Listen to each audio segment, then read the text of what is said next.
Sup, my fellas, don't forget to leave feedback, and enjoy the story.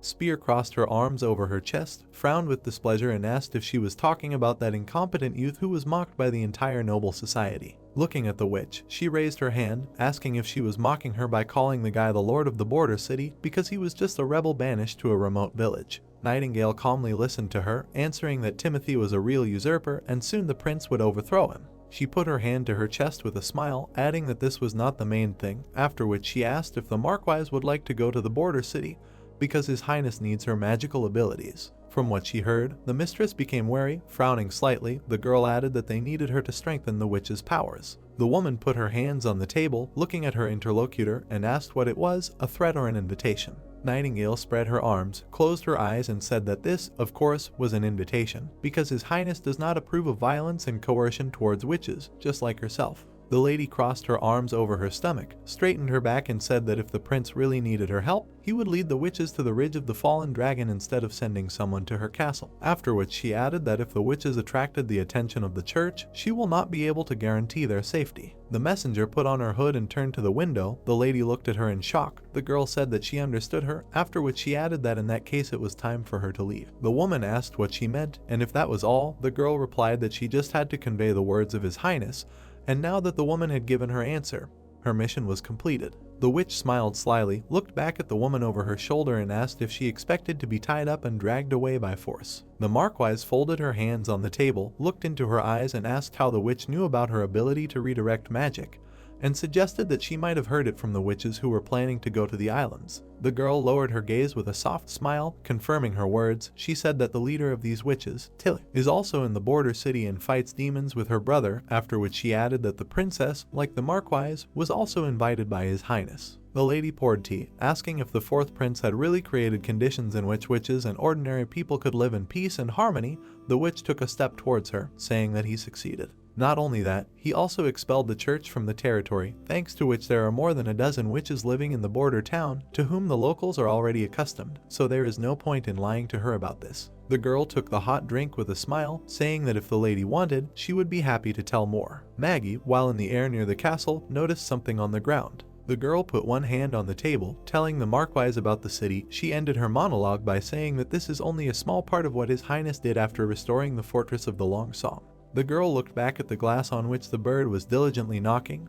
The lady asked what was happening. The witch asked for forgiveness. She opened the window, into which a bird flew in, shouting that lightning had discovered something. The girl asked what happened. Maggie frantically flapped her wings. Nightingale looked back at her mistress. The bird shouted that the troops of the army of judges were rushing to the castle, and there were at least 20 of them. The girl asked the woman if the army could follow her. The witches looked at her warily, while the mistress said that this could not be, because she did not have an appointment with the priest today, after which she asked if it could be that they had been exposed. Nightingale explained that the church does not have the ability to monitor every bird in the sky. Lightning flew to their window at high speed, asked what her sister is waiting for, because the soldiers are about to burst in. Nightingale used her ability, gently approached the mistress's table and said that although she did not know what exactly was happening, the mistress should not let them in, and it would be better for her to order the guards to find out why they came. The Marquise asked why she should avoid them. After all, this is her castle, so the girls should not worry, because these people will not be able to enter without her permission, otherwise she would not be able to protect the witches. She looked to the side incomprehensibly, saying that, however, it seemed to her that they should interrupt this meeting and continue later if they were not in a hurry. Apparently she wanted to answer her something, but she was interrupted by a sharp knock. The women quickly looked back towards the door. Nightingale fussily turned around, jerking her hand. The lady quickly stood up from her seat and, shouting loudly, asked who let the people in. The woman raised her hand while the witch shouted that she thought that the army had come because of the Marquise, so they still had a little time to leave. Because they could protect her, the woman interrupted her, answering that she was not going anywhere will do, because this is her property. The witch disappeared in an instant, leaving behind only a trace of an aura. Knights burst into the office. The woman asked how one could be so arrogant. The guards were ready, holding weapons in their hands. The woman asked what they were doing in her castle. Nightingale, under the influence of her ability, noticed that each of them had a stone of divine punishment, and there were at least 20 knights themselves. The bird looked at what was happening in surprise. Sitting on the windowsill, Lightning looked out from behind the shutters. The girl thought about that she told them to leave, and that she would force the prince to teach them a lesson when they returned. She watched as the knights approached the Marquise's table. The woman screamed, asking Redwine if he was crazy, and how he dared to let them in without her permission. The young man replied that he had to do so. He grinned evilly, furrowed his eyebrows and pointed his finger at his sister, adding that his father was wrong to give his title to one of the devil's minions, and he was simply correcting his mistake. The woman exclaimed, asking what he was talking about and what other minion of the devil, after which she called it nonsense. The guy said that regardless of whether it was nonsense or not, the decision would be up to the Reverend, and if she was able to deceive her father, then this does not mean that she will be able to deceive everyone else. The knight menacingly took the girl by the shoulder. The guy added that finally people will know who she really is, and that people like her belong in hell. The Marquise frowned, looked at her brother and asked if he had thought of this himself or if someone had told him, after which she added that she was leaning towards the second option, because in the end, her father chose her, because he and the third brother were completely useless. The guy hit his sister in the face with all his might, telling her to shut up. The monk, standing behind him, ordered him to stop. The guy looked back at him. The monk ordered to take the woman to the church for interrogation. The knights grabbed the woman. The monk added that until the trial she was still a noblewoman, so they should be more polite. The guy began to walk away, followed by Redwine. The monk praised him, saying that he had done well, and perhaps he should henceforth address the young man as a count. The guy was surprised and asked if that was all. Redwine joyfully touched his chest. The Reverend glanced at him out of the corner of his eye. The young man asked if he could really inherit the title of Earl and become the Lord of the Fallen Dragon Ridge. The Reverend replied that as long as he complied with their agreement, he would be able to rise even higher, after which he proposed to publish this information and deprive your sister of honor and rights. Nightingale looked in front of her in shock, remembering a moment from her childhood, after the words of the Reverend that the Marquise would soon be hanged in the square as a witch. Leaving the office, the Reverend added that his brother's position would be strengthened, which would help their plan go smoothly, and he would also appoint a man to the young man who could handle government affairs well. Redwine agreed with his words. The witch dispelled the magic by appearing in the office. The girl said that, apparently, they had more problems. She wondered why the church appeared at that very moment, after which she said that her brother revealed the true identity of the Marquise to the church, so now they can't just leave. Lightning with Maggie on her head clenched her fist confidently, saying that even if he found out about her secret just now, they cannot stand and watch as they execute the Marquise, so they must save her and destroy the church. The bird repeated the girl's words with complete confidence. Nightingale said that they have become much more confident since they defeated the demon. The girl went to the window, looking out of it, and said that they could not defeat the church yet, but she was definitely involved in this conspiracy, and when they got rid of these people, the lady would definitely return to her position as a lord. If they saved her, then we'll gain a strong and influential ally, so then the Marquise will definitely agree to go with them to the border city. The girl asked if they would not fight the church. The girl frowned, took the hood, and said that they have a numerical advantage, so they will leave the battle as a last resort, and besides, they have a large number of divine punishment stones, so it is too risky, after which she added that she would go to church first and find out what they are up to. The witch stood around the corner of the building, dressed in a white cloak. She thought that the tower behind her for believers consists of 3 floors, and the lady was imprisoned in the basement, so for the sake of safety, she should wait until late at night before taking her out of there. The girl quickly walked down the spiral staircase. Stones of divine punishment hung on both sides of her. She thought that although this place was small, there were several times more stones there than in the castle, and yet overcoming them was not a problem, after to which she added that she must now find out the intentions of the church. The door to the room opened slightly. The witch's aura rushed down. The girl thought that, apparently, this was the priest's room. The witch touched her hood while down on one knee. Suddenly something caught her attention. The man in the cloak was walking up the stairs to the office door, followed by the Reverend. The girl said that it was a surprise that the Marquise turned out to be a witch, and it seemed to her that they would have to change the plan slightly. The young man folded his hands, smiled awkwardly, and turned to the lady, asking if the fact that she was a witch changed anything. The girl replied that everything was different now, because according to the will of the Supreme Pontiff, any witch should be brought to the sacred city for a special execution. Also, this information is not subject to disclosure. The church servants entered the room. The witch hid behind the open door. Saint suggested not to hang the prisoner, to anneal the fake criminal, who is already awaiting her fate. The main thing is that they have similar figures. The Reverend agreed with this, after which he asked why His Holiness made such a troublesome rule about bringing the witch to Hermes. The girl shook her head slightly, said that she did not know this, but according to others, it was just a return to tradition. The young man asked what it meant. The witch headed towards the exit while the young man worshipped the girl after her words that he did not need to know too much, so he should just take care of current affairs, and she herself needed to go to the Red Water City as soon as everything was finished there. Suddenly the saint looked back towards the exit. She waved her hand, hitting the ground with a magic whip. The girl loudly asked who was in the room. The whip flew at the level of the witch's stomach. The blonde barely dodged it. Arching her back, she thought that this was not an ordinary attack at all. after which she realized that the saint was a witch. She looked at the whip in shock, her eyebrows furrowed. The saint pulled her hand back. The monk asked what was happening. Apparently down on her knee, Saint said she thought a rat had snuck into them. She took off her hood, ordering the reverend to find a safe place and hide because she did not want him to get hurt, the young man exclaimed, asking if she wanted to say that there was a witch in the room, after which he said that he would immediately call an army of judges. The saint's eyes were bandaged with a white bandage. She said with a grin that he shouldn't do this because she hadn't hunted witches for a long time, after which she added that it was rare to come across such an opportunity and she couldn't give it to someone else, so guys should stand back and watch. The witch looked at her opponent, who was engulfed in an aura, and thought that it seemed to her that this witch was completely subordinate to the church, and apparently she had a high rank, after which she added that she thought that she liked to hunt other witches and did not consider himself one of them. She closed her eyes, remembering the dying witch, and thought that people like her opponent had chosen a completely different path, and even if she didn't like it, there was still no choice, because sometimes only murder can stop another murder. The witch rose to her feet. The saint asked where her opponent came from, after which she said that if she could not see her, then the witch could hide her presence, and if she was able to evade her attack,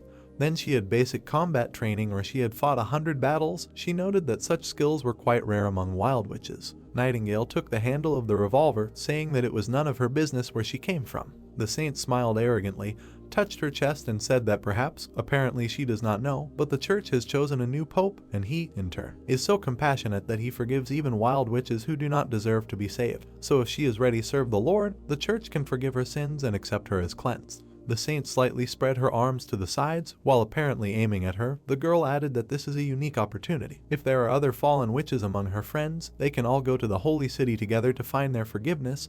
The witch called it disgusting. The aura around her swirled like a whirlwind. She furrowed her brows furiously, asking why they were only offering this now.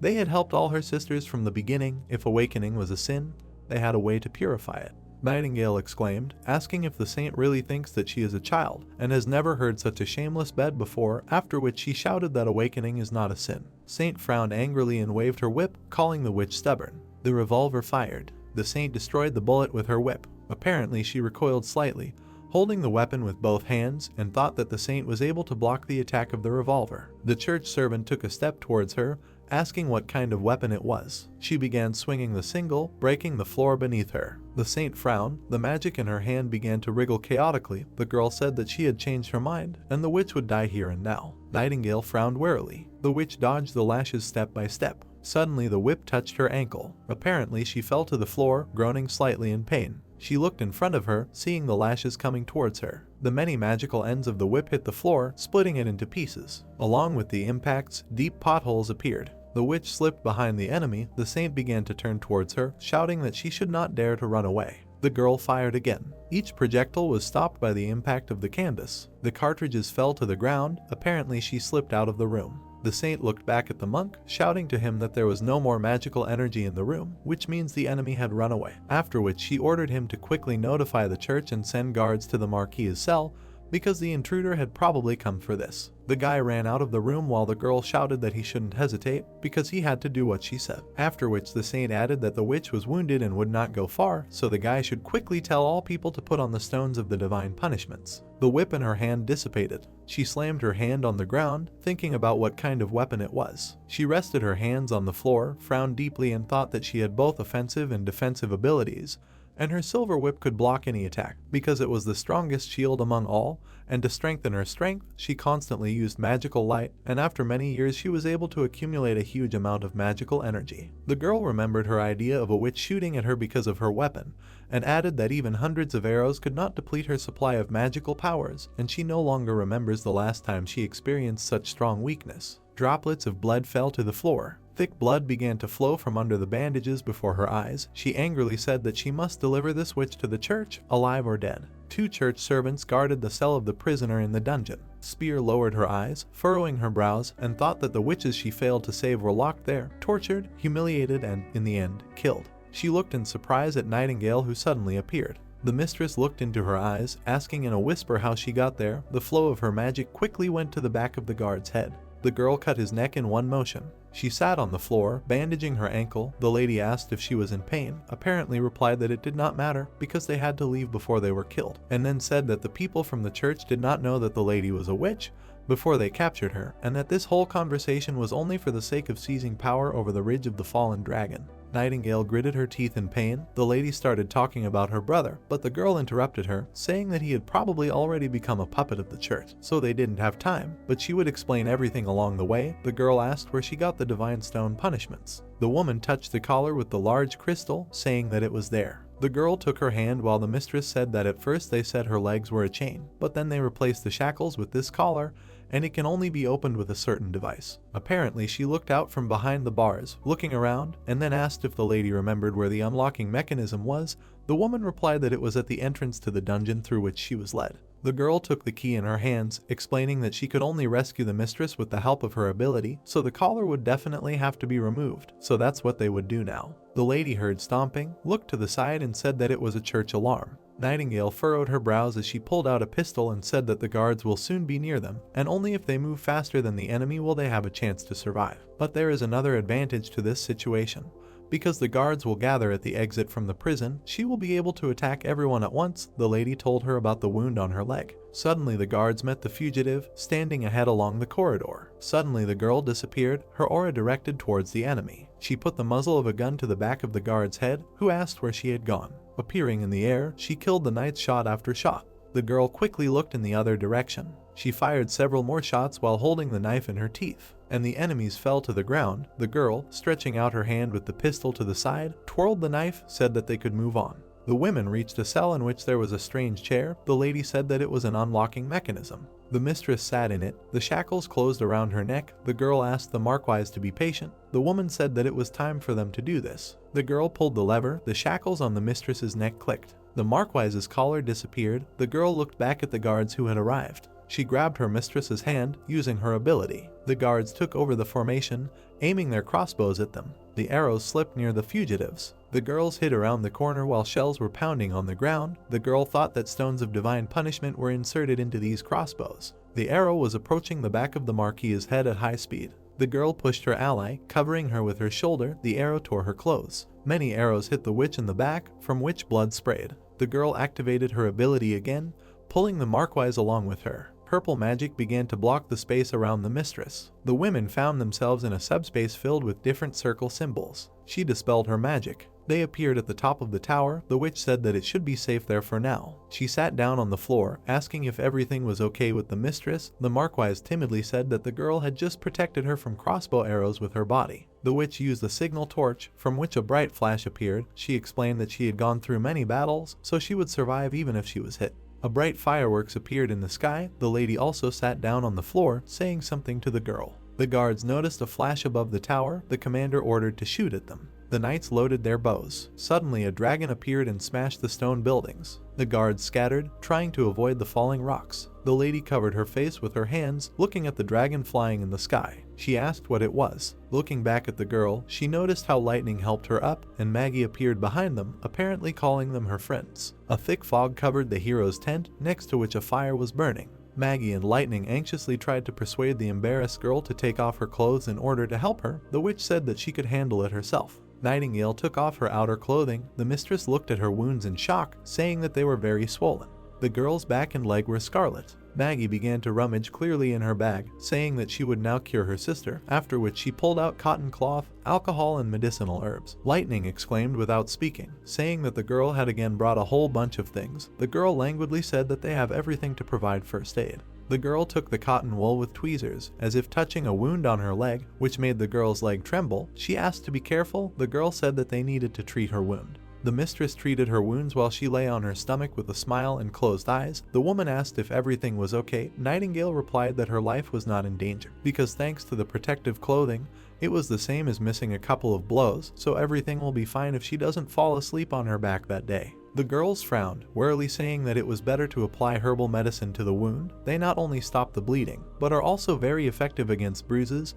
Maggie told the witch to get up so she could apply the medicine to her back. The girl looked over her shoulder while the girls were treating her wounds. She turned to the Marquise, asking what she plans to do next, because her brother was deceived by the church and betrayed her, but before that, neither he nor the church knew that she was a witch. The girl gritted her teeth, frowned deeply, adding that they conspired to deprive her of the title, and even if she were not a witch, she would still be killed as a minion of the devil, because for the church this is not a problem, after which she exclaimed that they dared openly commit an assassination attempt on the Marquise, so she will make them pay for it. Suddenly she trembled in pain while Maggie was treating her wound. She said that the ambitions of the new pope were beyond all bounds, because he would have ordered the death of even the king if he had interfered with him, and that the kingdom of Eternal Winter and the kingdom of Wolfert were better examples of this. Lightning opened the first aid kit. Spear asked if the church really dared to attack all 4 kingdoms, because she had only heard about it from traders in neighboring countries, but most of the aristocrats in the royal city considered it nonsense. The girl replied that the nobility also said that the 4th prince traders, if his highness guessed right, then this is only the first step in the church's plan, after which she added that she would tell more about the conspiracy if she joined the Witches' Cooperation Association. The girl's chest and back were wrapped in bandages. She added that in addition, the church had definitely been planning the coup for more than one day, which means that most of her people had long gone over to her brother's side. If she wanted to return the backbone of the fallen dragon, she could turn seeking help from his highness. The lady asked if he could really help her. The girl smiled softly, turned to the lady and said that their duty was to eradicate the church. The Marquise came closer to her, frowned slightly, and asked if she was really telling the truth, and he realized that a witch and ordinary people could live together. The girls behind Nightingale looked at each other with a smile. The girl raised her eyes, saying that this is so, and His Highness's territory is just such a place. Looking into the witch's eyes, the lady asked if they would leave tomorrow. Lightning and Nightingale quickly approached her, exclaiming that it was not time yet. They looked at each other with a smile. The girl said that they managed to say it in unison. The heroes wrapped themselves in warm cloaks, sitting around the fire. The girl explained that the church would definitely try to report to the holy city about what had happened. So in the next 2 days they must intercept all carrier pigeons sent by the enemy. And she looked at the Marquise with a smile, adding that after that the girl would take the woman to the border town, and they still had a task to complete. 3 days later, a caravan of knights and cavalry walked through the trees. The witches sat on the tree, looking at this. Suddenly the commander raised his hand, noticing something in the sky. Ash grabbed the handle of her sword as she jumped off the dragon. The cavalry commander looked back, exclaiming that this was an enemy attack. The girl fatally cut off his head with one move of the sword. She looked up menacingly at the other warriors. The soldiers stepped back, looking at the enemy in fear. Suddenly they rushed forward after one of them shouted for them to kill her. The girl cut their bodies like butter. Taking the enemy's spear, she approached the remaining opponents and called what was happening ridiculous resistance. The soldier called her too strong. Suddenly Andrea appeared in the air, aiming at his forehead. She asked what happened and if the girl decided to use her sword, after which she added that Ash was very lenient towards them. Ash approached her ally, saying that she does not use the incinerator so as not to overwork herself, but the desire to eat more pieces of bread and ice cream motivates her more than ever. The blonde added that this is an order from His Royal Highness, an ally of Mrs. Tilly, so she, like an aristocrat, will give it your all.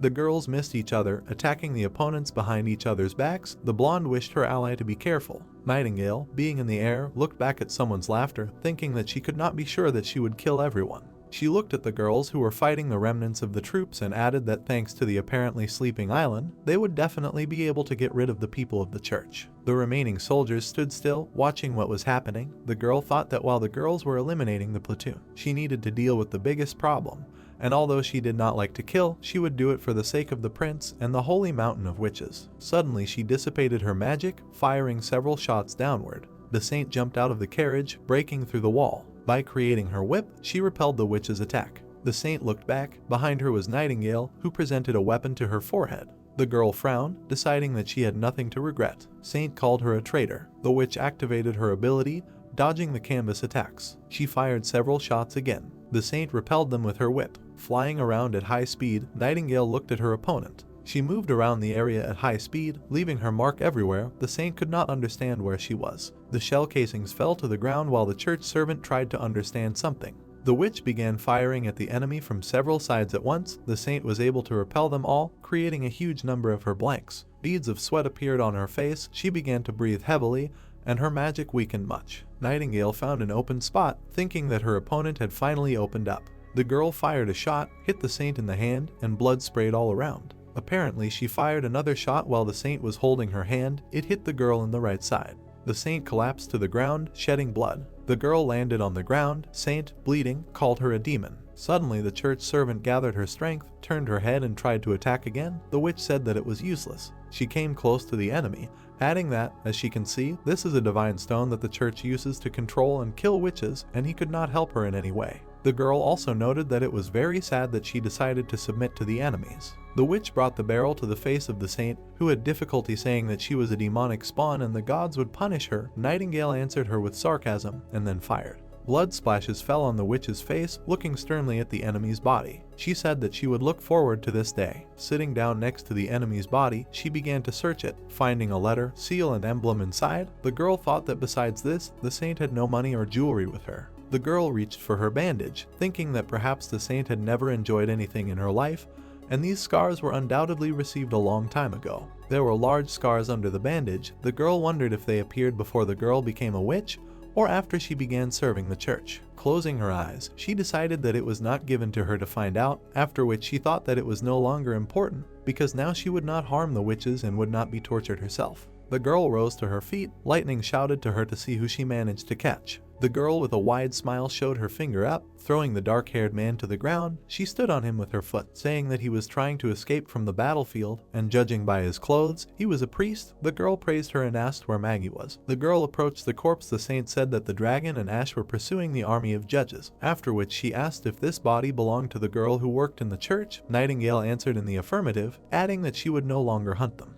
The witches frowned tensely. The girl said that it was difficult for her to believe that the saint considered them sworn enemies. The girl added that if it were not for the church, this would not have happened. The bound man began to moo loudly. The girl took the cloth out of his mouth. He frowned deeply, shouting that the witch killed the purified witch of the Typhoon Bishop, after which he added that sooner or later the church would hang her at the city gates, and she would go to feed the crows. The girl replied that even if they did not kill her, being a servant, the church still does not have a better fate. She stepped on his back with force, adding threateningly that he should worry about himself. The man loudly replied that even if he dies, his soul will go to heaven. They will all burn forever. The girl standing to the side spread her arms and said that therefore she had to shut his mouth. The girl said that Iron is well versed in interrogating such people, so they should leave this matter to him. The rest of the allies appeared from the forest. Ash asked if they were injured. The girl answered with a smile that they were fine, and then asked what about them.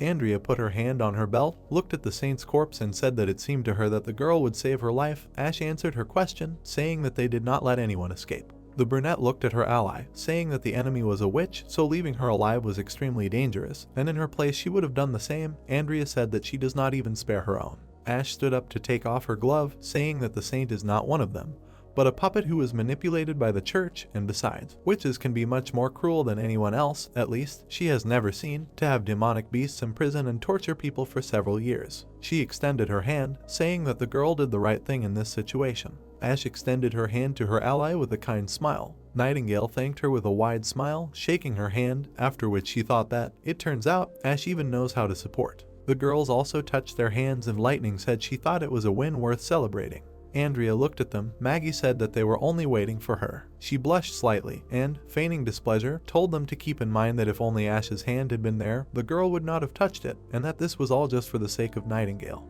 The girls folded their hands. Nightingale said that this is the first time that the Sleeping Island and the Witches' Alliance united to oppose the church. Lightning added that it was all for the sake of the Royal Highness of the Fourth Prince. Andrea said that it was also all for the Lady Princess. Maggie she added with a smile that it was in the name of bread and ice cream. The witches raised their hands with a smile. Nana noticed the sisters approaching. The girls went out into the yard. Nana shouted that they were back, and that she heard that Nightingale was injured, after which she asked if she was in pain. Nightingale jumped off the dragon. Lily said that her sister was waiting for her, and then asked why it took her so long to return. Candlelight ran up to her in alarm, asking if she was sore early. The girl patted her on the head, saying with a smile that nothing bad had happened to her, and then apologized for making her worry. Scroll looked at Wendy with a smile, who, holding out her finger, said that the girl was too careless, and that next time she might not be so lucky. The woman told her to forget about it, because the main thing is that they returned safely. Leaf closed her eyes and raised her hand, saying that she specially collected these herbs, because they can not only stop bleeding, but also relieve swelling, so they should be quite effective. Lily told the girl to go faster, because she must treat it early. The bird landed on the head of the prince, who was stroking Lightning's head. Nightingale looked at him confusedly while the witches shouted that they managed to do it. The young man said with a smile that he had been waiting for her for a long time, after which he advised her to take a hot bath and relax because he had left several packages of dried fish and honey glazes in the office. The witch smiled broadly, closed her eyes and said that in that case it was time for her to go. The girls sat down at a long table, having dinner together. Nightingale thought that although she had no idea how witches raised by the church live, she knew perfectly well what it was like for them in the Witches' Association. The prince, leaning his elbows on the table, looked up at Lightning, who handed him the alcohol with a smile. Wendy smiled widely while looking at it. Andrea and Ash looked at each other menacingly, sitting next to each other. Nightingale brought the glass to her mouth and, closing her eyes, thought that she was sure that this place was exactly the one for which she was ready to give all of herself. The prince approached the open door, saying that this special fruit liqueur was quite strong.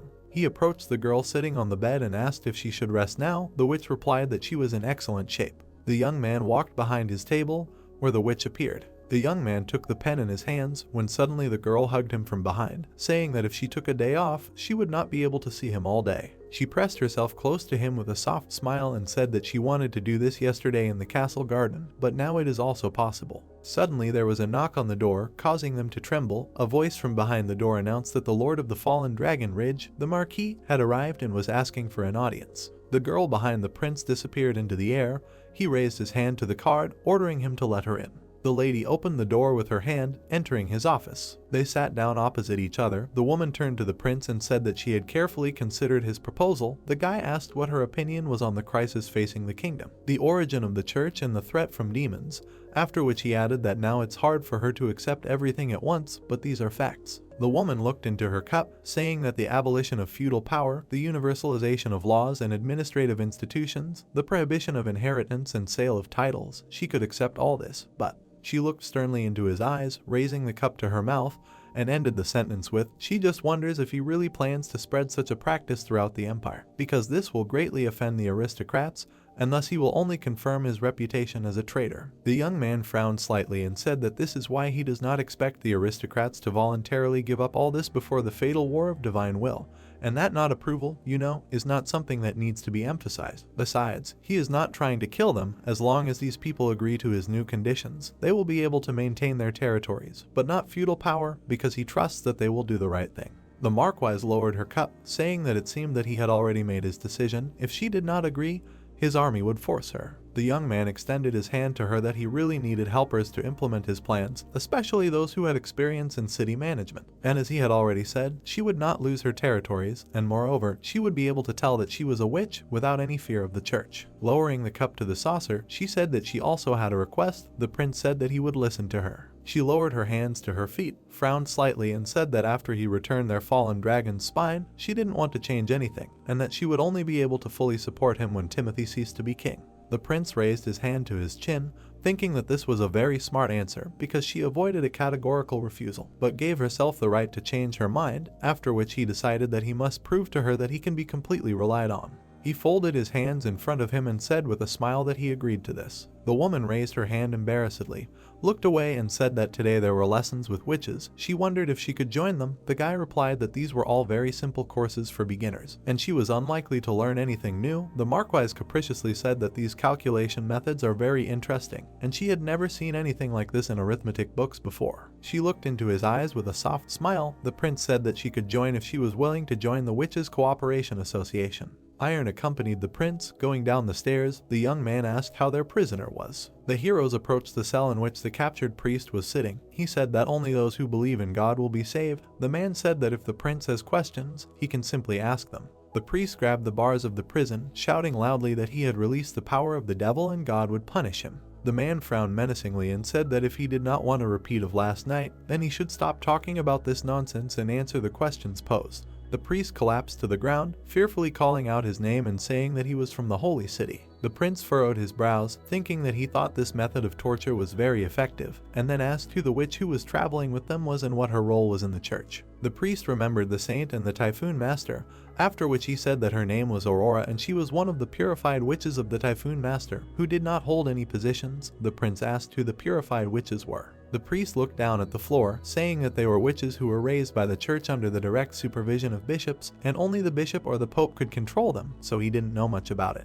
Nightingale touched the prince's shoulder while he was thinking that the church was apparently hiding the creation of purified witches, but this means that under the banner of the destruction of the devil, the church secretly accepts his minions, and the holy scriptures, which believers consider to be the truth, are nothing more than fictional trash, after which he wondered what they would do next. The priest looked emotionlessly. At one point, the prince asked him what the purpose of their capture of the Lord of the Fallen Dragon Ridge was, and why they wanted to take the Marquise to the holy city. The man replied that he did not know this, because his only task was to keep an eye on Purified Witch, so only she knew the exact reason. But plans changed because Aurora discovered that the lady was a witch, and the new pope ordered them to send all the captured witches back to the holy city for purification. The young man frowned, asking if they really believed in purification. Because if pure witches, or rather, if purified witches are sinless, then why does the church hide their existence? The priest looked up nervously and timidly said that some believers are not devoted enough, so this is the only way for now. The heroes looked at him sternly with shining eyes. The light from the torch slightly illuminated the dungeon.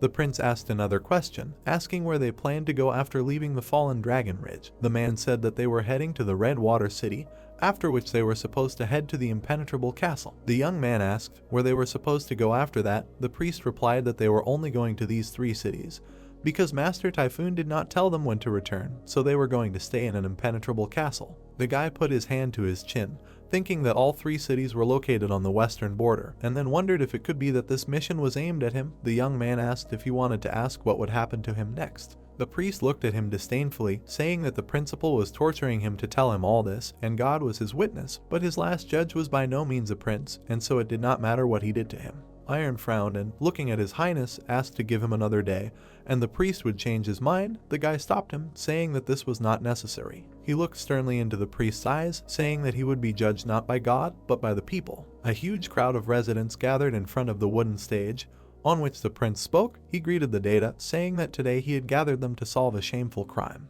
The knight threw the priest and attacked, while his highness told them that the church had lied to them from the very beginning. If it had not been for the priest from the city of Hermes, who was captured during the rebellion, they would never have known the truth. He looked angrily at the prisoner, saying that the church claimed that witches are minions of the devil and bring only trouble to ordinary people. But in fact, both the pope and the archbishop shelter many witches, and this was confirmed by the priest himself. The man looked fearfully into the prince's eyes, confirming his words. The crowd, disappointed, began to discuss this. The girl approached the stage, raised her hand and asked if he was really a priest from the holy city. The guy answered in the affirmative, said that he was sent to the kingdom of the name of the church, and all the documents that he had with him confirmed his identity. The young man picked up the clothes and letters, saying that he had with him a priest's cape, a badge, and a letter, so all this was irrefutable evidence. He frowned menacingly, placing his hands on the table, and said that he wanted to return to what he had said earlier, after which he drew the attention of his subjects to the word he had used, namely that the church harbored witches. Wendy stood silently behind him while the prince said that they collect girls, babies, and orphans from all over the country, and then keep them in the monastery of the holy city like animals. The priest looked back at him in fear, after his words that only a very small number of girls develop abilities, and they are taken away by the church leadership, and the rest simply become toys for the amusement of lower ranks. The man wanted to refute his words. The crowd listened in shock to the prince's story. The young man interrupted the priest, shouting that in order to get more witches, they not only kidnap female rogues, promising food and shelter, but also conspire with the rats of the shadow world to steal babies. After which he asked the citizens to think about that if there was a church in this town, not only would they lose Miss Nana, but any member of their families could also be lost because of the church. The young man grabbed the priest's cape, saying that they claim that witches are evil people, seduced by demons, after which they send believers to hunt innocent women. The guy would have been tolerated by the citizens if Nana had turned out to be their victim. People exclaimed that they would never have done such a thing. The priest trembled in fear while the crowd shouted that Miss could not be evil, because she cured someone's burn, that someone watched her grow up, and that his daughter went to school with her. That someone would have died from wounds inflicted by a demonic creature if it were not for the healing of the girl.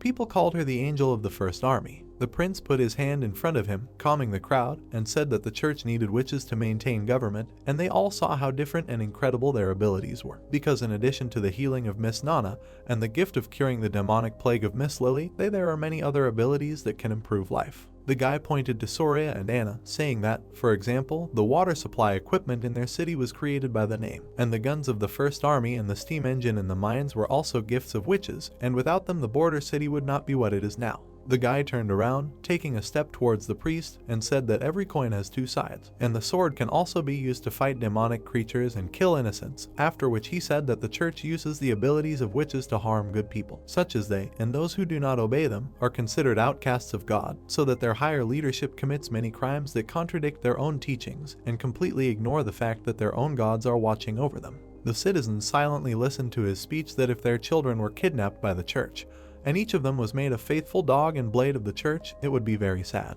He came close to the frightened man, asking if he had anything to say in his defense. The priest fell to his knees, confirming all the words of the prince. He burst into tears, letting tears fall on the floor, and said that he admitted his guilt. The young man turned to the citizens, asking what their verdict would be. One of the people raised his hand, shouting to be killed. Suddenly, the entire crowd erupted in screams, asking to kill the priest. The young man calmly looked at the crowd. Fluffy snowflakes fell from the sky. The prince thought that in the end, every person in the square made his choice. The Marquise looked at the sheets of paper with a smile, saying that she would never have thought that ordinary people could so zealously support a nobleman, because she always believed that the nobility does not need the understanding and support of the people, and this has its own strength, which she never realized, and that it is even more powerful than the nobility. She looked at the pensive prince, turning to him. The guy lowered his hand, while the woman was talking about the fact that she had already signed both the association contract and the contract for joining the Witches Association. The young man apologized, saying that he was lost in thought. The guy smiled. Looking at her, the woman asked if he would change his mind. The young man said that he never regretted fighting the church and never would, because in the end, they are enemies who need to be destroyed one way or another. He took a cup of tea and, interrupting the Marquise's question, said that he had mixed feelings. He brought the drink closer to his face, and with a smile, he said that he felt a little strange. Although what he said about the crimes committed by the church was true, and it seems that he is not a very qualified politician, the woman asked what he meant. The prince put the cup down on the table, saying that it did not matter and that he would keep this contract, after which he added that he had heard that her abilities were related to the control of magical power.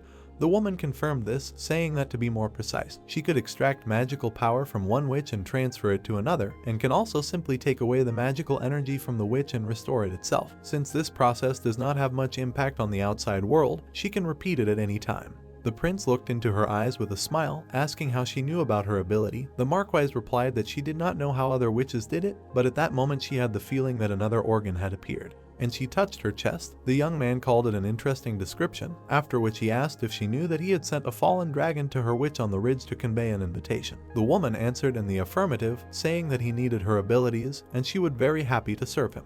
The guy stood with a smile behind the joyful Anna and the puzzled Moon, who was looking around. He introduced them to the Marquise, saying that Moon's amount of magical power is the lowest, but her ability consumes a colossal amount of magical energy. The girl awkwardly said that she actually at an average level, after which she corrected herself, adding that she meant evolved witches. Nightingale looked at the lady, who asked if the prince wanted her to combine their magical energy, after which she said that she recognized Anne. Calling her a witch who has the largest reserve of magical powers in the association, the young man confirmed her guess. He walked away from them. The Marquise explained that, in her opinion, it would be better to invite several witches at once, because the reserve of magical power is usually associated with age, and although the difference is small, it is there. The young man said that this is just an experiment. If he works, he will invite the others. The woman brought her hands together in front of her, creating a magical glow, and said that she understood him.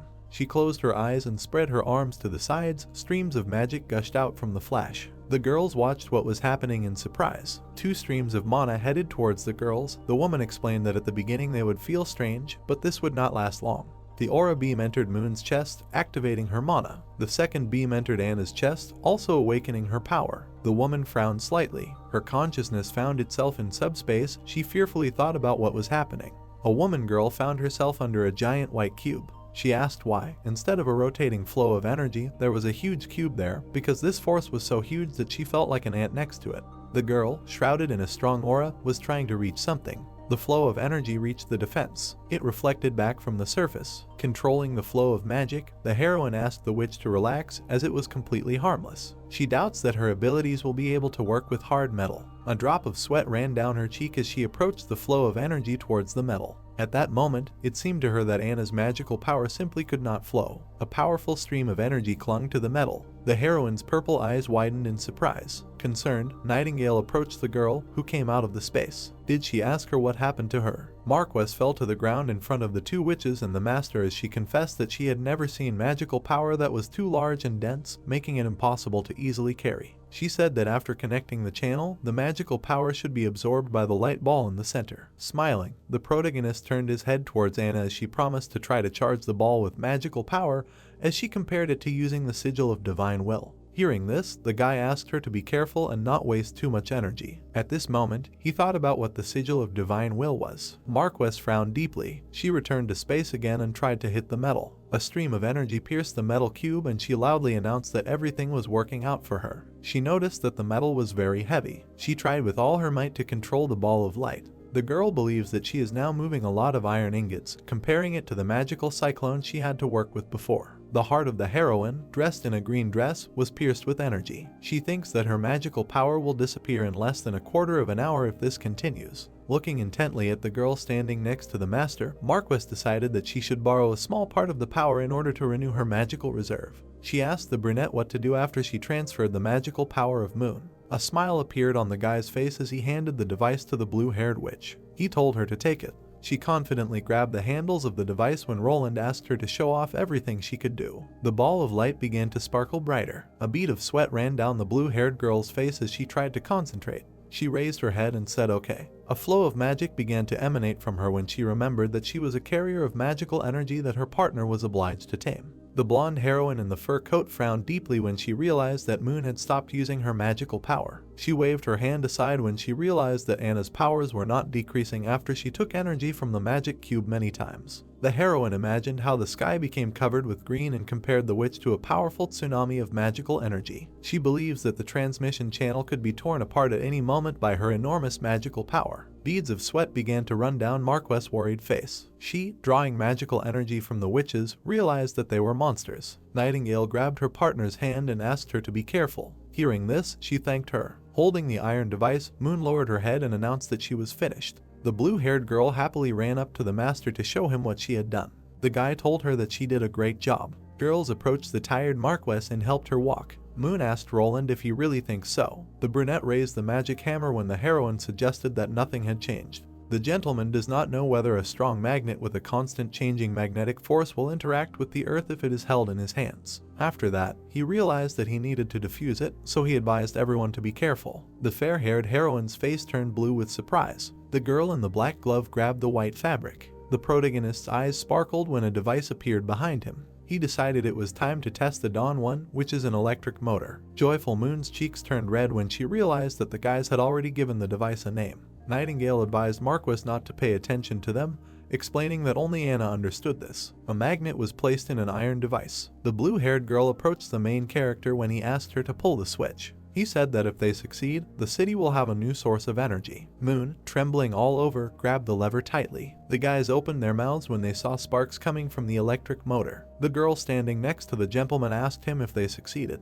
The guy said that for now we need to see how long the electric motor can work. Roland held his chin and smiled. Marquess believes that in the eyes of the protagonist, simple pieces of iron are dazzling jewels. A small smile appeared on the blonde witch's face. She remembered the fourth prince with whom the Witch Alliance worked. Nightingale, waving her hand, left the guys and decided to go and rest. The guy told the witches that the rotational speed of a motor, consisting of a stator and a rotor, depends on the voltage and is related to the direction of the current and the direction of the magnetic induction lines. Hearing this, Anna remembered that she had read about it in a book, and she also thought it was incredible. Lucia covered her forehead with her hand when the protagonist clarified whether the electric motor had only worked for 5 days. Anna reported that the Raspit 1 device worked around the clock until today. At this point, the brunette said that due to the great tension, her head was buzzing, but now she feels better. Sitting at a wooden table, the main character loudly said that their new energy source had passed the first test. He believes that although the electric motor cannot be used everywhere, this does not mean that they have not made an energy evolution. He also said that the device perfectly complements steam engines and internal combustion engines. He remembered Moon falling headfirst onto the table when he realized that recharging the electric motor was draining all the witch's magical powers. He thinks that if 3 girls are busy producing Dawn 1 every day, then their strength will be enough to maintain only 5 electric motors. The gentleman, frowning, raised his head and wanted other witches to replace them.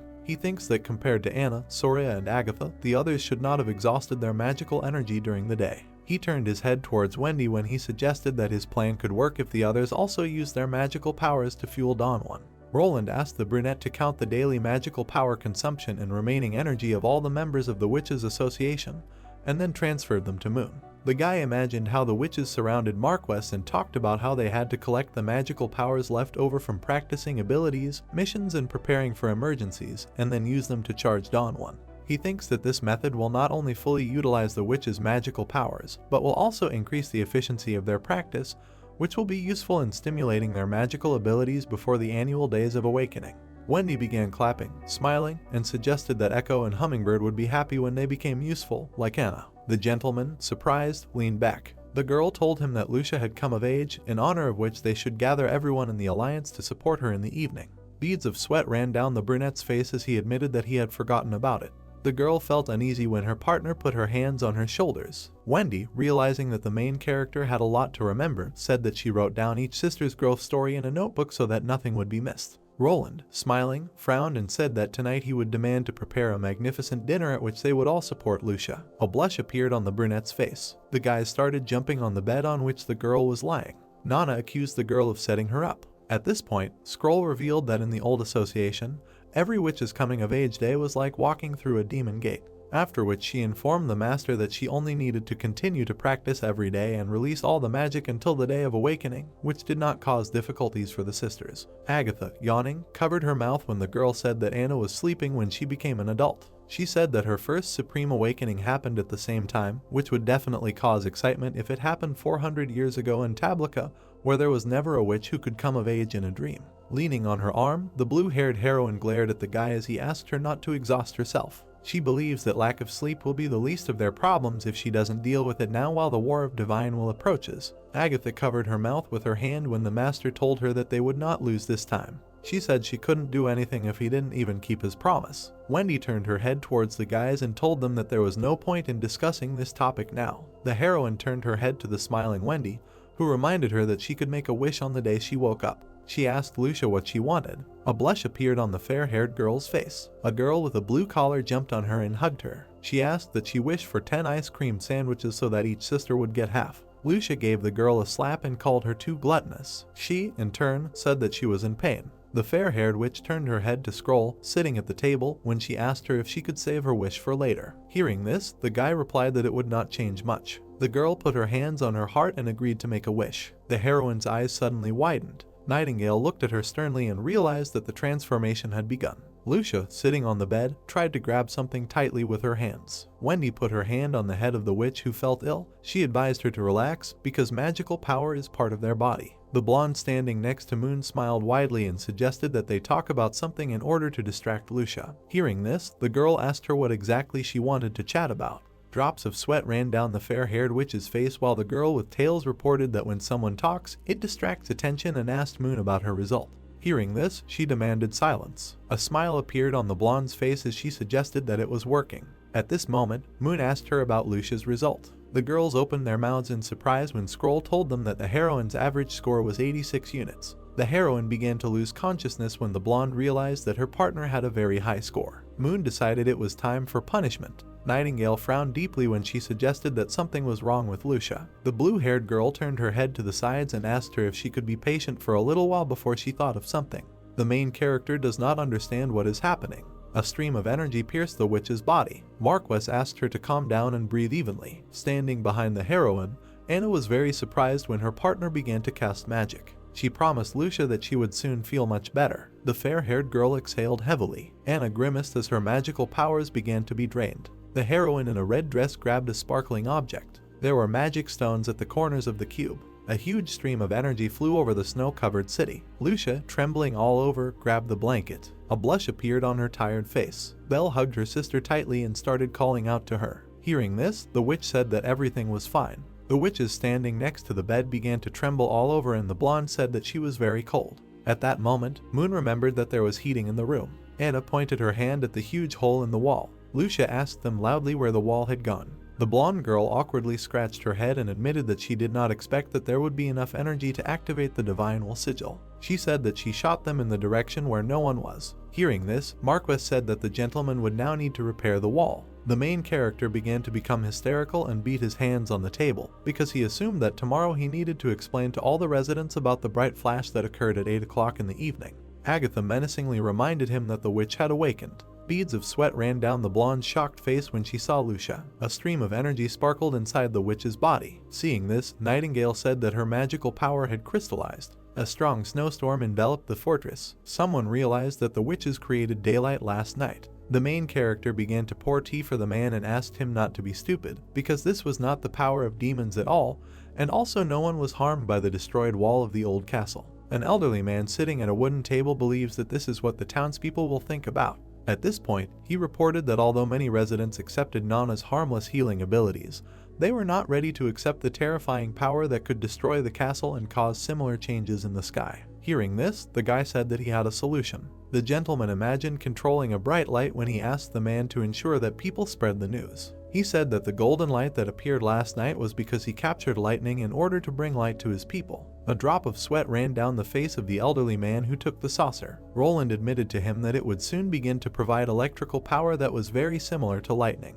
He also said that this equipment will be able to brightly illuminate the city even at night. Hearing this, the man asked him if he was really able to control lightning. The brunette knocked on the wooden door with his hand while the guy talked about how the equipment would shine everywhere, but at the same time asked that now this should be speculation for people. He demanded that the gentleman spread this news as a rumor. The brunette was looking intently at the elderly man when an assistant entered the office. The guy asked him if he understood. The men peered through the wooden door when the protagonist assumed that he had come to inquire about the bright light from yesterday. The bald man with glasses said that he was not the only one who wanted to know about this. Hearing this, the gentleman realized that he would have to spend the whole day explaining. Carter sharply hit the main character's table with his hands and asked him if everything was okay with him, and also if that beam had hit him. Roland replied that he was healthy and full of energy. Iron struck the table with his fist menacingly and asked him if it was an attack by demons. He doesn't understand how they dared to do this. At that moment, the guy decided that the man's concern was worthy of praise. Holding his chin,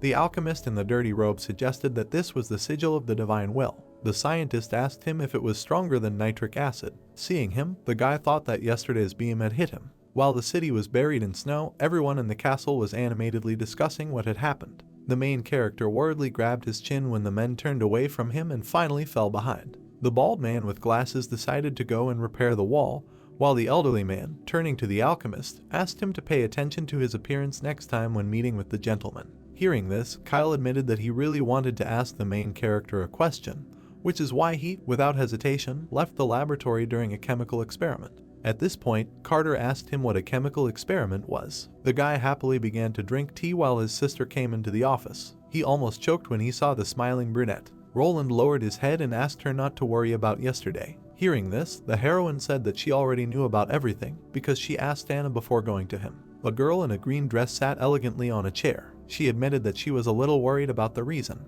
The brunette looked intently at Tilly as she, remembering Agatha's words, said that awakening or growing up should not cause signs of a magical bite if the practice was carried out a certain number of times and as usual. She does not understand why Lucia suffered from a magical bite, because this has never happened to any of the witches on the sleeping island. The princess sat down opposite the master and said that she would not be surprised if this was the supreme awakening that she sees in the border city several times a day. At this point, the protagonist announced that he had an idea about what led to Lucia's failure. The brunette picked up an old sheet of paper. Seeing it, the girl wanted to know what it was. There were various symbols on the old sheet. The princess assumed that the witch's grades were progressing well. Hearing this, the guy said that Lucia, being the daughter of a businessman, already had basic spelling and arithmetic skills, but she also performed well in the science course, which is why her grades are good. Tilly touched her face with her hand and told him that she would not doubt his theory that better understanding and knowledge of the world could help develop abilities, but she did not understand how this related to the power of the magical bite.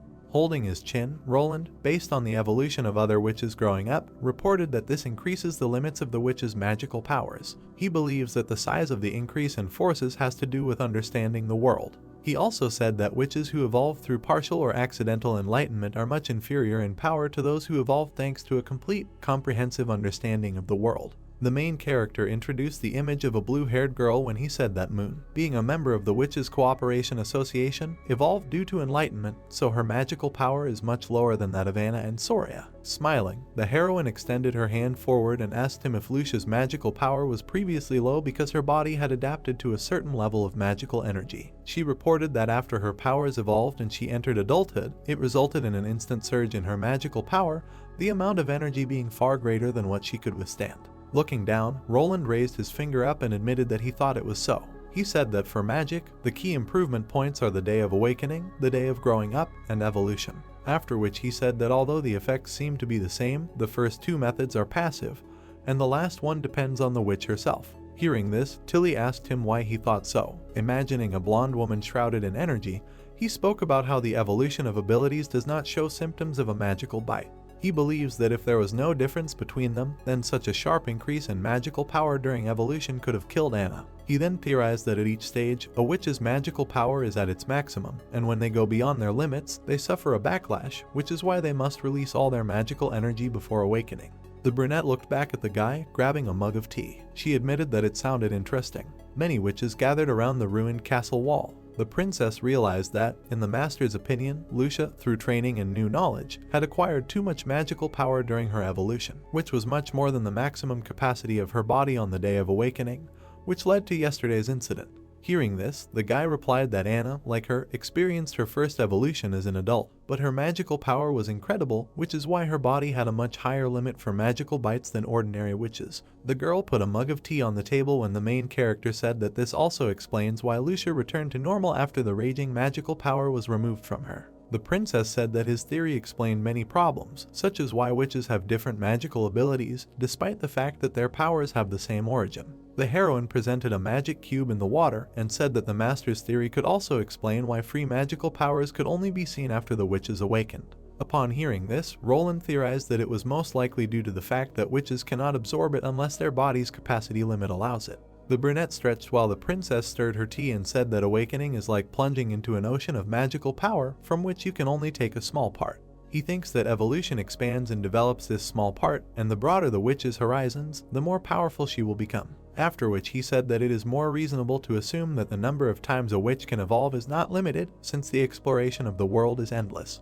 The guy touched his cheek with his finger when Tilly admitted that she was curious. Hearing this, he asked her what interested her. She imagined the main character having magical powers when she wondered how great his power would be after evolving if he were a witch. The gentleman began to wave his hands worriedly when he admitted that he himself wanted to experience the wonders of unusual abilities. He said that he was fully aware of the price he would have to pay for this. The brunette looked intently at the girl who asked to listen to him. She asked him if she could bring copies of the textbooks he had collected to the sleeping island. The princess awkwardly tucked a strand of hair behind her ear. A wide smile appeared on the guy's face when he said that there would be no problem with it if it helped the witches of the sleeping island to develop, because it was also good news for the border city. The heroine's blue eyes sparkled when Roland called her his sister. The gentleman felt uneasy when the girl drooped. She quickly got up from her chair and, thanking him, announced that she was leaving. Tilly wore green shoes with a gold clasp on her feet. The main character realized that he had overdone it a little. He also believes that she will not be interested in such a favor until he gives a more convincing answer with explanations.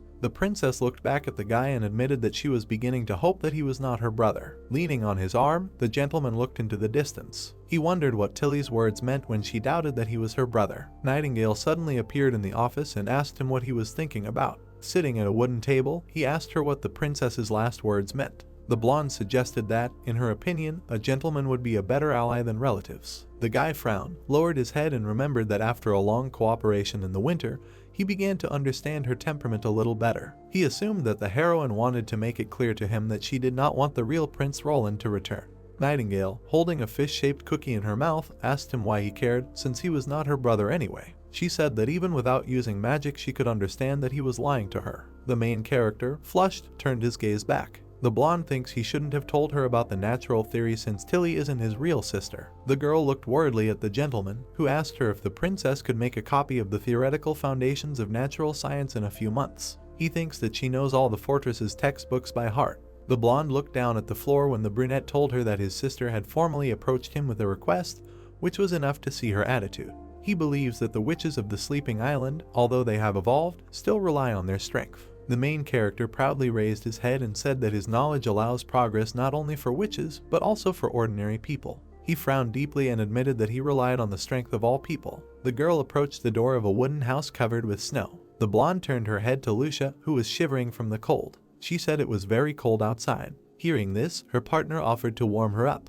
When the witches grabbed hands, a bright green color appeared around them. The heroine thanked her. The flushed, fair-haired witch hugged Anna and said that she had a great ability because she felt like she was in a hot bath. The blonde asked her if she was warm. The girls looked intently at the table when Lucia asked her what she was doing. She said that she was testing parts of a new weapon since the gentleman was not sure that it would work the first time. The witches, being in an empty room, stood at the table. Anna asked her partner if the main character had come with her. At this point, Lucia announced that Roland would be coming a little later because he needed to take care of something, so he asked her to familiarize herself with the new abilities first. A smile appeared on the blonde's face when she asked her partner what her ability looked like after evolution. She guessed that no one in the Witches Cooperation Association had ever felt more nervous than Lucia as she entered adulthood. The girl felt awkward. She said she would have been in big trouble if she didn't get help. Anna handed her partner an iron object and asked her not to worry because she had already thanked them. She invited her to show her new strength. A powerful stream of energy pierced Lucia's body. The iron object began to melt under the influence of her magical powers. The witch's eyes turned orange. She was transported to another space in which squares were floating.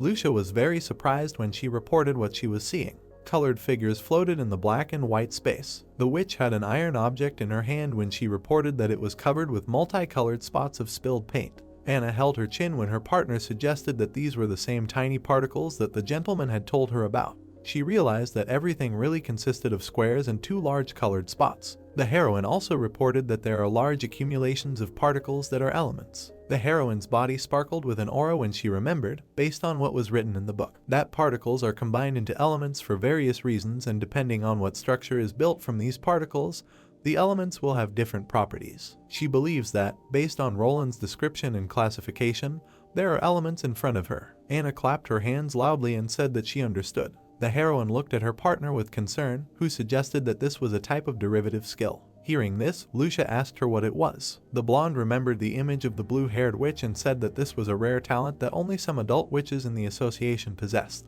She, remembering the words of Agatha, said that this only happens on the day of growing up, so if you miss the moment, there will be no more chance. The heroine also said that this rare skill enhances and complements the witch's main ability. She introduced images of her partners and talked about how Soraya needs to mix pigments with paint first if she doesn't have a magic brush, which also applies to the magical power of scroll. She recalled that the heroine could quickly memorize the contents of most books before adulthood, but could not share the contents with others because she did not have the money to buy pens and paper. Lucia extended her hand forward as Anna informed her that her main ability is separation and restoration, and these color spots will help her in accurately distributing elements of a certain type. She suggested that she see if she could separate a certain block of color. Hearing this, the witch decided to try. The metal was covered in a powerful aura as Lucia tried to pull out the block. A bright light began to emanate from the object. Streams of energy destroyed the object. The iron began to change shape under the influence of the witch's magical powers. She admitted that she could not believe that this was happening.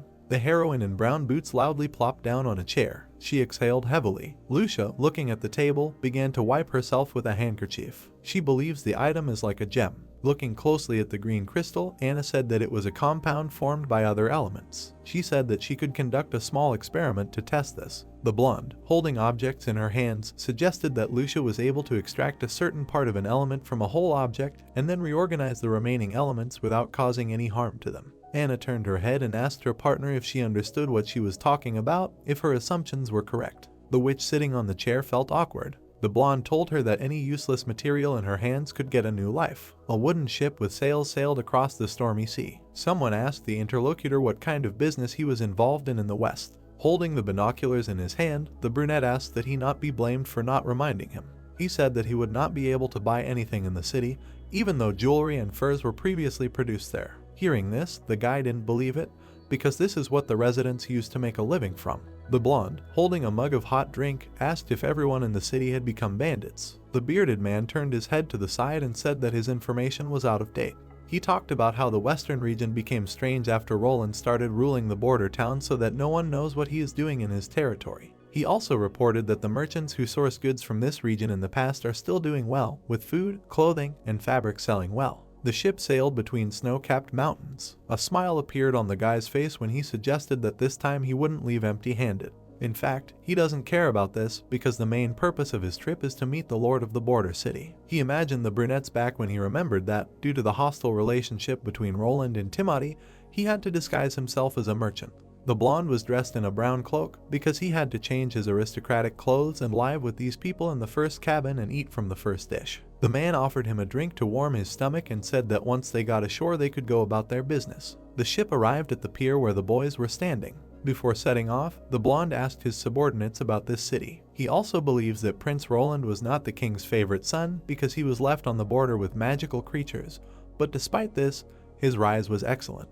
A guy in brown boots stepped on a wooden pier. He realizes that the prince, despite the escalation of the war due to the king's order to choose an heir, has become not only the true ruler of the West, but has also begun to pose a serious threat to the new king. The worried guy grabbed the handle of his bag when he remembered the rumors that the prince was in league with demons and was secretly harboring witches. He believes that the most important thing is that the main character opposes the church. His eyes widened greatly. He decided that in this regard, Roland would be more useful to the damned kingdom than Timothy. The ships arrived at the huge city. The blonde did not expect that the pier in the royal city was 2 times smaller and much shorter than in the border city. Sitting on a carriage driven by a brunette, the guy asked how people could row a ship with a huge hull. The man felt uneasy when they were stopped by a military man who decided not to detain them. The guy is surprised that no one demands payment for customs clearance. At that moment, the brunette told him that this was a patrolman from a border city and not a bandit or robber. Smoking a cigar, the man turned his head when the blonde asked him about the inscription that called for becoming citizens of the border town.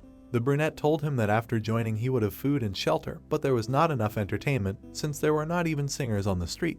The guy approached the wooden boxes and asked the man about a product that he had not seen in the Kingdom of Dawn. Hearing this, the man called him slow, which is why he decided to deliver the goods first. A brunette smoking a cigar drove past the girl. She recalled her words that market goods cannot be worthy of Tilly. Ash folded her hands in displeasure when Andrea asked her not to be stubborn, as she believed that in such a market they could find many interesting things from all over the world. The blonde turned to the heroine passing by. She thanked her interlocutor for the compliment and said that this is one of the foundations for being a true lady. The worried guy did not take his eyes off the girl. Andrea was very surprised when she heard someone calling her name. She turned her head back with displeasure and realized that it was Otto. A ship's airship hung from the roof of a wooden house. In a tavern filled with people, the girl listened carefully to the guy. He admitted that he thought he was sleeping, because Belinda and Oro considered her dead, and he himself did not hope to meet her. The blonde got very angry when, sitting next to her, Ash suggested that this guy was her lover because he immediately took them to the tavern. At this point, she asked her partner to understand when to remain silent. She also believes that no one will consider her dumb if she remains silent.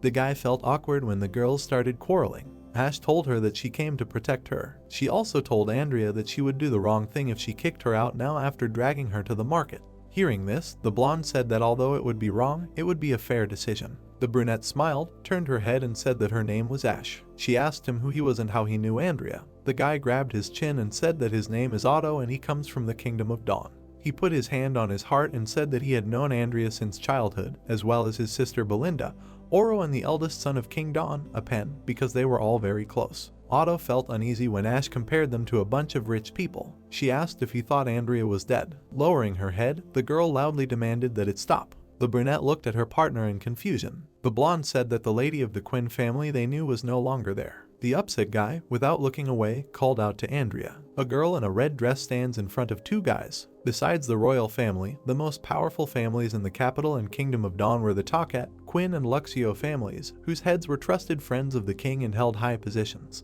Andrea was the eldest daughter of the Quinn family and was distinguished both in appearance and blood, so she had many suitors, including Otto and Oro. However, no one expected that during a spring walk, Andrea's crew would lose control and fall into the canyon. Otto remembered standing with a friend and looking at the crashed carriage. They searched for a long time and eventually found a torn corpse at the foot of the mountain. The blonde's face turned blue when she admitted that it was not an accident. She frowned deeply when she explained that the incident with the crew was planned by the Quinn family since her father found out that she was a witch. Leaning on the stone wall, Ash assumed that her partner did a good job of hiding her powers because she was able to deceive her childhood friends. The blonde said that after her father found out about this, he immediately agreed to stage an accident because she was not even in the carriage, but the coachman and maid lost their lives because of her. After which she said that she was then sent away from the Kingdom of Dawn and secretly settled in the palisade city of the Kingdom of Greycastle. Andrea looked at Otto blankly when he suggested that the family's accident was protecting her, since there were many horror stories about the suffering of witches who fell into the hands of the church. The blonde slammed her fist on the table and asked him what the church could do until her father gave up his daughter. She asked him if he would send an army of judges directly to the inner city to arrest her. After that, she said that he never asked her opinion because he didn't care about her thoughts, as he just wanted to get rid of her. Ash stood up from her chair when her partner loudly said that Nana's father was just a baron, but for the sake of his daughter he went straight to the Lord's castle and demanded mercy from Roland.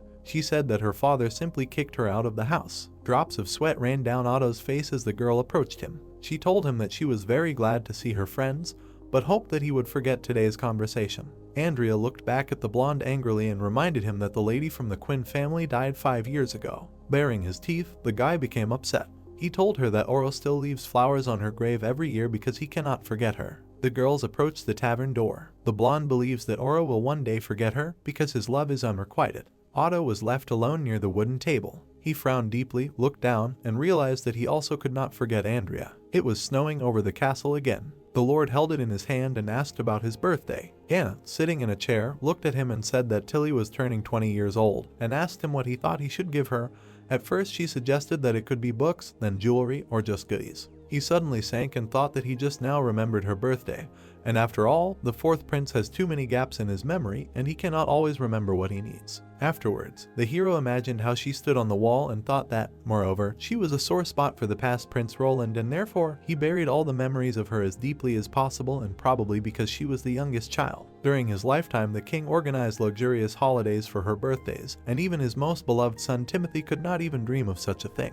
Afterwards, the protagonist remembered how she was holding a toy in her hands and thought that the celebration of Tilly's 18th birthday was the most extravagant. 4 border guardians gathered in the royal city, and there were also gifts from the Kingdom of Dawn, the Kingdom of Wolfheart, and the Kingdom of Eternal Winter, and the second prince and Garcia were very jealous and wanted to teach her a lesson. Afterwards, he remembered how his sister was sitting hugging a plush bear and thought that, of course, the fourth prince at that time was a weakling and would not dare to do this, and he does not know how, but as a result, the bear, the most beloved gift from the Wolfheart Kingdom, was poisoned. The hero felt something strange and thought that he had a strange feeling of happiness in the heart of the fourth prince, and it is not surprising that he was the scum of the royal family, because Roland, in addition to murder and arson, also did many other terrible things. But the long-haired man calmed down, putting down his pen, and said that he knew what to give her. There was a drawing under his hand, and Anna, with little surprise, asked what it was and assumed that it was a bear. He withdrew his hand and said that this was so, and that he, as a brother, wanted to give her a unique gift, but he would need her help.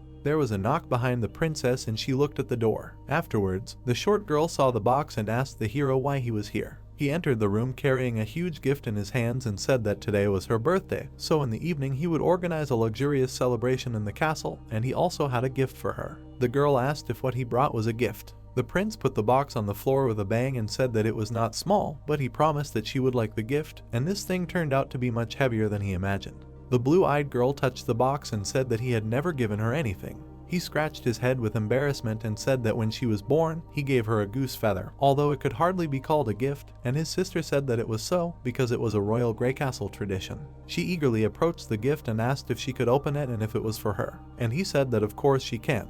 The girl untied the bow and raised the box above her head. Then Tilly threw back the roof. Her eyes filled with happiness and she asked what it was. There was a toy panda in the box, and the protagonist said that it was a bear. The blue-eyed girl began to take it out of the box and asked what kind of bear could look like that. Afterwards, she immediately hugged him, embarrassed, and said that he was very soft. At this time, Roland thought that his fur was specially made by Soria and was based on the fur of northern wolf cubs to add softness. He put his hand to his chin and smiled as he imagined a drawn, real, and comic panda, then thought that he was completely consistent with that of the pandas of later generations, and like an animal that had survived thousands of years simply by being cute, and even used as diplomatic gifts, this is an ideal gift. She was very embarrassed and said that she had never seen such a bear and its color was very strange. He asked in surprise if she didn't like it, to which the girl said that it wasn't so and she meant it. After Roland, moving his hand to the side, said that he is called a panda and this is an animal that many people love, the princess asked him if he came from his other world. He tilted his head slightly down and with a sly smile said that this is so and this is not just a stuffed animal that she can hug, and then called on her to press the switch on his neck. Tilly flicked the switch on his neck. The bear immediately began waving his arms and his eyes lit up. The toy hovered over the little witch, and she became embarrassed and moaned quietly. Roland took the panda off her and said with alarm that he had installed connecting rods and gears in it with small generators on each leg, and they ran on miniature batteries. Dawn 1.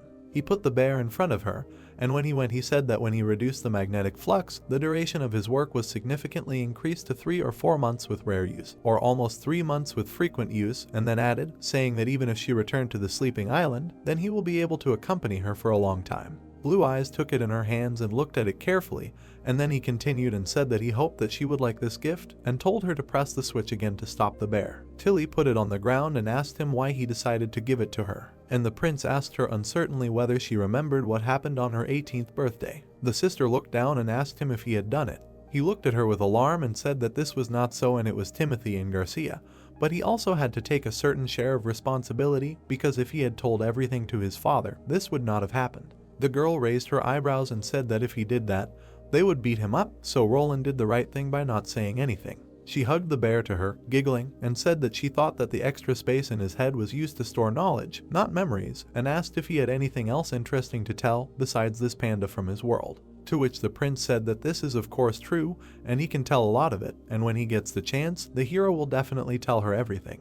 There was a loud noise behind the door and she said that it was Oz and Andrea. The girl with blonde hair turned to the princess and said that she had a gift, and then turned to the dark-haired one and ordered her to get out, to which she clenched her teeth and said that she came first. The hero smiled softly and said that many unpleasant things really happened earlier, but the past is the past, and he said that he thinks that these memories should not stop them. And whether it is a border town or a sleeping island, if in the future if she needs support, she can come to him at any time and he will forever remain her older brother. The blue-eyed girl looked at her brother with embarrassment, and he once again congratulated her on her birthday. The gray-haired woman remained silent significantly. 2 battle witches clung to each other in an argument, and Andrea said that she was the first, and the second said that, for that matter, then she was the very first, because it was Ash who had been with Lady Tilly since her coming of age. The Lord approached them and, narrowing his eyes with irritation, asked them to stop quarreling. He put his hand to his chest and said that he was the first, and both witches immediately opened their eyes and asked what he was talking about. It was snowing. Otto sat on a street bench, bowing his head down and leaning on his knees. A warm cape lay on his shoulders, and he held a book in his hands, while random passers-by, passionate about their business,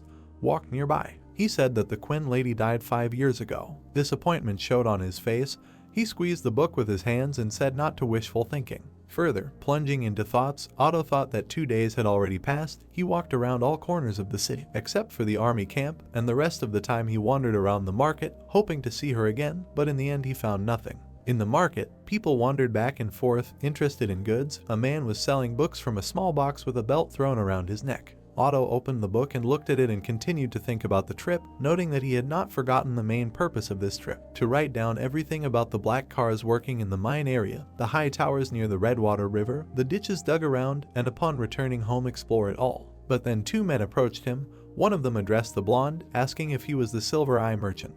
Otto visibly tensed, answering that, yes, it was him, wondering what the problem was. The man told him that they had received a complaint about the strange behavior of the blonde man, and that he was suspected of espionage. He asks the blonde to put his hands behind his back and follow them, accompanying his speech with a menacing look. The man also told Otto that if he resisted, they could not guarantee his safety. The blonde jumped up from the bench, shielding his hand from one of the men, and exclaimed that he did not understand what they were talking about. He was from the Luoxi family, the city of Glow, an aristocrat of the Kingdom of Dawn. He did not. The blonde was interrupted by a blow to the stomach.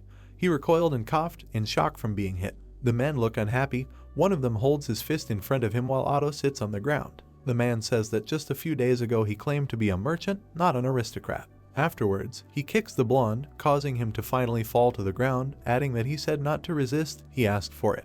The blonde groans loudly in pain. When they grab him by the collar, he winces and quietly says that he is indeed a nobleman. There are documents in his bag. Finally, the second man, pulling the aristocrat towards him by his clothes and angry with him, says to save his excuses for His Excellency Carter, if he confesses everything, he may survive. After this, Otto sits in Roland's office, holding his cheek with a band-aid, and there is hot tea on the table next to him. He looks slightly annoyed as he listens to the prince, who, tapping his fingers on the blonde's notes, tells him that after he has secretly written down so many things, it is not surprising that he was misunderstood, and also his people do not know where Otto is from, and immediately informed him about the blonde in view of his own orders. The dark-haired man looked calm as he continued to explain the situation to the aristocrat, holding his book in his hands. He noticed that the arrest process really went a little unsuccessfully, but the blonde should know that some cruel people can take out weapons at any time to fight back. Since the beginning of winter in the city, 2 policemen have already been injured during arrests. After adding that it seems Timothy has nothing to do during this endless winter, the prince puts the book on the table. Closing it, Roland looks at the aristocrat, who, gesturing with his hand, continued the dialogue, answering His Highness that he, of course, understands everything, and the dark-haired one is simply doing what is necessary for the benefit of people. It's just that such treatment can harm innocent strangers. The blonde is simply worried that most people wouldn't be able to provide proof of their identity like he did.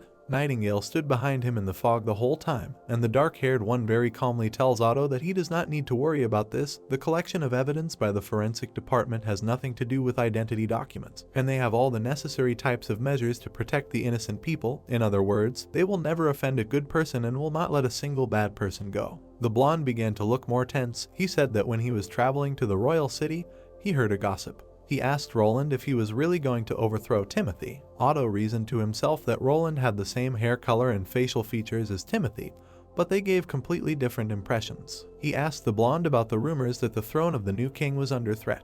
The dark-haired man crossed his arms over his chest, continuing seriously. He said that Timothy was not worthy to be the new king. In order to usurp power and gain the throne, he killed his father, blamed his older brother for this, and drove his sister out of the kingdom of Greycastle. The entire southern territory was destroyed by the war, leaving people hungry and homeless. The blonde was shocked by the prince's words, and he said that all these were crimes that his brother had committed, and the only sure way to return to the past times of prosperity of the Greycastle kingdom was to overthrow him. The blonde grabbed the arm of his chair, thinking that in terms of combat determination, Timothy is a little less active. It seems that this difference concerns both status and momentum. Otto then stood up from his chair and told the prince that, as a friendly neighbor, the Kingdom of Dawn hoped that the Kingdom of Greycastle could soon find peace. Blonde also adds that he came here at such a time to conclude an alliance agreement on behalf of Deegan Moya, the King of Dawn. Roland, gesturing with his hand, asks the blonde man where the agreement is. He replies that in order to avoid information leakage, he did not carry the document with him. However, His Majesty granted him the right to sign the agreement on his behalf. If both countries help each other, they will be able to effectively control the church and avoid the path they took kingdoms of Everwinter and Wolfheart.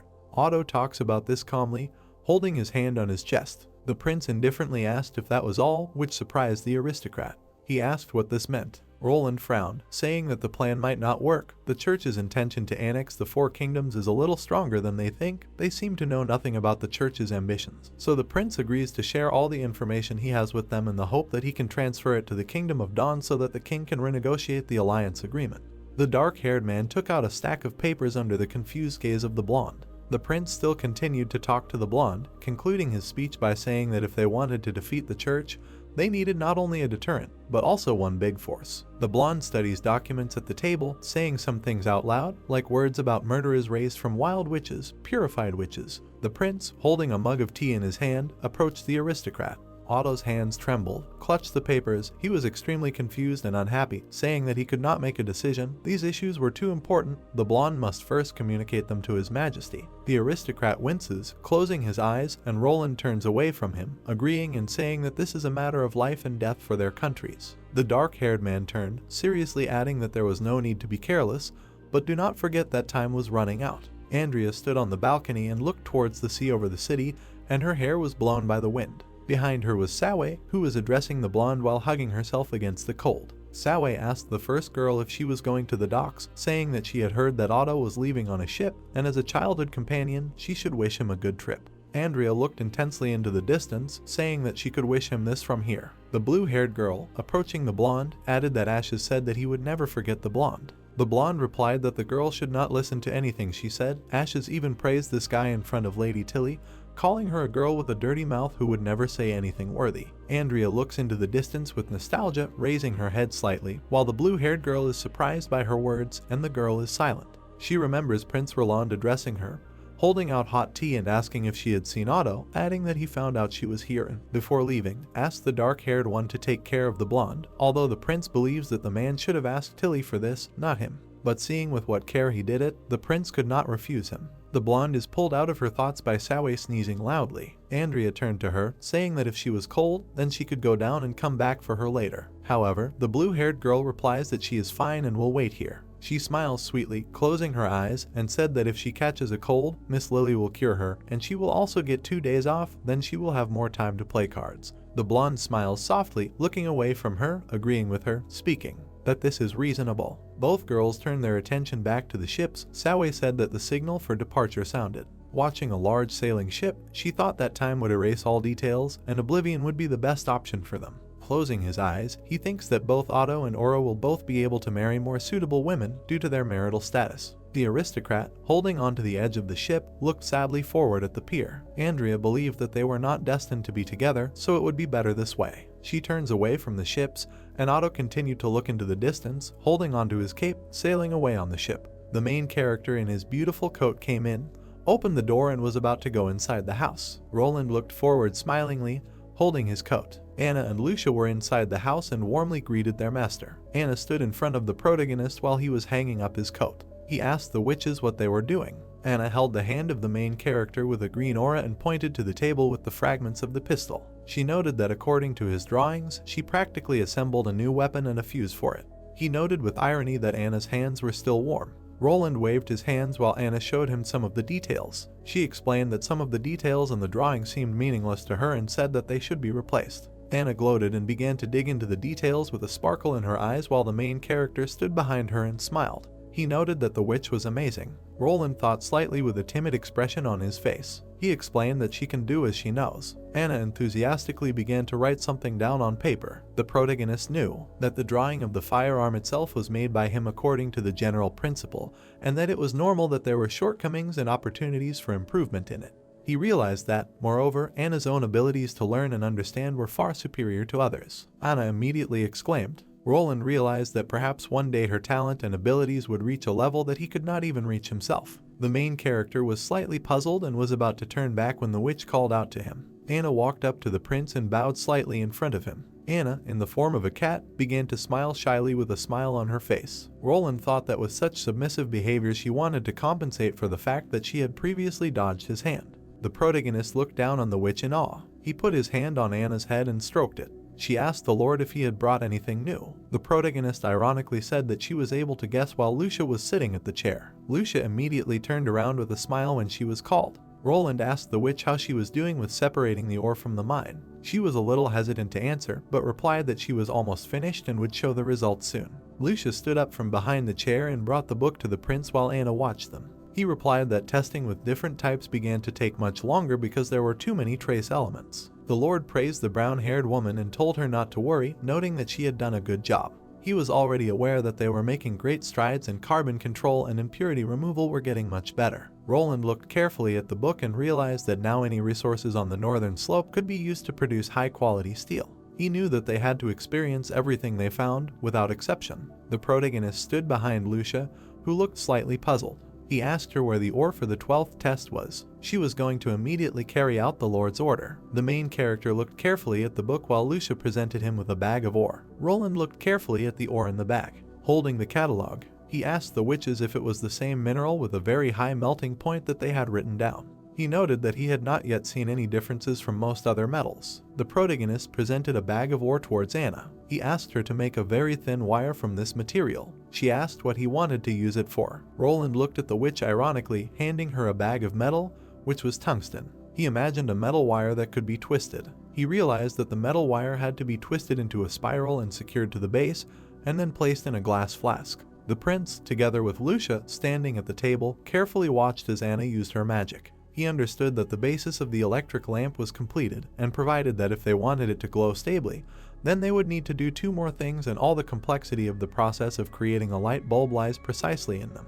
Roland looked ahead carefully, deep in thought. He understood that one thing was vacuuming, because it was necessary to isolate the oxygen from reacting with the filament. The second thing was that they needed an airtight seal to prevent air from getting into the flask. He knew that only witches could handle this task anyway. At the same time, one of the witches was holding a mug of hot tea against the background of a table with flasks. The witch said it wouldn't take them long. Agatha held a mug in her hands and looked attentively at the guys. Roland recognized that the main difficulty with vacuum sealing was that the filament remained extremely reactive at high temperatures and the filament was prone to oxidation, which in turn would cause it to melt. Agatha asked to tell us about the plan quickly since she was very busy. They understood that to avoid all this, it would be better to fill the flask with an inert gas, and pure nitrogen was an excellent filler, and after that Soraya would help with the sealing. Soraya closed her eyes and raised her hands up, enthusiastically noting that she would succeed. She immediately waved her brush with yellow paint. They realized that the small light bulb, abandoned by future generations, was now the pinnacle of technology in their city. Agatha, with a puzzled face, and Roland watched closely as Soraya used her brush. After some time, the main characters stood in front of the castle along with the witches and subordinates. It was a moment to see new light. Carter looked at what was happening in bewilderment while Barov and Iron stood behind. Carter was puzzled as to what this thing was. Barov was worried about Iron, whether he was cold. Iron replied that real men are not afraid of wind and cold. Tilly and the other witches watched with enthusiasm. Tilly put her hand to her chin and said if they could celebrate with an ice cream sandwich if everything worked out this time. Andrea exclaimed that she would also be involved in all this, but still she did not know what exactly was happening. Roland closed his eyes and was about to conduct an experiment with a light bulb, choking slightly. Maggie thought it was a glass ball. Nana thought that it was new medical equipment. Lightning thought it looked like a new weapon against demons. The protagonist was about to press the button. Right in front of all the guys, the light bulb came on and its bright light illuminated the silence of the night. Carter, along with Lightning, looked dumbfounded at the bright emitting light. The prince stood in front of the glowing light bulb with a confident look. He explained that it was an electric light and it did not flicker or go out in the cold wind like a candle, and it could not be put out like a fire. He said that in the future such light will be in every house in the city. Barov, along with Iron and Carter, looked dumbfounded at the bright light of the light bulb, realizing that it was a miracle. Scroll adjusted her glasses with a mischievous look, anticipating the grandeur of the installation that would greatly improve the efficiency of studying at school in the evening.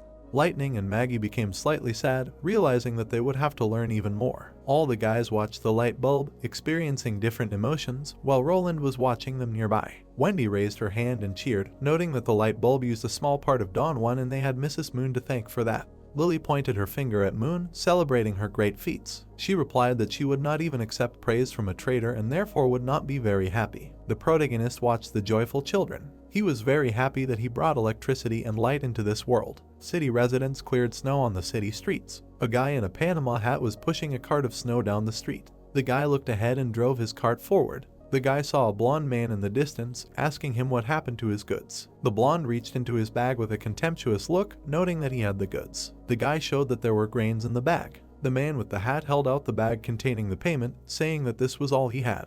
The blonde thanked the guy for the purchase. The blonde began to look sarcastically into the bag, starting to count the money. The blonde looked stunned as the guy in the hat was grabbed and pinned to the ground. The blonde immediately turned around and began to run away from people. The blonde ran as fast as he could, turning back as a broom was placed in front of him.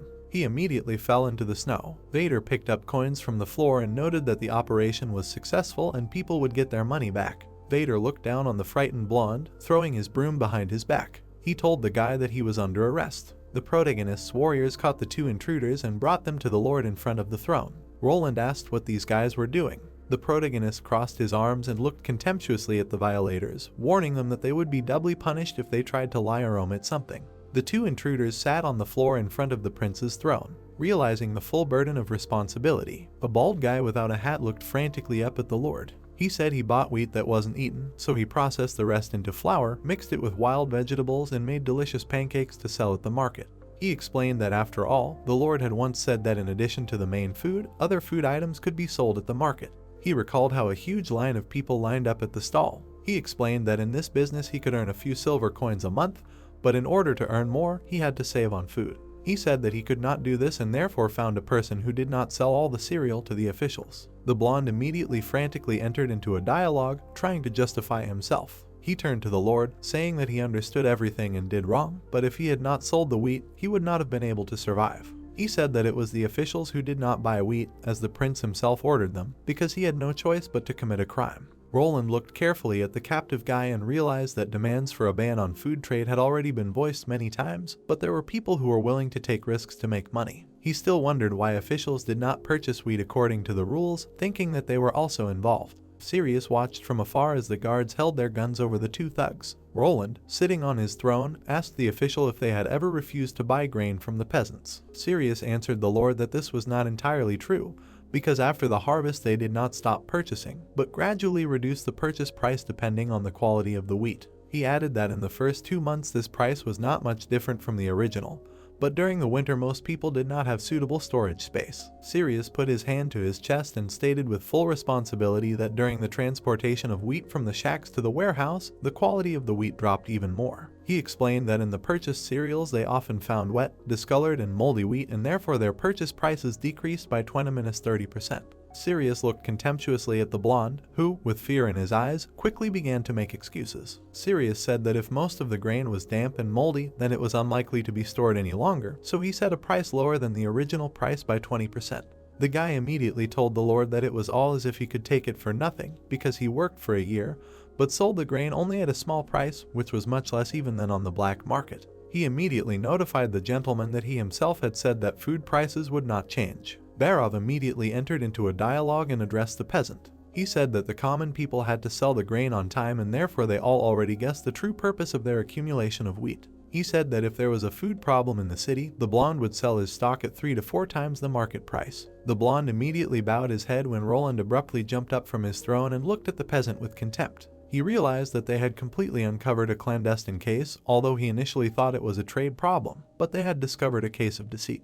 The prince sharply extended his hand forward at the peasants and looked at them angrily. He declared these people guilty. The blonde immediately dropped and became very agitated, sitting on the floor. Roland noted that the peasant violated the ban and sold the grain, doing it consciously, and, therefore, for his guilt, he sentenced him to 10 years of work in the mines, and if his behavior was exemplary, he could reduce this term. Roland also turned his gaze to the other guilty resident, who was horrified. He said that the resident also violated the ban and used spoiled wheat to make pancakes, which he sold to other citizens, and for both violations he would also be sentenced to the same term. He noted that in addition to 10 years of hard labor, they would be fined 3 times the income from the sale of pancakes. He ordered the guards to bring the verdict immediately. The prince stood at the throne, with his hand behind his back, and looked towards Sirius. He turned to the official and ordered him to write down this case, and then transfer it to Barov for review and publication. Sirius put his hand to his chest and bowed his head in front of the Lord. The protagonist said that he wanted the citizens to know the whole sequence of events and never repeat this. Sirius heard the master's order and was going to implement it.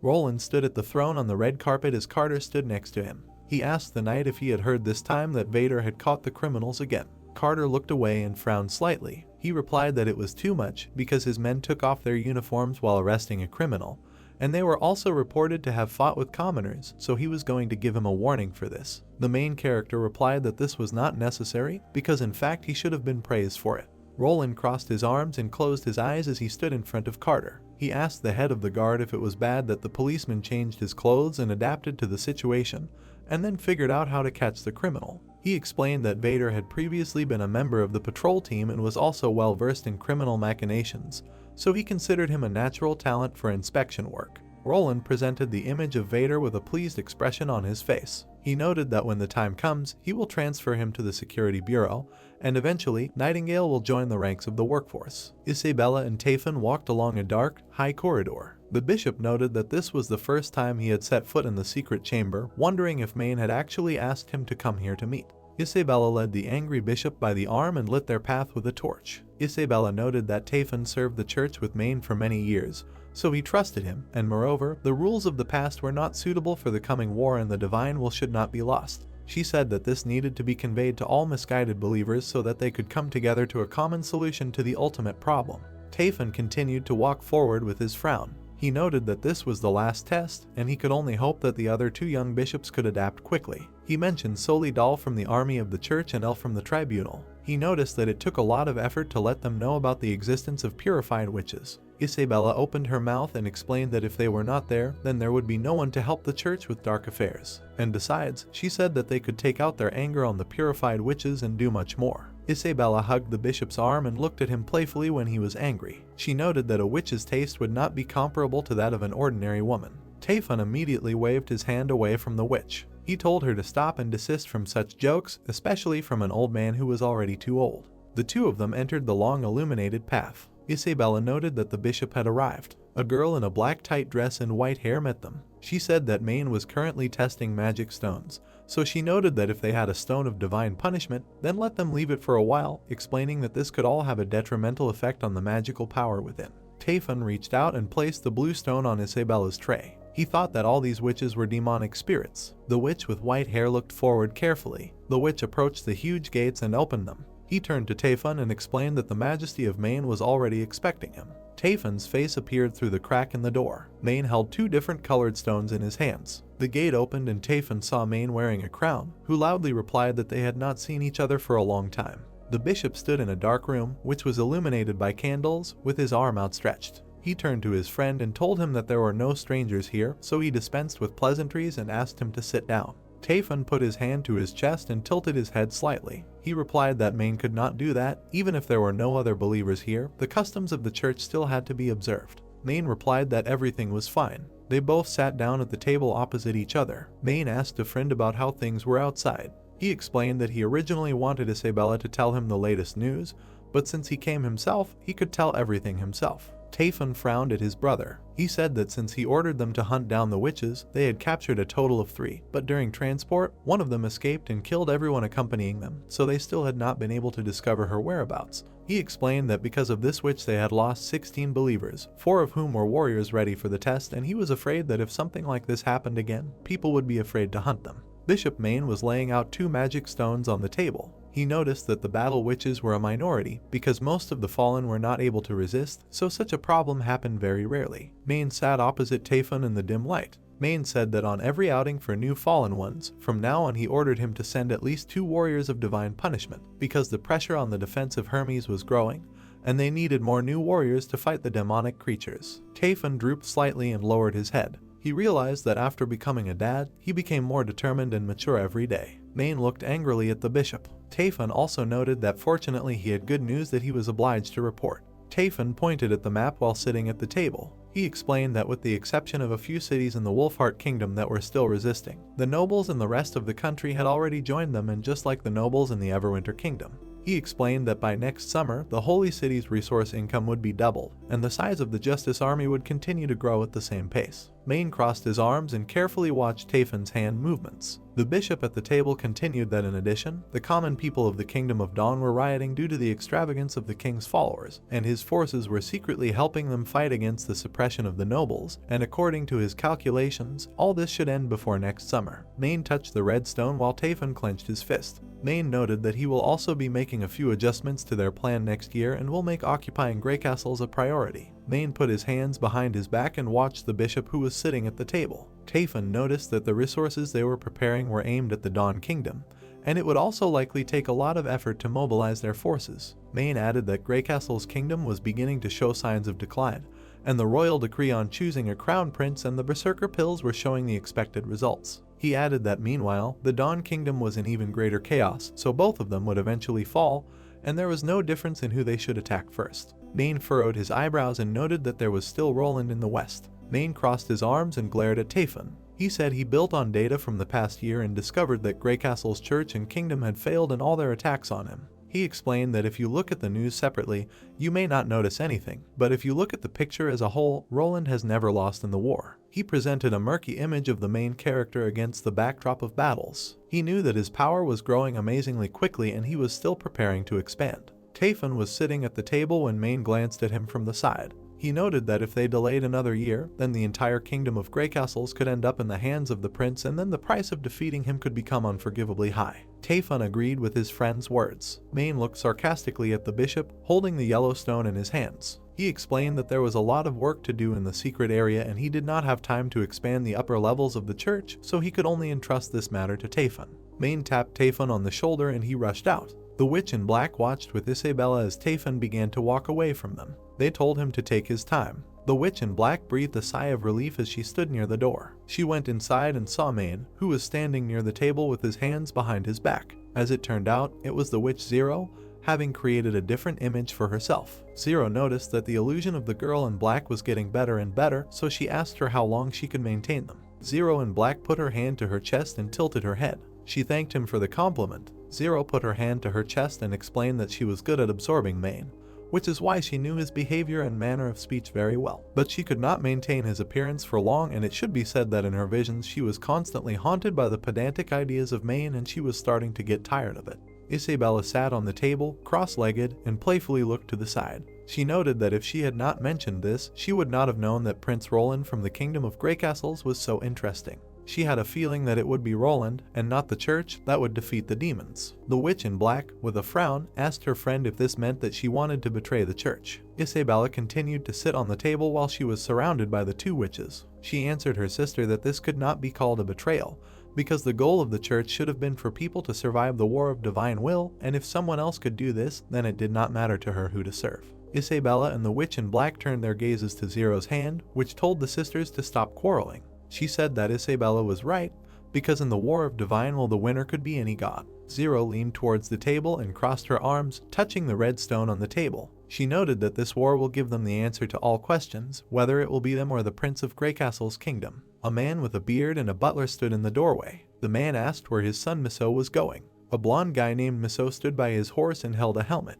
He said that he was going to join my lord to gain fame and title. His father and the butler stood at the porch while Miso stood by the horse. He noted that it should have been known that Lord Jack summoned the aristocrats of the western region in his castle and read His Majesty's secret decree, which stated that whoever could conquer the fortress of Longsong would receive a title and vast possessions from the king. The old man with a beard watched his child with concern, who began to list eminent people, such as Lady Miller of the Wild Rose family, Lord Cavan of the Maple family, Lord Ramai of the Wolf family, who all swore an oath of allegiance to His Highness without hesitation. Miso put on his helmet and was about to jump on his horse. He told his father that when their life gets better, he will understand that Miso was no worse than his brother. The old man struck the snow with his cane and called his son a fool. Miso, about to jump on the horse, turned back to the angry old man. His father shouted that Miso had forgotten how Duke Ryan was defeated. Miso replied that this time it was different, because the king had sent several guns of snow powder, and these were the same weapons that Prince Roland had used. Other knights from his squad, including the blonde one,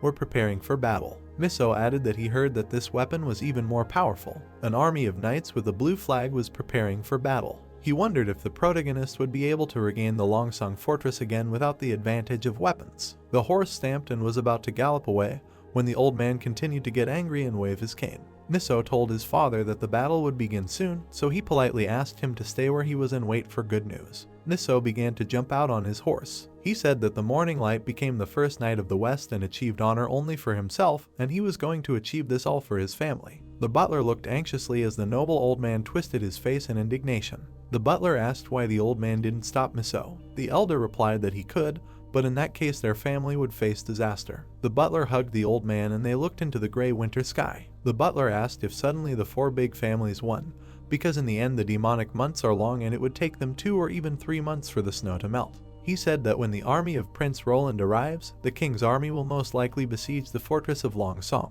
The old man grinned heavily and introduced the main character and his son. He understood that if it had been before, then perhaps he would really have thought so. However, once visiting the border city, he realized that Royal Highness Roland was a wise and kind lord. He presented images of witches against the background of a prince. He didn't even mention that his eldest son Ferlin and Lady Agatha lived in that city. The old man convulsively grabbed the shoulder of the butler, who was frightened by such a surprise. He ordered his assistant to go to the border city and deliver this news to His Highness. The old man, sweating, looked anxiously at the butler. It didn't matter to him how this news would be delivered to Roland's ears, but he ordered him to do it as soon as possible. Roland angrily hit the sheets of paper on the table. He shouted that Petrov had sent them a letter asking for help, because 4 families in the western region had restored and considered themselves too self-confident.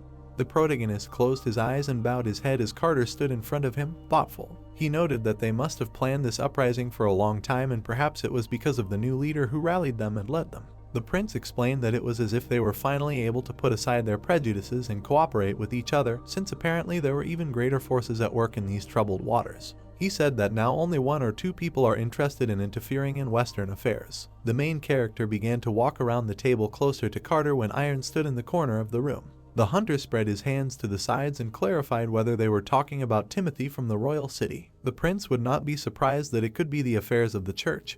After all, judging by the activities at Fallen Dragon Ridge, it was only a matter of time before they attacked the western region. Carter replied that the problem was that in the second letter Petrov mentioned that the enemy had firearms, which could mean that the enemies had learned the formula for gunpowder. Carter sorted through the letters while Roland frowned deeply. He said that the formula for snow powder was already known to both the church and Timothy, but they still had a long way to go before they could use it correctly. The Lord added that he was simply surprised that even if they had such a force behind them, they must be located quite far away. And the border city was the closest city to the fortress and were so confident that they could defeat the first army before reinforcements arrived. Nightingale stood in the corner of the room with her arms crossed. She added her point that it could be that they were currently in demonic months and heavy snow was blocking the roads and demonic beasts were attacking the borders. She guessed they must have decided now was the best time to attack. She believed that it would be at least 2 months before they could send reinforcements to Longsong's fortress. While Roland stood near the chairs, the hunter entered into a dialogue. He explained that the enemies possessed his firearms and were numerous in number, plus there was support from an unknown force, so they thought they could capture Longsong Fortress even though it was close to the border city. The protagonist frowned deeply and looked forward disdainfully from under his bangs. He advised that the enemies did not yet know what they had gotten themselves into. Iron menacingly put his hand to his head upon hearing the prince's order. The Lord told him to take 500 soldiers, because the first army had to immediately prepare for the march, as well as 6 field installations, so the assembly of the army was on him. Roland turned to Carter and gave him his order. He ordered the head of the guard to remain in the border town. Carter was a little surprised. The protagonist came closer to Carter and put his hand on his shoulder, looking into his eyes. He explained that the demonic creatures posed a greater threat than the aristocrats, so he told him to take care of the city. Roland turned to Nightingale, who bowed her head in front of him, putting her hand to her chest. He issued orders that this time the witches should come with him. Nightingale looked forward intently, telling her master that she would follow him to any place he chose to go. The main character opened the office doors and was watched by his employees. He said that he planned to slowly divide and absorb the territory of these aristocrats after they dealt with the affairs of the city. However, he noted that their actions gave him the opportunity to annex all the surrounding fortresses in one go. All the guys with a menacing look followed their angry prince to carry out their orders. He told them that this time they would not miss out on any of these pathetic nobles. At the same time, silhouettes of people stood on a small pier at night. The butler at this time was persuading the fishermen to take him to the border town, then the Elks family would generously reward him, maybe even 10 gold pieces. The driver was sitting in the boat and smoking a pipe, looking at the butler. He said that it was not that he did not want to deliver, but that he simply physically could not do it, because his boat was old and did not have a snow cover. The old man with the pipe explained that the butler himself had said that he wanted to go to the border town and he knew that this journey would take several days, so in just one night he would freeze. The old man closed his eyes and lit his pipe. The butler asked the elder if there were other boatmen nearby who could go to the border town. The gray-haired boatman replied that there was no one, only there was a large ship in the fortress that would suit him, but he heard that the gates of the fortress were closed and he did not understand why this happened. Suddenly the butler slumped as a strong wind blew on the shore and a large ship sailed past. The old man and the butler turned back in horror when they saw an approaching fleet on the shore. The man with the mustache shouted at everyone to push themselves. The boatswain on the ship turned to the old captain of the ship in a suit and shouted to him that the water in the boiler was ready. The captain told us to continue adding coal and not stop. A whole fleet of ships sailed to the shore towards the fortress. At this time, the main character was sailing on his ship with the witches. Lightning landed on the ship as a blue light after flying. She turned to the Lord and said that the enemy had already stormed the Lord's castle and there were those who were fighting with the guards at the northern gate of the city wall, and it seemed that they could no longer be held back. Lightning took off her glasses and sat on one knee on the deck. She explained that about 200 people attacked the castle, but the first wave failed, and the enemy also had their weapons, similar to flint, but still slightly different from those they used themselves. The prince asked if everything was fine with Petrov. The Lord looked carefully at Lightning, who was sitting on her knees after landing. She replied that he was a little scared because something terrible had happened. Lightning closed her eyes and frowned slightly. She replied that the Petrov family was killed, but he managed to warn his father and asked him to get to the castle, but other members of his family did not survive. She explained that they had been taken hostage, including the countess, and the 4 families wanted to force him to surrender. The little witch frowned at the main character. She said that she took the opportunity and flew to the castle to inform him about Roland's imminent arrival, which is why Petrov made one request. Lightning presented the image of Petrov, who was holding the deceased body of a relative in his hands. She said that he wanted revenge for his family. Roland closed his eyes tightly, realizing all the bitterness. He knew that the aristocrats had an unwritten rule that people with titles were exempt from killing during battle. However, the 4 families betrayed this rule and hated everyone he wanted to help.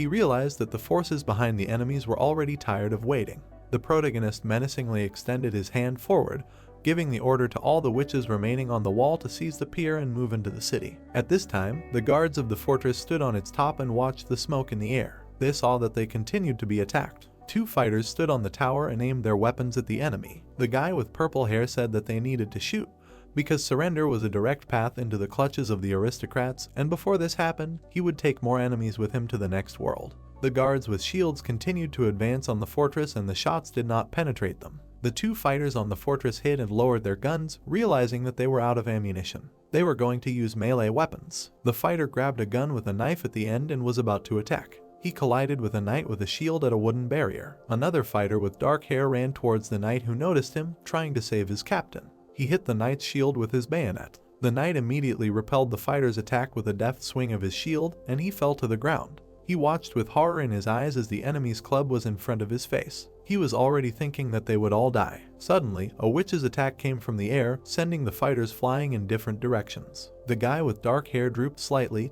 trying to understand what was happening. The fighter sat on the ground and covered himself with his hand in fear, seeing the shadow of a huge beast in front of him. The fighter frantically extended his hand when he saw one of the witches in front of him.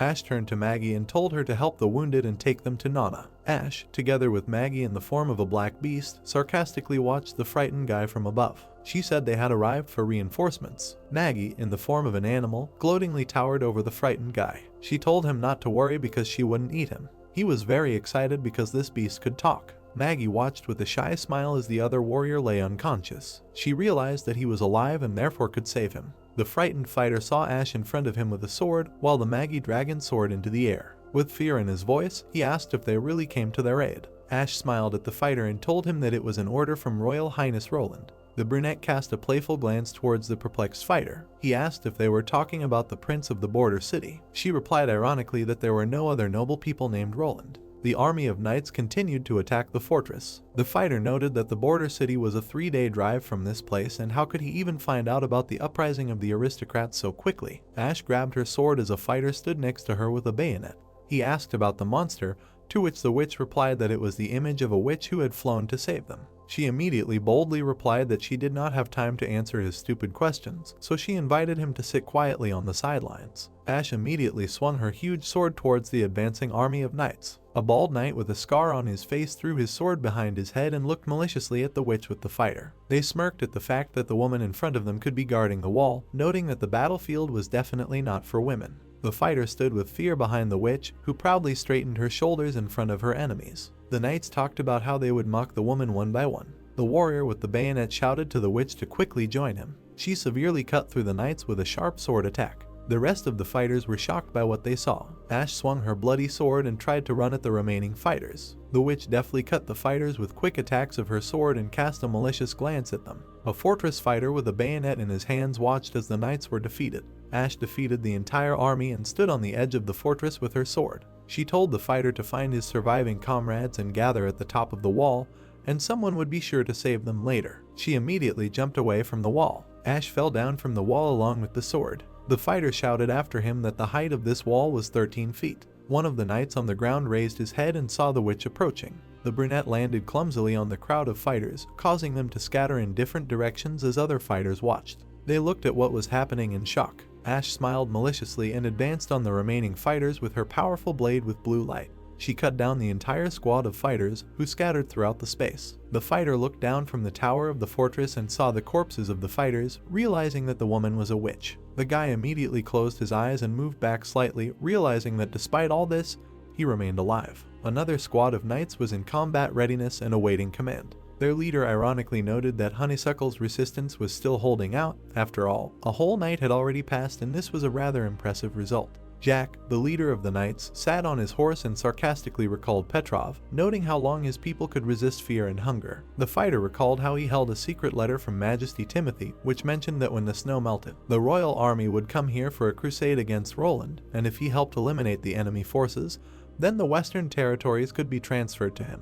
He realized that along with the Earl of Honeysuckle's territory, he could gain not only the land, but also the title of Duke. Jack extended his hand forward, looking at the large castle. He realized that this castle would become his residence, and Duke Jack sounded wonderful. Jack continued to rejoice with his eyes closed and his hand raised when an assistant rushed up behind him. He turned to the leader and said that the platoon had returned, and they said that the enemy fire had weakened, so it was worth sending armored platoons there. He enthusiastically told the guy to take care of it and organize everything. Knights with shields began to line up. Armored platoons were created specifically to combat silicon weapons, and Jack thought to himself that the enemies were not the only ones who had firearms, because Timothy had time to study them well. Jack looked ahead maliciously, slightly baring his teeth. He was curious about what would happen if he sent Roland Petrov's head, trying to imagine his facial expression. Suddenly, his assistant with long white hair came up behind Jack. He said there was something wrong around the dock area. Jack turned back and watched as the assistant looked away. He said that some strange sounds were heard in that direction, so he sent 2 platoons there, from which no one returned.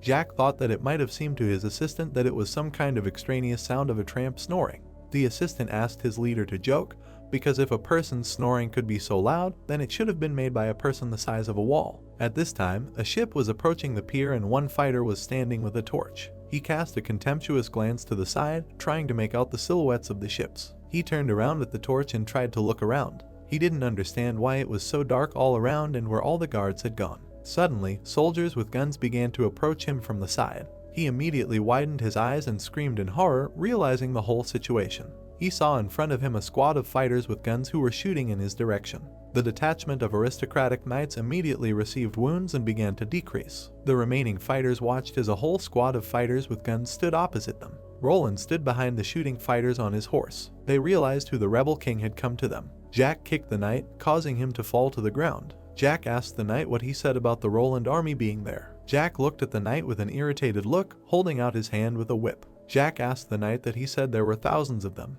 noting that if this was a joke, then he would immediately hang it on the city wall. The knight said that they were carrying the flags of the kingdom of Greycastle. The knight knitted his eyebrows, looking at Jack in fear. The knight said that the Dowkin squires wanted to catch a couple of enemies to find out everything, but when they went forward, they were shot down by intense fire. Jack widened his eyes in shock and opened his mouth. The knight said that many flashes flashed in the darkness, accompanied by endless clapping sounds. Jack extended his hand, pointing the whip to the side. Jack asked where Sir Dowkin, Earl of the Wild Rose family and Viscount of the Wolf family were, noting that they needed to be brought to him. Jack widened his eyes in fury at what he heard. The knight said that some of them had already capitulated. Jack couldn't believe what was said. Jack bared his teeth, looking ahead irritably. Jack clenched his hand, hitting it against the saddle. He called them scoundrels. Jack bared his teeth in irritation, lowering his gaze. He thought that this was complete nonsense, and whoever broke the news must have been very frightened by the gulp. Jack thought that flintlocks might seem powerful, but their firing range was only 40 paces. Jack sat on a horse in front of a crowd of knights. He thought that the reload and hit speeds were extremely slow, even if they were equipped with the same weapons. Jack thought that if he gathered all the knights together, waited until the first volley was fired, and immediately attacked, uniting all his men into one fist and moving forward, then he could defeat the rebellious king. The knight looked at Jack, pressing his palm to his chest. Jack told the knight to gather a heavily armored platoon to move forward, covered by their iron shields, and everyone with muskets should line up next to them. White snow was visible against the background of a black wall. The knights lined up, preparing to attack. The soldiers stood ready, raising their guns. Groups of fighters and knights stood opposite each other. Jack extended his sword in front of him, ordering his knights to fire. The knights pulled out their weapons, covering themselves with shields. The knights lit the fuse on their weapons. Fire appeared from the cannons, shooting at the fighters. The fighters immediately began to attack the knights in response. The knights covered themselves with their huge shields from the fire of the fighters. The fire of the fighters was so powerful that the shields of the knights could not withstand such pressure. The fighters continued their advance, while the first row of knights fell to the ground. The knights were in a panic from the firepower of the fighters. Jack widened his eyes, holding his sword out in front of him. Jack did not understand why the knights were fussing so much, ordering them to reload faster. Jack furrowed his brows, his eyes widening in horror. The sun was faintly visible in the distance. Jack was lying on the ground, bleeding. He didn't understand why their weapons didn't seem to need reloading. Jack lay among the bodies of the knights, slowly dying. He thought that His Majesty had given him something completely different. Petrov bowed to Roland on one knee. Petrov noted that Roland has finally arrived. Roland approached Petrov, smiling slightly. He told Petrov to stand up, noting that he had bravely resisted until the very last minute, and the 4 great families would pay a heavy price for this, and the killers would be brought to justice. Roland put his hand on Petrov's back, who was shaking slightly with confusion. He said that he did not defend the fortress of the Longsong well. Petrov closed his eyes, bursting into tears, covering his face with his hand. Roland told him that he tried his best and it wasn't his fault. The protagonist thought that Petrov could not be called a good military leader. This was noticeable from the previous capture of the fortress, and the current uprising of the nobility only confirmed this fact. The protagonist, closing his eyes, smiled slightly, placing his hands on the guy's shoulders. He thought that Petrov was good at governing territory, had a great understanding of trade and had business acumen, but he was not a strategist and was not good at battles and plots. Petrov raised his head, looking at the main character with a sad look. The main character thought that, nevertheless, this does not mean that he is a bad manager, and if he does not know how to fight, he should be appointed to manage a peaceful territory. The main character noted that he still likes people with a business mindset more than those with fighting talents. Iron watched as the main character pointed at Petrov. The main character said that he believes that this rebellion had a single driving force and it was a conspiracy. The prince said that the enemy is trying to undermine the order of the western region in order to benefit from it. The prince noted that for this purpose they did not hesitate to commit serious crimes, kill nobles and civilians, and now that the battle has just ended, they can only guess how many people lost their families, how many houses were plundered. Iron and Brian listened attentively to the prince, looking at him. The fighters stood in the hall, listening to the words of the main character. His Highness said that, however, their plot was unsuccessful and it was their unyielding resistance that prevented the fortress from descending into greater tragedy, noting that they had proven themselves to be heroes and their willpower was commendable. His Highness clenched his hand into a fist, looking at the fighters with complete confidence. His Highness said that the battle is not over yet, the rebels are leaving the battlefield in panic, which means it's time to strike back. The prince swore that no matter where the enemies were hiding, they would not hide from the court, be they even in the territory of the four families or even in the royal city. Petrov looked at the protagonist with a pitiful look, placing his hand on the man's shoulder, covering his face. The prince said that the organizers of the uprising would face inevitable punishment and their blood would not be shed in vain. The prince extended his hand to the side, spreading his fingers. He said that from the next day, the First Army would restore order on the outskirts of the Longsong fortress, and any noble who decided to resist would be executed on the spot. The prince hopes that within a week the entire western region will become a single territory. Iron put his hand to his head with a satisfied smile. Petrov bowed before his Highness, sitting on one knee. The light coming through the window illuminated the main character. The soldiers rejoiced, exalting his Highness. The prince knitted his eyebrows and looked away, listening to the exclamations of the fighters. The guy threw the tray of food aside. He said to be let out of there. René stood behind bars, opposite a gray-haired man. René said that Jack doesn't understand what he's doing. René bared his teeth, frowning. He told the old man that if Jack did not stop, he would destroy the elk family, asking for his father's sake to open this cage. The old man narrowed his eyes, looking displeasedly at René. The old man said that if his father were alive, he would drive him out of this house. The old man noted that apparently he forgot that it was Roland who killed the Count of the Elk family, and on the other hand, the Honeysuckle family not only sided with Prince Roland, but also helped him suppress the other four families. René looked at the old man furiously, baring his teeth. The man told René that his older brother was trying to correct this mistake while he was scared to death, asking how he could call himself a knight after that. René watched as the gray-haired man turned his back to him, heading towards the exit. The man told René that he must show basic respect to his brave brother. After all, he is a count and the head of the Elk family. A lone candle slightly illuminated the room in which René was sitting on the hay. René clenched his hand into a fist, hitting it on the floor. René looked depressed, Petrov recalled. René thought that when the Duke was defeated, it was Petrov who helped him get out of prison,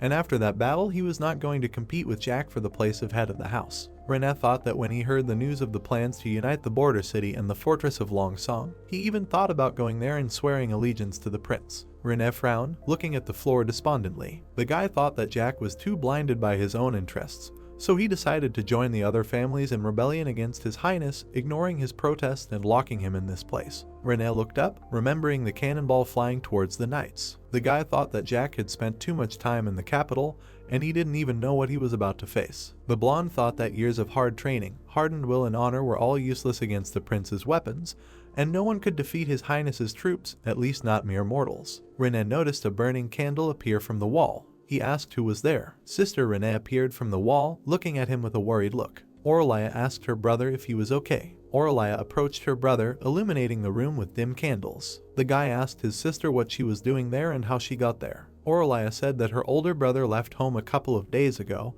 and the servants did not pay attention to her, and she took advantage of the moment while everyone was busy. Orlia handed her brother a basket covered with a rag. She said she grabbed some food from the kitchen, noting that he had lost a lot of weight. Guy asked your sister where Jack went. Orlia looked at her brother worriedly, shaking her head. She said she had no idea, but he had left with most of the house's guards, otherwise she wouldn't have been there. Orlia frowned, looking at her brother with displeasure. She said she heard that Jack tried to harm the Honeysuckle family, and hoped that Mr. Petrov was not harmed. Orlia looked at the ceiling with her brother in shock, her mouth slightly open. Orlia closed her eyes and covered her head with her hands, not understanding what was happening there. Rene grabbed his sister's hand, looking at her warily. He told Orlia not to go there and to wait with him as it might be dangerous outside. An explosion occurred near the exit. The fighters ran into the cell where Rene and his sister were. Orlia asked the strangers who they were and how they dared to break into their mansion. A foot in a black boot appeared from the darkness. The man asked the blonde that he was the second son of the Seven Elk, the night Rene met. Iron appeared in front of the guys, while Orlia covered her brother. Orlia looked at Iron with displeasure, frowning her eyebrows. Orlia told Iron that he knows who he is and they still dare to behave like that. Iron looked at the girl with a serious expression, narrowing his eyes. He said that he was Iron, the commander of the First Army, and His Highness Roland asked him to find them, and also asked him to convey that Mr. Petrov wants to tell them. Rene looked at Iron dumbfounded, his eyes wide. A snowstorm was raging over the castle. There was a firearm lying on a beige scarf. Petrov asked what this weapon was. The main character thoughtfully examined the weapon, while Petrov looked at him in bewilderment. Petrov said he didn't think Timothy would be able to create a gun. The prince thought that it was difficult to call it a gun at all, and there was no trigger or percussion device, just a metal tube with 2 holes. The prince thought that, in terms of design, it was very similar to the prototype flintlock. His Highness squinted at the gun. He thought that even the best example of a fire spear was still just a fire spear, and when the spring offensive began and the Western Army moved forward armed with revolving rifles, bolt-action rifles, and heavy machine guns, the royal city would not have a single chance of victory. Iron entered His Highness's office, standing opposite him. Iron told Roland that Rene and Orlia, Med, had arrived. Roland told Iron to invite them in. Orlia and Rene entered the protagonist's office, looking slightly confused. Orlia bent slightly, lifting her dress, while Rene sat down on one knee, pressing his palm to his chest. Rene greeted His Highness. His Highness folded his hands in front of him, looking at the guys with a serious look. The prince told the boys to stand up, noting that before he gave the order to attack the Elk House, Petrov assured him that Rene would never take part in Jack mutiny, and by the looks of it, he was right. The prince rested his head on his hand, looking at the guys with narrowed eyes. The prince said that Jack conspired with the families of Maple, Wolf, and Wild Rose, and 2 days ago they attacked the fortress of Long Song. Roland noted that the attack killed many innocent people and burned 2 neighborhoods, and in order to force the Honeysuckle family to surrender, they even harmed the Petrov family. Roland told the blonde that if he had managed to stop Count Jack, the fortress would not have faced this disaster. The blonde looked intensely at the prince, his eyebrows knitted together. The main character looked at the blonde with displeasure, his mouth parted. The protagonist said that many people took part in that mutiny, but he assures them that no one involved in the attack will escape punishment to the fullest extent of the law. All rebels will be severely punished. The main character told Rene not to worry, as he would not be angry with innocent people, and the descendants of the Elk family would not be harmed. The guys stood opposite the prince, who raised his hand. The protagonist told the blonde that he actually had one suggestion. The protagonist clarified that Jack died during the uprising, offering Rene to inherit the title and serve him, as Petrov does. The blonde closed his eyes, bowing his head. He said that from now on, Rene Med would be his support, his sword and shield, telling him to rely on him. The guy opened his eyes slightly, knitting his eyebrows, looking straight ahead. He thought that he had never really hated the prince, although he took his father's life, but it was not the prince, but Duke Ryan and the other 5 families who started the war. His Majesty looked at the guys with a calm expression, folding his hands next to him. Rene thought that after the war the prince did not brutally deal with the defeated aristocrats, and if his father had not died on the battlefield, he probably could have returned home safe and sound, as Earl Honeysuckle did. Rene thought that the fight was fair as long as it was righteous, and what Jack did was not only unjust, but had no purpose other than to aggravate the hostility. The guy looked at Petrov, who smiled at him. He asked Petrov for forgiveness. Rene thought that he was a knight and he was obliged to accept this offer for the sake of his family and other innocent residents. Petrov told his friend that it was not his fault and not to worry about it. The guy looked at his friend with a serious look. He thought that he was already on his way to becoming a real leader. Rene recalled various moments involving his friend. He noted that he could not even think that at that birthday party a year ago, he had already gone far ahead of him. Petrov looked at his friend with a slight smile. The soldiers fled headlong from the attack of the fighters. Iron noted that the rebel nobles were powerless against the advance of the First Army, sometimes only a few shots were enough. Iron added that the soldiers did not even need to reload their weapons, as the enemies panicked and ran away from the battlefield. Iron and Brian stood next to each other, looking in different directions. Iron thought that most of the time, the First Army only had to pursue and capture them, and every day there was a thorough clearing of the territories belonging to the Elk, Wolf and Wild Rose families. Iron looked down with narrowed eyes, frowning. He noted that when the troops reached the lands of Maple House, there was some snag. Iron and Brian stood at the cliff from which the fortress could be seen. Iron thought they had encountered an unexpected problem. Brian bared his teeth with displeasure, looking at the fortress. He noted that this is a real fortress and there is even a moat there. The soldiers sat in tents, bandaging their wounds. Iron asked Brian if anyone was hurt in the previous fight. Brian said that 2 of the poor fellows were wounded by arrows during the retreat, one in the arm and the other in the back, but the wounds were not serious. Brian added that the soldiers were at a damn disadvantage. They had to shoot from the ground, and the enemies only had crossbows and bows, but that was more than enough. Brian and Iron stood under the snowfall, looking at the enemy fortress. Brian said that the only way to the gate is an arched bridge, but that is where the main enemy forces are concentrated. The brunette noted that it was a pity that they did not have a detachment of artillerymen with them. A couple of shots towards the gate, and they would have surrendered in an instant. Iron looked intently at the fortress, holding a telescope in his hand. The hunter said that the troops would not be able to bring them, and they were too far from the fortress, and the snow was quite deep. The hunter noted that according to intelligence, the Maple family had almost no investment in the uprising, and the Count himself did not even participate in it. The suppression of the rebellion had almost no effect on them, and without siege weapons it would indeed be difficult to deal with them. The hunter looked at the fortress indignantly, knitting his eyebrows. He thought that he felt sorry for even 10 soldiers, noting that before living in the city of Iron Sand, he would not hesitate to sacrifice 100, and all of them would be happy to give their lives to complete the main task. The hunter looked at the brunette, lowering his hand with the pipe. He thought that, however, living in the West and watching these soldiers grow to their current level, he began to feel responsible for their lives. The hunter told the brunette that he needed to call the witches. The treetops were covered with white snow, while a white bird fluttered in the sky. Iron told the brunette to send a carrier pigeon with a message that they were in trouble and needed Miss Maggie. Gray clouds were visible in the sky above the fortress. One of the soldiers noticed the black silhouette of a huge bird in the sky. The archers looked in bewilderment at the black bird that Maggie had turned into. Maggie opened her mouth as the archers attacked her. The soldiers began to run away in fear from the bird,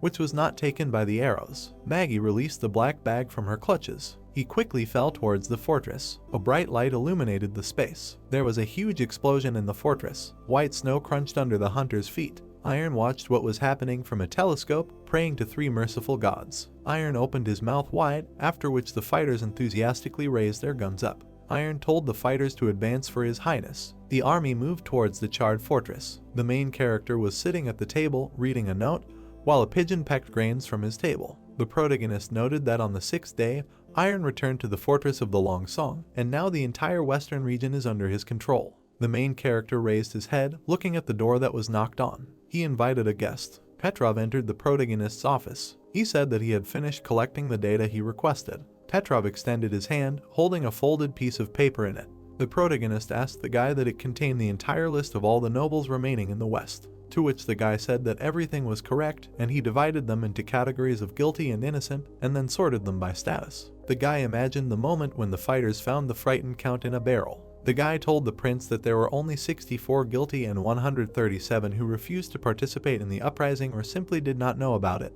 mostly small nobility. The guy noted that the first line listed Count Roman Candy and the houses of Maple, noting that he must have heard from Iron about how he was found scared in a barrel. His Highness held a piece of paper in his hands, representing the symbols of the families. He thought that Ryan, Maple, Wolf and Wild Rose had been completely destroyed, and Honeysuckle and Elk were still preserved, but they could no longer be called feudal aristocrats. The prince thought that all power in the western region now belonged to him. Petrov looked down worriedly, his mouth slightly open. His Highness told the guy that it was a great job. The guy told His Highness that Iron showed him the list of the guilty, asking him that there could certainly be no mistake in these accusations. His Highness looked at the guy with a slight smile. He said that Iron is very experienced at what he does and he doesn't use torture to force people to tell lies and thinks he can be trusted. The main character introduced Iron and Nightingale interrogating one of the people. Roland thought that in fact, the words of the imprisoned nobles were also verified by Nightingale, so there should be no mistake, and with its help, he can be sure that he did not miss any guilty ones and did not condemn the innocent.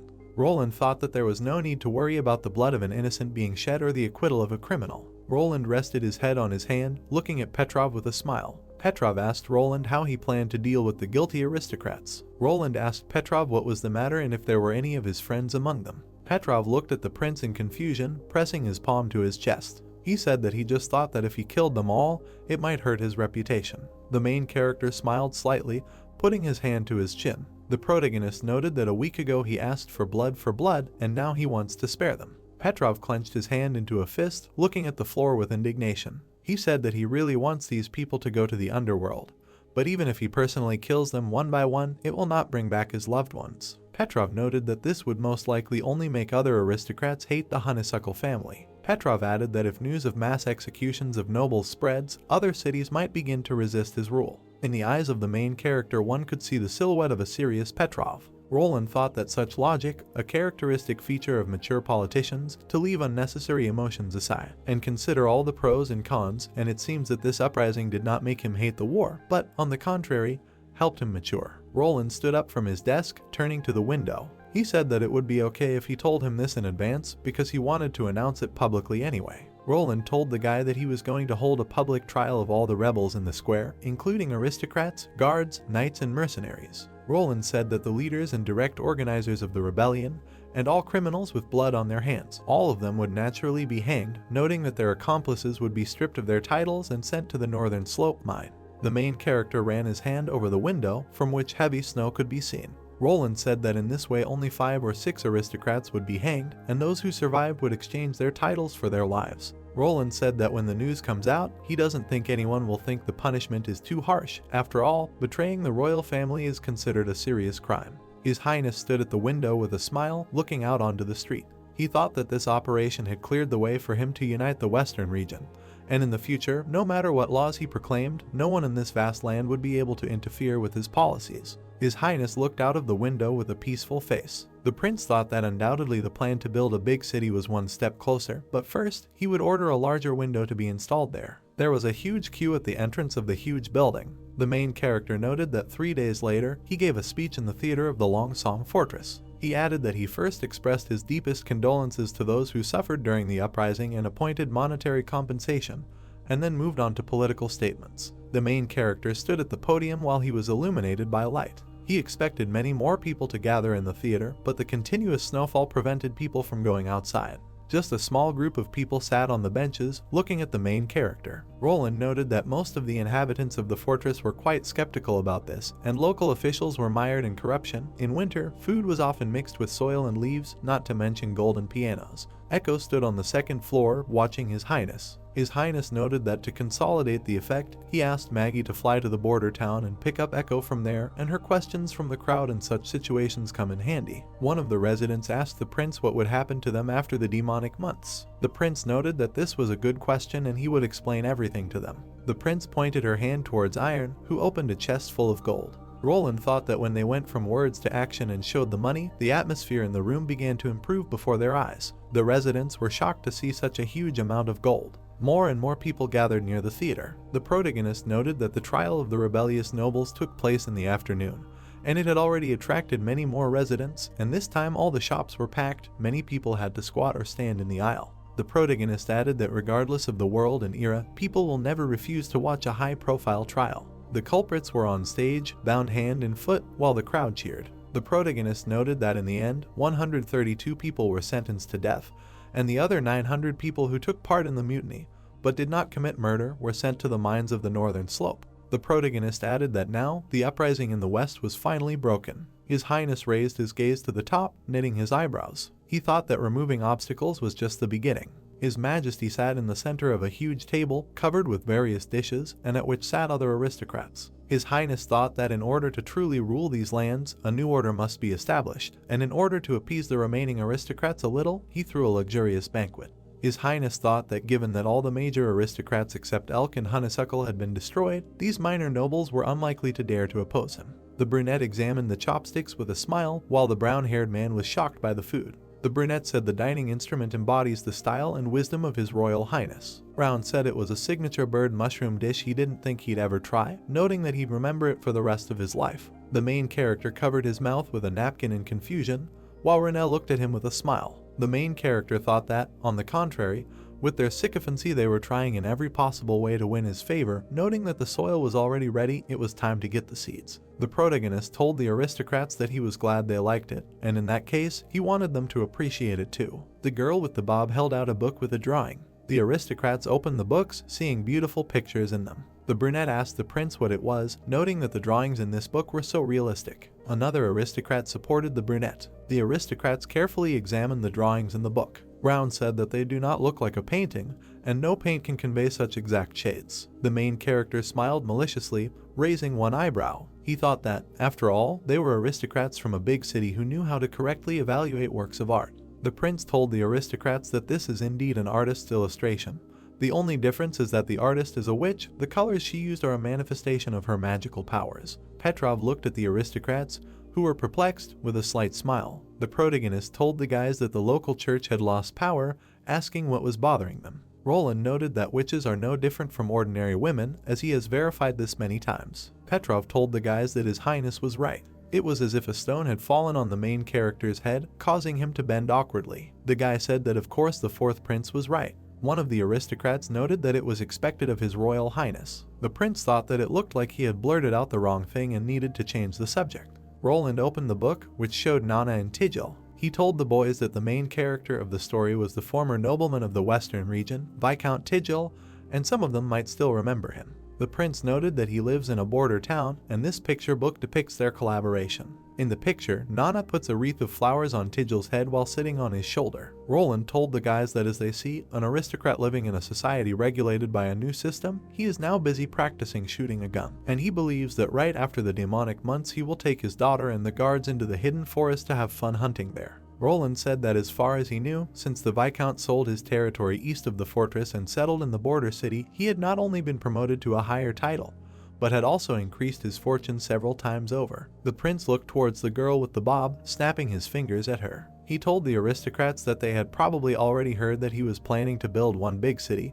and soon, the border city and the Longsong fortress, the distance between them would become one. The prince stood up from his seat, heading towards the maid who was carrying the pie. The prince told the guys that, of course, unification would occur at the administrative level. In other words, the new city would have uniform laws and a single political vector, and, as a consequence of this, he was going to abolish the land privileges of the nobility. One of the aristocrats mentioned their territories. The protagonist, taking the knife and plate in his hands, began to cut off a piece of the cake. The protagonist told the aristocrats that they would remain theirs, and according to the new system, a professional army would be in charge of protecting them from external enemies, and if they followed the rules, they would receive benefits that they could not even dream of before. Roland said that obviously the larger the cake, the larger the pieces. Petrov looked dumbfounded at the piece of cake that the main character gave him. Roland told the aristocrats that they had never been to the border city, so they did not know the size of this cake, and in fact, the city's income for the second half of the year reached 30,000 gold royals. One of the aristocrats said that this was the annual income of the fortress. The maid placed pieces of cake in front of each aristocrat.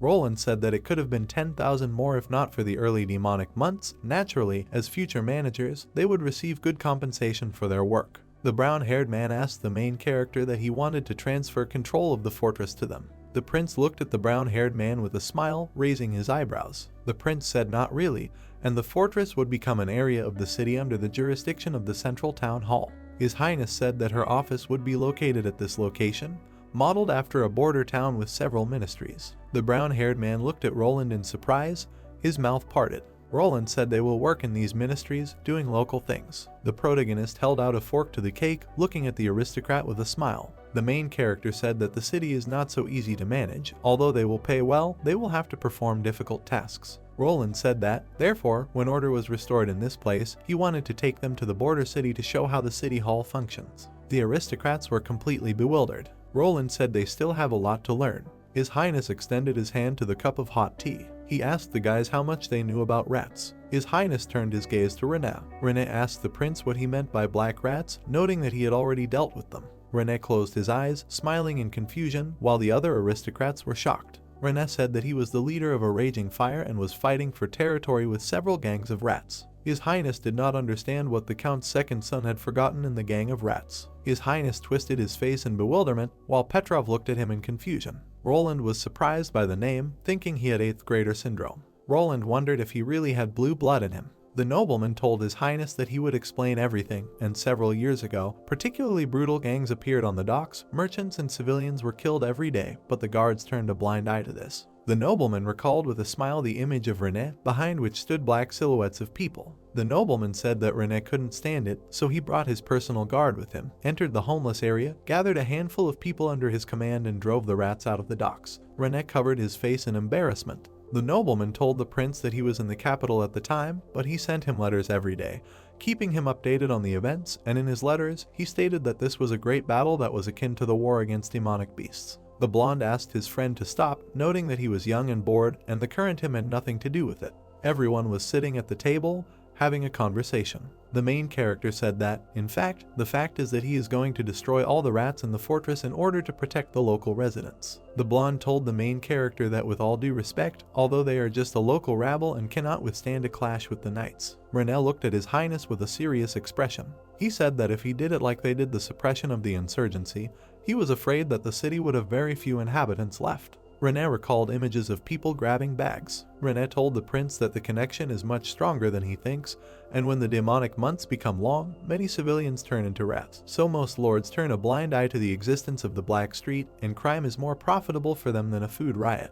The prince folded his hands in front of him, looking with a serious look at René. He asked the blonde who their leaders were. The blonde said that they were common criminals, some supported by nobles, but there were also bandits who escaped from other cities. His Highness looked at the aristocrats with a menacing look. He said he hoped none of them were supporting the rats, although that didn't matter now. As long as they were helping him with his cleanup plan, he'd turn a blind eye to it. René rose from the table, pressing his palm to his chest. The protagonist told René that he had a task for him, and for the next month he would focus on fighting the underworld of the fortress, and he would work with the First Army to eliminate all the leaders and completely destroy their gangs. Petrov stood up from the table, placing his palm on his arm. Roland told Petrov that he wanted him to open the barn and distribute food until the end of the demonic months. The aristocrats began to rise from their seats, looking at His Majesty. One after another said that this would not work and would only make the situation worse, noting that after this everyone would pretend to be beggars. The main character looked irritably at the aristocrats, putting his hand to his face. He thought that aristocrats considered ordinary people to be inferior creatures, lazy, ignorant, and dirty. Roland thought that he knew better about the nature of people. They may seem stupid, but with proper leadership and a clearly defined goal,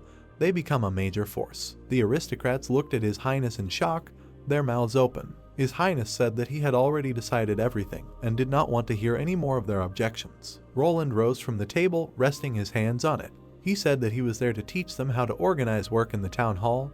One of its rules is to inform people in advance about all changes, answer their questions, listen to their complaints, noting that this is a policy not of words, but of actions. His Highness raised an eyebrow, squinting at the aristocrats. The prince thought that reform of the nobility, unified laws, unified administration and public safety, and, of course, consistent political propaganda, this would be the basis for establishing a new order. Iron walked behind Echo, who put on a cloak and covered her head with a hood. Echo told Iron that he didn't have to follow her. The hunter said that this is not a border town and it is not that safe, noting that His Highness told him to protect her if she left the castle without the other witches. Echo opened her eyes and opened her mouth slightly. The witch said that she shouldn't have told him this. The hunter frowned, looking at the witch's back. The witch said that he did not need to show her such respect. The hunter said that in his heart she will always be the head of the Osha clan.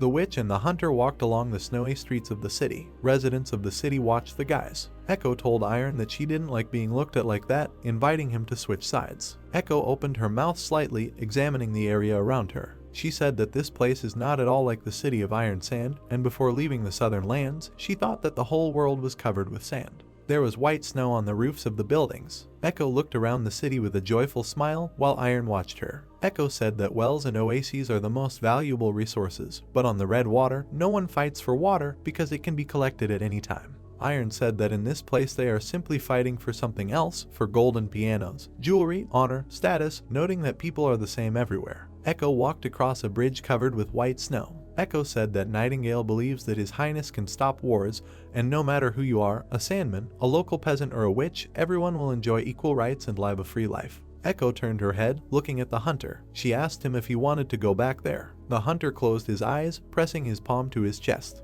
He said that he swore to the three gods that he would always help His Highness Roland and help expand his territory. The hunter opened his eyes, looking at the witch with a serious look. He told Echo not to worry as His Highness promised to avenge her and he would definitely do so. The hunter added that when she returned to Iron Sand City, no one would dare to disrespect her. Iron placed his hand on the bridge railing as he walked behind the Silver Moon. Silver Moon said that she no longer wants to be the head of the Osha clan, and she likes living in these places, likes spending time with Wendy and Nightingale, and she really likes His Highness's songs. The Silver Moon stared straight ahead. She hoped that someday she would be able to return and see how things had changed there, but she did not want to live in the desert and constantly fight for freedom. Iron darkened at the words of the Silver Moon. He said no one would force her anymore. The guys came to a huge snow-covered field, after which Echo took off the hood from her head and turned to the hunter. She said it was a great place because there was no one there. The hunter said that he would protect her. The hunter looked at Echo in surprise. Echo said she wrote a song about their hometown, asking him if he wanted to listen.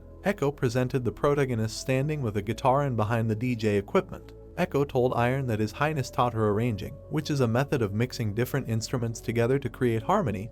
However, the names of some of the mixes are still a mystery to her. Echo gave an example of names he didn't understand, such as dubstep or collective farm punk, noting that only he could come up with such names. Iron closed his eyes, smiling contentedly. He said that the prince has always been special and he is the god's favorite. Echo opened her mouth slightly, telling Iron that she hoped he would like it. The Silver Moon sang a song to the hunter. Echo closed her eyes and pressed her palm to her chest. She smiled slightly, holding her palms out in front of her. The hunter widened his eyes in surprise, watching the witch. Silver Moon stood not far from the hunter, spreading her arms to the sides, forming sand. Iron was surprised that a desert appeared. The hunter looked dumbfounded at his feet, standing on the sand. Silver Moon raised her hand, dancing in front of the hunter and continuing her song. The Silver Moon looked at the hunter with a wide smile, extending her hand to him. The hunter looked dumbfounded at the Silver Moon, raising his hand in front of him. Iron extended his hand and saw that there was sand there. The hunter scratched his head as he stood in front of the protagonist's desk in his office, surrounded by Nightingale and Echo.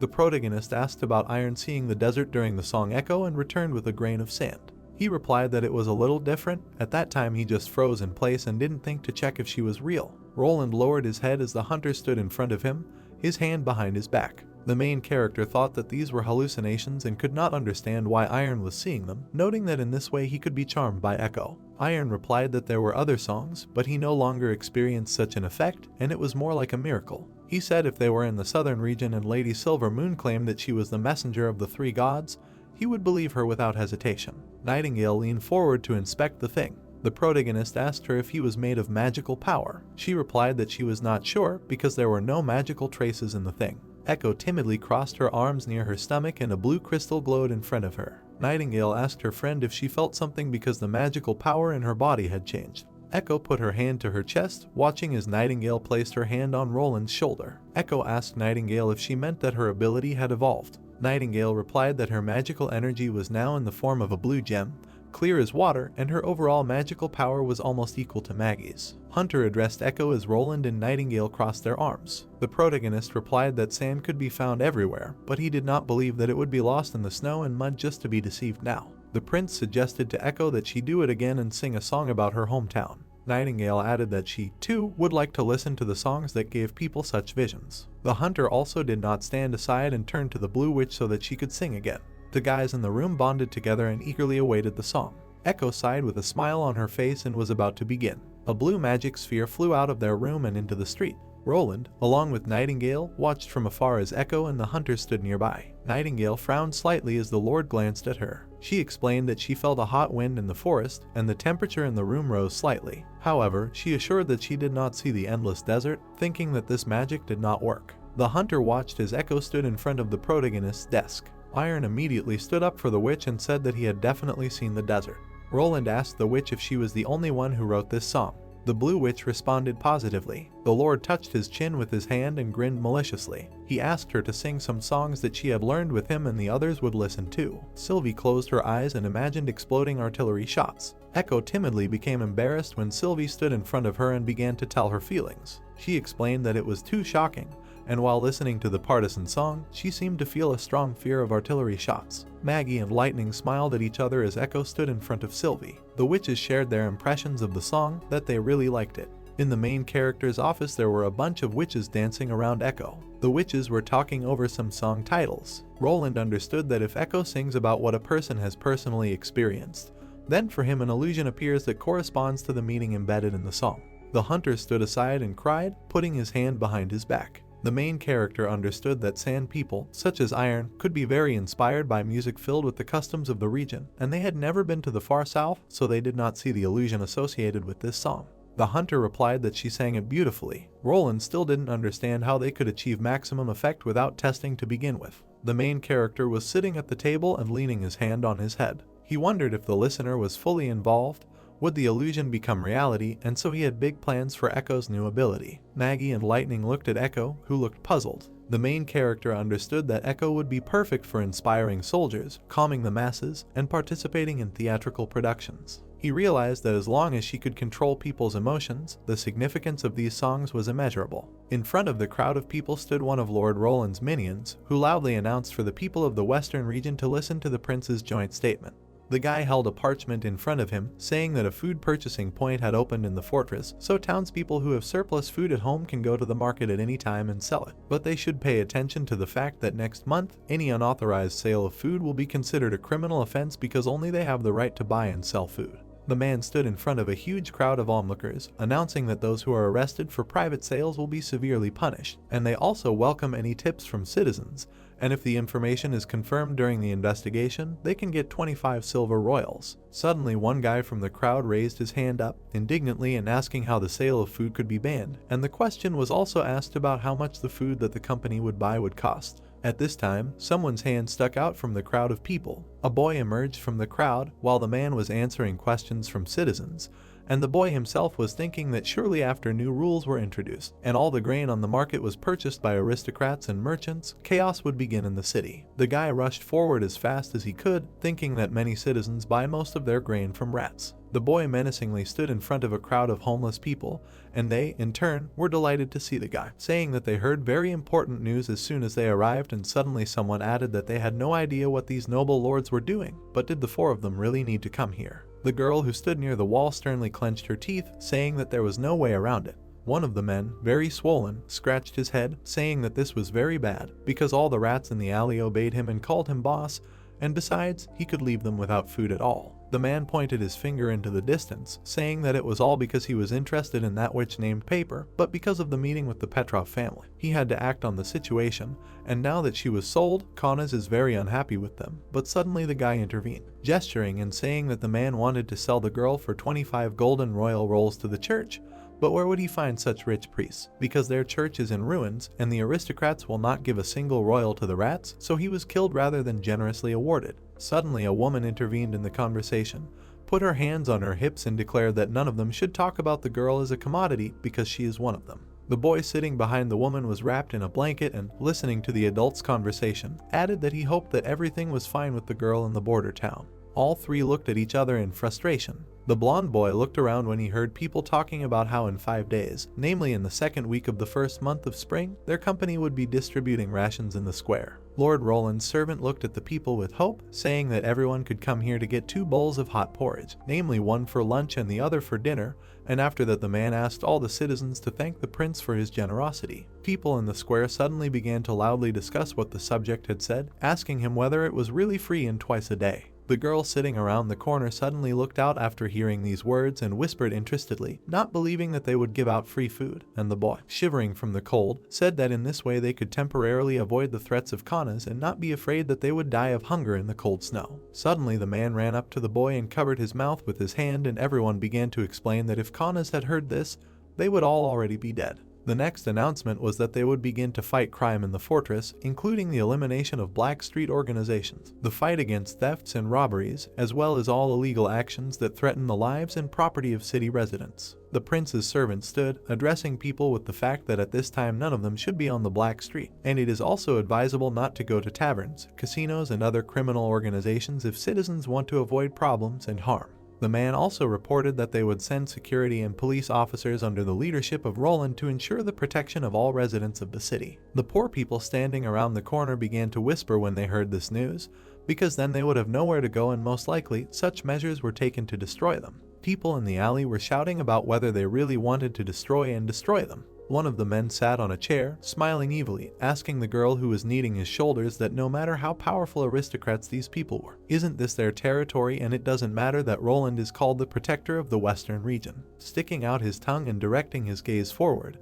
the hero loudly addressed the girl, saying that the king was still trying to rule the kingdom, but in the end no one cared about his orders, and the man himself was simply warming up the throne. The girl suddenly leaned towards Kanaz's face, agreeing with his words, because even if the power changes, aristocrats will remain aristocrats and rats will remain rats. And to this the man replied that what was said was true, but the second decree is quite strange, because if aristocrats want to improve their reputation when distributing food, they inform about it in advance. These words attracted the men and everyone turned to him, when suddenly 3 tramps led by Shackatooth emerged from the crowd. Suddenly one of the crowd came out, raising his hand and saying that usually there is little food, then why do they all want to feed the whole city? But without answering this question, Kanaz said that he would now go to the Bloody Hand, because he knows better than anyone how to do business with aristocrats. Suddenly the man turned his attention to 3 homeless people who approached, saying that they knew how to report on time and were quite smart, but they should not hope that the man did not understand what they were thinking about. Suddenly a blade flashed near them.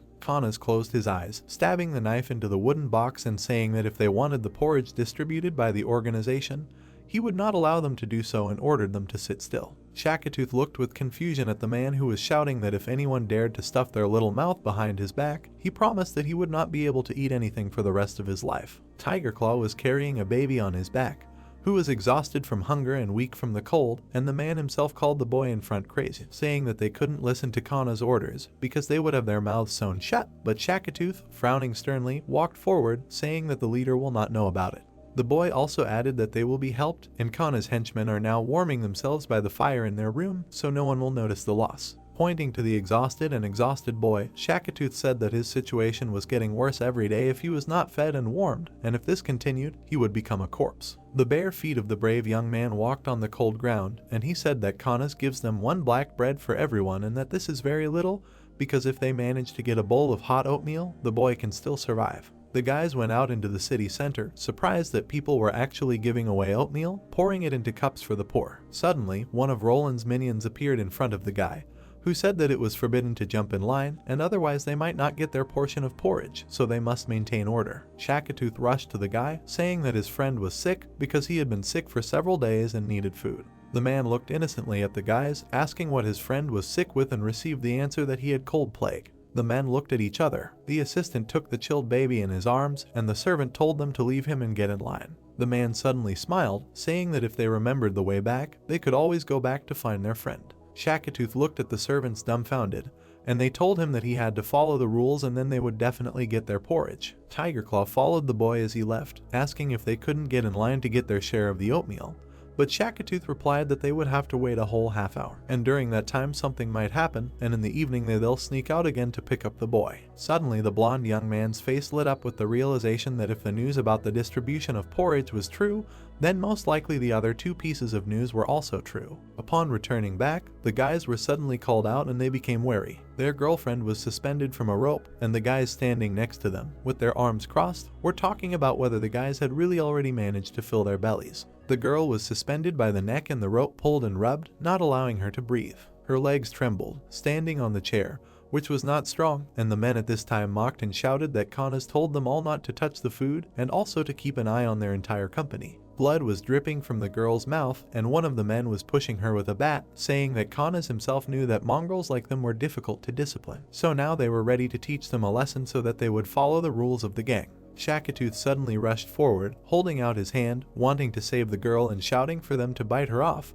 but the men only rudely mocked. At that very second, the girl screamed loudly and her head, thrown back, was filled with her own blood. Shackatooth screamed loudly, insulting his rivals, and Tigerclaw rushed towards the girl screaming, wanting to help her. But at that very second he was hit on the head with a bat, the man collapsed, and blood slowly flowed from the enemy's weapon. The boy suddenly fell to his knees, shouting that the girl was not to blame, because she didn't even leave the room, so the men should let her go. One of the villains squeezed the girl's cheeks tightly and put a knife to her, saying that she lied to him, swearing that her friends just went to seek shelter from the wind and because of this he knocked out 2 of her teeth, but she never confessed. Suddenly a foot landed on the head of the lying and trembling boy, and the scoundrel asked Shackatooth why leave the girl alive if she came back and took revenge. The boy looked hard at the knife that the man was pointing towards the girl's face, and Shakutu thought that they wanted to kill them, but if the hero managed to grab the knife from the enemy's hands in time, he might save her life. Suddenly, the rope on which the girl was cheerfully broke. She fell to the ground, landing on her back, removing the noose from her neck and screaming loudly. The villains began to look around, not understanding what had happened.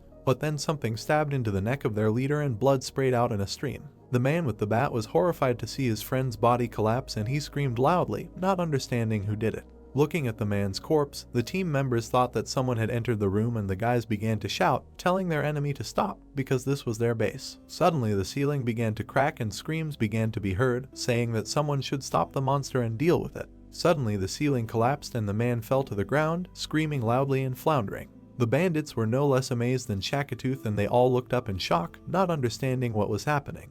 Ash suddenly appeared in front of them, holding a weapon in her hands, and her eye glowed furiously with red fire. People arrived at the barracks, armed with the first thing they found and shouting that they needed to take the devil, because the boss would definitely reward them, especially for bringing her alive. A bright silver sword flashed in the darkness of the building, and the girl shouted loudly that it was better for them all to die here. Ash threw back a dozen men, attacking her with one blow, and they flew back screaming, stunned by the girl's strength. Suddenly, someone appeared in front of Shakutu, and the boy's face changed, changing his expression to a terrifying grimace, and this someone told him that the boy must protect his friend. In front of the guy was Nightingale, who dealt harshly with her opponents, and the homeless boy looked at her in horror. But he immediately crawled up to the crippled girl, checking her pulse, and suddenly both friends heard the poor girl's sighs. Immediately a servant of Lord Roland appeared, who looked at everyone present and said that this was the police, and in the name of His Royal Highness, it was better to drop all weapons. The red-haired guy, noticing a boy sitting on the ground in the crowd, directed his good-natured gaze at him and told Shakutu not to worry, because they would take care of the girl. Suddenly it dawned on the hero, and his face changed, realizing that that announcement also turned out to be true, because the prince really sent people to destroy the gangs. Tears flowed from the boy's eyes, and his eyes begged for hope that they could still survive. The Lord's servant and his assistants led the line of criminals in the same form in which they were caught.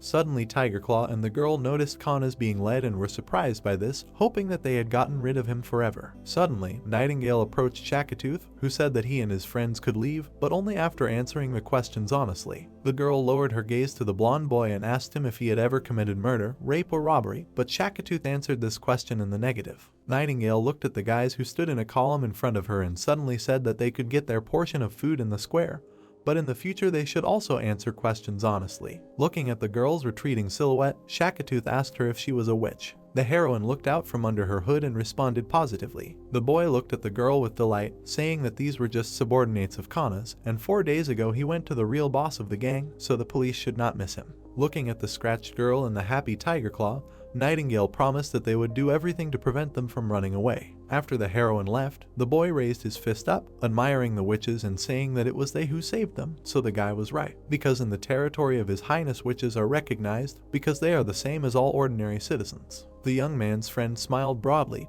glad that if paper was sent there, then she obviously had to do well. The girl touched Tigerclaw on the back and, smiling, asked if the man wanted to go to her, clarifying that witches were rare talents, and the man himself would disgrace her if he went, but he waved it off, offering the guys to eat properly. Suddenly, throughout the snow-covered area of the square, the loud voice of Lord Roland's servant was heard, who said that the question on the wire of why His Royal Highness was falling for free porridge was very good. The children were handed a bowl of oatmeal, and the servant at this time said that His Highness was determined to eliminate all the rats of this city. Then those who were threatened by rats and those who were forced to obey them in order to receive food now need not be afraid of anything. A man stood on a wooden stage, holding his fist in the air and saying that when the demonic months happen, the fortress and the border town would merge into a large new city that would need a lot of workers to build up the area between the two places, and then each of they will be able to support themselves. The servant also stated that only work can change their destiny, enrich each one, and anyone who officially works will become a citizen of the new city. Shakutu held a bowl of oatmeal in his hands while his friends were already eating, and he thought that if he could get rid of his past as a rat, he would be able to see paper again,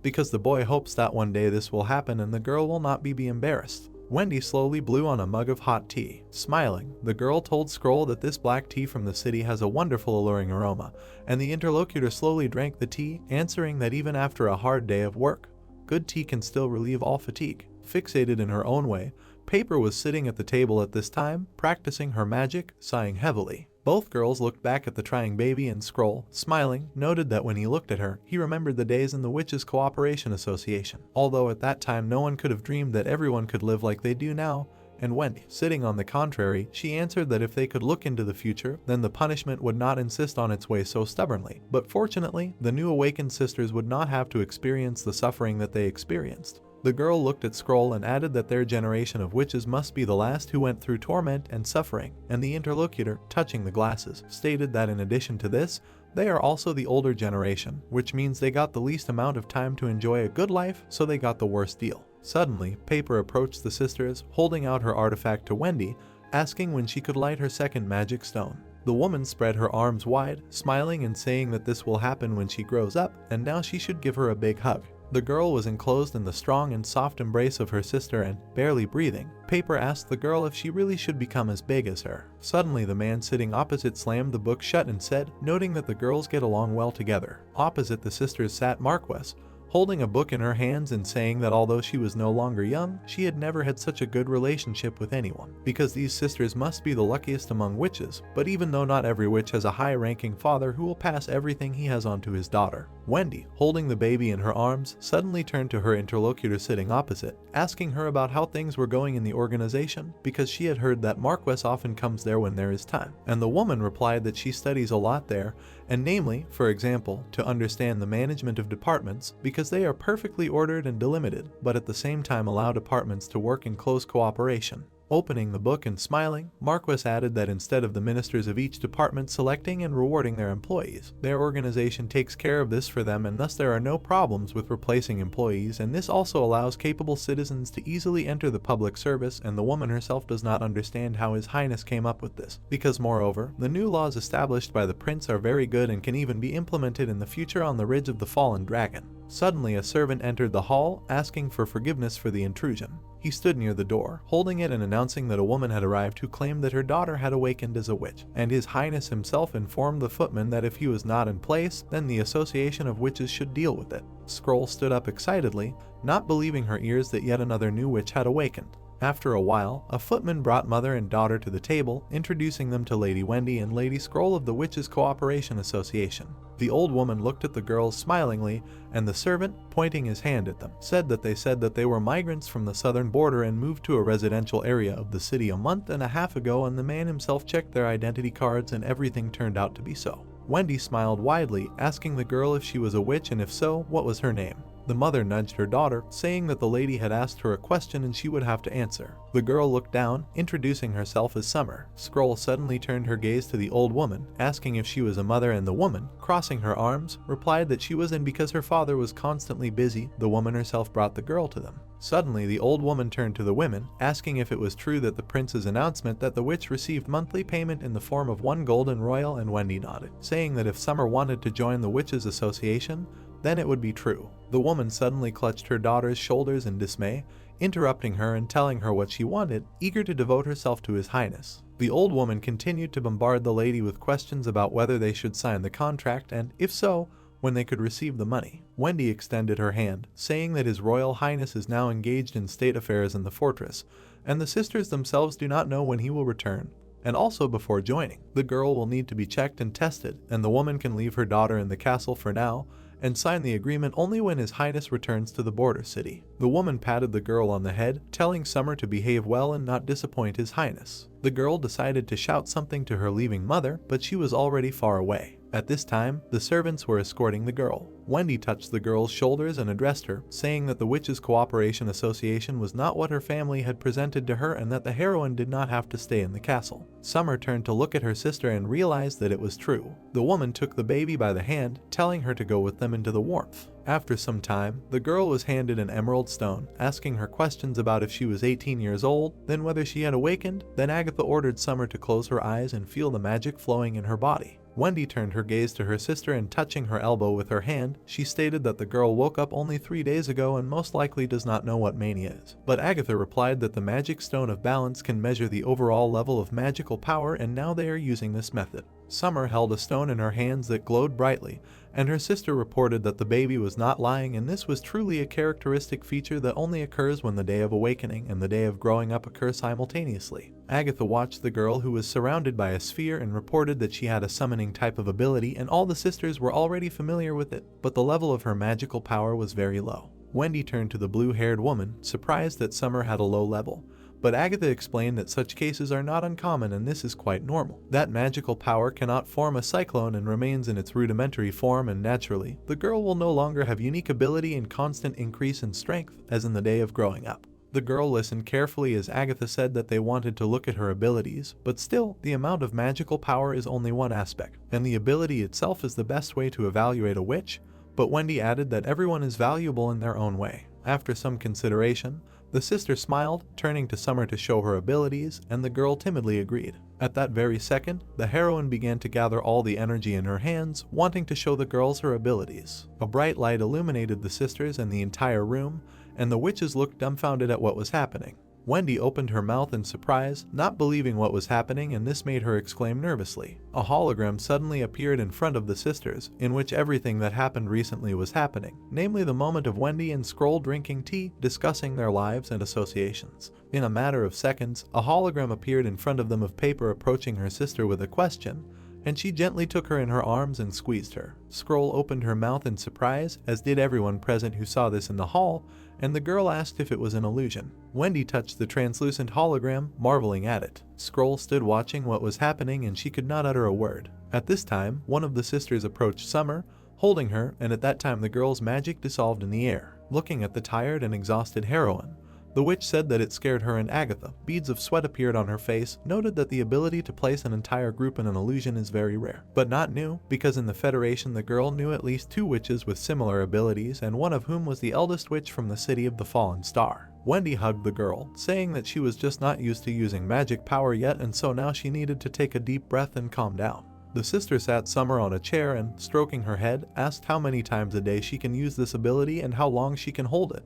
And the baby, putting her hands to her chest, answered that she can use the ability 2 or 3 times, and as for time, she never checked, but the longer, the more difficult it is for her to control it. Suddenly Scroll approached the heroine. Looking at her seriously, she said that using her abilities requires enormous magical power, so the girl should feel that water is flowing inside her or fog is floating inside her, imagining this every time she uses the power, and then the woman will teach her to everything that concerns magic. Wendy smiled widely, closed her eyes, and said with delight that everything would come to her with experience. The girl became embarrassed and lowered her gaze to the floor, agreeing with the words of her sisters. After this, Summer created another illusion, but this time the illusion showed what happened a day and a half ago, when the sisters were having lunch at a long table and Scroll wrote it all down in a notebook for His Highness, and she also decided to postpone the girl's move to the castle until she passes the test Nightingale. The witch walked around the room, adjusting her glasses and saying out loud that she knew that this possibility was very small, but they could not afford to lose His Highness Roland. But Summer happily left the castle, accompanied by the witches, and after that she became more animated and began asking about the witches and the 4th prince. The girl, trembling and crossing her arms, reported that she had heard that His Highness was a very terrible man who desecrated several women.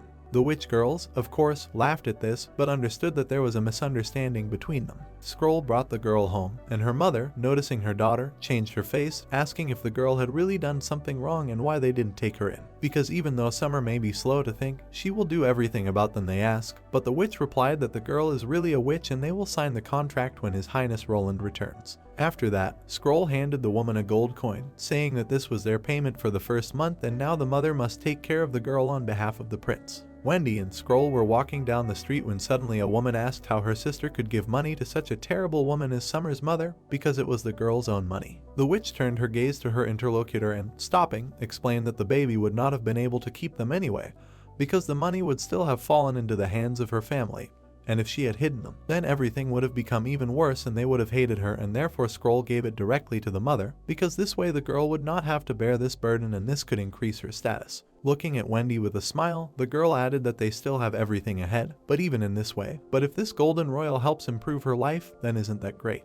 The friend hung her head, agreeing with the girl, but thinking that although His Highness was going to make the Association of Witches an independent organization, in which Wendy herself would be the head. Smiling awkwardly, the woman continued her thought that she did not have the appropriate knowledge and experience in this matter, and girls could not so easily come up with applications for the abilities of their sisters. Looking after Scroll, the sister thought that this girl was much better at predicting risks and preventing them, because she was more rational, and perhaps Wendy herself was not good enough to lead the association of witches. Suddenly the girl looked questioningly at her sister, and her thoughts were interrupted by her interlocutor's speech that no one would take care of the witches better than she. Scroll turned, turning to his sister and saying that after her time in the Witches Association, where Kara was the head, the girl understands that a reliable leader cares for his people with an open heart and always puts their interests above all else, regardless of ability. Wendy's face lit up with a smile, and the girl's hands clasped together, and Scroll added that her sister is irreplaceable in this matter. The girls suddenly heard loud cries that someone had returned, and they realized that His Highness Lord Roland had arrived at the castle. Taking each other's hands and looking tenderly into their eyes, the girls decided to go inside. Inside the castle, in the hall, a huge festive table was laid and everyone was fussing, reproaching each other for the fact that they had worked all day and everyone had the right to rest. Suddenly Roland turned around, realizing that someone was standing behind him. Anna clung to the prince's chest, saying that she missed him madly. But then other witches rushed at the guy, who also wanted to hug their beloved prince. Maggie and lighting threw the lord to the floor, hugging him tightly, causing the men's eyes to blur, and Anna stood over the guys and laughed, while Moon and Lily were indignant, saying that they had all arrived together and could not get bored. Wendy also approached His Highness, who was sitting on the floor, and the girl quietly said that it was as if the prince had returned home safe and invisible, and Scroll added that today they should have a holiday, but the prince was only glad to feel in a warm heated room and smell and taste the food. The lord also looked with rapture and delight at the joyful and kind faces of his witches, and Anna led him to the table. The man pliantly extended her hand, smiling and thinking that although the castle of the fortress is much larger,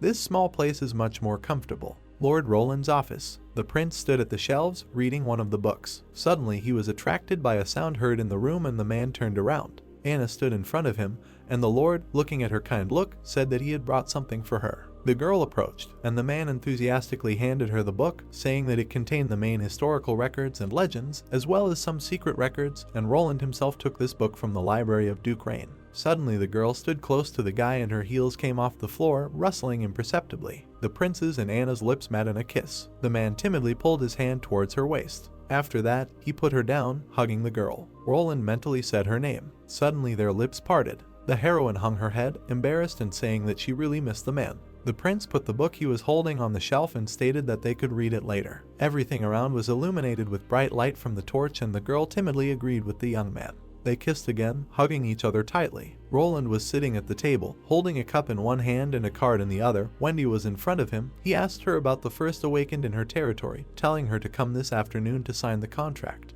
The witch put her hand to her cheek in confusion, asking the prince if he was angry because they were talking about him in the association, suggesting that her abilities were not suitable for managing the association, saying that Scroll would do a better job. The witch was surprised when she was asked if she had spoken to Scroll about this and whether she had been told that she was the best candidate. The prince placed the cup on the table, saying that management skills and techniques can be learned through practice, but one's own personality is more difficult to change, asking Wendy if she knows that she is the witch's favorite sister. He looked at the girl, noting that Scroll was mainly in charge of the education department. In the future she would have little time to get along with the new witches, and this is precisely where she is strong, like no other. The brunette looked at his reflection in the tea, noting that regarding the residents' misconceptions about the Witches' Cooperation Association, he was careless. He never thought that his previous reputation could spread throughout the state. He tensed, realizing that he had to get rid of this rumor as soon as possible, because this would allow the cooperation of witches to act more effectively on their own. The young man stated that they needed to create a management system that could handle the hiring of witches on its own,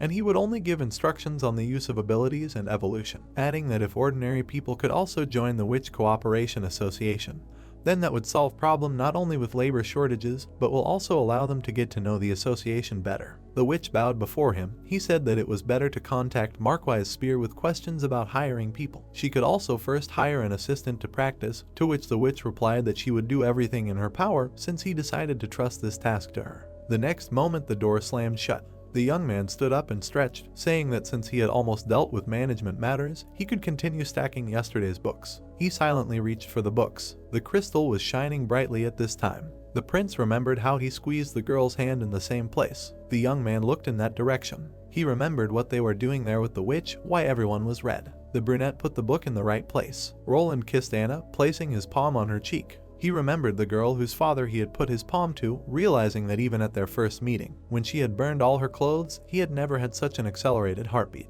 He put the book down, thinking about how much had happened in 1 year. The young man bent over his books, thinking that he should have been more assertive and taken the initiative into his own hands. Nightingale appeared, handing him a book, offering her help. He looked excitedly at the witch who was putting the book in the closet, to which she said that she immediately left yesterday so as not to disturb them. Nightingale said a little upset that it was not surprising that Anna would come to him after a long separation, because she had never suppressed her emotions. The prince took the book, asking if this was true. The guy took 2 books in his hands and stood next to Nightingale, beginning to arrange the books. They stood at different ends of the room, continuing to sort through books. The brunette put down the last book, thanking him for his help. He looked at the witch who asked how long he would delay this. The witch turned around, upset and telling him not to keep her waiting forever. The prince looked upset at the witch who disappeared into the fog when she finally said not to give her hope. He was left alone, realizing that he was, in fact, no longer an engineer who spent the whole day working on drawings. The brunette sat down, looking at the door, flatly telling himself that this was not a world from the past, everything was different here and he needed to finally get used to it.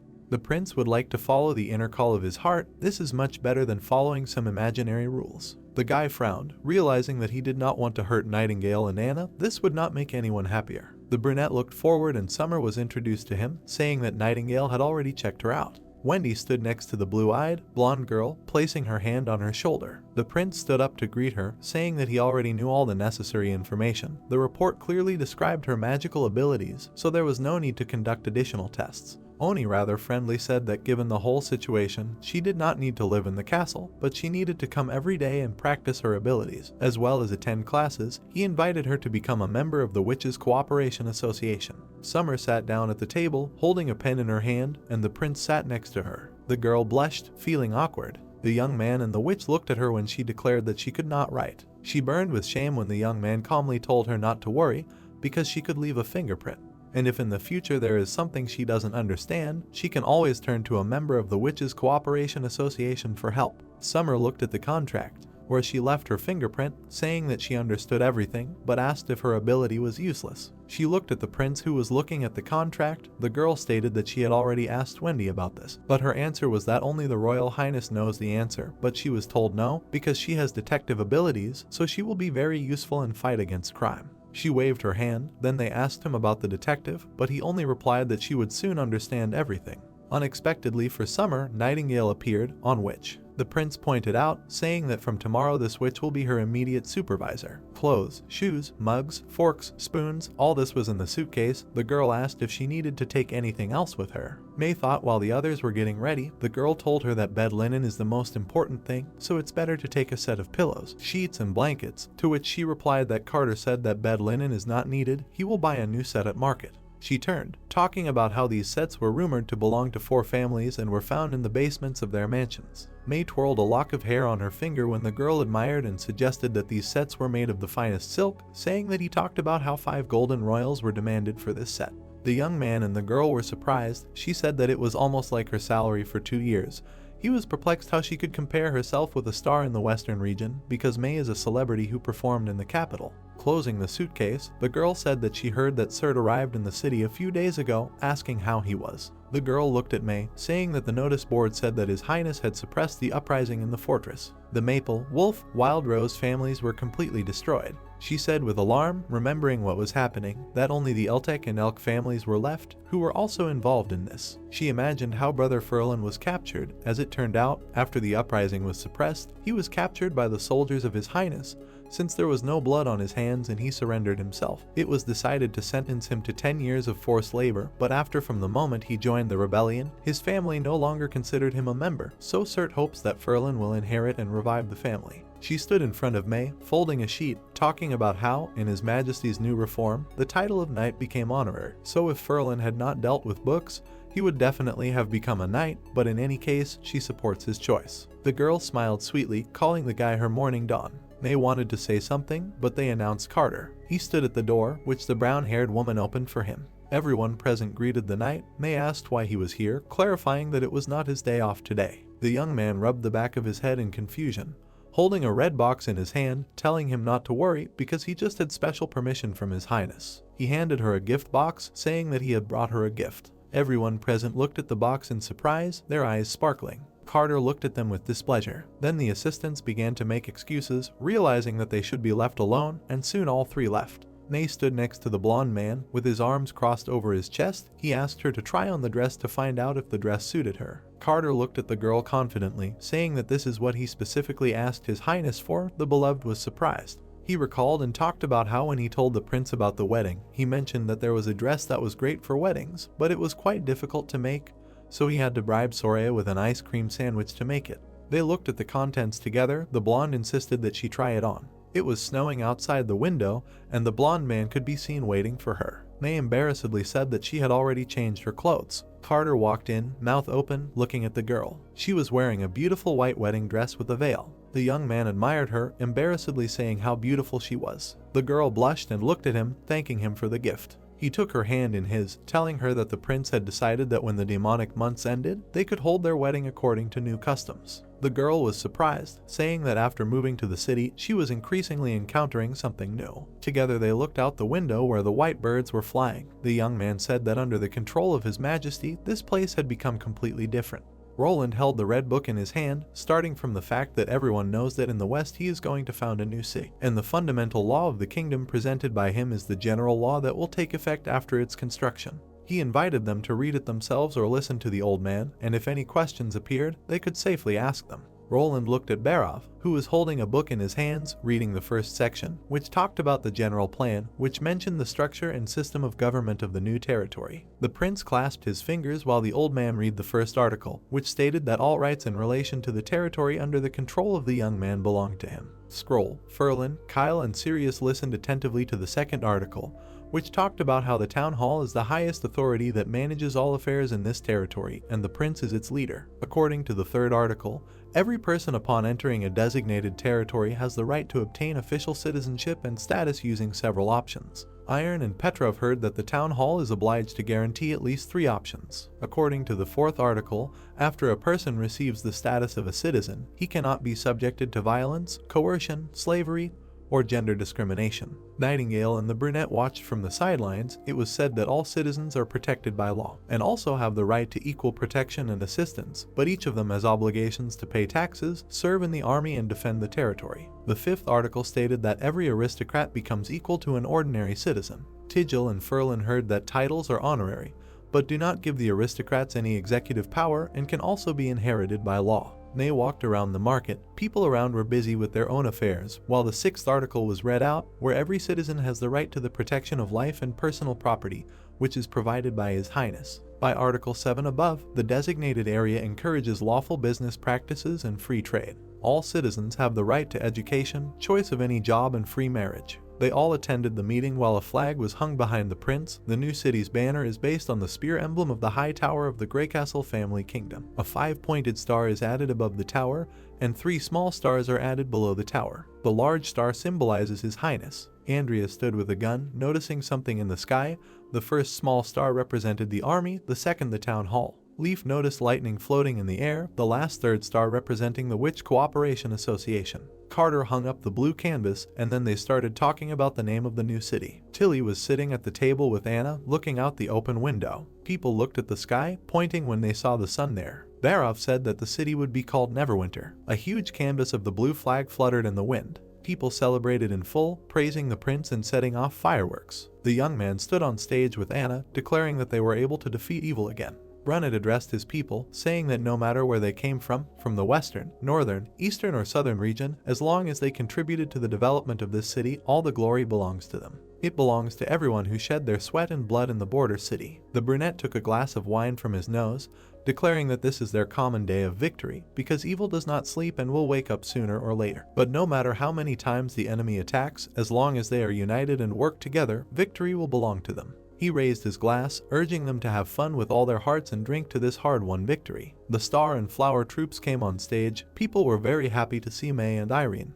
People were quite surprised to notice the flames thrown into the air. Anna cut them down with her strength. People praised her. The chopped tree fell into the fire pit where the fire was burning. She set the lamb carcass on fire. People joyfully waved flags, celebrating Victory Day. The magical fire burned at night against the backdrop of the palace. Someone said that although giving fried meat as a gift is much safer, barbecue is much tastier. Lily took the meat, saying that it was perfectly cooked and she didn't have to worry about small harmful insects in the food. Lightning was indignant, saying that there was not a soul in this chicken leg. Maggie was holding a huge piece of meat, about to eat it. Andrea was delighted with such a quantity of delicious food, planning to eat to her heart's content, inviting the witch to play. If she wins, she will take her portion of ice cream. Ash wondered if she thought she would refuse. Agatha looked at Maggie, saying that in her opinion it was a waste of time. Roland looked at her awkwardly while she was talking about how the demons would attack soon, and they were doing something strange instead of preparing for battle. He stood behind the witch with glasses of wine while she dissatisfiedly ate the meat, saying that they were sitting and enjoying a short-term victory when the enemy was on the doorstep, calling it an excellent plan, reliable as the fortress of a long song.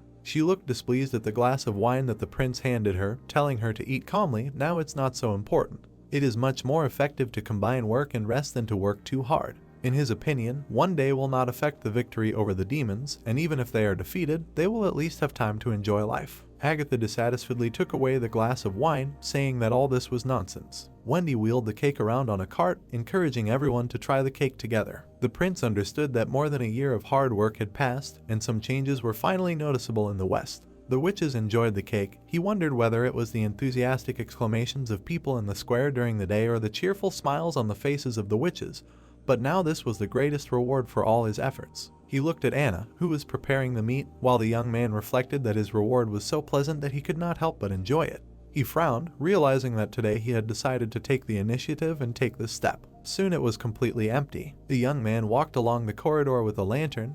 The witch was waiting for him at the window. The brunette approached her. Then they went into his bedroom together. The lantern stood on the table, brightly illuminating everything around. The young man and the girl kissed sweetly under the light of this stone. They pulled away briefly. Roland stood opposite the girl, putting his hand on her neck, saying that he had a gift for her. She looked at the pretty pink pendant. The prince showed it to her, saying, in response to her question, that one half is for finding a path, and the other is a location stone. When they are combined with the help of magical power, a tracking sigil is obtained. She was very confused when he said that with his help he could find her wherever she was. Roland handed it to her, proposing marriage. Anna opened her eyes wide in surprise, and tears formed on them. The girl cried, but accepted the gift, reciprocating. Scattered things lay near the bed. The girl tried to catch her breath, lying on the bed almost naked. The prince reached out to her when she whispered something against his lips. The witch put her hands to the cheeks of the prince, whose hair was loose. He clarified with her what she said. She cheerfully replied that this time she would not fall asleep.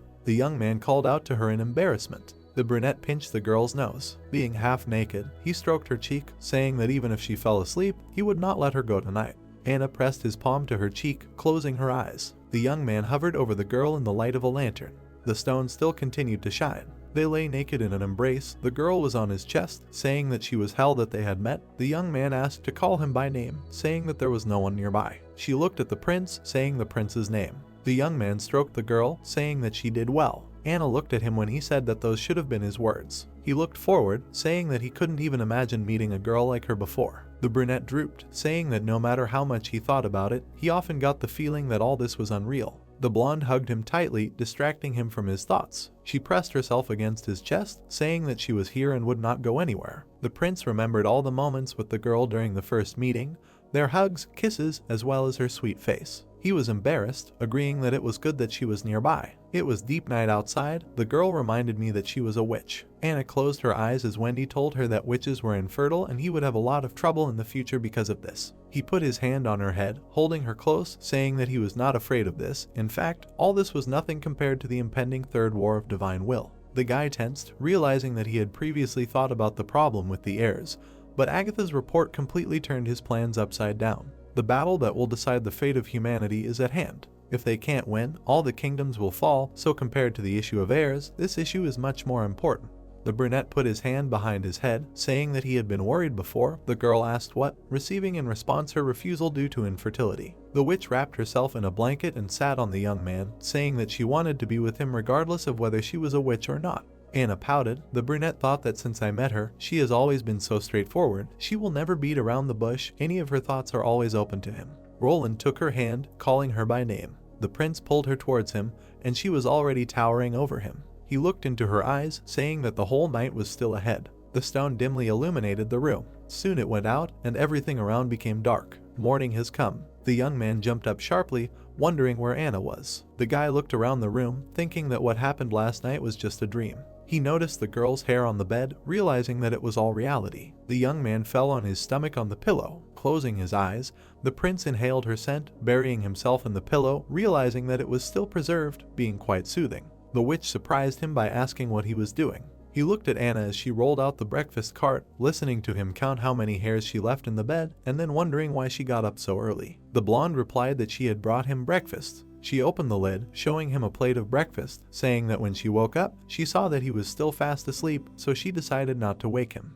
The young man awkwardly rubbed the back of his head, apologizing, saying that he should have helped her with this, thinking that after such an unusual night, he was afraid that even with the witch's remarkable recovery abilities, she was definitely not at ease right now. Anna showed her biceps, saying that all this is nonsense since he woke up, then let him quickly have breakfast because she has a lot of work today. The young man looked after her, asking if she wanted to take a couple of days off, to which he was refused because they would soon encounter demons. She looked at him with a smile, closing her eyes, saying Agatha and Soraya are working hard so she can't relax. Tilly stood at the table, suggesting that he had a great dream. The prince blushed. His sister confidently said that this was not surprising because he was smiling all the time. He approached her standing by the window. The girl said that this time she had come to say goodbye to him. The young man clarified, asking if she was going to the sleeping island. The girl looked out the window, placing her palm on the glass, saying that she was too late. Although she was supporting the fjord, she should already return. Now that the demonic months are over, the purpose of this trip has been achieved. He stood next to his sister, asking if she could live here. On the southern bank of the Red Water River there was a small piece of free land that could accommodate all the witches, but he was told that it was not a question of housing. He looked at her, telling her to stay another week so he could prepare something for the fjord witches. The young man began to straighten his fingers, listing books, educational materials, and some exercises. Not only would this save her from having to make copies, but it would also make their training more efficient, and it would also give them several revolvers for self-defense if they encountered an enemy who had the divine punishment stone. From the window you could see them together. The young man said that he would give them 2 steam engines. They would pump water to irrigate the soil and extract salt. His sister thanked him. The brunette mentioned that the founding day of the city was also coming soon. The prince looked at her with a smile, saying that he hoped that she would join him and witness the founding of Neverwinter. Wendy came out of the shower wearing only a towel. She looked at the blonde sitting on her bed, asking what happened and why she wasn't sleeping since it was already quite late. Nightingale tried to connect at least 2 words. The girl looked at her with regret while you tried to talk about what His Highness did yesterday with Anna. The blonde wrapped his arms around himself, looking paranoid as he said that she put him up to it. Nightingale looked down, saying that she had been preparing for this and knew it was inevitable. Wendy sat down next to her, realizing that she only had such an expression in the Silver City. This was the day she first met the girl. The blonde asked why it hurts her when he sees them together now, not understanding why this is so. She hugged the trembling witch, realizing that whether it was imprisoning distant relatives in the Silver City or fighting the church, no matter what predicament she was in, there was never an iota of doubt on her face. Even in the face of aggressive punishment she did not show not an iota of fear. Nightingale twisted her face in a sad grimace, saying that she had decided everything a long time ago. The witch understood that in the matter of relationships or feelings, she was like a helpless child. The girl took her hand in hers, placing it on her leg, thinking that she could not help her, because there were no right or wrong decisions in this situation. Wendy held her sister close, telling her that she could cry and it would make her feel better. The blonde buried her face in her shoulder, saying no, because she swore when she left the Gillen family. She began to tremble, saying that she vowed never to cry again. Wendy began to cry out of sadness, stroking her friend's head as she tried to convince her and herself that she was not crying. Nightingale cried quietly. The witch calmed her down, saying that she really wasn't crying. They sat in an embrace. The brown-haired woman said that they had nowhere to go, offering to stay with His Highness. But the most important thing is to stay at a distance, because he is like the sun. Everyone can bathe in his rays, but if you get close to him, you can get burned. Understanding that the friend definitely doesn't want to just look at him from afar, she imagined something very bright in front of her, realizing that this was a very difficult path. The room was illuminated by a night light. Wendy suggested that she give up, because in any case, she would have sisters who could support her in any case. She closed her eyes, continuing to hold her close. Nightingale tousled her hair, saying that she would not give up. The witch straightened up, saying that no matter what, she wanted to stay with him until the end. The girl looked up with tear-stained eyes, saying that this was her choice. The clear sun illuminated the gazebo and garden. Those present at the wedding applauded. Lily scattered petals, saying that she was blessing everyone. Moon admired her, saying how beautiful the bride was. Scroll tweaked the glasses, saying they looked really good together. Anna caught one of the petals, realizing that he was calling a new style wedding. They looked at each other. The prince asked if she liked it. Soon a whole mountain of petals rained down on them. Lightning looked down at them, apologizing, saying that her hand had accidentally trembled, receiving in response a grumble about the fact that the petals should have been spent more sparingly. The prince looked to the side, noticing the heroes of the occasion there. They in a wedding dress walked arm in arm with Carter, who was in a suit. The witch scattered petals, announcing the arrival of the bride and groom. The newlyweds looked great together, but the groom was a little worried. They stood at the altar, where they were congratulated and allowed to exchange rings. Barov watched as the guy put a ring on his bride, telling them to seal the union with a kiss. Irene shook Ferlin, eagerly awaiting their kiss, asking the blonde to hurry them up. Lightning crossed her arms over her chest, not understanding what was romantic about kissing, because when they returned from the expedition, the maids kissed her father several times. Scroll was embarrassed, standing next to the prince, who was next to Soria, sketching everything. The witch asked if the wedding procedure should be done this way, to which the prince replied that not all newlyweds should do this. After all, this is advertising, and the more eye-catching, the better. He was shocked, looking at how Soria was furiously sketching everything. She had already gotten the hang of it. The groom fearfully reached out to his bride. The next moment, the girl herself kissed the blonde. At that moment, everyone was asked to greet the prince so that he would give his blessing. The newlyweds bowed to the prince, who wished them happiness, and they thanked him in return. The brunette said that he was giving him a 2-day honeymoon, offering to leave his job as Vader. Echo suddenly began to sing, causing Iron to cover his ears convulsively. Everyone surrounded the bride and groom, congratulating them, and the blonde asked if the ceremony was over, grumbling about how the wedding cake looked like it would melt. Agatha said that everything would be fine with him. Anna looked at the crowd, noting that the newlyweds really looked great together. She stood next to the prince, holding his hand. He said that sooner or later they would also have such a day.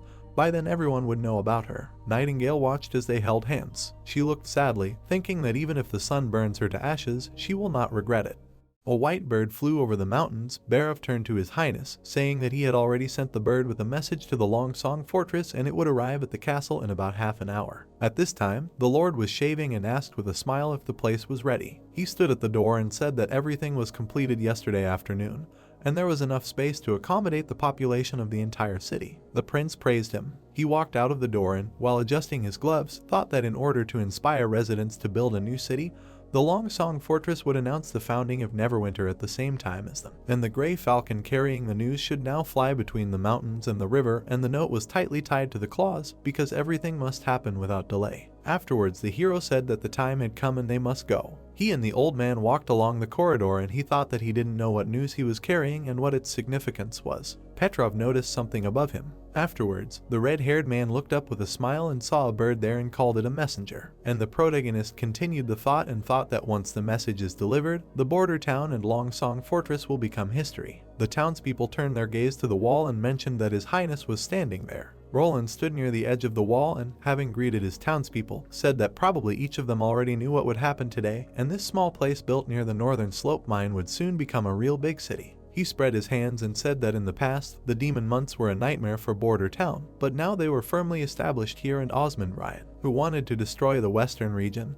had fallen, and the church, which wanted to harm the witches and enslave the people, was expelled from their land, and even Timothy failed to destroy them. At this time, Echo put her hand on his back, and he continued to speak, saying that he had already turned the southern and eastern borders of the kingdom into a sea of flames. But their city would not suffer such a fate, and he thinks that those people who are now here understand this very well. Voices are heard from the stands, and someone said that this is so, and he burned the Eagle City and plundered the port of clean water, and then asked why he was better than the robbers. And someone else said that it was true, and that took his son and said that he was going to join the army, and then added that he was only 15 years old. But after that, Roland knitted his eyebrows and loudly said that all these tragedies would never happen again, and this is precisely why new cities are being built, and only by uniting more people will they be able to confront their insidious enemies and show them the consequences of their recklessness. Barov looked at the prince with concern, and he continued and said that this is his city and he promises that he will not leave all those who follow him. Even if he manages to unite all of Greycastle, he still will not leave here. Baldy asked him if he was right not to leave here,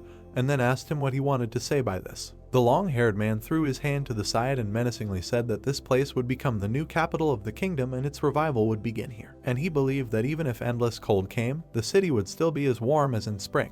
A flag with peaks and stars hung on the wall, and he continued his speech. The prince said that from today the border city and the fortress will unite and will be called Neverwinter. The people of the city began to raise flags and sing praises of the new city. The crowd got excited and jubilantly continued to sing the praises of the city and His Highness. Tilly looked at this with a smile and thought that it seemed to her that the fire of change began to burn even brighter. The princess then looked at her brother and thought with a smile that one day these sparks of revolution would turn into a giant flame that would engulf the entire continent. Zero pointed her finger at the book and spoke about how he was humiliated by everyone, but beat everyone in the battle for the crown and fought two strong rivals for the throne, having only a tiny territory, but never giving up. She lounged on the sofa and said that such a phenomenon was rarely encountered. Afterwards, the witch took a cup of tea and thought about what they say that once the Queen of Pure Water assigned a maid to the fourth prince. The fair-haired woman took a sip from the cup and, imagining Garcia, thought that in order for her to pour him a strong poison, but it did not work. It had no color or taste and dissolved when it got into water and was fatal if swallowed. She put down her cup and thought that Roland had won the unanimous love of his leaders with his charisma, and also redistributed power in the western region, all through his own efforts. But what if the one who escaped the claws of death was no longer the fourth prince, and wondered who he could be then? Afterwards, the eared one licked her lips and, blushing, hugged herself and thought that she wanted him, and it would be a shame if such a person remained a simple lord of a small territory, and Roland must become part of the church and part of herself. She was terribly carried away by her thoughts. Isabella approached her from behind, scratching her back, and the white-haired woman asked her if the meeting had already ended, to which she said that it was so and she had to lie to these old people. But then she thought that it was not so and there was one old man and two crazy people. Zero began to pour herself tea and said that her lie was very important, because it was connected with the work of the lower levels of the church, and witches were the core of the church. Without them they would not be able to easily collect so many resources to achieve the final goal, to which she said that, which doesn't matter to her, but they said that they need to wait until the second month of summer to get resources and attack the Kingdom of Dawn. Then she sat down on a small chair and exhaled. Ashastea asked her how the production of tablets was going, to which she told her that there were already about 300 to 400 pieces in the warehouse. She looked down at the ambassador with displeasure and asked if she really planned to send all civilians to battle demons, because millions of people would completely exhaust their Hermes resources, and to which Zero asked a question about that and what would happen from that. She looked at her companion, and the blue-eyed one said that they would not win, and asked that if the demons did not attack them in time, because after people eat the pill, their days are numbered, and if they feed them too little, they will be useless, and if there are too many, they may overdo it. The red-eyed one lowered her head and said that she had misunderstood her. She slightly tucked her legs and knitted her eyebrows and said that she never planned to use a crazy army to protect Hermes, because the last battle would most likely take place on the ruins of the sacred city of Tarquilla, and all because this place was closest to them. The golden blonde girl looked at her with hostility and asked if she wanted to initiate an attack, to which she replied by saying that they were desperately short of time and she had never dreamed of completely destroying the demons. Afterwards, the white-haired woman touched the notes on the table and said that the sacred book says that with the onset of the bloody moon, the gates of hell will open and the devil will be able to build a black spire, but in fact it is not built, but grown. And this part of the content can only be seen in the personal notes of the three heads of the association. And the demon invasion depends on the ability of the black spire to produce red mist. And all the current places where these spires appeared are deposits of divine stones. She imagined a black stone and said that under each such spire in the area of the red fog of the demon camp there was a huge monster, whose body was larger and thicker than the base of the tower, and this huge creature dissolved the divine stones, turning them into black crystals that released red fog. There was a glowing stone above their heads, and the girl with golden blonde said that it was disgusting, and she said that she did not know how long it would take for the divine stones to decompose, but it was unlikely to happen overnight. Zero went to the window looking out and said that now the demons can only get the red mist from their reserve resources and will have very limited strength. And she wants to cut a bloody path with the help of an insane army that is large enough to crush the demons, and then the army of divine punishment will kill the underground monster. Afterwards, she seriously looked out the window, saying that if they were lucky, they would win another 400 years. Isabella looked at the papers with concern and said that the distraught soldiers are not warriors of God's punishment. Although the pills can affect their resolve, they will not give them the will to win, and in the face of truly terrifying enemies, people will still begin to tremble, and 1,000,000 deserters would be enough to reduce them all to dust. Zero folded her hands in prayer and, closing her eyes, said that it would not be easy to gather such an army, and the best candidates for the crazy army should be low-level believers of the church, and the army of justice should be the main one, and in order to gain so many believers, they need to unite the four kingdoms. Then she talked about putting the fate of all mankind on the line and using a few trump cards to make a desperate bet, and then using a little trick to achieve victory. After a slight pause, the witch continued, saying that a battle with an uncertain outcome has always aroused her interest, and an unexpected triumph after a big rick will be very sweet. And the survival of humanity depends on the courage, wisdom, faith, and sacrifice of each of them.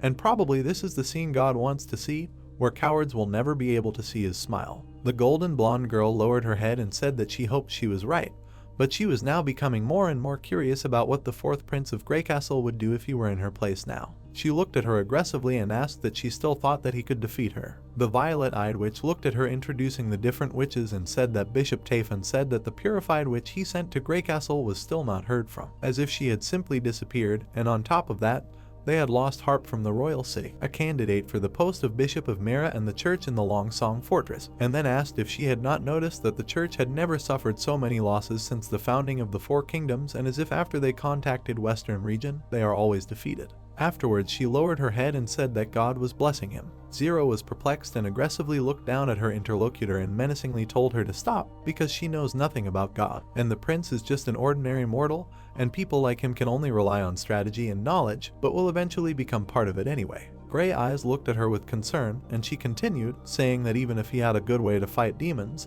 uniting them would achieve much greater success, and when the commander of the church army went straight to the west of Greycastle, she would know who truly blessed by God. She only said her name with disappointment. The white-haired girl perked up, and she continued and said that she was becoming more and more a dad. Pointy Ears just lowered her head and thought that God really exists. But immediately after, her disappointed interlocutor left the room. The red-eyed one lowered her eyes. After reaching out with her hand to the shelf, she thought that no matter who becomes the Pope and how he thinks, there was a secret staircase behind the bookcase, and she continued the thought, thinking that as soon as he entered the prayer room, things began to happen around him, unimaginable things. The girl began to climb the stairs and thought that the highest point of the secret temple was the place closest to God. After she began to climb the stairs, the witch found herself in some dimly lit room. With her hands spread, the pointy-eared woman said with a smile that only here one can achieve enlightenment. The white-haired woman folded her hands again in prayer. Whirlwinds of magic began to fly around her. Then she opened her eyes, frowning. Something frightened her,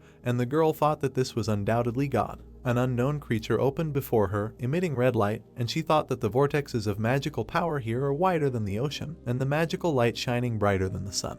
Then she asked who, besides God, could have such power, and then thought about that this is the blood moon that was written about in the holy book. Putting her hand on her heart, Zero closed her eyes and thought that having seen her with her own eyes, she was finally convinced that people are insignificant in the eyes of God and he does not give his blessing to anyone. Several images appeared around her, and she thought that these 4 paintings depicted the end of the War of Divine Will. Afterwards, the witch looked at the one standing in front of her, and there was a picture of a huge throne with skulls and swords. With an absolutely calm face, the girl turned her gaze to another picture and thought that according to secret history, this is the city where the devils were born, and the place where they first appeared is the northwestern corner of the Kingdom of Dawn. A huge red gate could be seen in front of her. The red-eyed girl looked away and thought that the throne was empty today. A moment later, the witch was already standing in front of the throne and thinking that the source of all evil and the guardian of the demon clan had not appeared today. She began to walk away, withdrawing her hand and thinking that he was definitely guarding some secrets of God. Afterwards, the white-haired girl approached another space and thought that this would be the next one. She reached into the painting with her hand.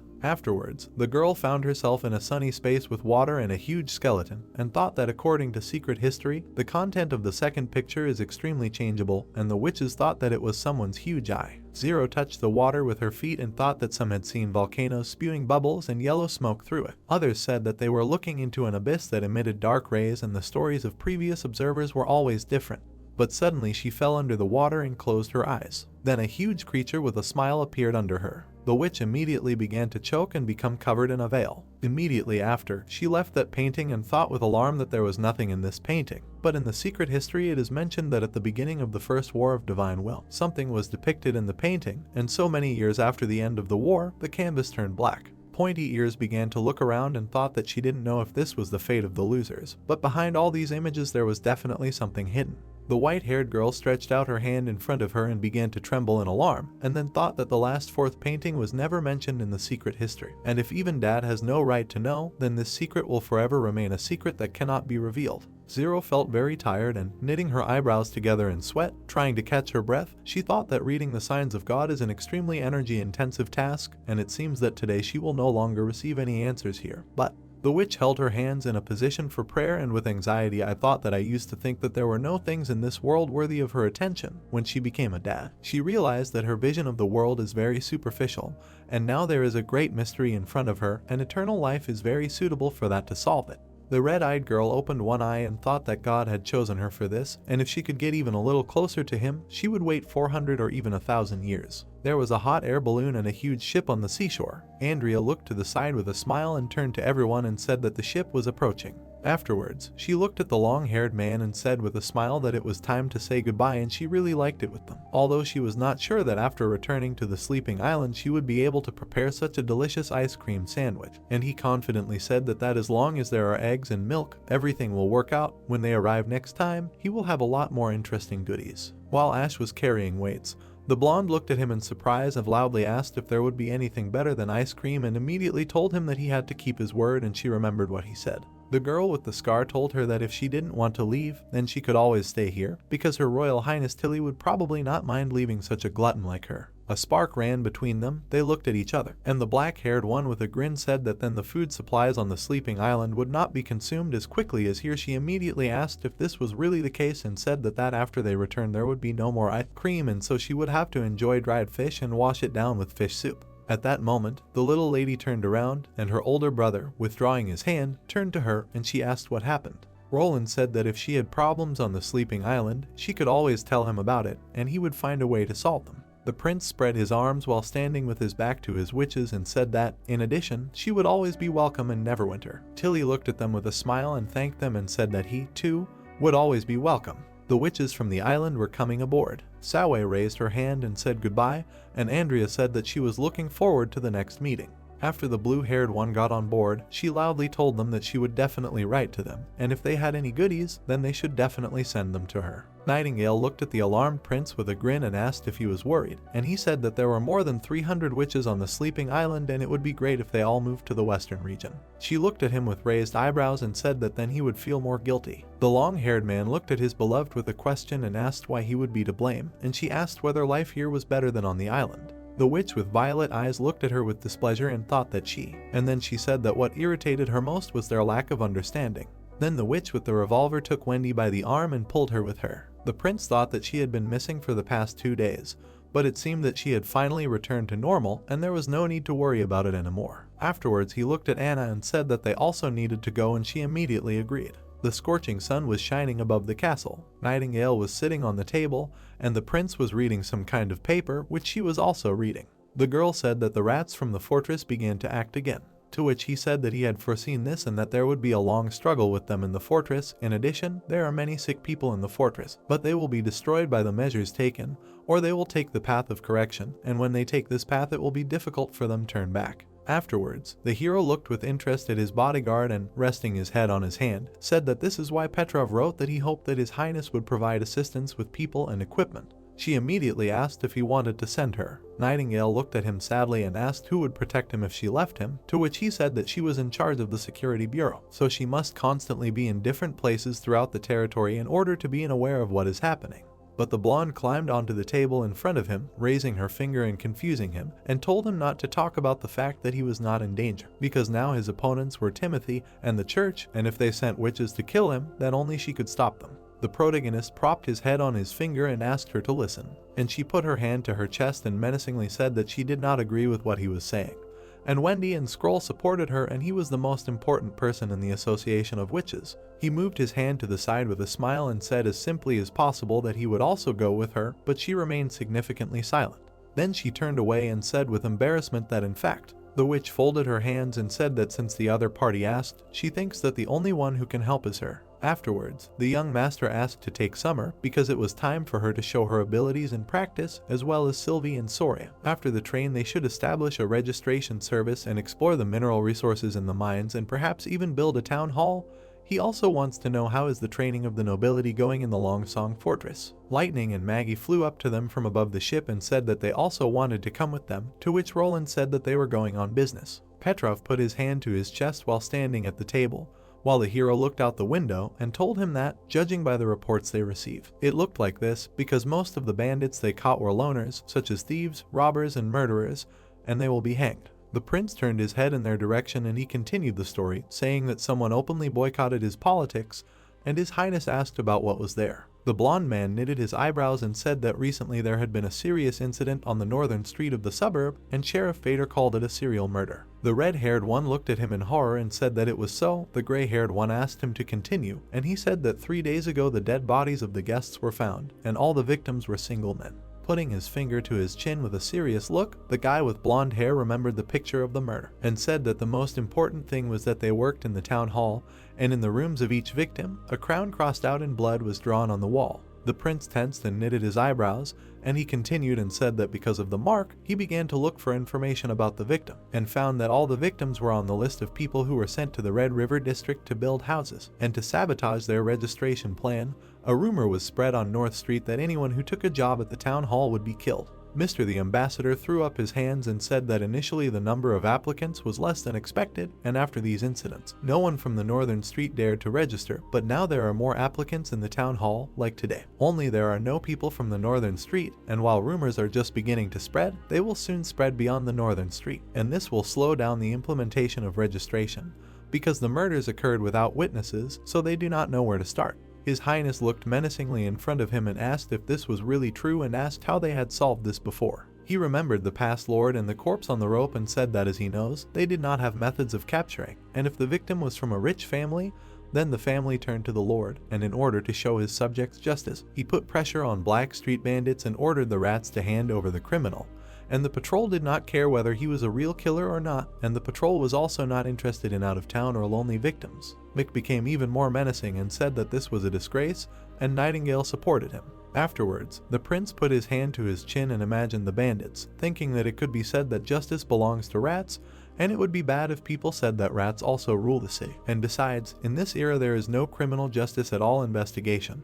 And if there are no witnesses, then almost all cases remain unsolved, and of course, this only applies to ordinary residents. The witch with violet eyes stood up with her hand on her side, and her master said that he understood, and from tomorrow the Security Bureau will take over the case, and they must work together with all their might. The girl looked at him and asked how they would deal with this. He folded his arms and looked away, and Nightingale disappeared. The protagonist said that he does not plan to do this for now, while the nobility in Long Song. The main task is to establish a second town hall, distribute people into departments and appoint the main ones, and later the task will be completed, and Surya has already drawn ID cards, and the witch with a revolver will be responsible for fighting crime. The beautiful girl sat down on the table and, dispelling her invisibility, asked if it would be her. He moved his hand to the side and said that she is the head of the Security Bureau, which means this is her responsibility, and the entire Neverwinter Police Department is under her command, and Vader and Renee are her subordinates. She looked at him with concern and said that he said that the work of departments should be divided and administrative rights should be equal, and said that she did not know how the town hall worked, but now he puts the Security Bureau above.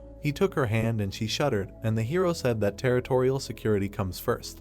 And this is also the reason why they are directly responsible to him, and in the future she will conduct checks not only of the police department, but also of the town hall. Both the army and all departments should be limited by an equal division of powers between them to avoid abuse of power and corruption among workers, and also to prevent the collapse of the new system. He looked at her, and the witch became embarrassed. The prince said that she must have heard that the best defense itself collapses from the inside, and she is the strongest shield that prevents this from happening. Roland looked at her sternly and said that now his safety, as well as the safety of the territories, is in her hands. She just looked at him embarrassed and remained silent significantly. Nightingale sat in bed with a dark-skinned witch and was burning with impatience and said that they would catch all the criminals and stop the outrages in Neverwinter, and she agreed with her hesitantly and said that it was time to go to bed. But the girl with violet eyes waved her fist and said with a smile that it was too early to sleep, and now they would talk about tomorrow's countermeasures and no one could escape the hunt, not even the most vile rat, and then added that she could call her sister, to which she hesitantly agreed, calling her that. The witch with the revolver raised her finger up, and when she asked what they should do, because she had never caught criminals, she said that catching was a job for herself, and the witch with ponytails would need to reproduce the crime scene and show them murderers. She asked in surprise how she would find out when the crime occurred. Nightingale looked at her uncertainly and said that she was right. The dark-skinned woman looked at her hands and said that after a week of practice with her sister Wendy, she could use her power 4 times a day, but if she created a longer scene, the amount of power would decrease, and in addition, the playback time of the scene could not be further 2 days. otherwise the rate of consumption of magical power will increase sharply. The violet-eyed witch put her hand to her mouth and thought, saying that it would be problematic if the scene did not show the moment of the incident, and if they reduced the use time, the amount of power used would increase. She put her hands on her knees and said with alarm that this was possible, but she was not sure of this, because every time she uses magic, she feels that it quickly goes away. To which she raised her eyebrows in frustration and said that she was sorry that Miss Spear was not here. But immediately after, she hit her fist on her palm, frightening her interlocutor, and said that in this case they would put it off for a while and then try their luck. She immediately asked what she meant by the fact that they would try their luck. Nightingale looked down and said that this was so and she had always been lucky. Otherwise she would not have been able to meet Roland, and then quietly said that if only she could have done this a little earlier. The ponytailed witch narrowed her eyes and thought about how this could be considered luck. The room was pitch dark, and the witch with violet eyes said that first she would go to bed, and tomorrow she would catch criminals, and she loudly asked if she could really sleep in her soft bed. She immediately fell face down on the bed and was embarrassed with happiness. Afterwards, the white-haired girl thought that this was an aristocrat's bed and it was very soft, and then she wondered whether every witch really slept on something like this. And then I thought that if she fell asleep on this one, she wouldn't want to wake up. But when she opened her eyes slightly, she noticed Nightingale was muttering in her sleep that she, after barely holding on, the adult witch turned on her side and muttered that she was his shield. René was put to his chest, and two subordinates stood behind him. He introduced himself and said that he was the Count of the royal city of Elk, and he was waiting for him here on the orders of his majesty. Afterwards, the blonde moved his hand to the side, pointing at Summer and saying that she must be a witch with a revolver, and this. But she soon answered and said that she was her assistant and also a witch, and after that the little dark-skinned witch was hesitant said hello. The Count immediately looked at them with a smile and asked if this was really so, and then said that this was excellent and with its help the criminals could not hide. Nightingale put her hand on her side and said to quickly show them the scene of the incident, and he said that he would do it and asked to go with him. He walked in front of them, greeting passers-by, and the little witch asked if everything was okay and then asked if he was a count. But she just nodded self-confidently and told her to calm down, because His Highness said that the title of nobility is only a formality in the domain of His Highness. Even the Count will not do anything to her, and besides, the security bureau is higher than the town hall, and she is the head of this bureau, and the witch with I was surprised by this with my ponytails. The street was deserted, and only a maid was sweeping the street. René said that last night another victim was killed at home, but this time it happened at the intersection of North and West Streets. The head of the bureau came closer to him with a serious face and said that this was already the fourth victim, and it seemed that the killer was moving west, and he probably realized that the effect of committing crimes only in a certain area was not enough, and besides, there were no more rats exists. An employee was already waiting for them at the crime scene and, holding his hand away, invited them inside. To which Nightingale said that it was well done. A group of them began to enter the building where the crime had been committed, and the aristocrat said that everything was in accordance with the rules and instructions specified by His Majesty. The scene of the incident was cordoned off and guarded. But then the little witch got scared and exhaled heavily. She saw the corpse of an elderly man on the floor. The witch with purple eyes sat closer to him, and Summer was shaking, and René asked her if it was her first time at a crime scene and said that she should go get some fresh air, but she said that everything was fine and she felt better. At that moment, the head of the bureau turned around and asked when he was discovered, to which he said that it was early in the morning and other guests of the house, as a rule, go out before dawn to get water, and then they discovered him, and at that time the door was already wide open, just as it is now, and most likely the killer deliberately wanted to expose the murder to everyone. He imagined how the girl saw the corpse and dropped the bucket, and said that previously it took 2 or 3 days for them to find out about this, but recently their town hall was offering a reward for information about the crimes, so about everything they found out very quickly. The man was still lying in a pool of blood, and Nightingale asked if he had been identified, to which he said that his name was Shovel and he lived alone.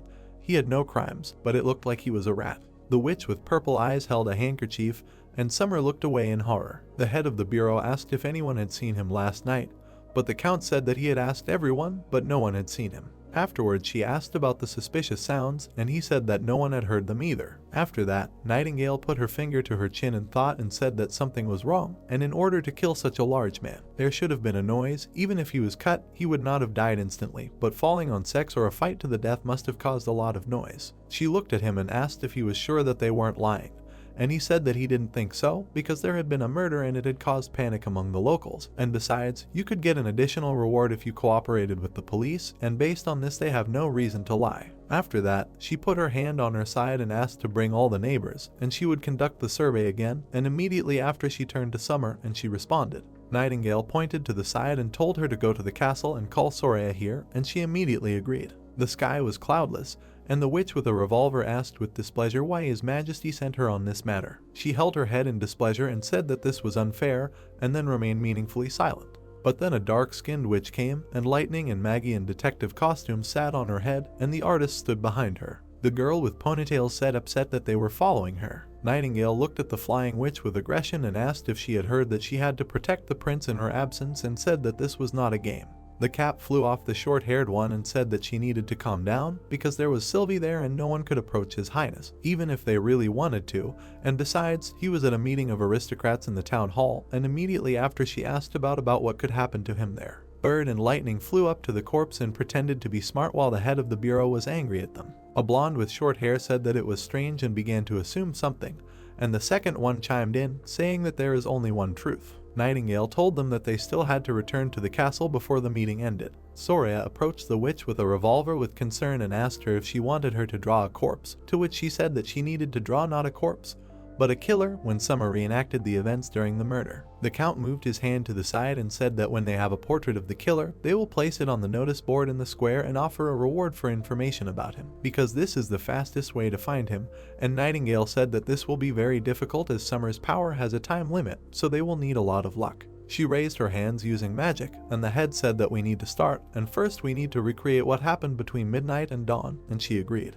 Golden light began to flow from her hands, and Renee asked if this was her ability. He immediately opened his eyes wide, saying that this was incredible. Light spilled into the corners of the room. The corpse was still lying there, and one of the assistants said that the room seemed to be separated from reality and began to change, and another said that it was excellent and everything here was like real and very similar to a demonic force. The Count immediately raised his finger to his mouth and anxiously ordered them to shut up. A sphere began to form in Summer's hands, and Nightingale said that it looked like he was already dead at that time and said not to waste energy and rewind to midnight, and she said that she would do it now. And then Renee stepped back a little in alarm and said loudly that the corpse had disappeared. Afterwards, the corpse turned out to be on the bed and they all looked at it. The violet-eyed witch said that he was lying on the bed, indicating that he was not dead at that time, and the time of the murder was between midnight and 3 in the morning.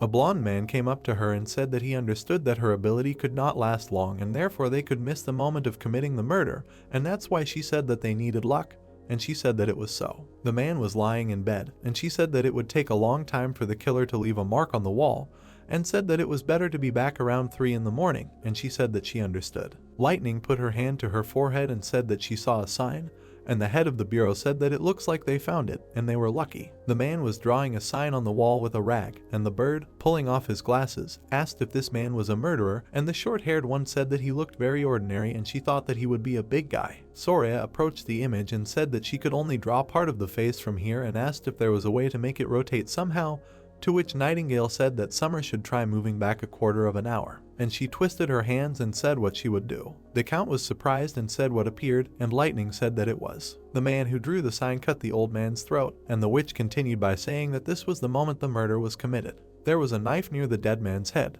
Everyone saw the picture of how his throat was cut and remained significantly silent. The dark-skinned witch almost fell exhausted and exhaled, and Nightingale caught her and thanked her for her work because she had worked hard and now she should rest. The image began to disintegrate.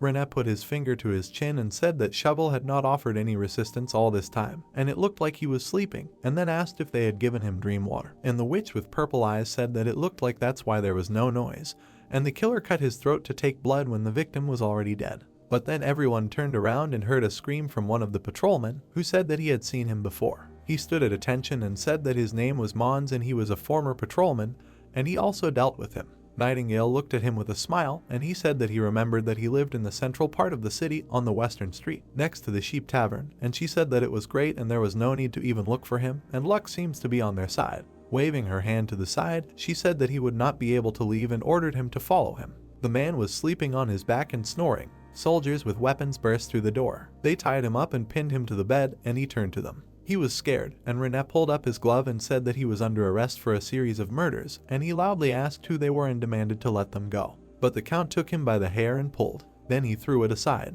The blonde immediately took him by the collar and swung his fist and asked how he dared to go against His Highness, and if they had mercy on him, they would only hang him on the city gates. He tried to get away, but he immediately hit him and the tooth flew to the side. He asked him if he really hadn't done anything, and he screamed. He fell to the ground, and René moved his hand to the side and said with aggression that they had seen him kill and asked if he thought they would believe him. The guard took the man from behind, and the blonde man stretched his fists and said that he used dream water to put his victim to sleep and then dealt a fatal blow. And after that he cut the throat so that the blood did not get on him, and immediately after he said that that's smart. The criminal turned around, and Nightingale examined his cloak and said that he killed the former rats who work in the town hall, and also drew a crossed-out crown and then asked who gave him these instructions. She picked up the bottle and angrily said that the water of dreams was not cheap and it would not be so easy to get it when the rat gang was destroyed. He again tried to justify himself, but René grabbed him and frightened him and told him to confess honestly, otherwise he will show him what happens if you anger an aristocrat. The witch folded her hands, and he then continued to beat him and asked if he had any doubts. Mons, beaten and horrified, looked at them and asked them to spare him, because it was a guy from the city center, and he told him to do all this. They looked at him, and he continued and said that every time he killed a person, he paid him 4 golden royals, and he also said that if this continues, then everyone will be outraged by the inaction of the police. His face twisted, and he said that when citizens feel that the police can do practically nothing to protect them, the patrolman will be reinstated, and he doesn't know how he found him, but when they met in a tavern, he gave him a bottle with the water of dreams and said that as long as he does what he asks, he will pay him. The count pointed his finger at him, and he continued with his head down and said that at that moment his savings had run out and the police refused to hire him. So he was on the verge and agreed, and he said that he was a creature, and the police department will never hire someone like him. Nightingale looked at him and asked if he knew the name of this man and if he remembered what he looked like, and he looked away and said that he didn't know. She looked at him menacingly and told him that he was lying, and he said that he did not know the truth. René again approached him with aggression and said that this lady was a witch, and she could recognize a lie, and he was blatantly lying right in front of her and demanded not to test them. The frightened bandit said that he was simply not sure because he did not say his name or show his face. He remembered with fear the man in the cloak and said that he, too, wondered why he was so generous, although he did not look like an aristocrat, and when they met a couple of days ago. He was in a hurry, and his clothes looked a little strange, as if he put one cloak on top of the other, and the criminal also saw a flower emblem on his collar. Nightingale looked at him with her eyebrows drawn together and asked about the flower emblem, and the count asked if it was the honeysuckle emblem. Mons bowed and said that this is why he is not sure, and everyone knows that the family supports the Lord and they will never go against him. The blonde turned to the head who was thinking and said that it was definitely not Petrov, and it must be someone else. In any case, they meet every day, why not set up a trap to catch this guy? And she put her hand to her chin and thought about it. René again grabbed him by the collar and said that instead of making any assumptions, it was better to wait to meet this guy and ask for a reward, and then both would be arrested.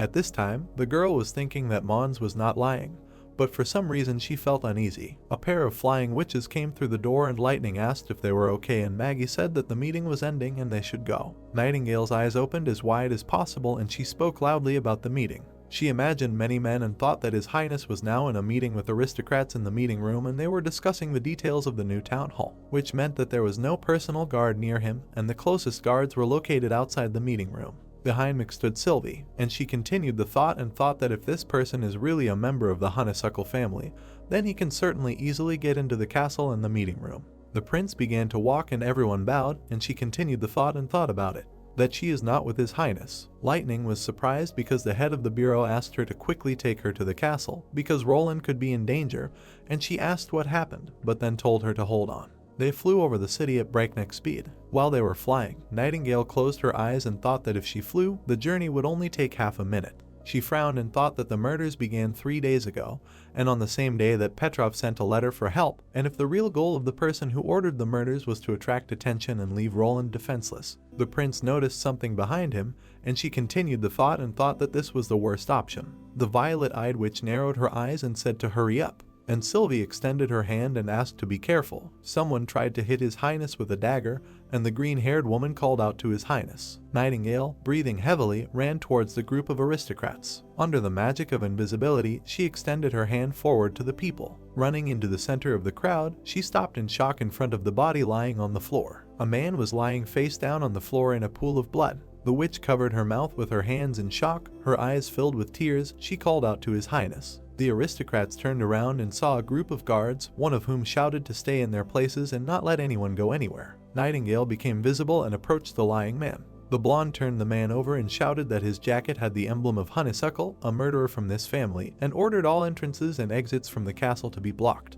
The witch froze looking at this and thought that this was not his highness. Roland approached her and called the girl. He looked at her in surprise, asking where she came from here. She looked pitifully at the guy. The prince was surprised when the witch disappeared in a purple haze, and then he was embarrassed when she appeared next to him, throwing herself on his neck. Nightingale hugged the guy and, closing her eyes, said with relief that he was okay. Roland looked at her with a slight smile. He stopped in front of the guards blocking the path and announced to those present that he apologized for all this, but his guards were already in place, so there was no need to panic. He ordered everyone to go to the dining room and have a little snack, no one should leave the castle, and the meeting would continue in the afternoon. Roland sat at the table in his office next to his subordinates and asked if the killer in the city had anything to do with this assassination attempt. Nightingale stood nearby, holding one hand behind her back, and replied that, of course. As soon as she realized that the criminal was a representative of the Honeysuckle family, she immediately went to the castle. She didn't expect that the killer's real goal was to distract them and thereby find an opportunity to assassinate the prince. It's very good that he's okay. Roland sat with his legs crossed and said that his plan worked, except for the last step. He calculated the time of his arrival and even predicted the reaction of the witches.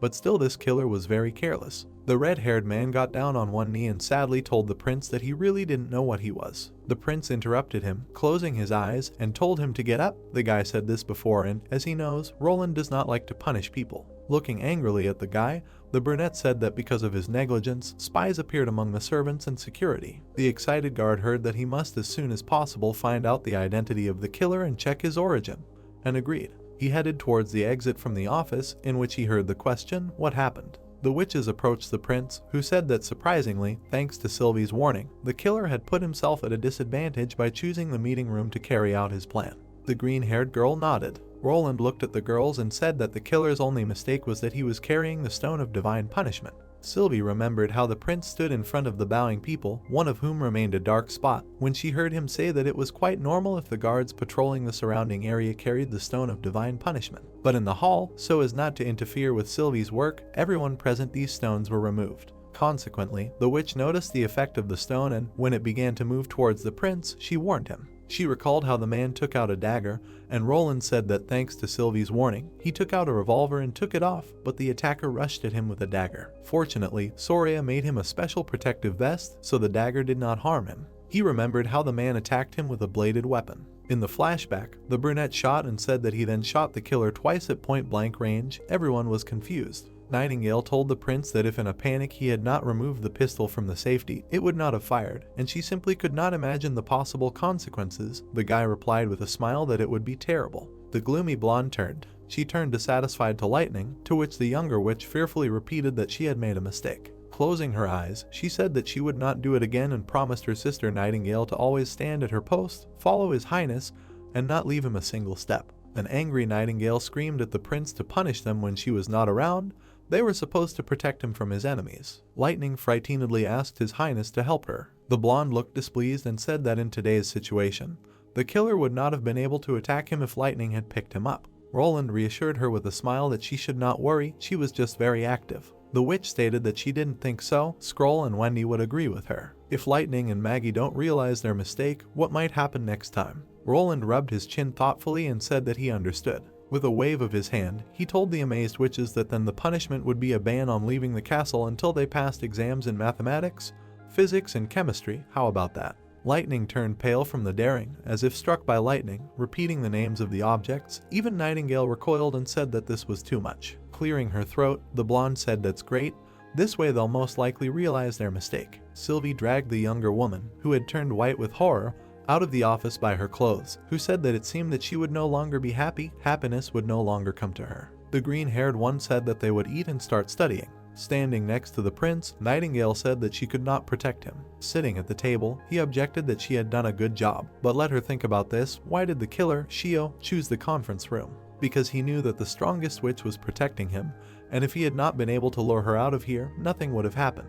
Roland looked at her and said that the more complex the assassination plan, the weaker the assassination attempt itself, so he was forced to hit him with only this small dagger. Nightingale sadly closed her eyes and said that he was close to success. The brunette stood up and replied that this could not be called a success. He had never killed him, and her presence nearby limited his possibilities. If she hadn't existed, what would he have done? That's right, he would wait for the moment when there was a chance to strike a fatal blow, and such opportunities would always appear while he was in the castle. Roland tucked a strand of the witch's hair behind her ear, saying that it meant she protected him well. In fact, the safer the area, the more danger he would be. The prince stroked Nightingale's hair with a smile and thanked her. The blonde blushed and agreed. The witch and the prince listened to Petrov's report. As a result of the investigation, it turned out that Shio's killer was not a native of the Western Territories, but he had once been a guard at Duke Ryan's castle. Of course, according to the assumptions of Petrov and Honeysuckle, the reason for the assassination attempt was other than just the Duke's revenge. The place where Shio lived is sealed. To find out the real reason for the assassination attempt, you need the ability to reproduce Summer's past. Due to this, he asked Maggie to take Spear to the castle. A flying monster was flying fast in the night sky with a passenger who asked to slow down, but Maggie did not understand her and thought that it was too slow for her. The witch in the form of a white bird hovered over a kneeling white-haired girl who said she asked to slow down. The bird replied that she thought she was in a hurry. Nightingale looked back at her with an awkward smile. The research team entered the room with lanterns in their hands. After dinner, they went with Count Elk to Shio's residence. It was an ordinary residential building located near the castle. The light from the window illuminated the room. The inside was so clean that there wasn't even a scrap of paper left. Apparently Shio had done his homework and destroyed all evidence before taking action. Roland turned to Summer and said that Shio was in the castle during the day, so they could only restore what he did at night. He needs to know everything he did from the time he contacted the patrolman until today. Every detail is important.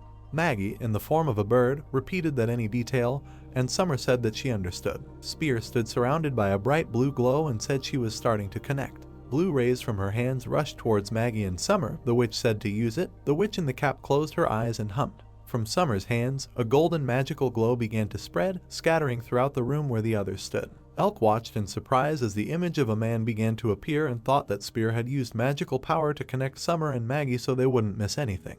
Roland stood next to the witch and saw the image of Shio standing in the room ahead. Phantom Shio covered his eyes with his palm and turned away. Soraya stood nearby, holding paper and a pen in her hand, and watched as the ghost wrote something with a pen.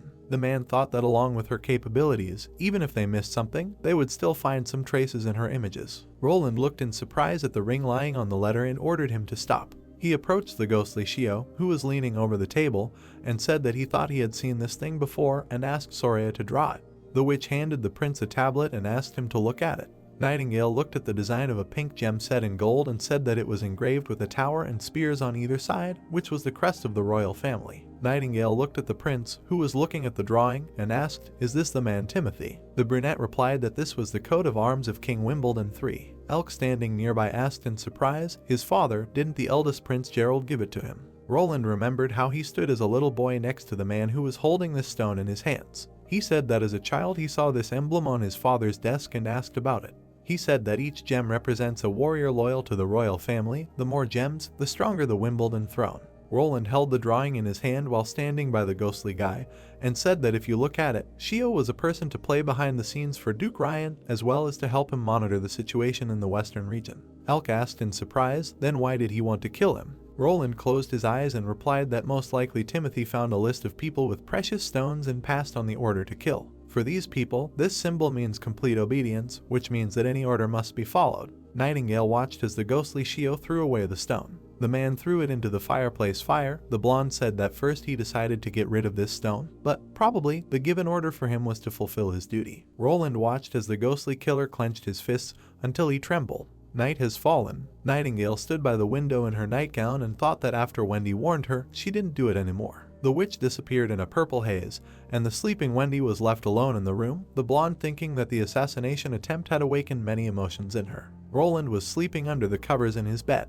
Nightingale hovered above him in a haze. The girl bent over the prince, touching his face with her palms and mentally apologized to him. The blonde kissed the guy on the forehead, and then she lay down next to her on top of the blanket, thinking that she couldn't help herself. The light from the window illuminated the face of the sleeping prince. He woke up and sat up on the bed, stretching and saying that there would be a new day, another meeting, and another assassination attempt. He slept all night, but his body still hurts. He chuckled and saw a plate of breakfast and a cup of tea on the table. Smiling, he thanked Nightingale. A purple haze appeared on the chair. Then a witch with bread in her mouth, sitting in a chair with her hands behind her head, materialized and asked how he knew she was here. Roland buttoned up his shirt, answering that she would never sit if she could lie down. Besides, the sofa was squashed where she was, and he also knows that there are no ghosts. Nightingale replied that she also likes to sit. Surrounded by haze, the witch sat on the guy's blanket, saying that, for example, here. The brunette straightened the bedspread, saying that she looked great.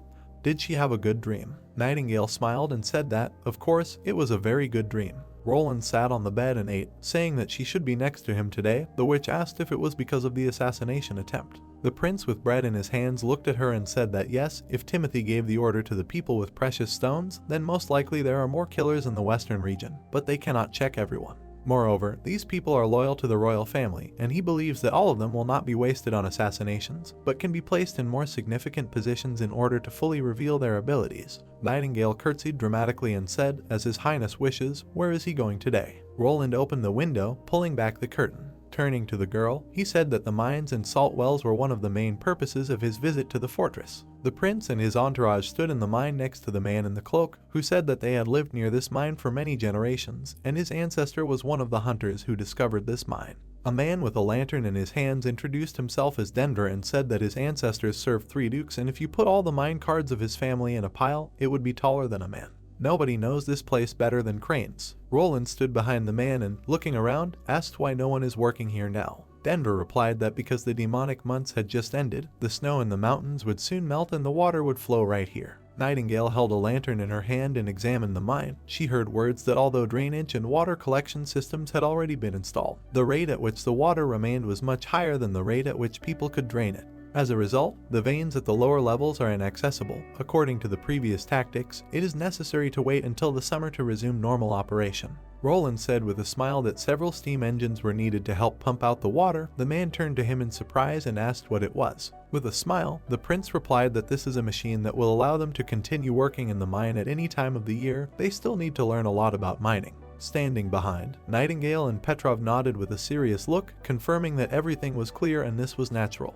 The prince turned back and said that they were done here, it was time to move on. He froze when Denver, standing behind him, called out to him and asked him to wait. The brunette looked at the small box that the miner was holding out to him, saying that the cranes had prepared a small gift for him. The guy opened the box, from which a bright glow immediately appeared, and said in surprise what colors were there. Roland looked at the contents of the box in amazement, thought about how much they sparkled, and heard that these gems were selected from the most valuable stones of all time and had been their family's treasure for hundreds of years. The prince's eyes widened in shock when he heard that they were honored to serve the new ruler of the western region. He looked at the sparkling gems, thinking that compared to the stones from his previous world, this one was very beautiful, and it also had a common name. He heard the name of the diasporas exclaimed. He thought that when the diaspora reaches the level of a gemstone, it emits a flickering light due to its high refraction. The prince looked in admiration at the contents of the box, thinking that it emits many different colors at the same time, the most noticeable being red and green, which is apparently why the locals call it the multicolored stone. If you remove water from the composition of the diaspora, it will turn into corundum, the famous representatives of which are ruby and sapphire, but in comparison. The principal smiled and asked the surprised Denver, what about the waste rock extracted from the mine? Not only do they extract stones, but they also need to extract waste rock. How do they cope with this? The miner replied that it was all taken out and dumped at the foot of the mountain. All of it was either low-quality rock or was destroyed during the mining process, so they were not suitable. The brunette with a satisfied smile answered the surprised miner that he was wrong here. What he was throwing away was a real treasure. The prince moved on, heard the question, how is this, and thought that the composition of the waste rock was dominated by aluminum oxide, which is part of bauxite, and, therefore, there might be a large deposit of it somewhere here. He held out his gloved hand, imagining cars, planes, rockets, and thinking that this meant that the dirt and rocks they threw out could be used as raw materials to make aluminum. Why is aluminum so important? It has a variety of uses. With its low density and anti-corrosion resistance, it plays a critical role in industry and is essential in aircraft manufacturing. Some types of weapons that were not available in this era may become possible, such as large aerial vehicles. The people accompanying him looked at the prince. Roland touched his hand to the support of the mine, thinking that he first wanted to focus on developing the other 2 iron mines, but this one brought a surprise. It looks like his plan will have to change a little. There was a ship with white sails in the port. Tilly looked up when she heard her name called. Molly threw her arms around her neck with a smile, shouting that she had finally returned. Honey ran towards her from behind, shouting that she was very cunning. They should meet in turn. Turning around, the white-haired witch stuck her tongue out at her and said that whoever had time did it. Andrea hugged the girl with a smile, saying that she would not allow the impudent Ash to be ahead. Ash stood behind them, with her hands on her hips, and asked why they hung on her. They had just returned. The pink-haired witch also ran to Tilly and shouted that she missed her mistress. Lotus, running after her, said that she too. Tilly stood surrounded by smiling witches and thought that no matter what, this was her home, a kingdom built by witches. The green-haired witch with a braid said that the princess had been gone for so long that she even began to worry that she would not return. Tilly looked at her and asked how things were. She just didn't expect the demonic months to last this long. The princess then asked Camilla how the sleeping island was doing. It must have been tiring to manage. The girl bowed, closing her eyes, and said that things were getting better and the idea of using a sleeping charm was a good one. She would tell her in detail later. Camilla finished with a smile that now she will leave her to the witches, otherwise they will eat her alive. Surrounded by witches, Tilly noticed that their number was increasing. Young witches surrounded the princess and vying with each other, asking if she had seen her brother and how he met her. Another witch said that she heard that there was an organization of witches in the city. It turns out they will come and live with them. The third asked whether it was true that in that abandoned small town people did not have to worry about food and clothing, and that they all lived in new houses. The pink-haired girl leaned towards the witch and asked what this was. Molly continued, "Are these documents from ancient ruins?" The witch said that they do not look like ancient documents. The pages are new. Perhaps these are legends or maybe the script of the play. To be honest, she has not seen the performances for a long time. Honey confirmed that the smell was familiar. Confused, Lotus said, "Is this really it?" Tilly answered with a smile that these were gifts from Highness Roland.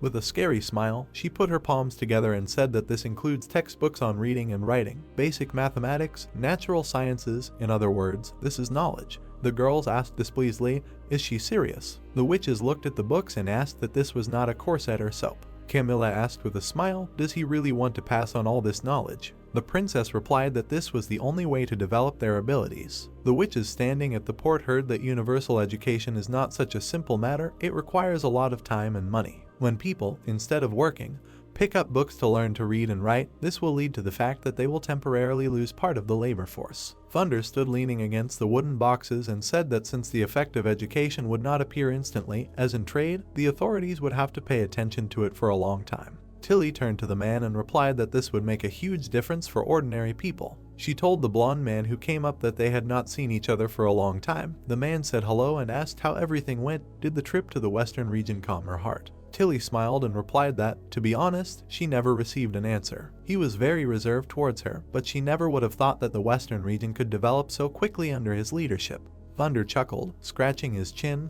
The question was heard, "What is this?" The girls took a big toy panda out of the box, saying he was so soft. Ash replied that His Royal Majesty the Prince knows how to do such things to please Tilly. Lotus asked if this was a gift from His Highness to Mrs. Tilly. She was so jealous. Everyone looked there, and the girl was embarrassed. She sternly told the smiling Thunder and Camilla that then it was time for them to talk over a cup of tea. The princess was sitting at the table. Camilla was standing next to her with a teapot in her hands. The man was holding sheets of paper in his hands and asked that in addition to information about demons, it turned out that all the ruins in different places were built by witches, and the oldest 400-year-old witch was discovered in the border city. He exclaimed that it was simply incredible. She had discovered more on her journey than he had in his entire life. Tilly brought the card to the cup and asked, "Is he not afraid?" Thunder replied with a satisfied smile that he was very afraid, but compared to the fiery spirit of the explorer in his heart, fear means nothing. Tilly exhaled as she heard the man say that he hoped he could go to Grey Castle and see his fossil with his own eyes. She thought that his desire to go to the western region was to see Agatha, not his daughter. She didn't know whether to be happy or sorry about lightning. Thunder came to the princess's table and said that he was floating again to the east of the sea line. It is a cliff of seawater that divides the sea into two surfaces, but boats can safely float on it like spiders crawling along the wall. He held up his finger and said what was even more incredible was that he had sailed the Courage above the sea line and was lucky enough to see the tide rise. He remembered how the ship, along with the witch's blue pet, floated across the sea, and said that the flow of seawater gradually accelerated, eventually falling down, as if falling from a cliff. If Molly's magical servant had not protected the ship, Courage would have been split in half. He remembered gripping the helm tightly in his hands and said he adjusted the helm to point the bow straight into the current, thus forming a balance with the wind. Courage sailed on the sea. The man said that the ship could not go forward, but also could not be carried off the cliff by the current. He was sure that if Courage fell from the line of the sea, he would return down the same way he rose. The height of the sea line decreased from over 200 meters to about 100 meters as the sea below rose.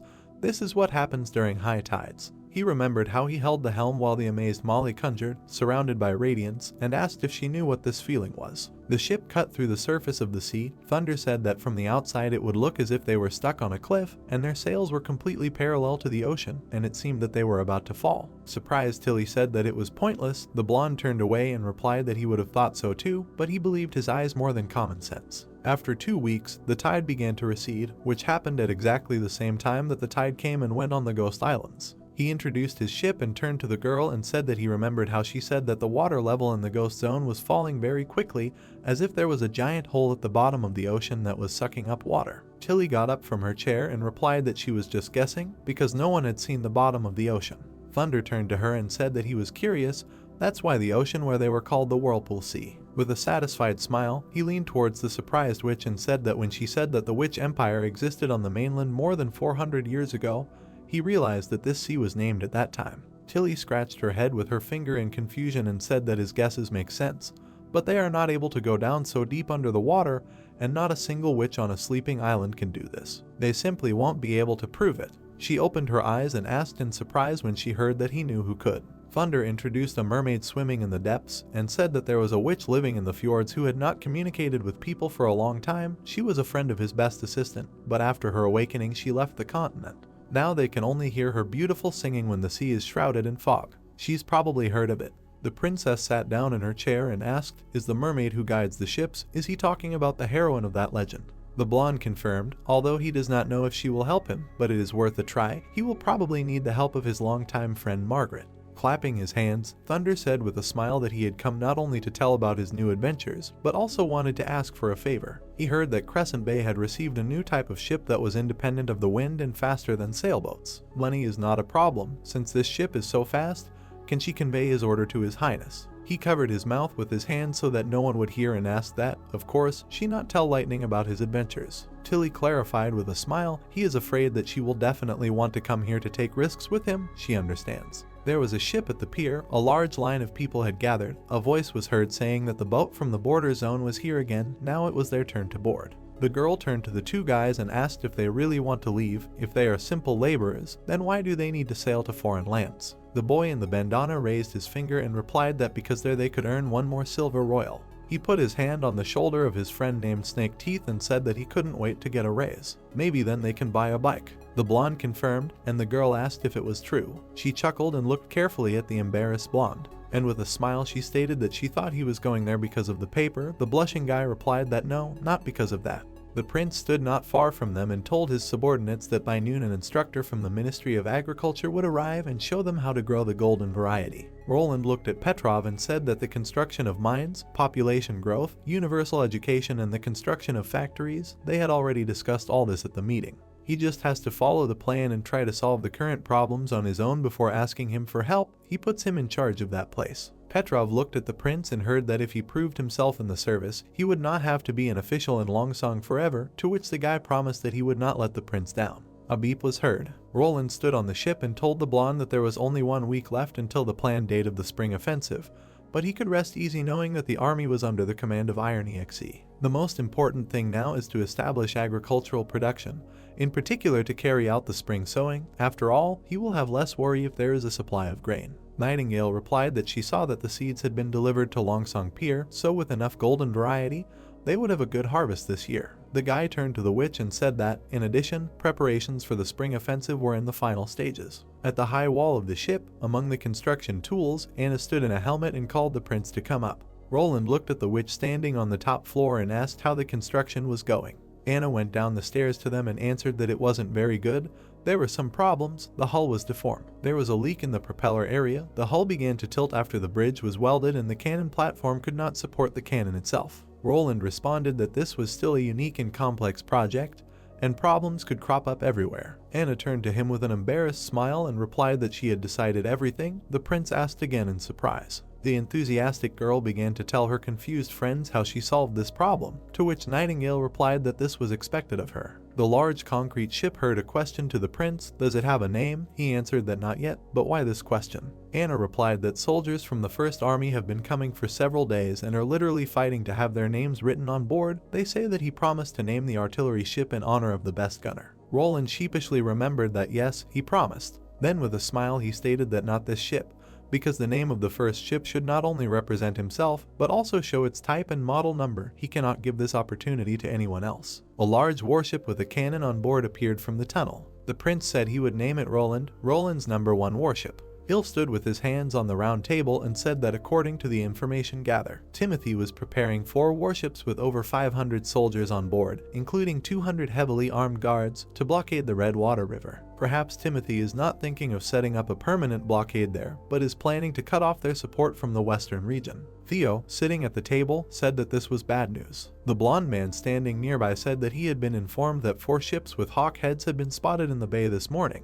Theo stood up and said that they should report this to His Highness as soon as possible. He untied a small note from the bird's paw and said that it was a message from His Highness. He said that's how it is. Standing by the window, he read the note and laughed, saying that he didn't think it would be so fast. His friend asked him what was there. The guy replied that it looked like they didn't have to worry anymore. Il asked, "Does His Highness already know about this?" Turning to his friends, Theo replied that no, but he would solve this problem once and for all, and heard the question once and for all, that is. The guy introduced many warships, one of which had a prince on it, and said that yes, His Highness's first army had already sailed. Roland looked forward resolutely. Their goal was the capital of the kingdom. Warships sailed on the sea, and words were heard that the prince seemed to be in a good mood. Nightingale stood next to Roland and asked if it was because he would be coming home soon.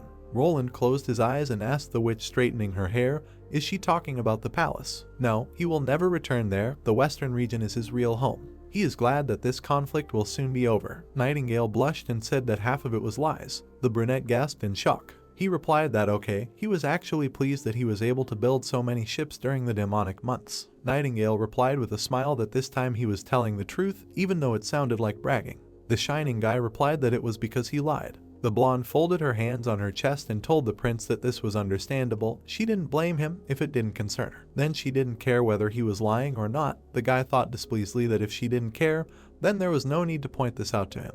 The blonde smiled and said that she never thanked him. The guy asked in surprise, "For what?" Nightingale looked down and said that by ending the conflict and bringing peace to the kingdom, both commoners and witches could now live happily under his rule. She always knew that he would achieve this, but she did not think that this day would come so soon. Standing at the fence, Roland said that not too soon, even after he overthrows Timothy, the aristocrats will continue to resist with all their might, and it could take years for all of Greycastle to unite. After all, history moves in a spiral, so there is still a long way to go to achieve their goal. Nightingale looked at him and replied that this was far beyond her imagination. In the past she was worried whether she could even see it. Roland hit the blushing witch on the spelt and asked what nonsense, how could she think that he would put her in danger? Nightingale scratched her head and said that she was a battle witch and it was natural for her to be on the front line. The destruction of the current order required sacrifices. With a smile, she put her hand to her chest and said that as soon as she said the oath of allegiance, she was already ready for it. Roland apologized for not living up to her hopes. There will certainly be casualties, but they will be borne by their enemies. In any case,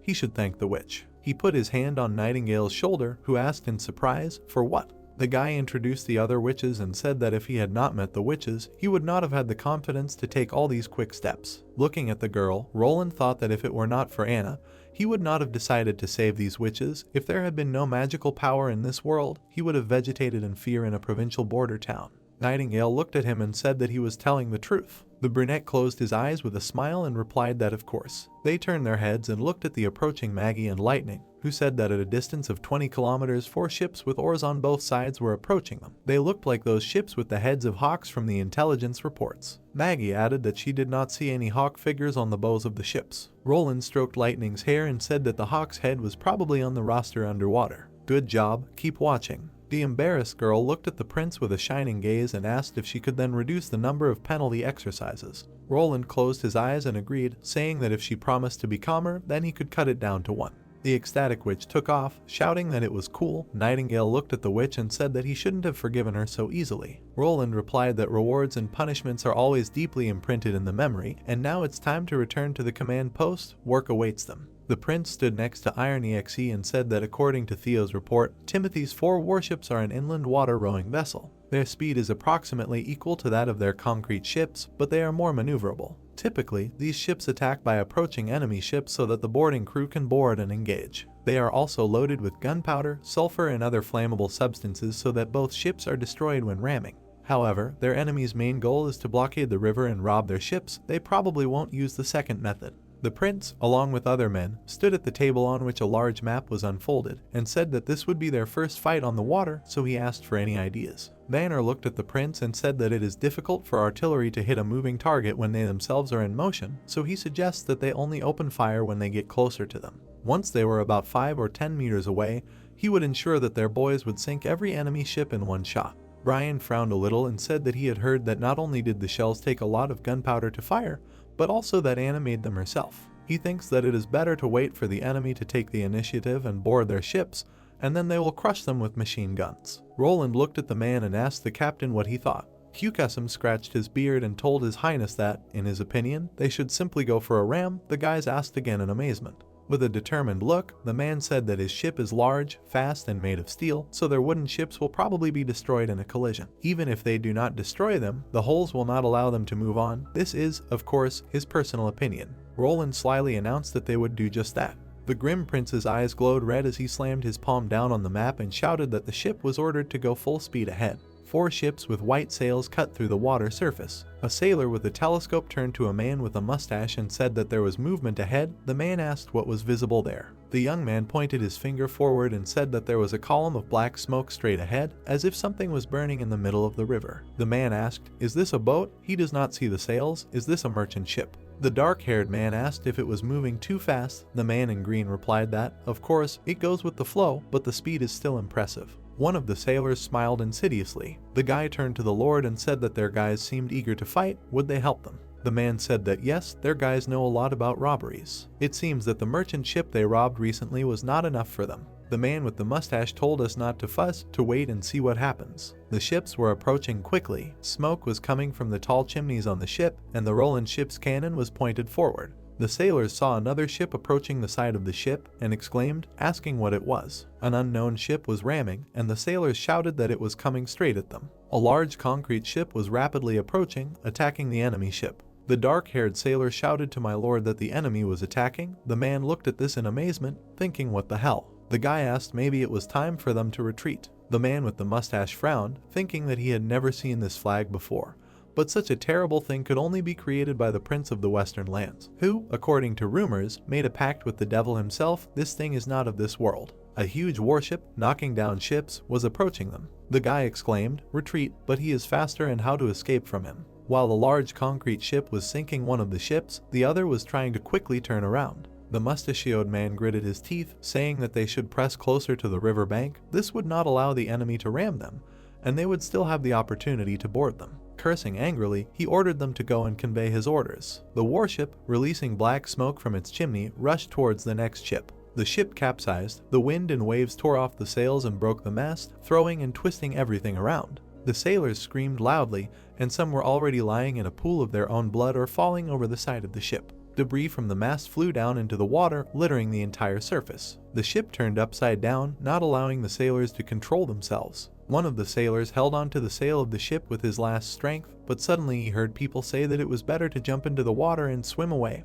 Otherwise everyone would die. Shackatooth and Tigerclaw screamed loudly, trying with their last strength to survive on the fatal ship. One of the ships bombed the other, not giving him a single chance to survive. One of the alarmed men looked around warily, shouting to turn towards the shore immediately. The ship began to turn around, and another one was walking opposite it. A huge ship with a cannon was sent against these 2 sea vehicles, and one of the people on board thought that if he fled to the royal city, he would not be able to advance in his career. The man looked angrily at the ships attacking him, thinking that his only opportunity was to defeat the ship of the rebellious king and capture him himself and bring him to His Majesty Timothy. The man pointed his hand to the side, but thinking that if this ship was created by demons, then there are people on the ship just like them, which means there is a chance to win, and the hero commanded the sailors to raise their bows and torches, because he wants so that everyone who is hiding in this tin will be dead, and whoever kills at least one will receive a golden royal. The sailors rowed with all their might, sweat dripping down their faces, and the boss continued to encourage them, saying that they would receive a golden royal for each killed. A huge ship with many sailors headed forward towards the metal ship.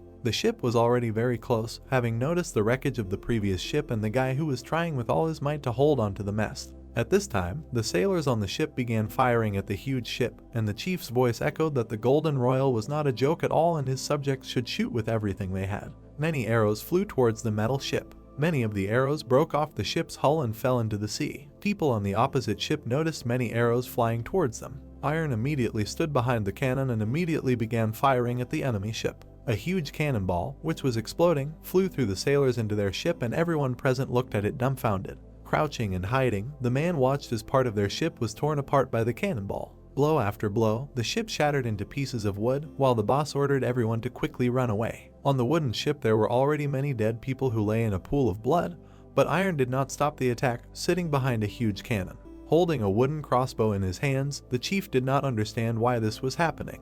His face expressed complete horror, and he thought that their weapons were so inaccurate and slow to reload, but somehow they had achieved such power from the rebellious king. Blood flew out in splashes, and the last thing the boss thought was that perhaps this was the work of the devil. By sunset, the wooden ship had already been destroyed, and its components floated on the sea, carrying the bodies of either still living sailors or their already dead bodies. The guys in identical green jackets stood on board, and suddenly a brunette among them said that he was sorry that it all ended this way, because he was hoping that he would show these guys from the rifle battalion all the power of the artillery. But a young man standing nearby, holding in his hands envelope, replied that approximately the same amount of ammunition that was used for heavy machine guns would be required for cannon shells, but they would be much more effective. Suddenly the blonde man opened his mouth wide, saying that Miss Anna made them personally, so they are more expensive than machine gun cartridges, which are produced in hundreds, and they will still have a chance when attacking the royal city, so they should aim well and not disgrace the artillery battalion. The blue-haired guy turned away, saying that the commander himself selected them and they entered the elite team. But suddenly the guy with dark hair turned to one of the guys, while the commander clarified that 3 shells would be enough to knock down the gates of the royal city. A brunette sitting on the floor, holding a weapon in his hand, suddenly said that he wanted the same ship, and with these words shocked the audience. Suddenly an evil smile appeared on his face, and the guy added that he wanted to have the same artillery ship. Suddenly the blue-haired guy stood close to the guy and declared that such an honor was bestowed primarily on the older brothers,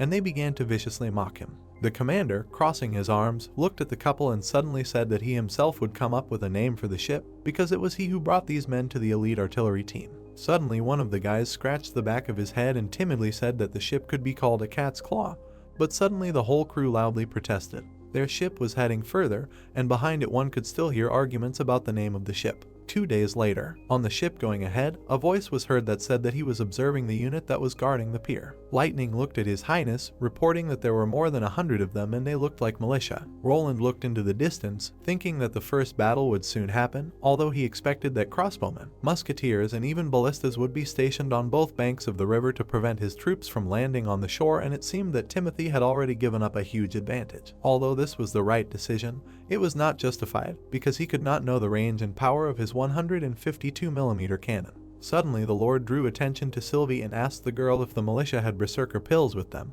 and the girl replied that she didn't see anything like the pills, and some didn't even have weapons. Looking at the ship with her vision, the girl noted that they had something strange in the ground. The prince suddenly became wary, asking what was there, and the witch, using her magical gaze, began to look, saying that they had buried something in the ground and a little on the pier, pots and barrels.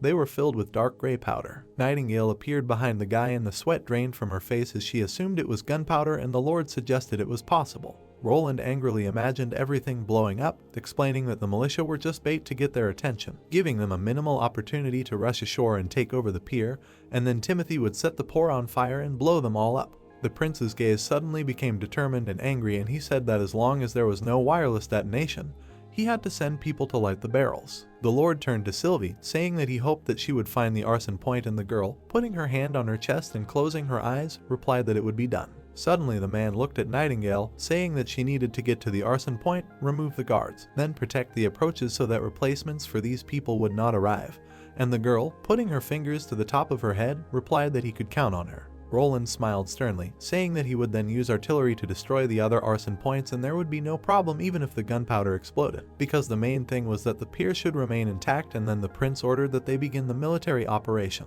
The girls standing in front of him put their hand to their chest. Someone from land watched as the ship appeared, reporting that this was the ship of the rebel King Roland, and the guy himself would never have thought that the Lord could actually attack the royal city. One of the soldiers looked through the trumpet, reporting that more than 200 years had passed since the capital was built, but it had never been attacked, because as soon as the enemy saw the magnificence of the towering bluestone city walls, his courage immediately evaporated. Rolling up his pipe, the man smiled, saying that not everyone will have the desire to fight when it is clear that the enemy has an absolute advantage, and at least King Timothy undoubtedly does not have such courage. But unfortunately, their current enemy has it. Suddenly, an out-of-breath soldier arrived to the commander, who reported that the fleet of the rebel King Roland was already here. The commander directed his gaze at the soldiers, threateningly ordering them to convey his order to the 1st and 2nd Cavalry regiments to saddle their horses and await his command outside the city gates, and that the mercenaries should position themselves next to the cavalry. Holding a pipe in his hands, the commander rolled his eyes, turning to the blonde on the left to tell them not to be afraid when the gunpowder explodes, because they will also set fire to the oil boilers. Although the commander doubts that the enemy will be able to touch this side city wall, and the listening guy replied that these hillbillies from the western region probably believe that the royal city is comparable to their largest city and fortress. After all, to capture it you just need to climb the stairs so you can save firewood and then take it back to your home. Having unfolded the pipe and looked into it, the commander thought that even if boiling oil or rolling stones were not effective in battle, they still needed to be used for display for His Highness Timothy. Looking at the approaching ship, the man suddenly exclaimed, not understanding why he was separated from the others and why there were no oars on the sides while he was moving. But this does not matter, because no ship, even as strange as this one, would be able to reach shore and fight. Continuing to watch the ship, the commander tried to understand what their enemy was going to do, because they really intended to land on the other side. The blonde, looking into the pipe along with the commander, was surprised that Roland was afraid of the militia. While watching the ship, the commander suddenly noticed that something was shining brightly. At that same second, a loud explosion was heard and many stones flew in different directions. Both men, who were watching what was happening, opened their mouths in surprise and screamed loudly, not understanding whether the snow powder really exploded, although it doesn't look like it, because it seems like it's a ship. The angry blonde grabbed one of the soldiers with his hand, who was no less stunned than that, and began shouting about why this was so and what kind of joke this was, because there was only a mile left for the ship. The commander shouted loudly, sweat poured from his face, and he asked in surprise whether the other arson site had also exploded, and the blonde screamed loudly, reporting that their enemy had noticed something strange on the shore. Looking at the amazed faces of the militia, the chief realized that the ambush tactics of His Highness Timothy had failed.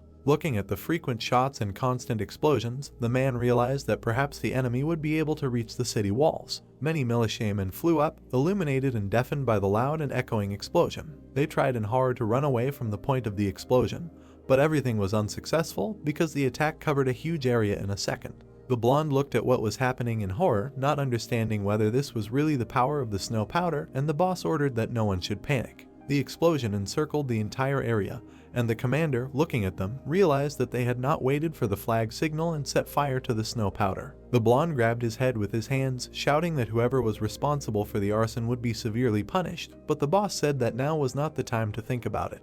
The commander suddenly ordered them to keep an eye on the enemy, because now he could land on the shore at any moment, so they need to get ready and raise the blue flag. The servant, getting up, said what would be done. The commander's face expressed horror, fear, and lack of understanding of what would happen next. Suddenly, one of the soldiers ran up, pointing his finger and saying that something had happened to the city gates. They watched the ship, not understanding why the enemy was still 3 miles away, continuing to attack the city walls. The burned and defeated soldiers at the epicenter of the explosion shouted that this was the work of demons because they were their enemies. The commander pointed his finger into the smoke, saying that the soldiers should watch the cavalry because they must keep the line. A huge balloon suddenly landed on land while everyone was preparing to bomb. Wendy, who was in a balloon, accepted the prince's order and began bombing the enemy. The missiles whizzed towards the city wall. Lightning rushed forward like a bullet, holding a bomb in her hands and aiming it at the enemy. Suddenly, all the soldiers noticed a witch with a rocket in the air and pointed their finger at the sky, telling them to shoot at her. The girl fixed her gaze on her opponent without feeling any fear. Continuing to hold the weapon in her hands, Lightning thought that they would not be able to shoot the bird that was fluttering in the sky. The witch threw out the rockets and flew to their original places, while the city wall was torn apart by a strong attack. Many soldiers flew away with their horses. Corpses of the militia fell to the ground and men lay in a pool of blood, but many were still screaming, warning others to save themselves. One of the soldiers caught fire and with horror in his eyes shouted that he was burning, asking for help and trying to do at least something. Sylvie looked from the side at the burning city wall, saying that the defensive line was destroyed. Nightingale approached the girl, saying that they deserved it, and if their team had failed to break through the city wall, then the enemy would have treated them even worse. Roland stood behind the witch, looking down at the floor, saying that either they or we would have to pay in this battle. The prince's gaze became rude and decisive, and he thought that he did not want to regret the cruelty of war or talk about the value of peace, because in addition to battles for power or survival, All this was a clash of ideologies and social classes. Standing in front of the stricken city and looking at the smoke, the king thought that when the losing class is replaced, he does not leave the scene quietly. But on the contrary, it is always accompanied by enormous bloodshed, but the man himself prefers that the blood of his enemies be shed. Roland waved his hand, ordering his soldiers to blow the horn and capture the city. Iron, who stood at the head of his army, lowered his head and put his hand to his heart, saying that everything would be done.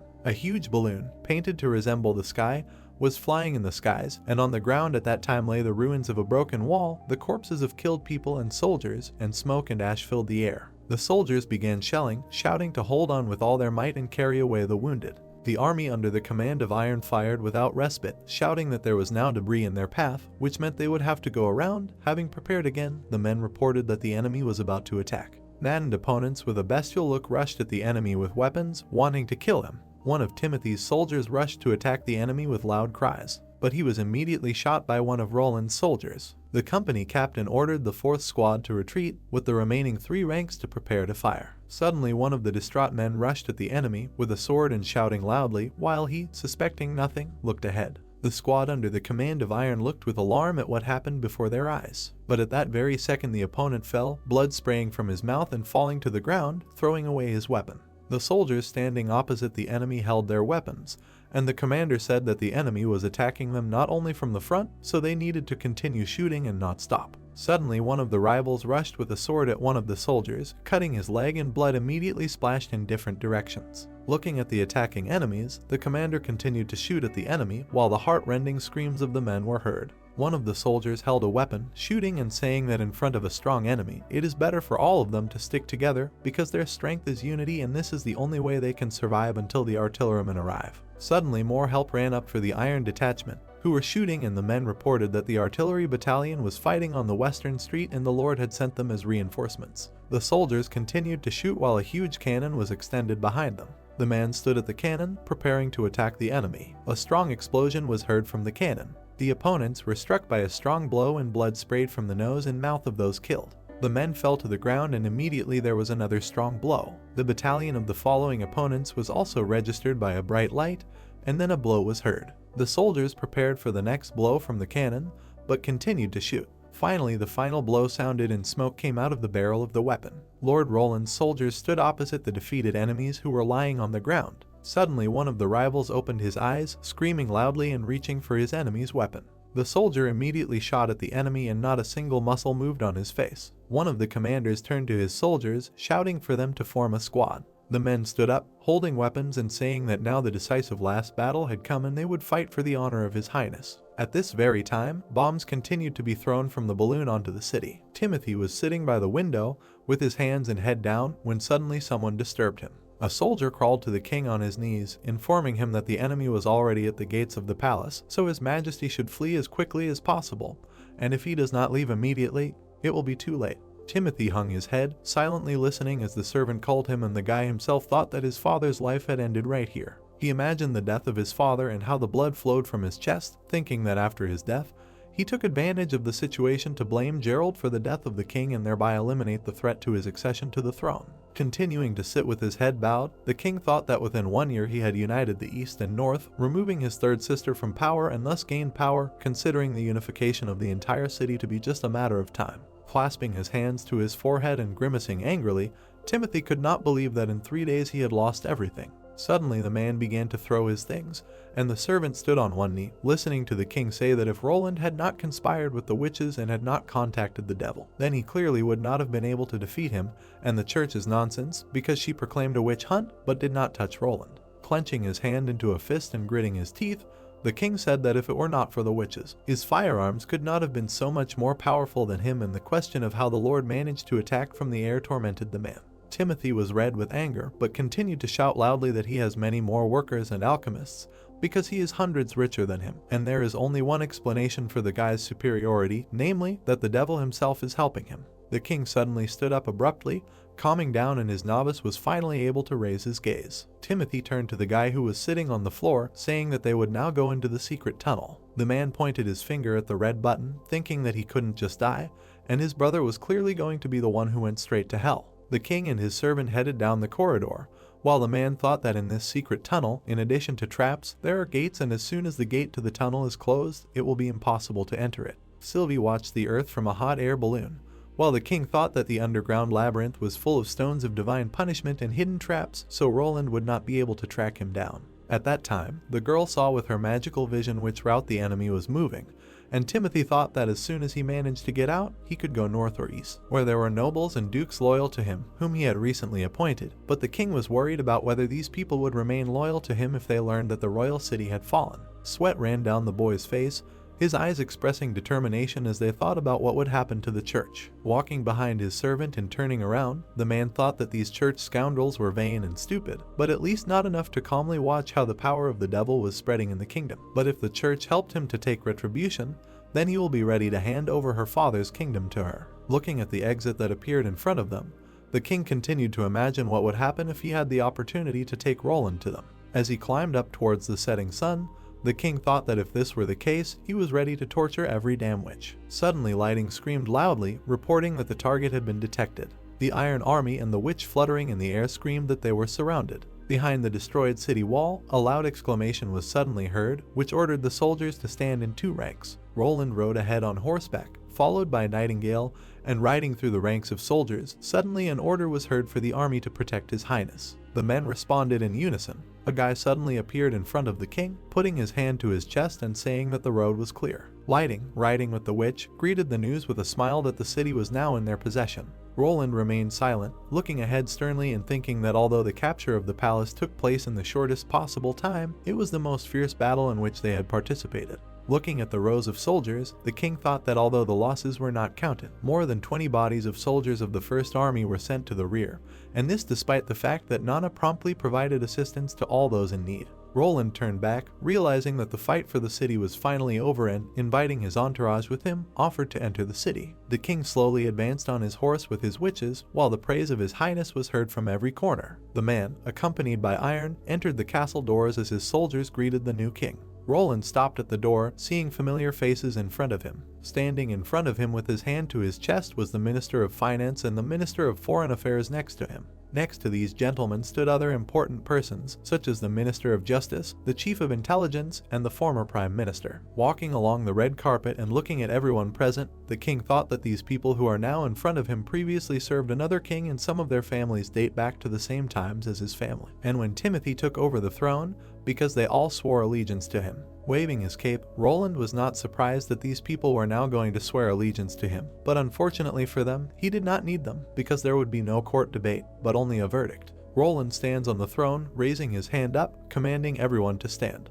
The king looked at all the people present, saying that his brother Timothy was suspected of murdering Prince Gerald, treason, and also of conspiracy with the church, and now he was in custody, where he would face severe punishment, and soon the whole truth about his crime would become known in the city, and then in the kingdom, and Roland asked those present if they had anything to say. The Minister of Finance bowed deeply, placing his hand on his chest, and said that there was no justification for the crimes the man had committed, and the minister himself tried to stop him, but could not. The man continued to bow low, saying that now the new king was able to disperse the darkness that shrouded the city. After listening to the man, Roland sighed, lowered his head, and said that when Timothy was committing these terrible and monstrous crimes, the minister stood indifferently or still assisted him in this, but the king did not want to listen to the fact that the man was trying to stop him with his flattering speeches. Suddenly a man in a green suit spoke. With his head down, he said that Roland could not know everything that happened, because after Timothy took the throne, he promoted his minions, and they themselves could not command the knights in the army. Other people also began to speak out, putting on a naive expression and saying that this was the pure truth, and the king sent Prince Gerald to the guillotine without trial,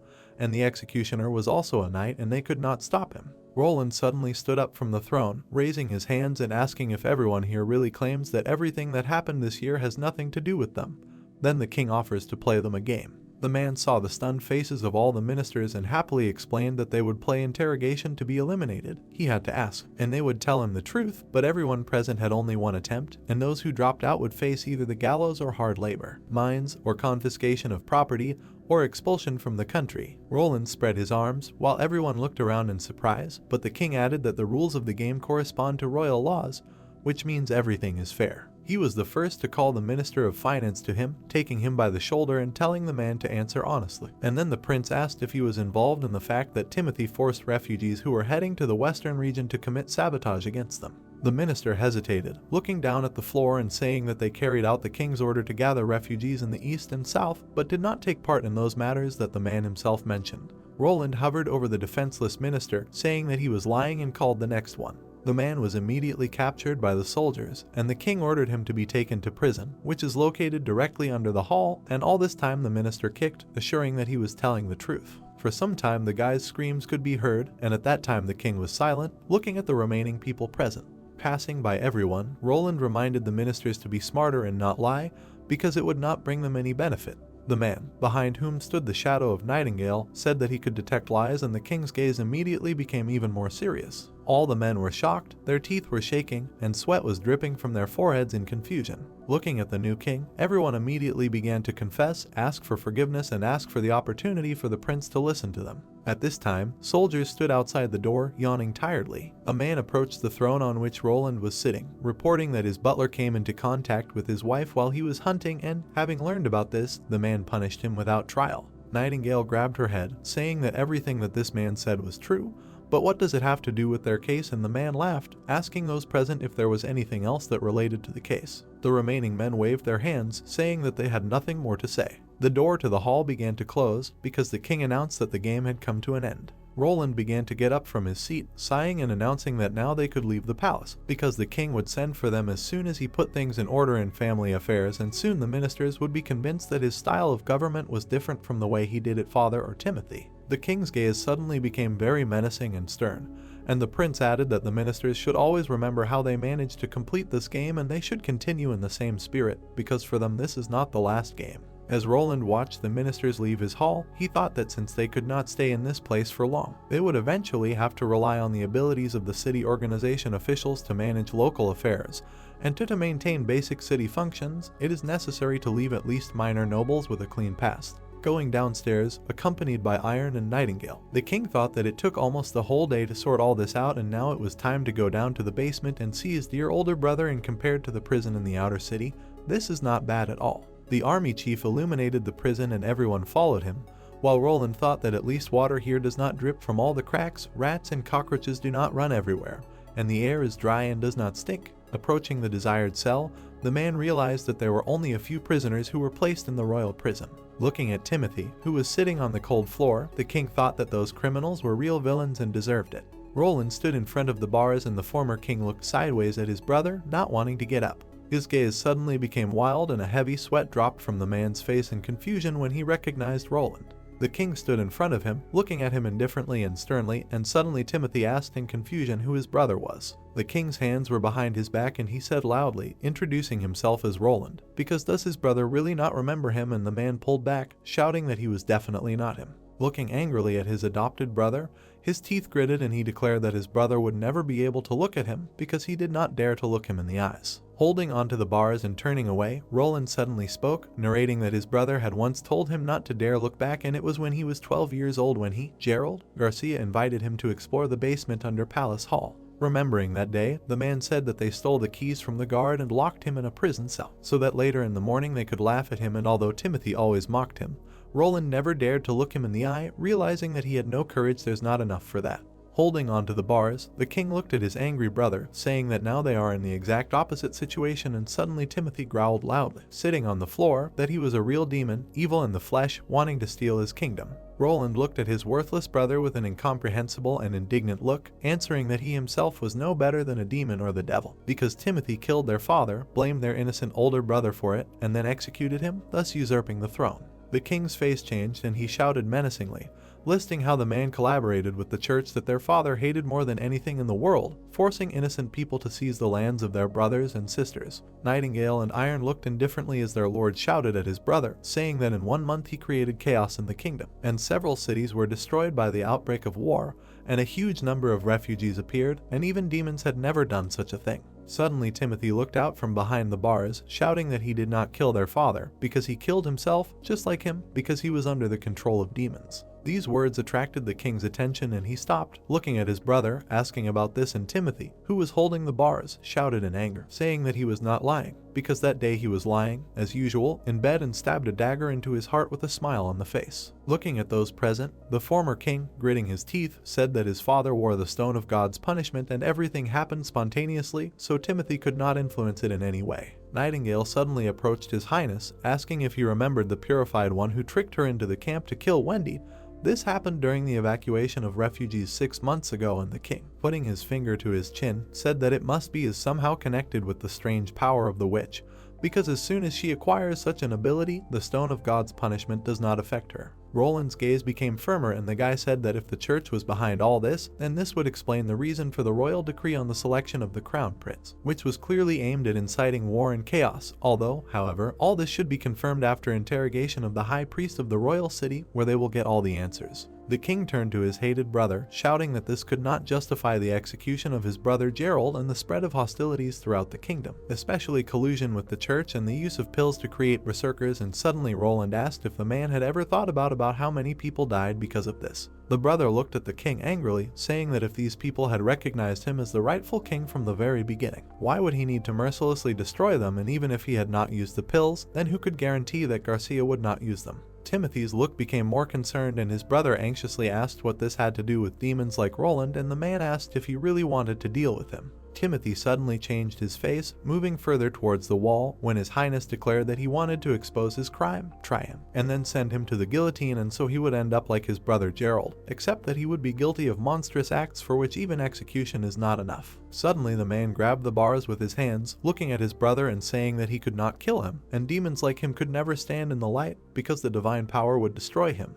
And if he wanted to get the kingdom, he must rely on him, because the hidden power of the church is incomprehensible. And the father himself wrote in his notes about incredible things, which became the reason that he could not decide to expel the church during his lifetime. Roland grinned, looking at his useless brother, and suddenly declared that he himself knows much more than he thinks, because he has an idea of the future, but there is a difficult path ahead, and the guy does not have the opportunity to lead people to a bright future in order to move forward. After all, his life should end here. But let him be sure that he will not be alone, since many people will go on the journey to hell with him. Roland turned his gaze to the standing man, who put his hand to his heart, and the king declared that he had nothing more to say to his brother, so he would leave him to this mystery. And Timothy at that time exclaimed loudly, saying that his brother could not kill him, because he the only king of the city, and Roland is just the devil's henchman. Hill looked at the insolent man, who loudly yelled that only stupid people could obey him, and turning to the man, Timothy asked him to call his brother, while the hero himself looked at the former king, not believing that he was so unattainable, as they told him that he once hoped that he would become a good king and allow everyone to live in peace and tranquility. Looking at the guy standing angrily at the bars, Hill introduced himself, saying that he was a member of a circus troupe and the hero himself most likely did not know him, but he knew Timothy. The former king stood up, sticking his head out, while the man calmly talked about how he lost his wife because of him,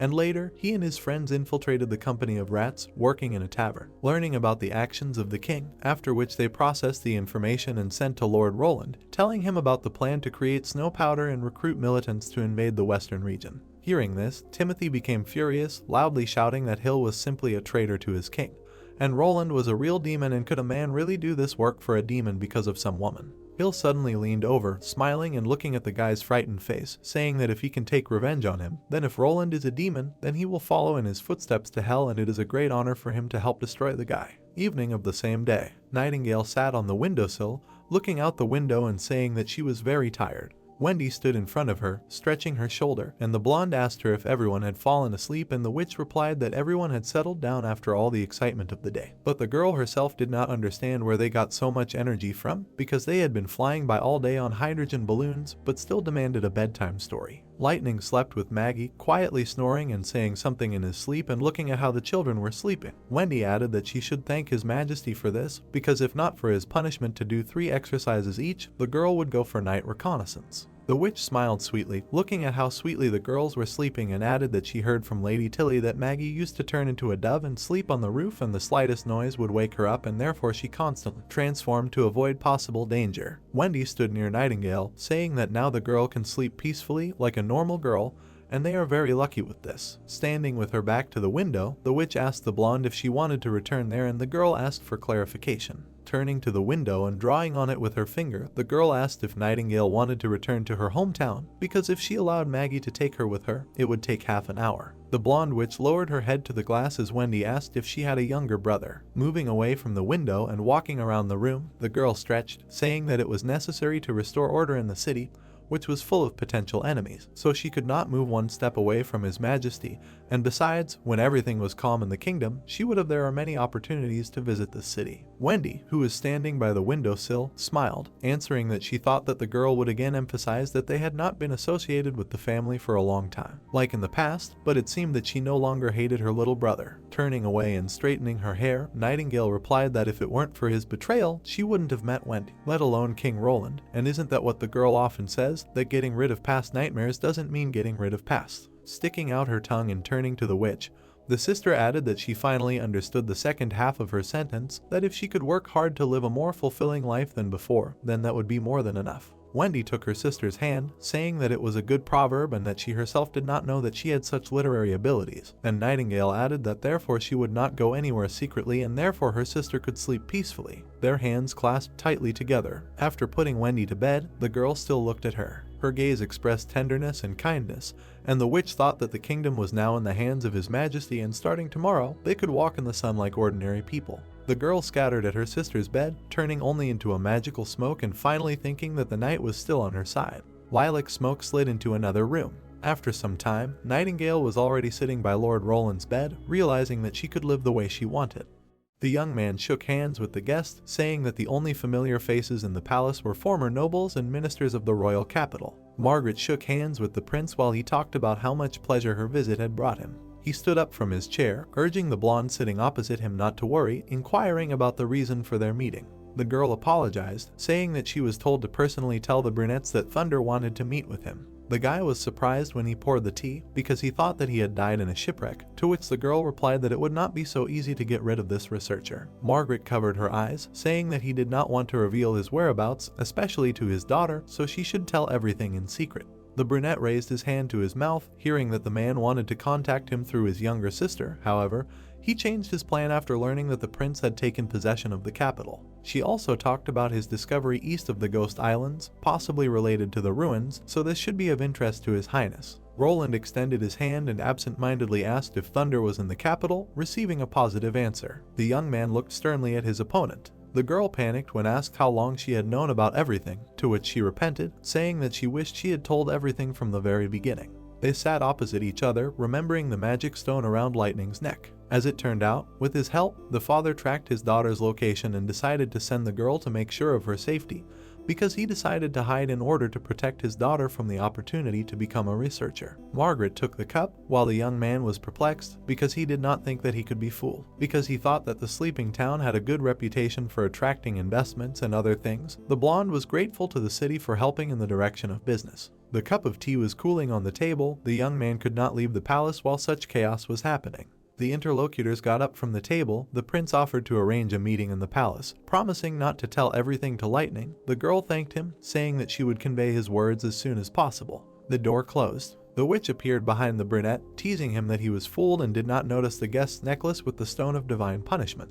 A guard came to the prince, and the blonde disappeared. He was informed about an aristocrat who was called an old friend of the guy. He spat out his tea when he heard that Yorko had come to him. The blonde walked in unceremoniously, greeting His Majesty. Yorko winked and pointed his finger at him, saying that he did not expect his quick return an easy victory over his brother. He placed his hand on the brunette's shoulder, noting that they had not seen each other for a year. The blonde closed his eyes, giving a thumbs up, saying that he was different from the other aristocrats who were worried about their power. Once he and the prince were close friends, the young man was ready to give him his last shirt. He recalled how difficult it was for him after his brothers and sisters turned their backs on him, and how good he was in the company of Yorko and the women. With his help, they gathered companies for drinking, and the prince could feel his superiority. The blonde had excellent taste and manners, so he easily won women's hearts. Yorko hugged the brunette's shoulder, offering him a drink in the evening in the Golden Alley. He leaned towards him, mentioning the women with whom he spent the night, saying that they were bored, which made the young man shudder. They both felt uneasy, because the witch, being in the shadows, clearly influenced the atmosphere with her presence. Roland hit him in the chest, indignantly saying that there was nothing between them, realizing that this was connected with the former fourth prince. The brunette looked furiously at his friend while the witch watched everything from the shadows. He understood that since this meant nothing to him, the witch would consider it to be true. There was a blonde behind the prince, which scared him terribly, so he came up with an excuse in the form of a curfew, so he was forced to stay with these ladies. Then the brunette brushed aside the blonde's cordial offer to go to the brothel, saying that he would stay in the palace that evening.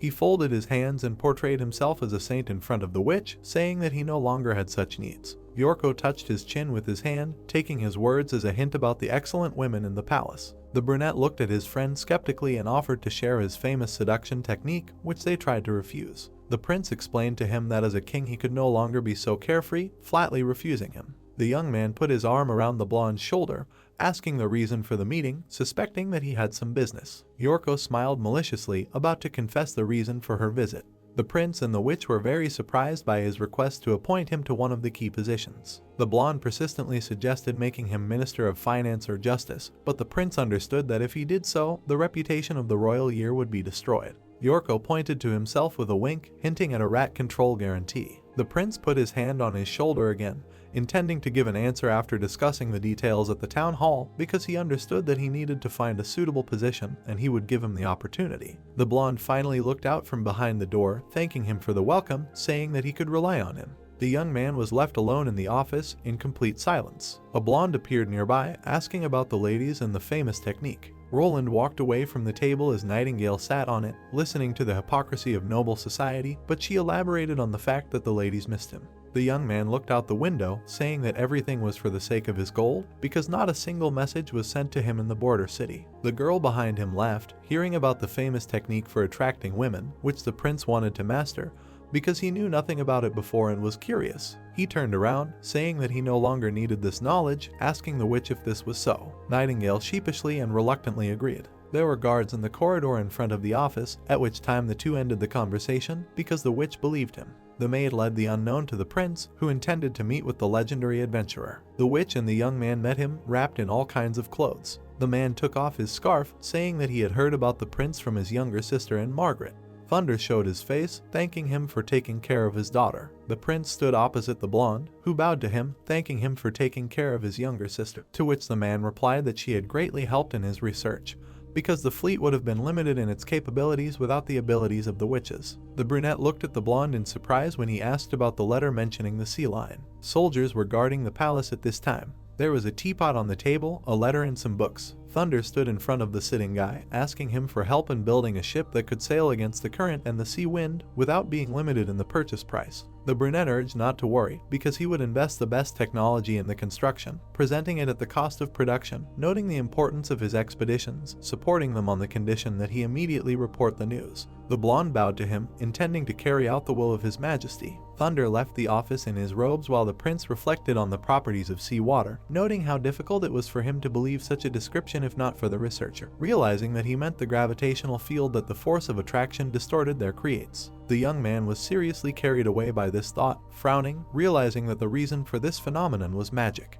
The witch returned, saying that the man had been secretly escorted out according to his orders, inquiring about his condition. The young man rubbed his eyes as the blonde sat down on the table, noting her bad feeling. He looked at the witch, asking if she had heard of witches, saying that they were humanoid creatures that lived in the forest. He introduced them to the oppressed, telling how he had read about the tracks left by fictional characters throughout the continent, how they had to hide in the forests and subsequently die out because they were defenseless. Nightingale listened carefully about how they were unable to develop further, and when the development of humanity caught up with them, they became like domestic animals. The prince clasped his fingers with displeasure, saying that they themselves are like the elves, because they will also be exterminated if they cannot foresee further actions, hoping that after 2 wars of divine punishment it is not too late. The bright sun was shining over the building.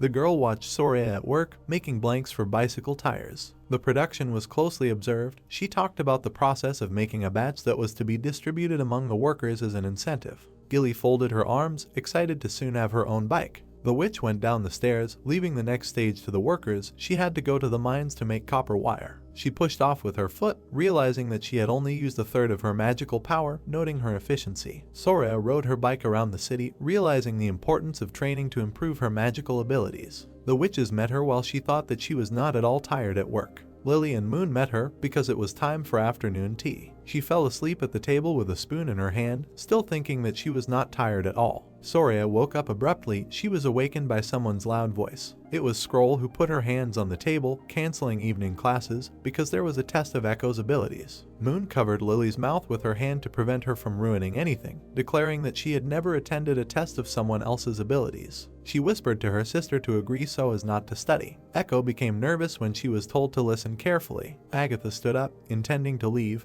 because the presence of everyone at once was not necessary, but the witch told her that half of the test was connected with her. She had bags under her eyes, which others noticed. Scroll noted the consequences of non-compliance with the work and rest regime. She adjusted her glasses to the witch's objections, saying that even the prince had noted the importance of alternating work and rest, which would lead to successful activity. She looked at her, saying that she had already reported her condition to the prince, and this was an attempt to test Echo's ability. The sisters asked her if this was the ability to restore, but they did not give them an exact answer, saying that this was His Highness's idea. Echo stood in front of the witches as they were about to begin. The girl began to use her power and sing. A magical wave covered all the witches. They were very surprised. Soria closed her eyes, feeling comfort and warmth as if in water. The girls felt like they were in a hot spring, instantly relaxing, but they were still sitting in the dining room. Soria closed her eyes and relaxed, blushing a little. All the witches were delighted with her gift, and Echo was very surprised at their reaction at this time. The brunette stretched, standing near the tower window, realizing that today was the ideal day for execution. The young man looked out the window, realizing that only his brother and his henchmen were convicted. The rest of the convicted were parishioners of the church. In the square they were already preparing to execute the prince. Iron was preparing to give a sign to the executioners. The blonde approached him from behind, asking if he would attend the execution, but the prince was confident that Iron and Theo would handle it just fine. He turned to the table, saying that he had notified the Neverwinter that Petrov would arrive as soon as possible, and also exchanged a few words about the Alchemist Association. The next moment, the door was suddenly opened by a blonde man. Yorko came in unceremoniously, praising the prince for executing the traitors, saying that he would never have thought of their guilt. The young man took an envelope from the table while he was talking about the people who praised his name. He handed the envelope to his friend, thereby perplexing him. The guy confidently told him to open it. Yorko held the decree in his hands, reading it carefully, asking if he was sure he was going to make him an ambassador. As it turned out, he would be a permanent ambassador. The prince looked at the blonde excitedly, talking about how he would live in the capital of the Kingdom of Dawn, also telling about the difference between imperial envoys and ordinary ambassadors. He and the witch breathed a sigh of relief. He intended to let his friend advance there. The blonde noted how he impressed even his good friends. Yorko agreed without hesitation, striking down both the witch and the prince with his cry. He looked enthusiastically at the brunette, who noted the need for training before leaving. The blonde bowed to the young man, who placed his hand on his palm, hoping that he could monitor the situation in neighboring countries, forming an alliance to fight the church. Yorko walked out contentedly, humming something under his breath. The brunette asked the witch where Wendy was, receiving the answer that she was practicing her abilities at the top of the tower, ordering her to be called. The young man looked to the side, also mentioning Lightning, Maggie, and Sylvie because they were going to visit the astrologers. They flew to the observatory in a hot air balloon. The weather was favorable to them. People looked down at them as they were covered in shadow. Brian met them with Vanner, talking about the cordoning off of this area. The blonde added that they had confiscated the stones of divine punishment from everyone. The prince walked towards them, asking who was in charge. They showed him an old man who was an astrologer and his name was Scattered Star. The old man bowed in greeting, but the young man did not understand why they should not use their real names. The astrologer noted that this is a tradition, the honor of which is awarded only to those scientists who discovered the stars while talking about their own. The old man introduced him to his 8 masters of the star image of the astrological station, but the young man replied that he was not here for fortune-telling. Scattered Star looked after him, asking why he had come. The prince turned around, saying that he was here to explore the starry sky and study star maps. They laid out many cards on a large table, and the astrologer presented him with all the stars that had been discovered in recent years. He sat at the table while the witch stood next to him. The young man tensed, touching his face with his hand, beginning to reason about the stars, realizing that since their universe was so vast, anything could happen in it. He remembered people and demonic creatures, realizing that both of them were not like those who evolved naturally. His hand lay on the map. He realized that local astrologers did not know much about modern astrology. He breathed a sigh of relief when he found the information he needed. The young man looked at the old man, asking about the number of employees, to which they calmly told him the numbers. Everyone was surprised by the prince's decision to close the astrological station. He stood before the chief astrologer, saying that as the king of the country he had the right to do so, and he wanted them to go with him to Neverwinter and really study the stars. The old man put his hand on his chest, refusing the young man, saying that they should constantly watch the stars without being distracted by anything. The brunette was surprised when he heard that their ancestors bequeathed this to them. He turned away, correcting himself, because he did not believe in the old man's words, but he said that he could prove it. The astrologer frowned, saying that he could only show this to his highness. The young man looked at the witch behind him. Turning back, he said that everything was clear to him. The astrologer still held his fist to his chest. They were in a dark room, illuminated by one lamp. The old man stated that he had a covenant left by his ancestor in case one of his descendants wanted to close the observatory. The astrologer looked at the guy, saying that this was not the first time this had happened, and that they were considered scientists. Sitting at the table, he told the nuance that they, unlike alchemists, need annual investments in order to hire craftsmen and buy crystals, and so that no one cuts off funding, the prince's ancestor engraved his covenant, ordering not to change. The old man opened the box. The brunette noticed gold pages, instead of the usual ones in the box. Assuming that his family spared no money to preserve the covenant, he read the covenant, which said not to interfere with astrologers to follow the stars. He looked at the sign, asking what it meant. They looked at each other, then the old man told about the mission that began with the first emperor, but this information could not be disclosed to any member of the family, only to the king who had reached the required age. The old man admitted that they were actually looking for the Death Star. The brunette looked at him, asking what it was. He was told about the Scarlet Star, otherwise known as the Bloody Moon. When it appeared, chaos began on Earth. The young man was surprised, asking to be more precise when he was told that when a scarlet star appears instead of the moon at night, the end of the world will occur. Their task is to find it before it appears. There were many scrolls in the closet. The old man said that if they found her path, they would be able to predict the end of the world. This was the true meaning of astrology. The prince repeated some of his words. Scattered Star looked at him, saying that he doesn't understand stars, but that's okay. They must find the orbit in which the Death Star is moving. He introduced the universe, talking about the rumors about this star, that on the day it appeared it should become brighter until it was like the moon. The brunette asked if they had been doing this for decades. The old man looked carefully at the table, confirming that he himself became a student of the association 40 years ago. Roland asked if he regretted wasting his time, but received a negative answer, because having received this task, he realized that it made sense, and this is true astrology. He looked sternly at the covenant, the gold of which was reflected in his eyes. The old man closed the box, saying that he had no more time. The prince put his hands behind his back, wondering if the ancestors had a strategy for countering the devastating catastrophe. Scattered Star put his hand on his chest, saying that he had to answer this question himself. He bowed to his highness that they were just his eyes, and it was his duty to lead his people through this calamity. He looked at him sternly, saying that his predictions could help, and for this reason he could not close the observatory. The prince looked at the floor, understanding everything. The brunette headed towards the exit, saying that he would send them the best equipment for observing the stars, and then share with them real astrological knowledge about the starry sky. Putting on his cape, the guy went further, saying that the blood moon is not all that awaits them. They again flew over the city in a hot air balloon. People from the Astrologers Association looked after him. The brunette looked at them, telling them how he wanted to send them to the west, but allowed the head to complete his years at the observatory. The witches surrounded him, telling him what a merciful king and good man he was. In front of them were magnificent views of green forests. The young man watched carefully, assuming that the prophecy had to do with witches. Sylvie agreed with him for a number of reasons. The girl assumed that the informer of the information was a survivor from the Federation, and having built their houses, they instructed the first astrologers to observe the sky. Lightning squeezed the Maggie bird, swearing, because adventures did not always mean danger, calling the secrets hidden under a layer of dust the best result of research. But she was corrected in her own words. The bird said that for a researcher, the result is not more important than the process. The blonde said that the great investigator would figure it out as the case progressed, but she was told that she was far from that. The bird landed on the prince's head and Wendy grinned. Nightingale sat at the bottom of the basket, wiping down her knives while the blonde kindly shared her experience. The prince looked around when asked what he was thinking about. He looked, touching the basket with one hand, saying that there were no records of astrologers in his family. He recalled the portraits of his ancestors. In their records there was nothing about the creation of the observatory or about its first chapter. Someone simply erased the chapters from history. To the question of the girl behind, the brunette replied that after writing the first volume, the second begins and nothing is skipped. When they began to build cities, the records were already engraved. He looked out over the city, wondering what had happened to the Wimbledon family 400 years ago. There were gloomy gray clouds above the mansion. The friend's cup fell to the floor and broke into pieces. The blonde stood up from the table. He was told about how the rebellious king was able to defeat his brother. Calvin panicked.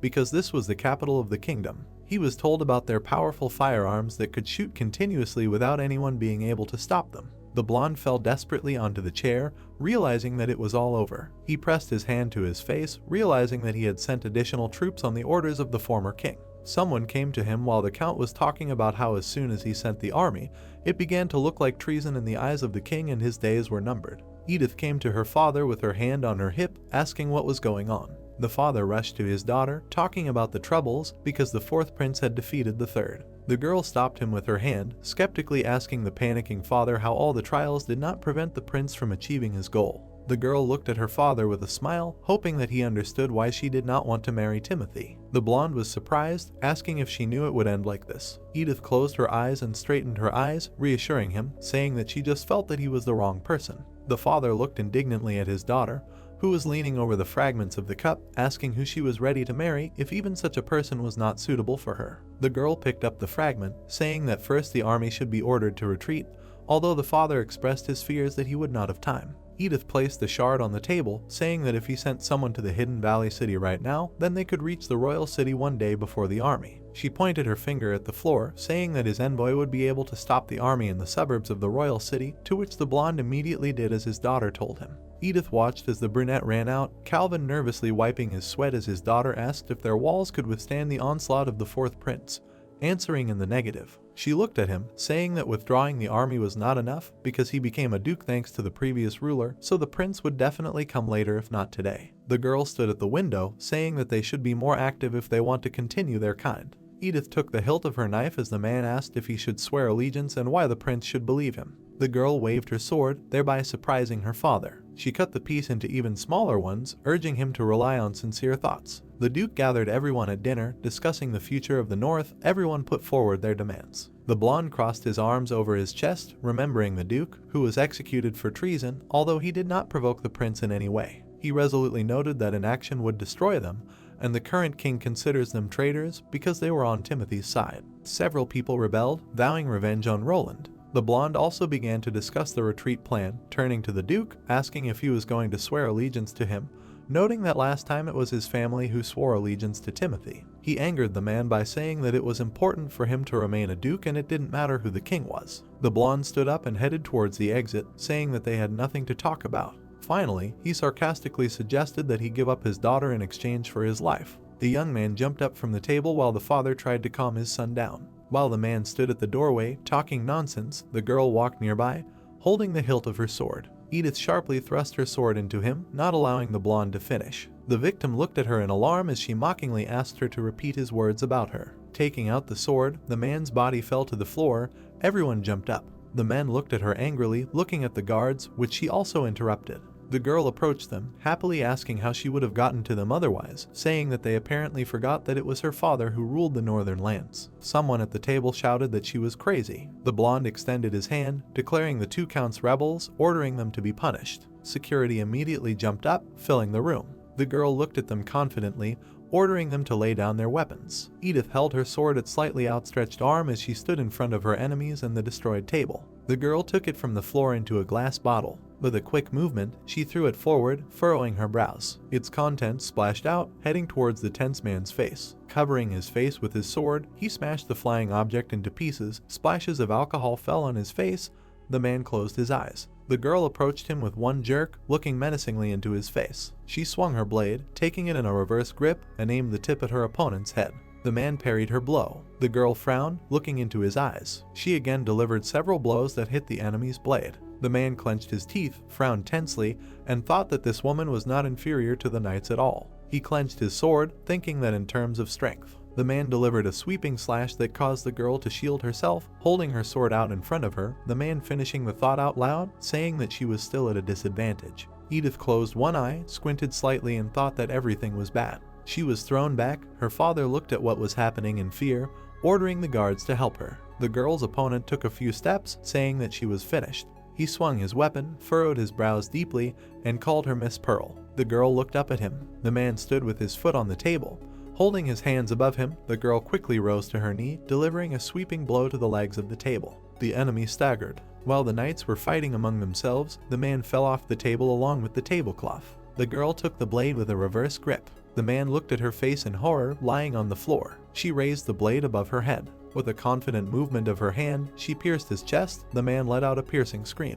The girl's father looked on silently. She wiped the blood spatter from her face, saying with a flirtatious smile that it was all over. The Northern Lord looked at this in shock. He clasped his hand tremblingly and turned to the soldiers, saying that the Count Leaf game of houses had been executed for attempting to rebel, and now they had a choice. He put his hand out to the side, looked at them menacingly, and said loudly that they could continue to follow the orders of these corpses or serve the new King Roland. The soldiers turned pale, looking at them in shock, and they threw down their weapons. The girl knelt in front of her father, who wiped her face with a white handkerchief. He asked his daughter if she was okay and whether His Majesty the Fourth Prince would receive them. The girl smiled softly, saying that just yesterday he called the prince a rebellious king, and now he so quickly decided to become his subject. The man frowned nervously, shouting that she said so herself, because if they cannot fight the prince, then it is better to surrender, and as soon as possible, but if they cannot win his trust, they will become the sworn enemies of the aristocrats. The girl rubbed her finger over her face, answering that she couldn't say for sure, so they could only show sincerity. Rising to her feet, she added with a calm expression that ultimately the fate of the northern region would be decided by the fourth prince himself, so there was no room for a father to make a mistake. She turned her back on the king, adding that she would not be surprised if the prince even sent his retainers to rule the northern region,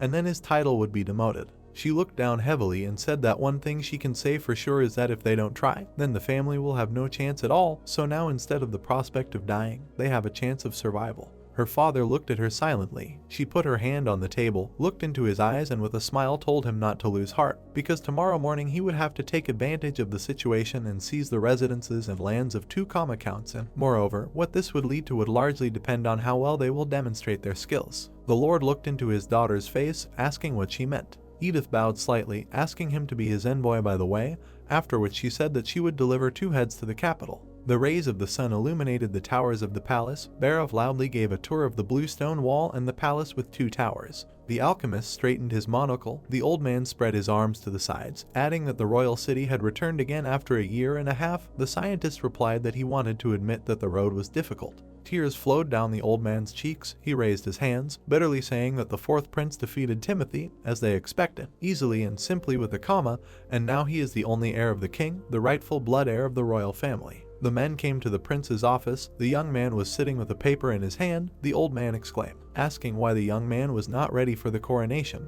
Because the sooner this was done, the better. The guy said that there was no time for this. Without taking his eyes off the scriptures, he added that he asked the master of ceremonies, and he said that for a proper coronation, several months of preparation are required. In addition to making a golden crown and a scepter with precious stones, one must also send out an invitation to the church in the other 3 countries and wait for their envoys to arrive. The young man touched the cup of tea. He closed his eyes, bringing the drink to his mouth, and said that this meaningless ceremony could only delay their second part of the spring offensive. He looked at the old man, holding the paper in his hands, and said that the ambassador to the Kingdom of Dawn would be leaving soon, so he would send the invitation along with him, and when they received the official response, it would not be too late to consider this matter. The man agreed with his words. The guy turned away again, looking out the window, and turning to the alchemist, he said that this time he called him because he hoped that he could recruit talent from the Royal Alchemist Association, because he heard that the man had several exchanges with Alchemists Association. The scientist raised his hand to his face.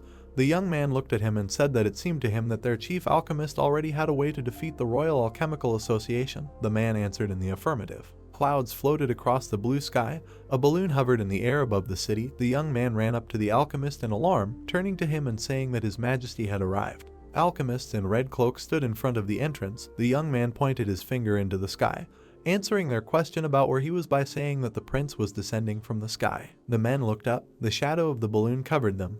One of the alchemists was very surprised. They looked at the approaching Hulk. A man with braided hair said that this must be a witch's transport device on which the prince visited the astrological observatory, after which he added that he did not expected that this thing could really fly with people, but in any case, His Majesty has arrived, and no matter what they call him the king's son behind his back, now they must show respect for official meetings. People came closer to the descending ball. The red-haired man told his colleague that even if the prince did not perform the coronation ceremony, he is still the king, and as the head of the Alchemist Association, The man should not be too careless. The head said that he need not worry about it. After all, he always had a feeling like this. The man put his hand to his chest, bowed his head, and greeted his majesty. The young man, holding his hands behind his back, walked up to him and said with a smile that when he lived in the royal city, his father often talked about the head, and that whether it was crystal or perfume, these were all very popular products of alchemy, because they were even sent to Fjord's islands, which brings great profit to the palace. The head looked at the bald man, grinning slightly at the young man's words that when his father sent him to the border city,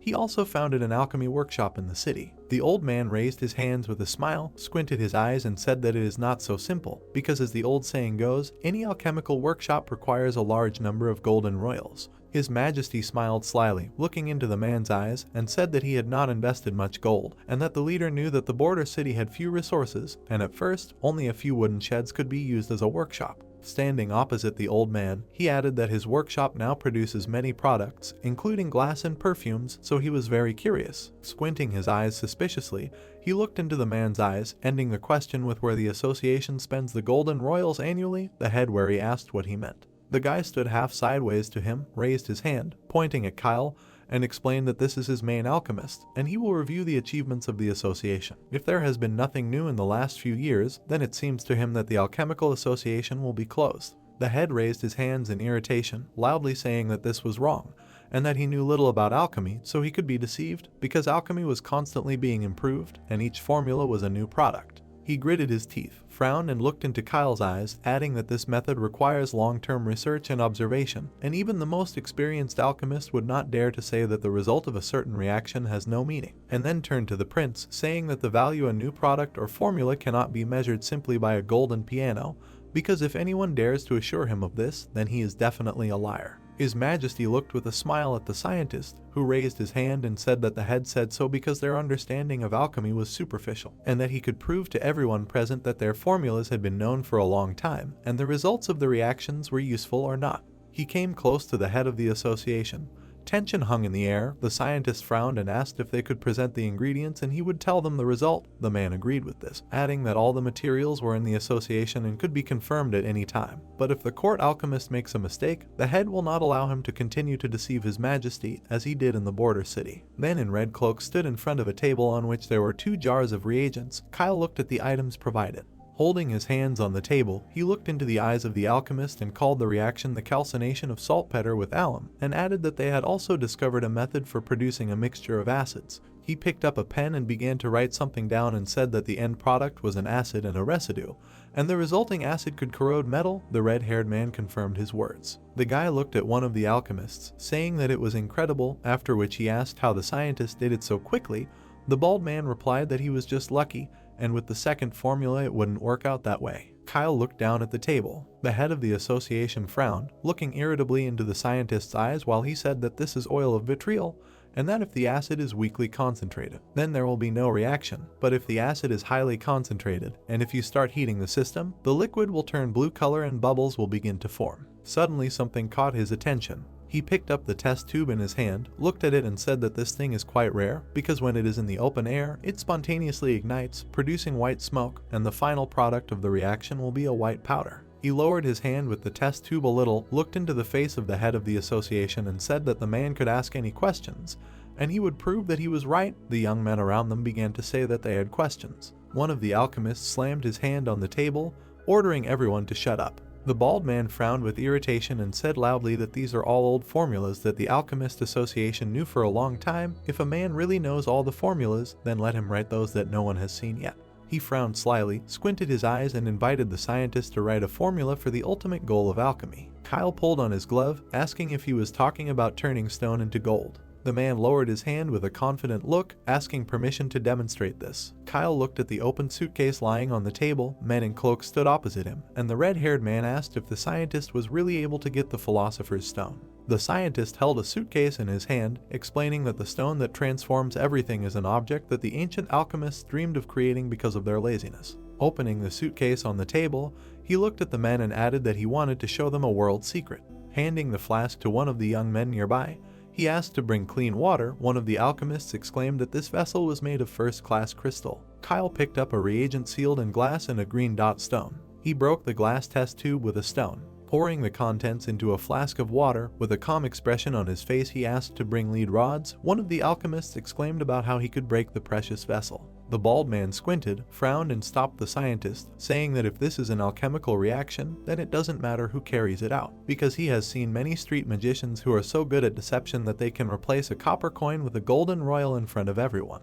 A club with green liquid stood on the edge of the table, which did not want to show disrespect or say that it doubted the man, but in this situation it is better to foresee everything. The scientist turned to him, saying that there was no difference in who would perform the final stage, the alchemist or his student, because in the end, the essence of alchemy is simplicity, order, and unambiguity. He raised his hand and calmly asked which of them would complete the reaction, after which he added that for safety reasons they should wear gloves and a mask. Written in volunteered to do this. Holding the mask to his face, the man brought the metal rod to the container, holding it with tweezers. Gas poured out of the flask. People around exclaimed that gold was growing on the rods, but it could also be copper. The bald man sternly called it copper. He touched his chest, frowned, and shouted that a man could not know how to turn stone into gold because it was against common sense, and otherwise he would have used this gold to buy the entire kingdom. But instead he became the chief alchemist lord of a small town. Kyle, with a calm expression on his face, looked into his eyes, touched his chest, and replied that he chose this path not because of gold, but to know the world. If the alchemist does not believe him, he can check it. He looked into the eyes of his interlocutor, firmly said that, probably, the chief alchemist in the royal city cannot but know how to distinguish copper from gold. The alchemist replied that they just need to put it on fire and melt the resulting product, and then everything will be clear. The scientist scraped off the golden growths from the rod with a metal knife. Written in touched his chin, looking thoughtfully at the scientist, and thought that he seemed familiar to him. Kyle smiled slightly, looked up at the man, and, calling him by name, said that he was honored to have his attention. The head of the association suddenly recognized him. He remembered how many years ago he had refused him. Kneeling before him, the scientist had said that several decades had passed since he had rejected his application to join the Royal Alchemical Association, and that at that time, on the good advice of the head, he returned to the alchemical workshop of the Red Water City in order to continue his studies. The golden granules in the plate melted. The man added that only at the age of 30 he found the second alchemical formula and received the title of alchemist in the Red Water City, and it took another 6 years to become the head of the alchemical workshop. All this time he considered Written in his only rival, and the head, in turn, did not pay attention to him, and His Royal Highness IV received, who was located far away in the border city, found him and opened up new opportunities. Kyle took the plate in his hands, looked at the contents, and said that real gold is not afraid of fire, after which he called this the most accurate definition. The students of the association looked at the scientist in surprise. The blonde guy said in surprise that an alchemical formula for turning stone into gold exists. The head of the alchemical association turned to him, asking what the symbols he wrote on paper meant. The man raised his hand and looked at the boy standing next to him, who asked if he had written a formula of a higher order. The scientist looked with a smile at the three heads of the Alchemical Association, and, turning to them, said that everything that they saw today comes from an older science, and that it not only includes all possible alchemical formulas, but also reveals the secret of the origin of all things,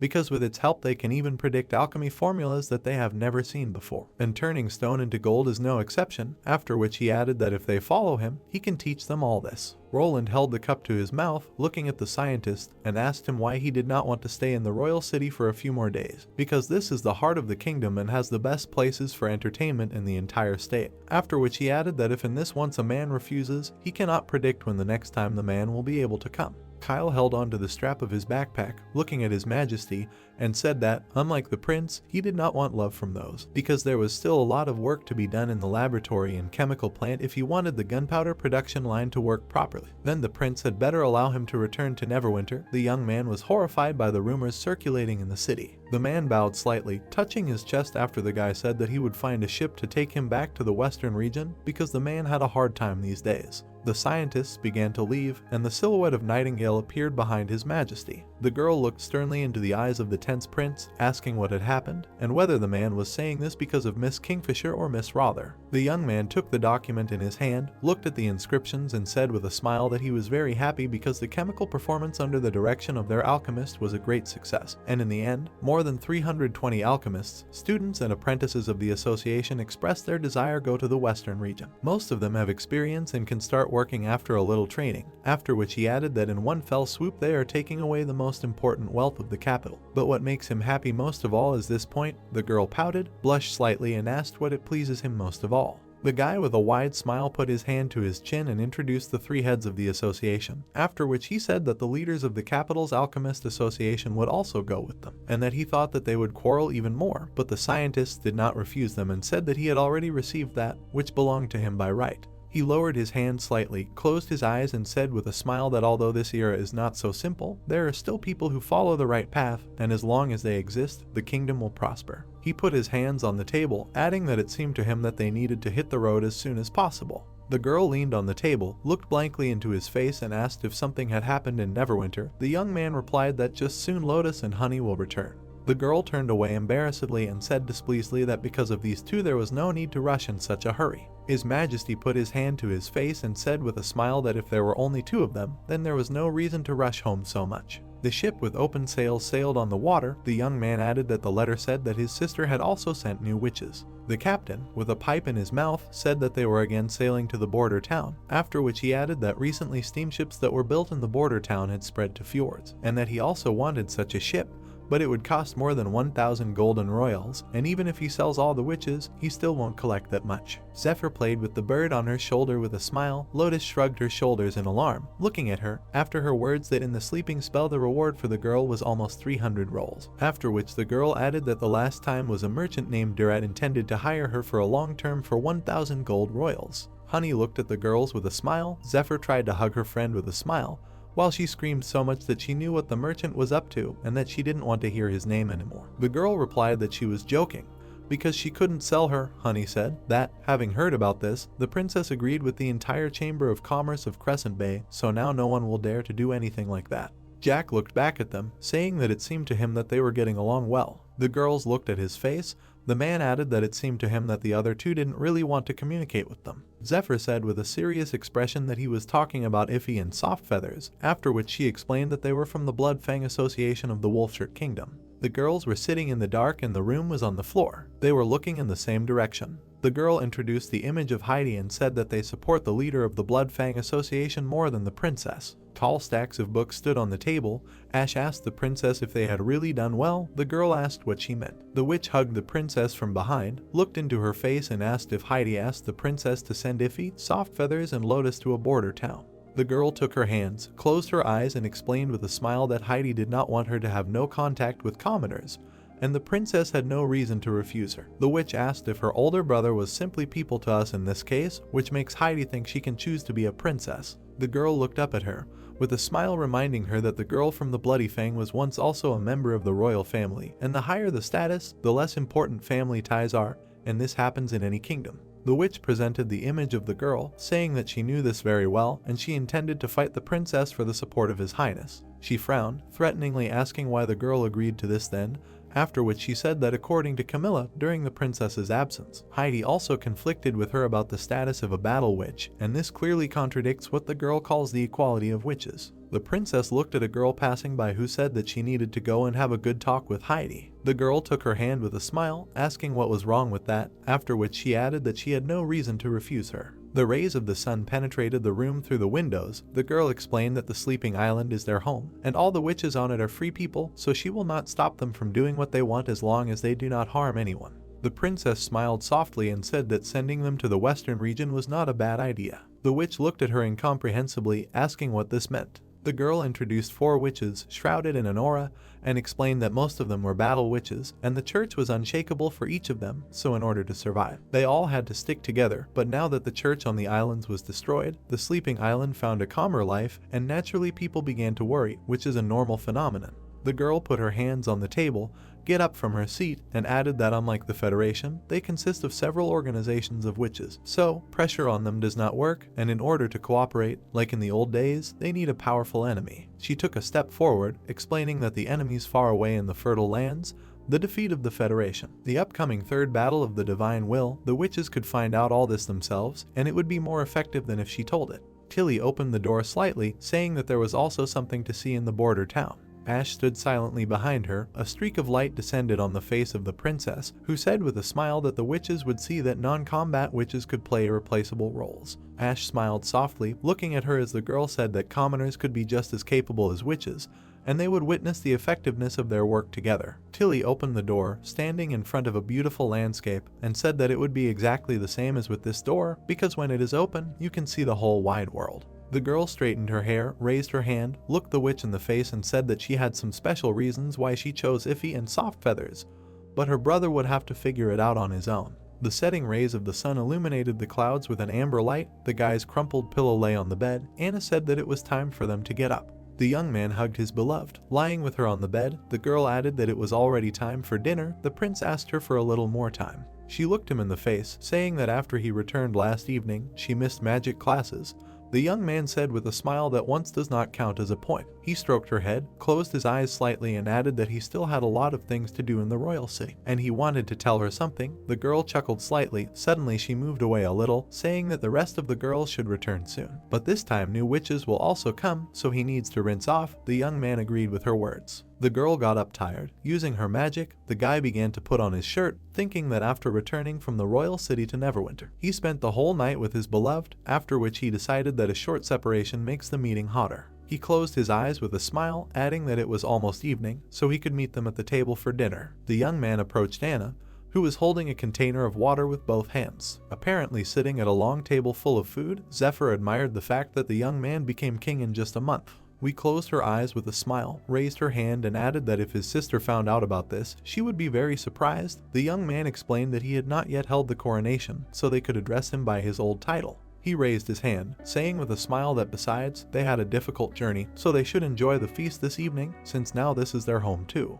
Iffy and Soft Feathers looked at his face with displeasure. He looked at them puzzled, asking if they were afraid of something. Lotus looked alarmed at Honey, who with a blissful smile said that last time His Highness gave her a scarf, and she still had not thanked him.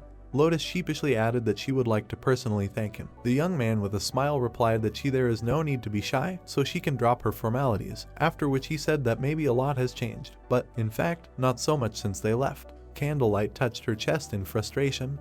Looking at them, the girl next to her looked down. The prince drew attention to them. While Wendy hugged the girl, saying that they were still their sisters, Honey asked to hug her too. Nightingale and Wendy stood next to His Majesty sitting at his table. Honey and Zephyr stood in front of him. He said if they were talking about those two who came with them, calling them Bloodfang witches. He looked at them with a calm expression, folded his hands in front of him and said that the witches of the Sleeping Island are still divided into a community, so it is not surprising that, watching them, they seem to be strangers to each other. The young man introduced Iffy and Soft Feathers, who were using their magic, and said that Iffy is more combative, and she can summon a cage made of magical power, thereby capturing enemies more powerful than herself, and even for the Great Ash, it will be difficult to get out from this trap unless you equip the Divine Will Stone. After which he added regarding the other witch, saying that although she is not a fighter, she is also very strong, because any object she touches becomes sticky and will remain so until she touches it again, and objects that are already stuck together cannot be separated until the ability is removed. Zephyr folded her arms over her chest and walked closer to the prince while he said that this ability should have various uses. The young man asked if the witch from the kingdom agreed to send these powerful girls to them. The girl replied that the members of the Bloodfang Association are very powerful, and the Sleeping Island was built very quickly, mainly thanks to them. She lowered her gaze, adding that nevertheless, they are always proud of their superiority and often bully witches with less abilities, and the number of witches on the islands has decreased by more than half. If not for the efforts of the princess, the young man thought about her words. He touched his chin, thinking that the witches of the islands never had to fight for life together like the witches of the association. And only one thing haunts him, why his sister said, after which he wondered if it could be for hunting on evil monsters, but the demonic months have already passed. Suddenly he noticed something on the table. He looked at the painted demon, thinking about something. The witches standing next to him looked at the prince, who was wary, thinking that this would be too bold and there is a risk. But at the same time, the reward is impressive, so, as he thinks, those boxes with magic stones, those left by Agatha are truly tempting. Nightingale raised her hand to him, asking if he was okay. She touched his forehead. The young man with a nervous smile said that he felt a little bad, because his heart was ready to jump out of his chest with excitement, and he did not imagine that his sister would leave the right of choice to him. He looked at the girl standing in front of him and asked what he should choose. The young man frowned. He imagined the witches trapping the demon in a cage and asked if their power should be used on it to trap the demon. The prince stood next to the people and looked at Soft Feathers, who was using her magic on the stones, lightning floating in the air above her. The girl narrowed her eyes slightly. Suddenly her magic swirled around the stones. The young man glanced at Nightingale out of the corner of his eye and asked if she wanted to say something. The girl said that the witch in front of them could easily control magical power, and her magical energy consumption was very low, almost zero. Soft Feathers closed her eyes with a satisfied smile. Iron and the blonde young man looked at the stones. The boy said that they really stuck together. The girl looked back at the prince who approached her, who asked if she had tried to find out how long the effect of her spell could last. The witch replied that if she used all the magical power to glue two stones together, then the resulting effect would last for a decade.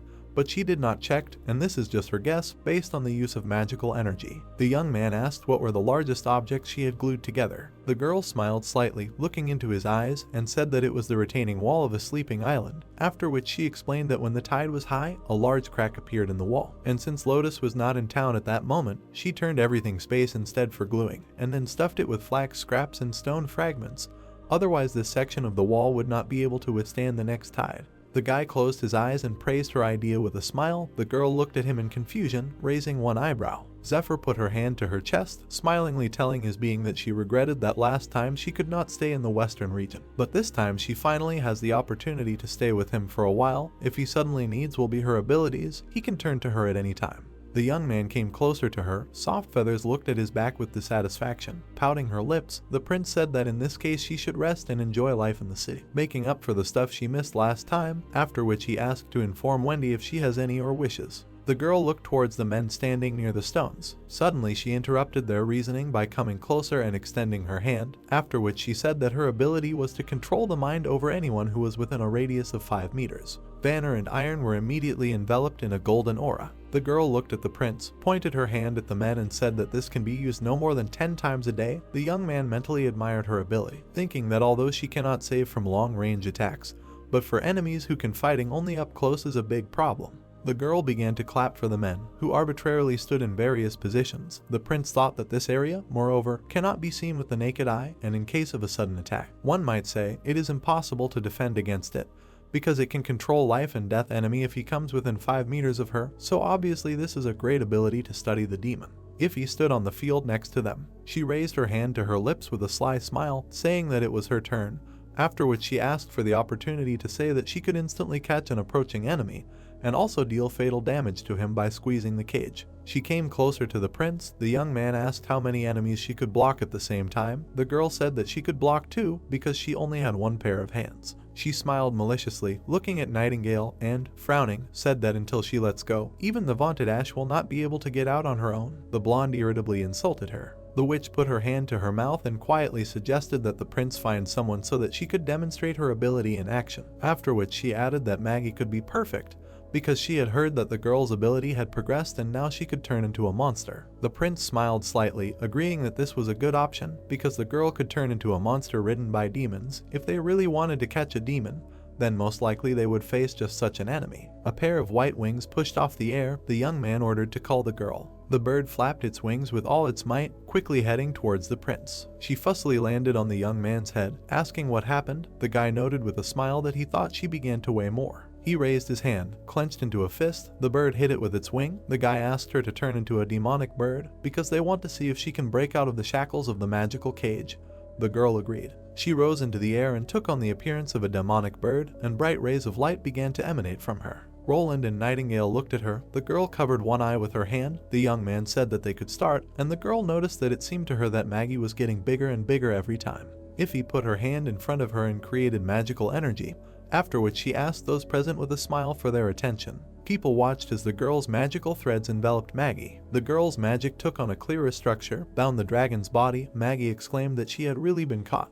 Looking at this, the young man with a smile told the witch that even if there was a demon sitting there, she would be able to catch them at once. The girl from the cage added that it would also be quite strong. The principal raised his hand, looked at Ify and said that they saw what they wanted, so she can stop. The girl looked into his eyes, grinned and squeezed her hand. The shackles began to tighten. Wendy looked at what was happening in fear, shouting the girl's name. Maggie fell to the ground with a crash, sending dust into the air. The cage continued to shrink. The girl growled loudly. Lightning hovered over Maggie's cage that Ify had created and screamed angrily, asking what she was doing. Standing next to them, Nightingale screamed at her to let her go. Ify closed her eyes indifferently. The witch in the form of a demonic monster growled, trying to get out of the shining magical cage that surrounded her, Her friends ran up to her, asking how she was. Lightning, calling names, angrily approached the witch, raising her fist. The brown-haired woman raised her hand, surrounded by a magical glow. Lightning was startled as a magical cage surrounded her. She did not have time to reach the witch, who was smiling and angrily cursing, calling her names. Ify looked at the girl rudely and said that there is nothing to see here, let her leave. With a movement of her hand, she threw the ball with lightning chain their away.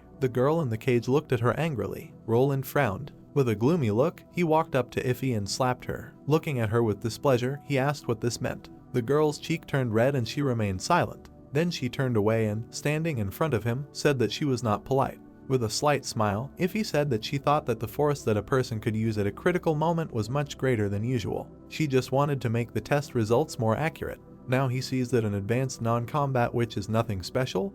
Even evolution cannot fill this gap. Roland looked at her sternly, wondering what kind of environment she lived in if she considered it normal to cause pain to a person in order to show her abilities. The prince turned away from the girl and approached Maggie, asking how she was feeling. The girl, sitting surrounded by her friends, replied that she was not very well. Wendy hugged her, holding her palm, and said that it didn't hurt much, but there was a little redness. The girl confirmed. Ify looked at the prince and began to tell him not to worry, she knows when to stop. Such minor damage to the witch will heal in a day or two. The prince angrily shouted for her to apologize. The witch remained silent with displeasure. Then, without looking at the prince, she apologized to him, but Roland corrected her and said that it was not to him, but to Maggie. She looked at him in surprise. She clenched her teeth in displeasure. She asked, "What is it really?" The guy frowned, thinking that it seemed that the situation on the sleeping island was much worse than he thought, and most importantly, she believed that her approach was justified. He can come up with a huge number of options for punishment, but this will not help her change her point of view. The prince stood on the green grass, telling Ify that she considers herself stronger than others and therefore she does not care about the feelings of the weak, but in fact she is the weakest. The girl was amazed when she heard this. The prince walked up to her and, with his hands on his hips, said that she believed that a combat witch should be superior to a support witch, so in the face of the enemy, only a combat witch could ensure the survival of the community, right? This position is pitiful and ridiculous. When it comes to the actual fight, she will have no chance if she continues to rely too much on her abilities. Ify clenched her teeth and asked displeasedly if he wanted to say that non-combat witches could defeat her. Roland asked in surprise why she didn't believe it. Most in the Witch Association could easily do this even if they had never used their abilities to fight. The witch shook her head and said that it was just a guess. The brunette looked at Maggie and Lightning sitting next to her and said to let the white-haired one seriously fight her, and she would show that she has no right to put herself above any other witch. Ify asked in surprise if he meant this stupid pigeon. Frowning his brows, the prince said that he was scheduling the duel for tomorrow, then she would understand that she was not as strong as she thought. The girl bared her teeth in displeasure. The sky was clear and the sun illuminated the witch's house. There was food and cups on the table. Words were heard that who would have thought that there would be meat and bread? She thought that today she would only have to drink cold water to satisfy her hunger. Ify leaned her hand on the table and asked if he didn't want her to go to the fight hungry. He really believed in that stupid bird. Soft Feathers, standing nearby, said that perhaps there was medicine in the food, which, for example, would cause diarrhea. Ify, with a bun in her hands, said that then she might not eat. To which the friend objected that it was not for her to participate in the fight tomorrow. She asked if she really needed to do this. The blue-haired witch sat on a chair and said that Heidi asked them to make sure what the situation was like here, but did not tell them to cause trouble for Roland. The girl touched her cheek, on which there was still a mark from the blow, and said that according to Lady Heidi, a battle witch who can fight for her master to seize lands and power is more valued, but the master here is so strange that it seems that he really treats to all witches the same. She remembered the smiling, hugging witches and said that, no matter what, even this stupid inferior witch is loved so much and the master supports her. Ify screamed that she was an ordinary pet on Sleeping Island. The girl angrily hit the table with her fist, shouting that, having left the Sleeping Island, she was fighting here with other witches.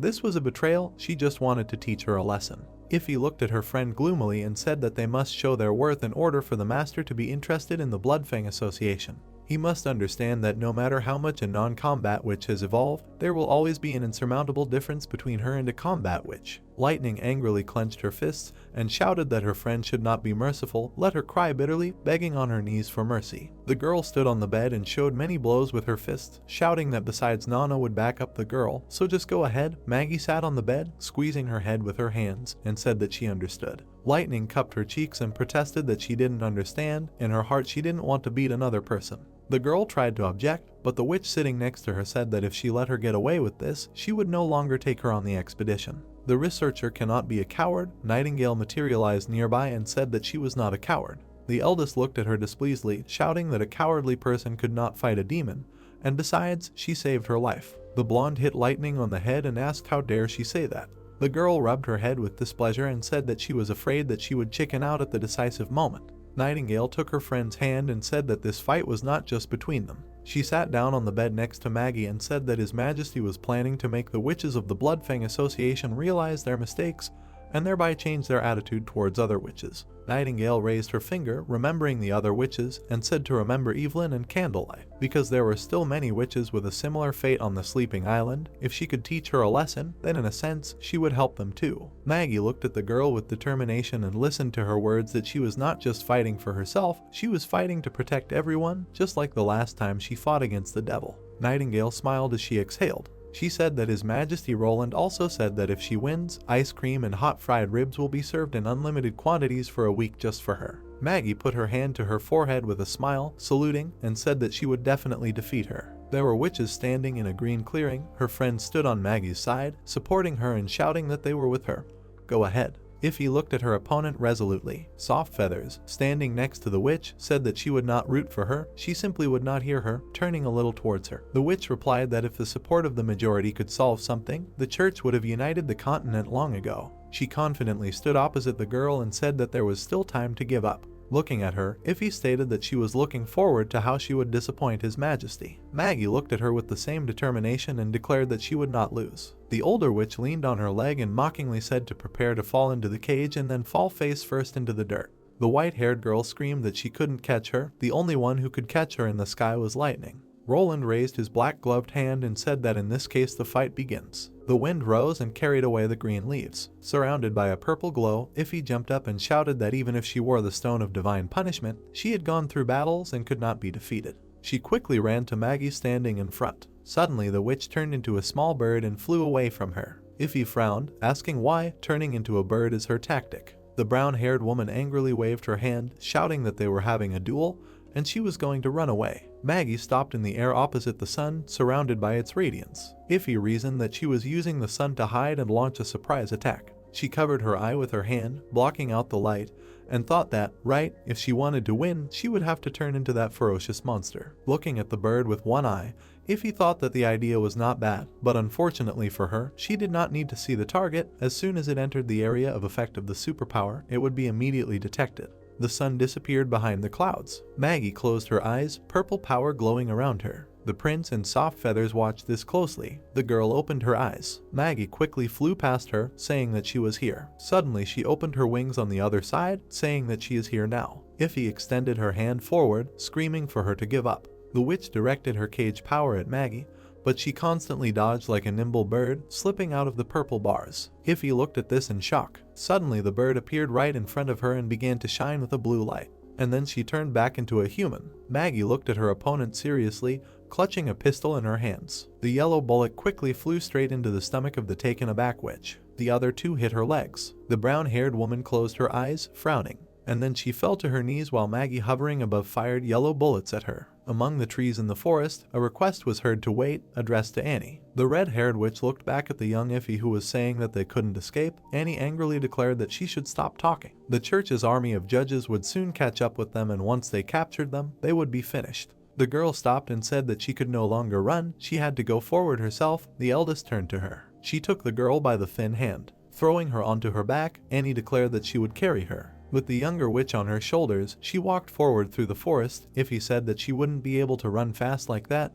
The older one stopped her, saying that no matter what happens, they should be together. The witch frowned and said that while they were running away, they were separated from the other sisters, but fortunately they could still support each other. Let them wait a little, they will definitely find the Bloodfang Association, and they will protect them. The witch's eyes widened when she noticed something. Quickly, she threw herself straight to the ground, fleeing from the many flying arrows, screaming for the girl to save herself. Sitting on the ground, they saw knights on horses, one of whom held a crossbow in his hand and shouted that they had found the escaped witch. Forward. The witches hid behind a bush, thinking that things were bad. Suddenly the ground rose in front of them, knocking down the riders and throwing them off their horses. The knight asked in surprise what it was, while the second knight looked to the side, frowning. Suddenly, someone attacked them from behind, shooting yellow fire rays. A cloud of orange magic chased the knight, and Annie, hiding behind the bushes, asked what happened, hugging the girl. The knight ran away and called for help. Suddenly, the space became dark and blood red, and a crunching sound was heard coming from the stricken knight. He froze in horror, looking ahead, and then his face was crushed by an unprecedented force. A huge column of fire incinerated him. Iffy asked in amazement, how did it happen in an instant? Annie asked in disbelief, were they saved? Several witches in red cloaks approached them, one of whom had a pointed collar. She ordered them to remove their armor, take away dry rations and personal belongings, as well as stones of divine punishment. The second agreed. A witch in a black mask with purple hair told Tianyan that he was handing over these two girls to her. The witch standing next to her addressed her as Mrs. Heidi and agreed. She approached the witches and asked if they were looking for the Bloodfang Association. Sitting behind her older friend Iffy asked how she knew. The red-haired girl frowned, saying that yes, they are witches and there are 3 more who fought them off. Could they help them too? The witch took off her hood and replied that they did not have enough people to save the other witches, and if their companions did not have the strength to get here, then they were not worthy of joining the Bloodfang Association. In addition, not everyone who gets here will definitely be able to join the association. The witches looked at her in surprise and heard the words that they must show her what abilities they have. Witches in burgundy cloaks with torches in their hands walked among the trees. Children's crying was heard. Tianyan asked why she was crying. Wiping her eyes with her fingers, Iffy said that she wanted to be with Annie. The eldest closed her eyes and said that she was a weakling and Annie was just ballast for them. The girl looked at her pitifully and said that no, she saved her. Annie is the battle witch they need. Tianyan stated that whether or not a battle witch is determined by the abilities at the moment of awakening, and not by how strong the body is. Turning to the girl, the eldest said that she thought her friend was good, but that was only because she was 5 or 6 years older than her. She knows how to heat up food and light wood. It's a shame, but Bloodfang doesn't need a cook. Iffy looked at the elder, asking where she would send Annie. Holding the torch in her hands, the witch stated that it was none of her business. Then Tianyan sat down next to the girl and, holding her shoulders, said that Lady Heidi does not like weaklings. If she wants to be a witch in Bloodfang, live on the island of the Grand Duke, then she should not remember the past. Suddenly Heidi was nearby, asking what happened. She was still mourning the loss of her comrades, and Tianyan called out to her. Looking at Iffy, the elder stated that she must understand that she cannot feed so many witches. Bloodfang needs animals, not lambs to the slaughter. Iffy looked at the witch in surprise, asking again when she heard the question, has she ever seen a mountain wolf? The masked witch presented a she-wolf with several wolf cubs and said that they are symbols of the kingdom, masters of the mountains and cliffs. They can give birth to 3 to 4 wolf cubs in a litter, but not all of them will survive. Depending on the success of the hunt, the she-wolf kills puppies that cannot be fed so that the remaining young wolf cubs can be provided with food. She imagined a she-wolf sitting on a stone against the backdrop of the full moon, and said that in this way the growing offspring could continue to live in the harsh conditions of the mountains. God told them about this. Leaning gloomily towards Iffy and holding her head with her hands, Heidi declared that let the child become a beast. The witch's eyes glowed red as she cunningly stated that a witch must be like a beast in order to survive under the yoke of a cruel world. Only witches as powerful as them can survive. Iffy looked at her in shock. The eldest's eyes glowed red. The hooded witches smiled. The girl grabbed her head with her hands, hearing the bloodthirsty words of the older witches that she should become a beast. With a scream, Iffy opened her eyes. She was lying on the bed, her arm extended forward, and her appearance was still frightened. Looking around, she realized that she was in the room and asked, was it a dream? A witch approached the bed and asked if she had a nightmare. Was she okay? Iffy sat up on the bed and asked who she was. With a sweet smile, Nana unlocked the bed with her hands and introduced herself, then said that His Majesty Roland wants her to take care of her wounds. Does anything hurt now? Iffy sat on the bed and looked at the smiling junior, thinking that she was looking without a drop of fear. She actually did not experience suffering or hostility. This is the so-called lamb from Mrs. Heidi. Tilly clapped her hands and said that for sure, since she had fainted recently, she must be hungry. The girl headed towards the door, telling Iffy to wait here while she brought her something to eat. The witch lowered her feet from the bed. Touching her stomach, she thought that it no longer hurt where she was hit. Closing her eyes angrily, she thought what a shame it was. She didn't expect to lose to this stupid pigeon. What kind of techniques did you use? Iffy got out of bed and began to unbutton her shirt, thinking that seriously, this is just an untrained herd. When the girl lowered her shirt from her shoulders, the scars from the blows appeared on her back. She continued the thought that they were a flock of sheep happy with their lives. She remembered how Tianyan slapped her on the back, shouting that she couldn't even finish such a small workout.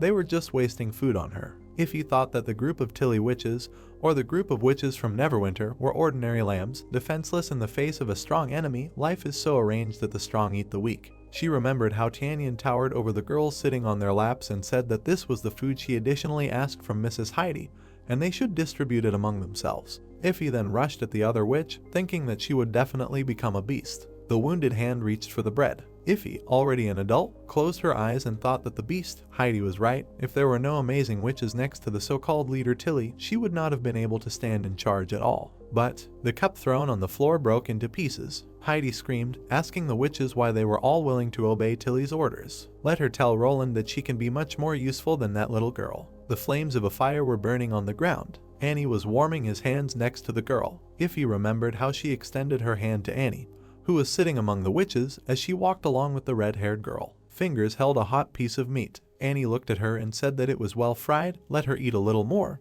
but she is no longer hungry. Patting the girl's hair, she said with a smile that she should eat quickly. Ify stood in the room and remembered her friend. Nana came up to her and, holding a plate of bread in her hands, noted that she had gotten up. The bread had just been baked. She could eat some more, but she had already eaten. The embarrassed Ify looked at her and thanked her. Taking the bread in her hand, the girl asked, "Did she say anything when she was sleeping?" Nana asked again in surprise. Then she remembered and touched her head with her fingers, saying that she was constantly muttering as a beast. Why did she say that? She's not a beast. Ify silently chewed the bun, then replied that she didn't know anything. Blushing, Nana stated that she knows the girl is just like her. Aren't they all people? With a smile, Nana said that although witches have many magical abilities, Roland said that they are basically the same as people. Ify looked at her with her eyebrows knitted pitifully. Later she stood in the prince's office, next to which stood Nightingale. He asked, was she wondering what weapon Maggie used? The witch said yes, she wants to know why she lost. Nightingale put a gun in the guy's hands. He replied that something like that.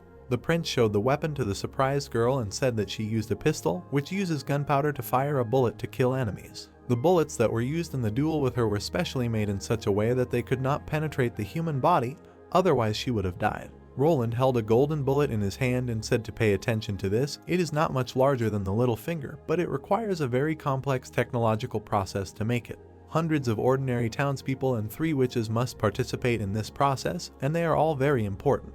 Roland said that these witches are non-combatants, which they consider useless. They can't directly use their abilities to fight, but is that a problem? Ify looked at him pitifully. The prince stood up and said that moreover, it is also difficult for a person to defeat a ferocious beast with just his bare fists, but in the end this world was conquered. The prince turned to the window and continued that humanity, not wild animals. Turning to the witch, he said that he prefers to call non-combat witches auxiliaries. They can give most ordinary people new powers thanks to their abilities. Ify listened that people can easily defeat the beast. In this sense, the auxiliary witch is stronger than the combat witch. Frowning, she noted that his weapon could play a more important role in the hands of a battle witch. Turning to her, Roland said that this difference is not so important, at least it cannot affect the outcome of the war. He took the gun in his hand and told her to imagine that she was facing 10 ordinary fighters who used the same weapon as her. What are her chances of winning? His domain produces 7 or 8 of these weapons every day, and how many battle witches do they have?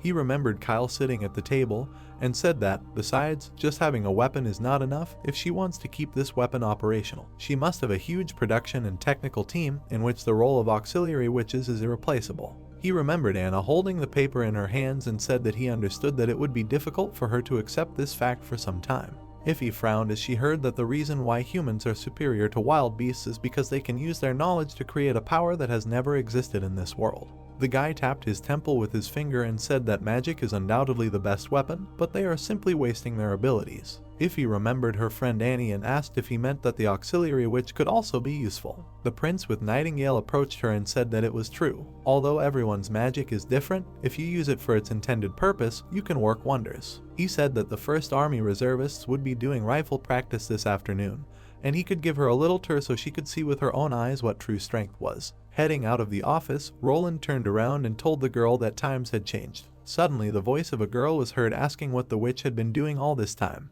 Wendy came into Agatha's room with a tray of food and saying that she hoped that the girl would return earlier next time so that they could at least have dinner together, and the woman replied that she had lost track of time. The witch closed her eyes, saying that she just wanted to make the last batch of nitrogen, but she never thought that it was already dark outside. Remembering how she used magic, Agatha said that her sister should be offended by His Majesty.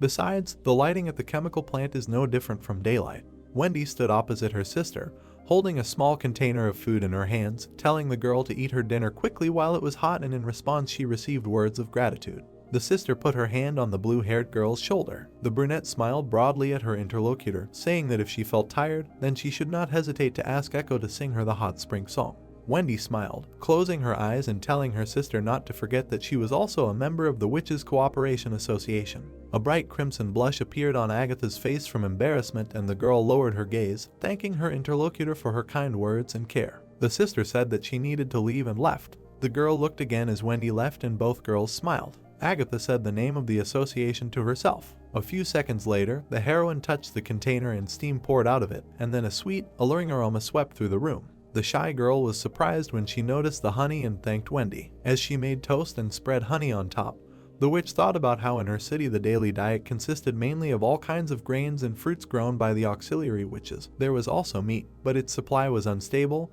and about things like spices, sugar, and honey were out of the question. Biting off a crispy piece of toast, Agatha thought that even if there were witches who could practice beekeeping, they would be sent to the battlefield instead of producing this optional sweet. The sister embarrassedly chewed the warm bread with honey, realizing that she did not expect Wendy to remember well that the girl loved sweets. Moving away from the table where there was food, the woman thought that she did not feel cold, but also did not feel warm. Approaching the window and holding a piece of bread in her mouth, Agatha thought that living alone is really very lonely, because perhaps living with other witches is not so bad. Nightingale suddenly appeared next to the girl and, smiling, she looked at her sister, who was chewing bread, and noted that she did not know that she, the highest witch, had such a sweet tooth. Finishing the sweet piece and licking her fingers, the woman grinned, asking what was the matter, and Nightingale said that His Majesty Roland was calling her. Agatha, turning away and heading towards the door, addressed the girl that if the king wants to talk to her about the work and rest schedule, convincing her that the witch needs to finish work early, then she is already aware of this, and in the future a woman plans to pay more attention to this,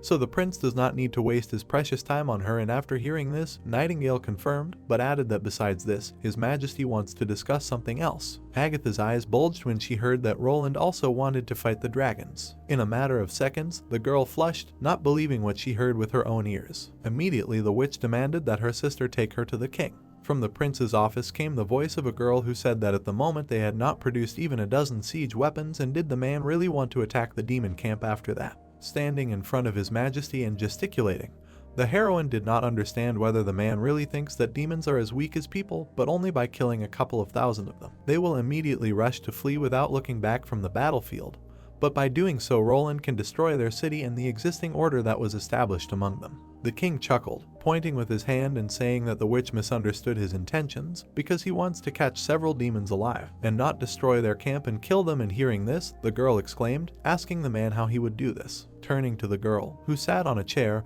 and Nightingale kneaded her shoulders, the king added that the recently arrived witch was perfect for this task, because after she caught the demon, the cage could be easily transported in a balloon, and, of course, the man would prepare shackles and handcuffs, but restraining the demon won't be a big problem. Agatha put her finger to her chin, thinking, and the man continued, understanding. Thumbs up, and saying that he wanted to ask how long the red mist that the demon kept with him could last, and whether their blood after death could be used to create a signal, and the witch replied that in general, a cylinder of red mist can last about a day, and the demons themselves determine how many cylinders they need to take with them in accordance with the task. Introducing the demons, the girl clarified that if they, for example, carry out surveillance and patrol tasks, then the mount will carry 3 or 4 cylinders. But this is the limit for it. So after leaving the strange black stone weather, the fog will gradually lose effectiveness. But otherwise in this case, the research society would contain demons and chaos beasts and produce sigils in large quantities. Roland directed his gaze at the girl, saying that if they can return with the demon, then will Agatha be able to create a sigil from magic stones. Looking intently at her palms and measuring something, the witch stated that the king should provide her with enough experimental materials, a separate laboratory, and 20 commoners as assistants, and the chance of creating a simple sigil is 80%, but what about an advanced one? Anyway, they don't have the magic stones to produce them anyway. Looking up and looking at the young man with her blue eyes, Agatha added that Roland would not forget to invite her and Anna when they catch the demon. The man looked at the girl dumbfounded, surprised by this, but the witch added that in the association there is cooperation of witches. There are many senior witches, and together with their strange weapons, their strength can be compared to the wing of the Holy Army, and if they face the Lords of Hell, then Miss Anna can activate the Sigil of God's Will twice. The king chuckled, saying that he had completely forgotten about it, and thanked the girl for the offer. Agatha bowed, putting her hand to her chest and saying that all her life she has dreamed of defeating demons, so His Highness must not let her down. Looking at the leaving witch, the guy suddenly turned to her, asking her why the girl reacted so strongly to the proposal to attack the demon camp, and the girl turned around. Agatha remained silent, turning her head away. But Roland, gesticulating and smiling, said that the witch had not spoken like that before, and the guy himself remembers that at the beginning she at least demanded not just to attack them, but also to capture the beasts of chaos that could be in the camp at any cost. Not wanting to turn to the king, the girl waved it off, saying that she did not remember such a thing. The girl headed to the door, not wanting to answer questions and saying that she was very tired and wanted to sleep, so she was forced to leave His Majesty. Angry and red with irritation, the girl gave the king's office to Roland. Squeezing her hands, the witch thought that he was nothing more than an ordinary king. Suddenly, Agatha remembered the radiant smile of Wendy, who enthusiastically spoke about the fact that one day Roland would become king and lead them to victory over all enemies, because you just have to believe in it.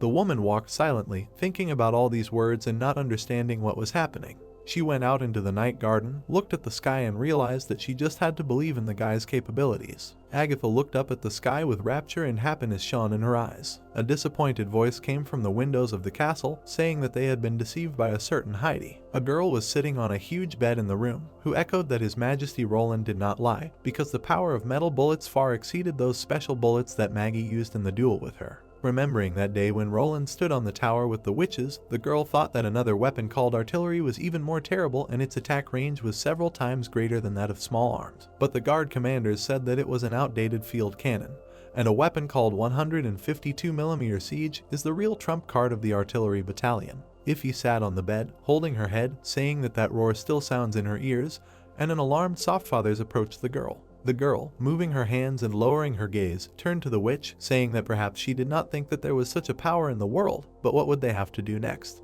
Ify disappointedly lowered her head to her knees and closed her mouth, not answering the girl's question. Suddenly she said that it didn't matter what Heidi's goal was, because now it had already lost all meaning. The witch floated as her lips trembled, saying that for His Majesty, Tilly's many auxiliary witches were obviously much more useful than the witches of the Bloodfang Society. Ify collapsed on the bed, crying and thinking that all these long years she had been proud of her efforts, and now they had turned into a joke, because besides Annie, she had nothing to regret. Softfathers sat next to the upset and annoyed witch, listening to how the girl did not want to return to the Bloodfang Association. The blue-haired girl's gaze dropped and she said in disappointment that she didn't want this either. The girl's hand was near the body of the crying Ify. The witch directed her gaze at the heroine, asking if she was really crying. But the sister continued to echo that she did not understand much. Wiping her eyes from tears and coming to her senses, Ify thought that animals never cry, and even if they cry, it is not of their own free will. Extending her hand, the witch thought that if she and Annie had joined the Witches' Cooperation Association from the very beginning, it would have been great. The girl continued to cry, remembering her friend, how she consoled her and loved her, and Ify asked her for forgiveness. After some time, the girls were already in Roland's office, who asked them if Tilly knew what they had told about the Bloody Fang Society, and the brunette, hanging her head on the floor, replied that she doubted it, because Mrs. Heidi forbade them to talk about the past of the Bloody Fang Society, and she herself rarely talks about it with Her Royal Highness Tilly. Roland looked at the girls with alarm and asked about other associations of witches on the sleeping island. Ify calmly looked into His Highness's eyes, reporting that the witches had become close to the witches from this city, especially after the creation of the sleeping charm. The man looked at the girl, putting his hand to his chin, and she continued, saying that some witches secretly support Lady Hai, but most of them do not oppose Ash, and the king thought that it seems that it is Tilly's burden, not much less than his own, and what's more, the Bloodfang Society is quite suspicious. Remembering Heidi's piercing and unbearable gaze, Roland couldn't help but wonder how a woman, the daughter of a Grand Duke, could not be tempted to give a group of non-combat witches, because most likely she had never even recruited them, and instead of having a group working together, she had just needed a team to fight for it. Tapping his gloved finger on the table, the king thought that, besides, her obsession with the kingdom was unhealthy, so he could write a secret letter to Tilly so that she would closely monitor the actions of the Bloodfang Society. Looking at the embarrassed girls, His Highness turned to Ify, asking her if Heidi forbade her to talk about the inner workings of the Bloodfang Society, or then the girl was no longer going to obey her orders. The witch hesitated, saying that they wanted to join the Witches' Cooperation Association. The king put his hand to his chin, involuntarily falling into silence. He looked at the girl who stood with her lips pursed and thought that he had guessed that the demonstration of firearms would deal a serious blow to the battle witches who pride themselves on their strong abilities. But the man could not believe that the effect would be so strong and fast. The king was sitting at the table with his hands folded in front of his face and suddenly said that if he had caused great pain to their witch, namely Maggie, and then the girl decided to add something regarding this matter. She pulled the lock of her jacket. The witch took off her jacket, and at that very second Nightingale closed his highness's eyes, telling the girl to stop. The witch took off her jacket, leaving the bottom bare. The heroine stood with her back to Roland, telling him to punish her, while Nightingale fussed around the girl, wanting to cover her. The king looked at the witch incomprehensibly, asking her what it was. The girl, with a mark on her back, slowly turned her head towards the man and sweat flowed from her face. Roland opened his mouth angrily, not wanting to comment on this, but then he ordered Iffy to get dressed and the girl embarrassedly began to pull on her shirt while Nightingale helped her. The king looked sternly at the girl, addressing her menacingly and saying that if she wants to join the Witches' Cooperation Association, then let her take into account that the same rules do not work here as in the Bloody Fang Society. Iffy, buttoning her shirt, looked at the man with her childish eyes, listening to him carefully. Having calmed down and come to his senses, Roland looked at the witch, saying that it was better for the girl to turn to Wendy, and whether she would be accepted or not would depend on her further actions, because no matter what, the organization is always ready to become a home for witches. Looking at the embarrassed and confused witches, the king added that if the girl could not join the association, she would be able to live in the house permanently. Nightingale opened her mouth slightly, informing His Majesty the King that the team to capture the demon was fully equipped. The girl stood and looked with rapture and a smile out the window, and Roland came up to her and looked at her, because the girl replied that the girl was lucky, but the man could not imagine that this was called luck. Looking at the street where the robed people were, Nightingale added that unlike her friend Annie, she at least survived, and if the Bloodfang really were the only witch organization that could survive in the kingdom, then if she was caught by the church or nobles, her end would be sad, and that is why the sisters hoped so much for the Holy Mountain. Roland sat down in his seat, hung his head down and said that he was very worried about whether Heidi really sends these non-combat witches to other organizations, because the meeting place of the witch organizations is constantly changing to hide its location. Then if so, then how did she will get the information? Imagining Heidi's evil bloody gaze, the man added that if he did not lie and the problem was clearly with the founder of the Bloody Fang organization. The man recalled how the girl, closing her eyes, thanked him for his mercy and noted his kindness. Immediately, King Roland remembered his sister, realizing that she should be told this news as a martyr sooner so that she could investigate and prepare in advance. The next day in His Majesty's kingdom, in one of the large halls, a woman's voice was heard offering something to the king. In front of the guy stood the energetic and cheerful Anna, who asked Roland his opinion regarding her costume, and upon hearing this question, the hero thought seriously. Raising his finger up and smiling, the king replied that he was very used to her maid outfit, but still, the girl should sometimes allow herself to dress like that, because it looks good. Looking at Anna, smiling and glowing with joy, His Majesty thought that the fabric from which her suit was made was provided by Soria, and the base of the thing had a waterproof coating, and besides, the suit was lightweight and would last a long time. Presenting the heroine in other costumes, Roland thought that in the future they would be able to create more clothes for Anna, and the guy himself, in anticipation of this, looked at the girl with enthusiasm. Taking the girl by the hand and pulling her towards him, the man said that today he called the witch because he wants to create a new engine. The girl sat on the king's lap, holding his hand, looking into his eyes and asking him if it would really be an engine like a steam engine. Immediately the man pressed his lips to Anna's cheek, and the witch, laughing, pulled away, offering to get down to business. Continuing to sit on her knees in Roland, the girl watched time as he reached for the sheet that lay in front of him and asked the witch to look at this drawing and whether this image told her something. The sister picked up the parchment with the image and drawings, wanting to understand something, while the king glared at her. Looking at the girl and her enthusiastic face, Roland thought that the heroine would still beg for his mercy at night. Anna ran her finger over the parchment, smiling and saying that she seemed to understand something, namely that the engine is driven by steam, except that the steam presses not on the piston, but on the blades, and this means that there is no need in the crank mechanism, which converts reciprocating motion into rotational motion. Roland smiled, opening his mouth and agreeing that the girl was right, and it was called a steam turbine, which is essentially still driven by high-pressure steam, but its efficiency is much less than that of a reciprocating steam engine. Sitting on the king's lap, the girl asked him where they would start, and the man replied that, just like the last time with artillery ships and for testing, the girl could build a working model, and as soon as she did this, they would already be halfway to success. But Anna shouldn't worry, because it's not urgent, although the witch should have heard it from Wendy, but the guy decided to say himself that he was going to catch the demon first. The heroine lowered her head, laying her hand on the guy's chest and saying that she hoped that he would not go this time, because last time he returned wounded and this scared the girl to death. Roland hugged the witch, noting that he had heard from Nightingale that the girl was the calmest. The king's finger suddenly appeared at the king's mouth after he stated that if not for her decisive actions, but he did not have time to finish. Anna looked at the man in amazement, warning him not to say this out loud, and the girl removed her finger from his lips. The king touched the girl's face with his hand and looked into her eyes, telling her to take care of herself because he really wanted this, and the witch, with rapture in her chest, said that she would wait for his triumphant return in the castle. Embarrassed and hugging Roland's hand, which was near her face, the sister added that the guy should not worry because she would not allow anything to happen to other witches or anyone to harm them. Suddenly the guy turned his attention to someone, surprised that she was there. Nightingale sat on the table in front of him, lowering her gaze and saying that she had in no way overheard what they were talking about, and returned when she saw that Anna had left the office. Looking at Roland's legs, the girl was informed that before setting off, it was necessary to rehearse the entire capture procedure several times, including the sequence of actions of each. The witch looked piercingly at the figure of the risen king, who stood at the window,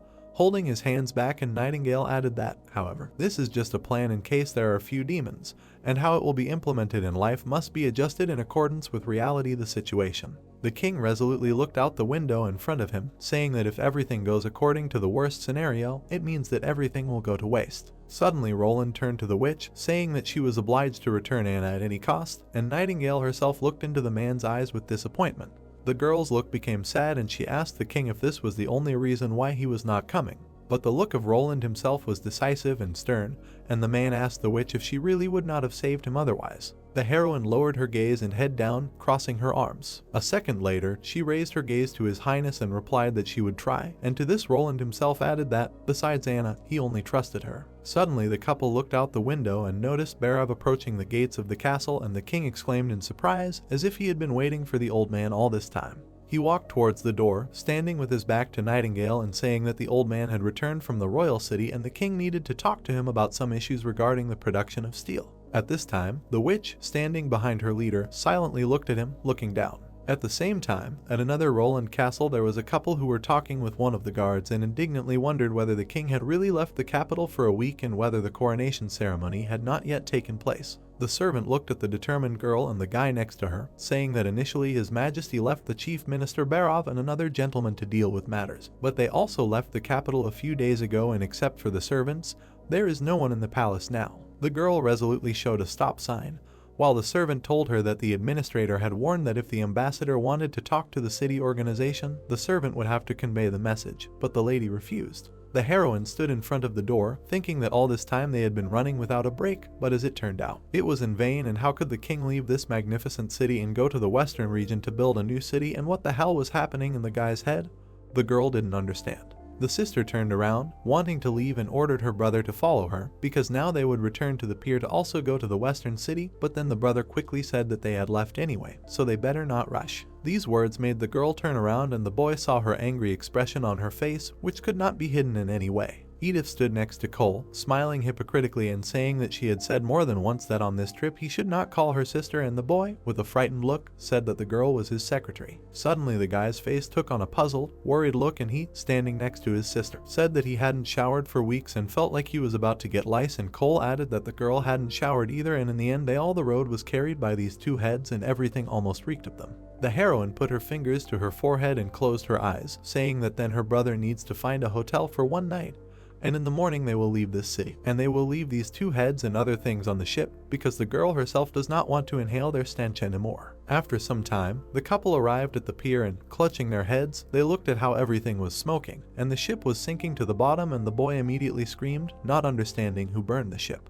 Panicking, Cole, led by his sister, headed forward, clutching his head and not believing that there was an ordinary fire on the pier. The couple approached one of the sailors, who, scratching the top of his head, replied that some guy hid a corpse on this ship, but the rats smelled this smell. And since everyone is sensitive to this, because more than 6 months ago there was an epidemic in the city caused by corpses scattered around the church. The man looked at the young people touching, adding that they burned the ship to get rid of the spread of the epidemic, and suddenly Cole had an idea and he turned to the girl, calling her sister and asking her if this man was talking about their corpses.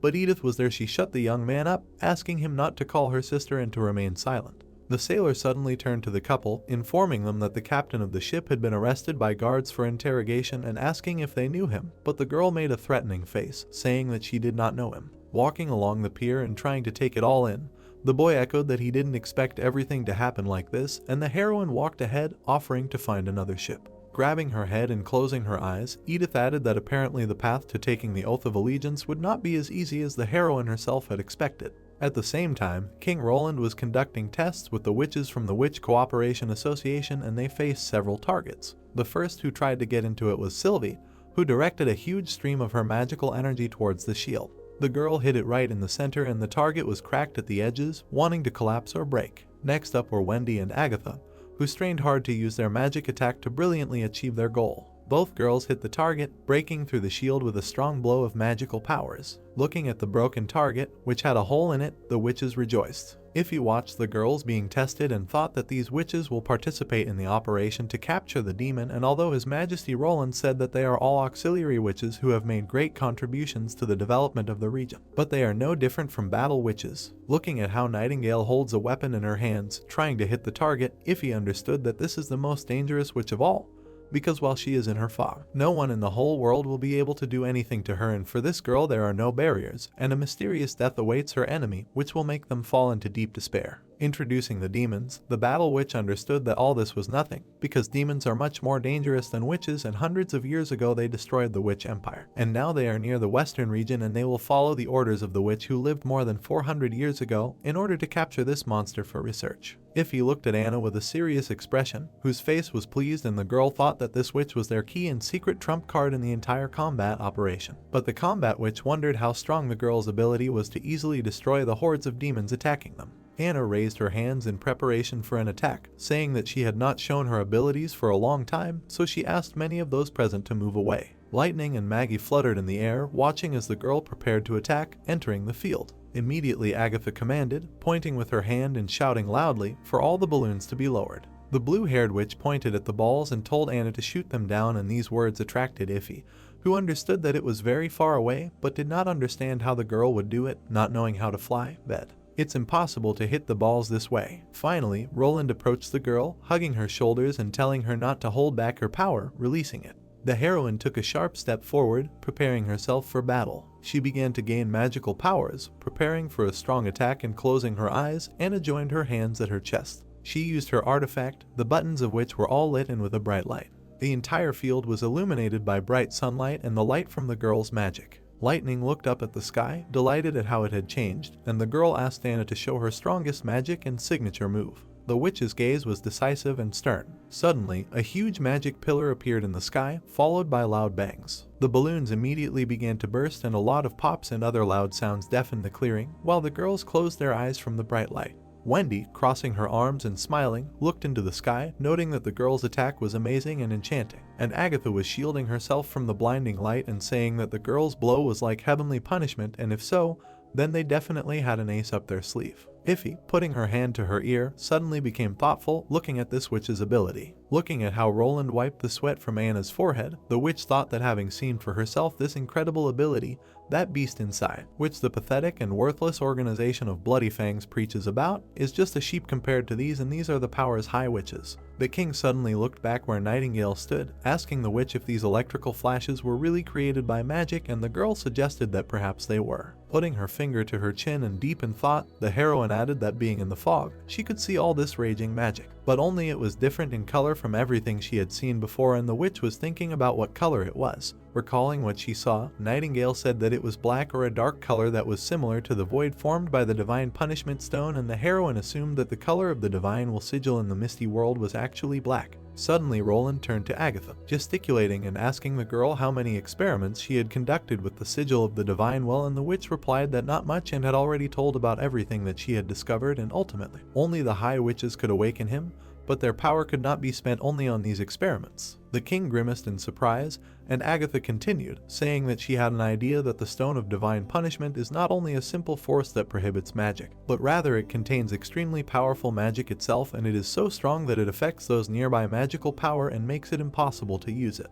The girl looked down worriedly, saying that the novices who were in charge of magical observation at that time clearly said that at the moment when the repair was activated, the balancing force intended for control did not work, and suddenly Roland replied that the observation was impossible due to the rich dark matter that burst out from the Stone of Divine Will, like a shadow that hid the light. Looking at Nightingale, who was thinking about using magic, the king added that this witch, being in the foggy world, noted that magic has color, and even if they look at the sun, it will not blind you, so they cannot detect it. Agatha gained seriousness in her face and asked that if based on the king's assumption, then the sigil of divine will can give the effect of the stone of divine punishment, because its magical power is greater and the changes of the divine stone by the chaos beast significantly reduces its magical power, thereby turning it into a special magical item.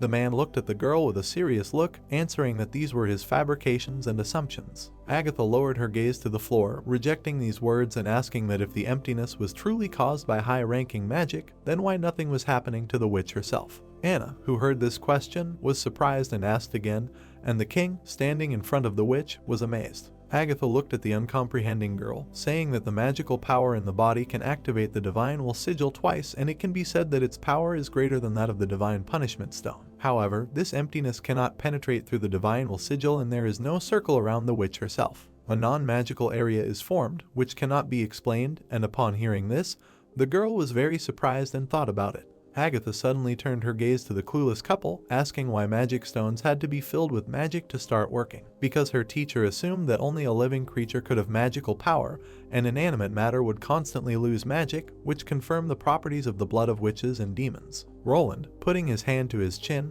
thought while the girl said that she did not mind refuting this conclusion. But a magic stone is not much different from an ordinary gem before it is injected with magical power or formed sigil, and the king realized that it had a connection.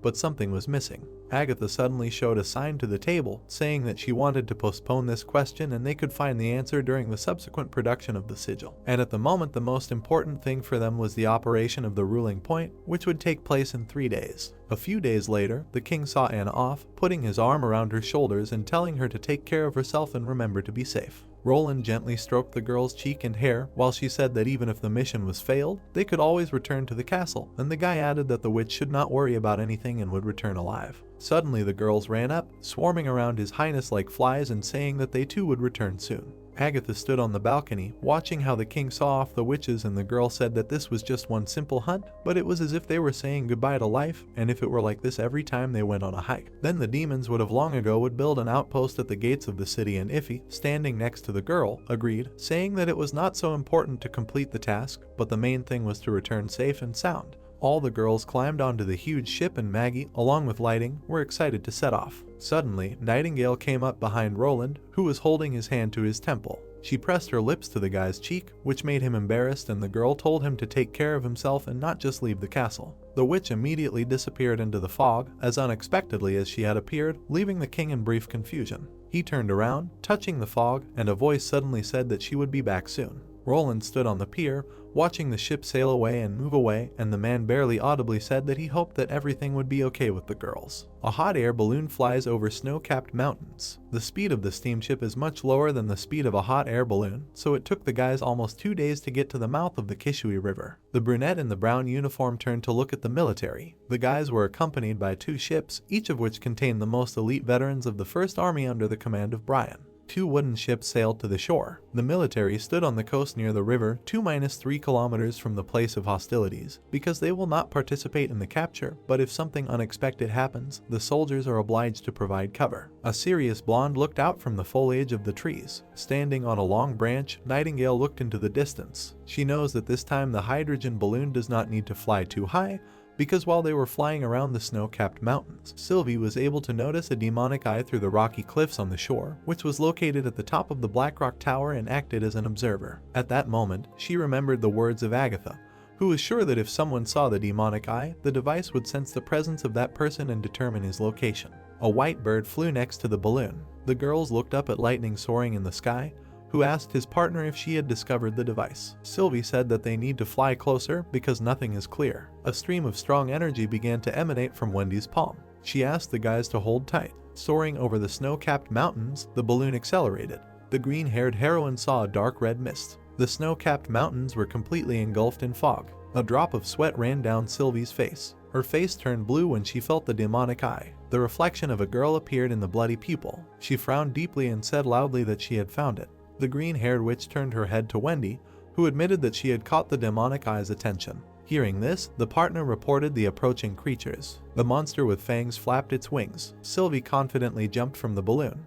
The creature looked back at the heroine as she straddled him. Lightning approached the brunette and extended his hand. He decided that they needed to run to the ambush point. Flying behind the creature was a blonde man, with Wendy holding onto him. The green-haired girl looked back worriedly at the creatures that were hovering over the mountains. She realized that she was seeing 5 black objects, 4 of which were riding beasts of horror. She also realized that their number was greater than Agatha predicted, but not more than the maximum permissible. A bead of sweat ran down Sylvie's forehead. Monsters in wooden masks mounted flying creatures. Seeing them, she assumed that they were different from other demons. The guys began to land on the grass. The girl thought about following them according to the original plan, since Agatha did not say what to do in such a situation. Baring her teeth, the witch tightly grabbed the flying creature. Lightning turned to look at his partners as the green-haired witch floated in the sky. He advised them to leave, and he decided to blow up the balloon. The green-haired heroine in the black cloak extended her hand as the blonde raced away from them. She loudly asked him to wait. Wendy turned to Sylvie, who was on the flying creature. The monster asked the witch what happened, because the master asked them to destroy the balloon as soon as the enemy discovered it. At that moment, the brunette said that they should go towards the first army and unite with them in order to reduce unnecessary risks. The creature with blue eyes looked back at the girl, who reported that demons were different from ordinary ones. The flying animal reminded her that the ambush area was huge, making it impossible for them to find them. The green-haired heroine raised her head and, frowning, said that it didn't matter because she would use her abilities, thanks to which she would definitely find demons. The balloon flew past mountains immersed in red fog. Lightning, with his arms outstretched, approached the device's basket. A smile appeared on his face as he threw the bomb away. He said, laughing, "Let's go." The flying monsters approached the balloon, which began to fall into the river. The blonde looked back and thought about who would dare to catch. Lightning flew away from the explosion, smiling. He turned to the monsters and told them to taste the power of the bomb. The boy frowned as he saw flying creatures with fangs begin to fall into the water. He realized that everything was going according to plan so far. Lightning approached the opponents, who emanated a devilish aura. He believes that there is nothing special about them. A bunch of demons riding on flying creatures flew behind the blonde. He knows that he must simply lure them into the forest bowl into the territory under the control of Leaf's sister. On the enraged monster sat a faceless demon with a pipe extending from it. Lightning believes that dense branches, vines, and needles will be a nightmare for the enemy. The bright red eyes of the demon with horns sparkled. The dark sky rose above the deciduous forest. Someone realized that demons in robes evoke a feeling of fear, exactly the same as what a victim experiences in the face of a killer. At that moment, he realized that they should not give in to fear unless they looked them in the eyes. The witches looked out through the hole in the tree trunk. They noticed that hidden under the burn on the creature's face were the eyes of a demon of fear. Sylvie's face turned blue when she said that monsters make her feel afraid. Standing next to her, Agatha was staring at something intently when her partner suggested that an armored demon who could fly on her own was the Lord of Hell. The blue-haired heroine said that it was an elder demon. Lowering her head, the girl frowned and said that the Federation knew little about these creatures, but only that each of them was unique and had several abilities. She reported that their appearance is similar to that of humans, except that they are much larger. At this point, she said that only extremely powerful exceptional witches would be able to resist the elder demons. A worried Maggie looked behind Sylvie and reminded them that even the High Witch was not with them. The green-haired heroine asked her partner to hurry up and inform Leaf about this so that she would stop the operation, because they were retreating to the defense line of the First Army. The girl remembered the image of a demon with huge claws and said that they would not be able to escape his pursuit if they left the protection of Leaf,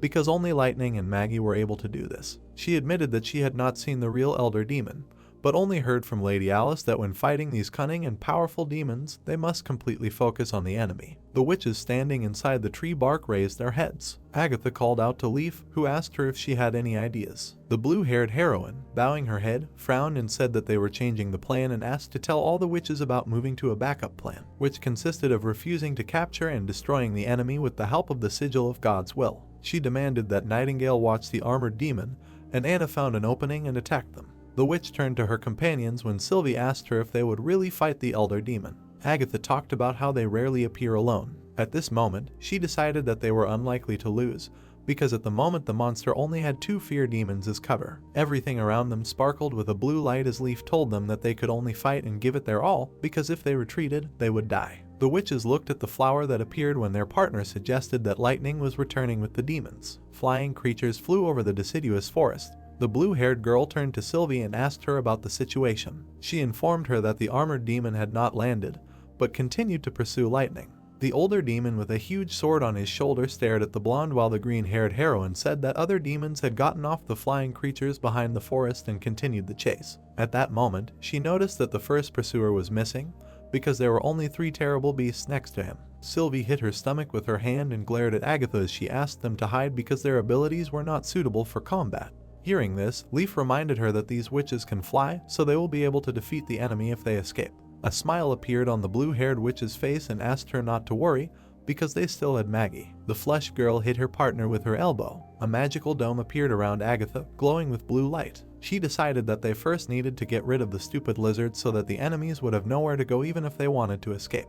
The flying creatures landed deep in the forest. They looked back at the witch monster, who approached them and began to shout something. The fang creature's eyes sparkled. The enemy's flying monsters fell in love. The heroine in a snow-white dress approached the lizards. They turned to look at her when pieces of ice flew at them. The monsters began to scream loudly as their bodies began to become covered in ice. Agatha loudly told someone not to even think about running away. The blue-eyed flying lizard opened his mouth wide. He sank his teeth into the lizard's body so that it began to bleed. One of the flying creatures was completely covered in ice. Pieces of ice scattered to the sides when the lizard swung its tail. The blue-haired witch looked intently at the monster who had escaped from captivity. A huge flow of energy began to emanate from her hand. Crouching, she quickly walked towards the lizard. Making herself a bridge of ice, she approached the creature's tail. The girl, wearing purple boots, jumped away from the ice. The monster with red eyes screamed loudly as it began to become covered in ice. Throwing her head back, Agatha frowned deeply and asked Maggie to catch her. The creature with blue eyes walked towards her and growled. The blue-haired heroine rode a flying monster. A piece of ice broke off. The witch, riding the monster, flew past the collapsing lizards. She looked back at the creatures as they began to disappear. Agatha looked forward intently and decided that they had nowhere to retreat. She said that the rest is up to Nightingale. Near a tree with a thick trunk stood two witches. The guys changed the melting point operation plan to a spare one due to a change in the enemy's behavior. The worried blonde lowered her head. She assumed that in that case, Iffy's task would be cancelled and she would have to take care of the rest. The blonde heroine in a red dress put her hand to her heart. Nightingale understands that she is obliged to give Anna a chance to activate the sigil of God's will. She remembered the image of the main character, who believes that everything depends on her. At that moment, she thought that something might happen to her partner since everything was bad with them. A bead of sweat ran down her face as she closed her eyes. The witch understands that she cannot let Roland down, even if she does not expect anything from him. She also realizes that if something happens because of such thoughts, she will never forgive herself in her life. The blonde armed herself with a crossbow as blue branches appeared near them. Leaf informed them that the enemy was approaching. Nightingale jumped high, leaving Anna. She told her partners that she would catch up with them later. Blue glowing branches followed the blonde. Deep in the forest stood three demons of fear. Seeing them, Leaf reported that it had detected a target. Behind the demon in a wooden mask stood strange creatures. A very strong aura emanated from the creature with the pipe. Nightingale assumed that this was the demon of fear that Agatha told her about. At that moment, she realized that his magic was concentrated most of all in the head area. A demon in a black cloak flew over the forest. The girl remembered that she needed to pay attention to the elder demon, who had strayed from the group and was observing the situation somewhere above the forest. The blonde heroine frowned deeply when she realized that the fear demon could cause her to panic, so she decided to neutralize it first. She jumped from the branch and pointed the crossbow at the monster. The blonde knows that she must kill them before they open their eyes. Magic began to emanate from the monster's head when a bullet hit it. Devilish eyes appeared on the creature's head. Nightingale bowed her head when her partner announced that the demon of fear would soon open his eyes. Blue branches approached the demons in a blue cloak. Leaf said that it was difficult for her. The creature bent its knees as the branches wrapped around it. His face, where his eyes were beginning to open, was engulfed by Leaf. The demon in the wooden mask looked back angrily. He approached the captive demon of fear. Leaf reported that he was holding his partner. The blonde looked blankly at Anna, who summoned the magic ring. Leaf advised the blonde in the red dress to take advantage of this moment. Nightingale's face turned blue as she grabbed the crossbow. The fear demon, which emanates devilish magic, exploded. The opponents fell to the ground, raising dust. A bead of sweat ran down Lightning's face as he asked his sisters to be careful. The blonde heroine raised her head to the iron sword flying towards her. The boy loudly informed them that the demon was coming towards them. A purple aura began to emanate from Nightingale as she called out to Anna. The girl frowned deeply as her defenses began to fall apart. A huge hole appeared in the iron dome. Anna raised her head to the fragments flying at them. The heroine was puzzled by the demon's power. The blonde witch stared at the elder demon floating in the sky. She didn't expect the creature to be able to cancel her magic. A weapon appeared in the elder demon's hand. The blonde looked intently at the huge sword, from which a strong aura emanated. Nightingale was very surprised when her partner in a red dress stood in front of her. Anna did not take her eyes off the tip of the sword. Everything was covered in red mist as the weapons approached the witches. The blonde girl took her partner by the shoulder and called out to her. She hugged the exhausted Anna and loudly announced that they were leaving. Lightning jumped away from the bright blue light. The witches standing in the tree bark noticed a bright light. A bead of sweat ran down Agatha's face as she touched herself with her hand. The elder demon, from whom dark energy emanates, continued to pursue the witches. Nightingale looked back angrily and assumed that this was the sigil of God's will. The demon's body was covered in blue light as he swung his sword. The heroine realized that he has the black hole ability. The elder demon stuck his sword into the ground. Lightning jumped away from the bright light. A hole appeared on the ground from which plant branches emanated. The blonde turned her head, frowning. She assumed that the creature saw something in the forest of lightning and leaf. A bright flash comes from the place where the demon's sword stuck. Anna and her partner began to run away from the explosion. Nightingale realized that the world of fog had disappeared again. They stopped when they saw that the witches were holding onto the tree for dear life. The girls fell to the ground with a crash. Trembling all over, Leaf began spitting blood. Anna hugged the green-haired witch, next to whom her partner was sitting, and asked her how she was feeling. Standing behind a huge tree trunk, Nightingale surmised that the well-hidden Leaf's movements could be seen from the air. She doesn't understand how the elder demon managed to destroy the magical power. Holding the crossbow in her hand, the heroine frowned deeply. She noticed that the demon, without emitting magical power, shines like the stone of God's Kara. The demon, from which a devilish aura emanates, approached the witches. Nightingale realizes that she no longer has time to think about it. The magical fog disappeared from under the tree. The elder demon lowered his head as a purple light flew past him. The witch understands that this enemy attack was just a prelude. The blonde girl, looking intently at the enemy, fired a firearm. She realizes that he needs to be stopped immediately. The elder demon fell back as the bullet hit him. His bright red eyes sparkled. The creature began to hide behind the iron sword from the witch's shots. An ominous aura began to emanate from him. Nightingale hoped that she would be able to shoot him. The heroine somersaulted and jumped over the enemy. She gripped the wooden handle tightly and knew they had to stop him here. The elder demon turned his head as the witch attacked him from behind. The blonde realizes that this is the only way she can save Leaf. The enemy swung his sword and was able to repel the witch's attack. Staring intently at the enemy, the blonde heroine rushed past him. Everything in the forest was covered in purple fog. The girl knows that the demon's colorless whirlwind can destroy the effects of magical power in a large area, but it cannot completely suppress the magical power. At that moment, she decided that she would be able to use magical power again after the vortex disappeared. She pointed the tip of the dagger at her opponent. Nightingale jumped up and brought the weapon closer to the demon. The tip of the weapon pierced the head of the elder demon. The blade of the dagger shattered into fragments. A bead of sweat ran down the blonde's face as she assumed there was a magical barrier around the creature. She disappeared in front of the enemy, leaving fog behind her. The girl does not understand how strong he is. A purple aura began to emanate from the elder demon. The image of the blonde heroine began to appear under the influence of the creature's powers. Drops of sweat began to flow all over the witch's body. She leaned back as the demon cut her body. The iron sword was completely covered in scarlet blood. The monster, standing in front of the witch, swung his sword again. Magic balls appeared near Nightingale, sitting on the ground, and enveloped the enemy. The blonde turned to the witch standing behind her and called her name. Iffy stretched out her hand and was able to magically capture the elder demon. Standing next to her, the blonde heroine asked her to crush the enemy. Hearing this, the partner said that she couldn't do it because he was too strong.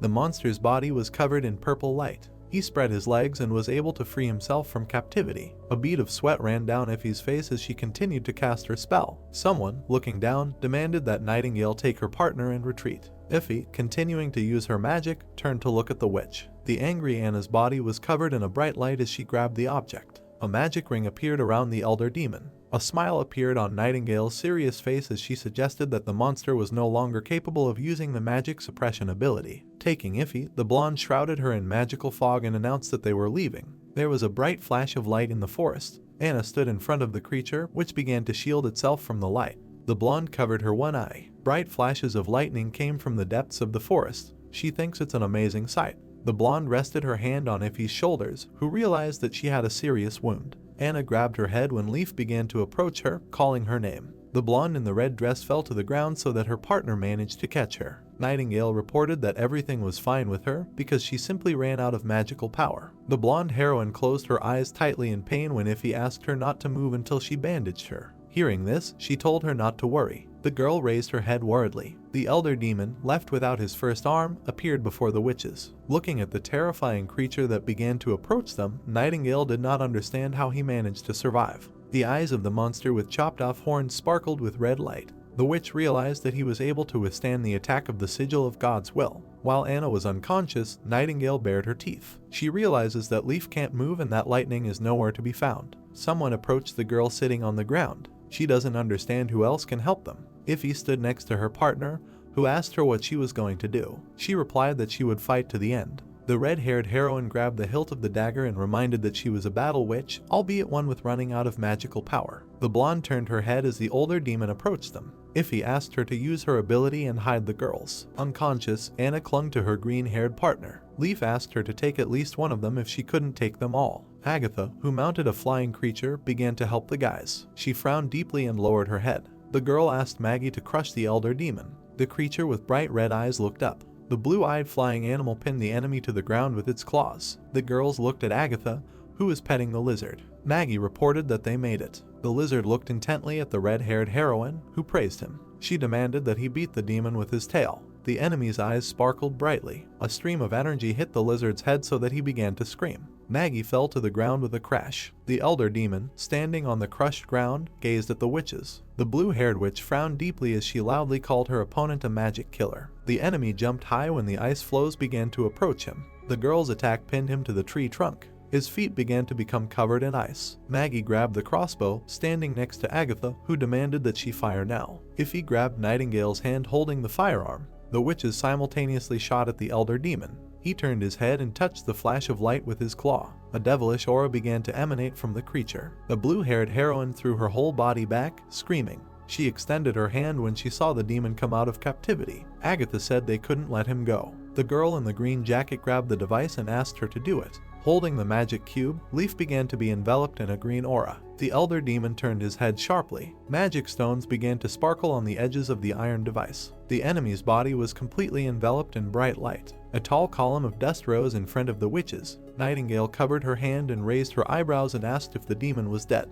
At this time, a whirlwind appeared in front of her from the air and Maggie said that only half of his armor remained. Then she pressed him with her paw, sticking out one tongue. The fair-haired one said that it turns out that he is not as strong as they expected and this is incredible. The blue-haired girl held her hand and said with alarm that it was a miracle that they all survived. And the witch with violet eyes said that she did not know how to tell His Majesty that they had all been so beaten up by some demon. The witch with the tiara looked at her in surprise and said that this was not so, and it was an incredible victory because their enemy was the killer of magic. Afterwards, she stood up and approached the corpse with alarm, saying that maybe several senior witches could fight against the senior demon, but they could never defeat the magic killer. And in order to fight him on equal terms, you need to be an exceptional witch, and the Federation learned this lesson by shedding a lot of blood. Leaf, sitting on her knees, looked at her and asked what the ability of the magic killer was, and she said that it was a property, not a specific ability, and older demons have several abilities, but unlike witches, they do not get their abilities through awakening. There were cracks in the creature's armor, and she continued and said that it was determined that the elder demon, who had led enemies to attack Tequila many times, had developed 2 more magic cyclones inside his body in just a few years, and the magic killer was not a demon with certain types of magical cyclones. The power of his ability is so high that he can create effects similar to the Divine Punishment Stone. Nightingale looked at her in surprise and asked if she meant that he could cancel magic power. The demon lay on the ground, and Agatha continued and said that in order to be more accurate, it is better to say that it limits magical power, and the magic killer is able to break through the protection of the Stone of Divine Punishment and can hinder or reduce magical attacks, and moreover, it can dispel or stop the effect of magical power, and is also a truly serious opponent for any witch. And if we take the Lord's Beloved for example, if she were a magic killer, her black flame would remain effective even under the influence of the Stone of Punishment. Anna was lying in the arms of the herbal witch, and she looked down and continued saying that at the same time, the place affected by the black flames would become an interference area where other effects of magical power would be destroyed, unless her opponent was another magic killer. Nightingale raised her eyebrows at the third and asked if that was why the blow of the sigil of God's will did not kill him, to which she said that it was possible.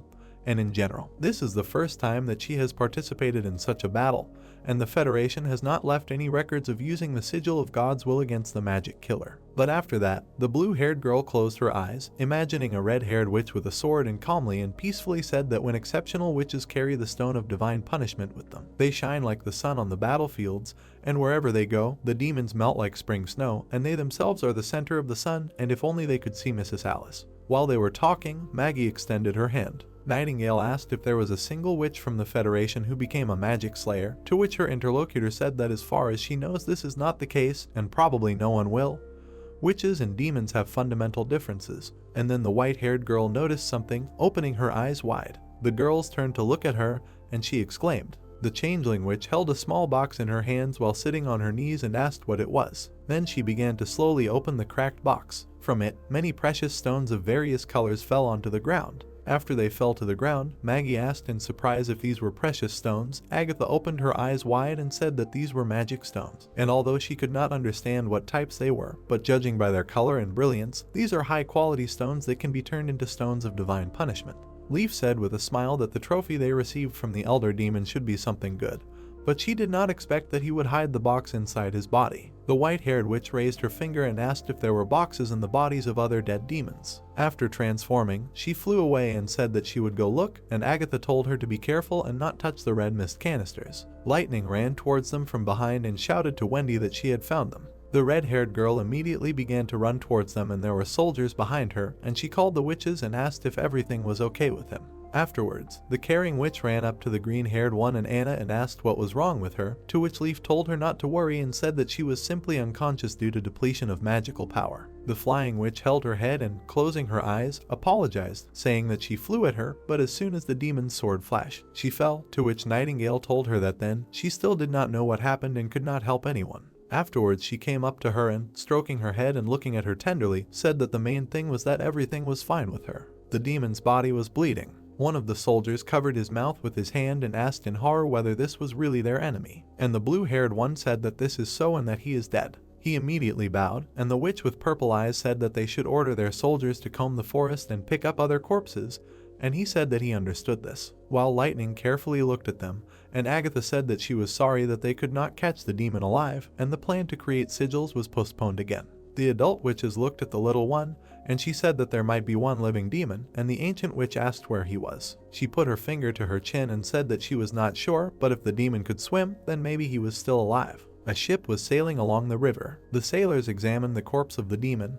One of them asked if he was an enemy with whom they would fight in the future, another said that he looked so-so, except that he was a bit large, and the third asked them to be quieter and asked them about whether they saw that His Majesty's witches were seriously wounded, and also asked about whether they knew how strong they were. The fourth said that these dead people must be very strong, and at least much stronger than the demonic beasts, and even Lady Anna participated in the operation. One of them continued to speak with his eyebrows drawn together, and Nightingale watched them, and he said that this is why all the witches are so worried and want to cut off his limbs so that such a battle does not happen again. And although when they fished him out of the sea, he was already completely exhausted. Afterwards, the witch went out into the street and met the blue-haired one, and crossed her arms over her chest and said that she couldn't even imagine that they would be able to successfully complete the task after what happened. And they were very lucky, and she asked her about maybe she should rest. The witch with violet eyes leaned on the side of the ship and said that after treatment with herbs she felt much better, and before they met His Majesty and Leaf treated everyone in the association. Agatha crossed her arms and, clenching, said that fortunately everyone was alive and well because what happened was her mistake, and she asked if she meant the older demons and said that it was not her fault,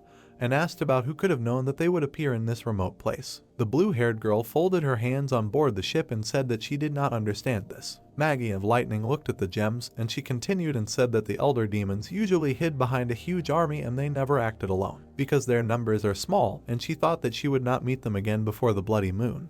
But now, having seen these magic stones, she is not sure. Lowering her eyes, the witch with the tiara said anxiously that the number of magic stones that they had with them was very large. Raising her head up, she said that the Federation had killed thousands of terrifying demons, and if the magic stone had been so easy to get, the researchers would not have caught and raised chaos beasts, and then asked why they had so many magic stones, and then she asked the question of what if their development had not stopped over these 400 years. Nightingale turned around, and she continued by saying that the lifespan of demons, the growth limit, the method of evolution, and the method of reproduction are unknown for them, and then asked what they could turn into in 400 years, and then said that if even enemies can accumulate so many magic stones, and then asked if it was possible that now they have many more and older demons. Agatha looked at the sky with her eyebrows drawn together. The sea was calm, and the moon was shining brightly, and so she said that she hoped that it would not be too late when they figured it out. The blonde girl walked with two guys. The older one threw up his hands, and the second one said that later he needed to find a clean and comfortable hotel and visit the hotel. And the man in a green jacket asked Miss Edith what she was going to do next.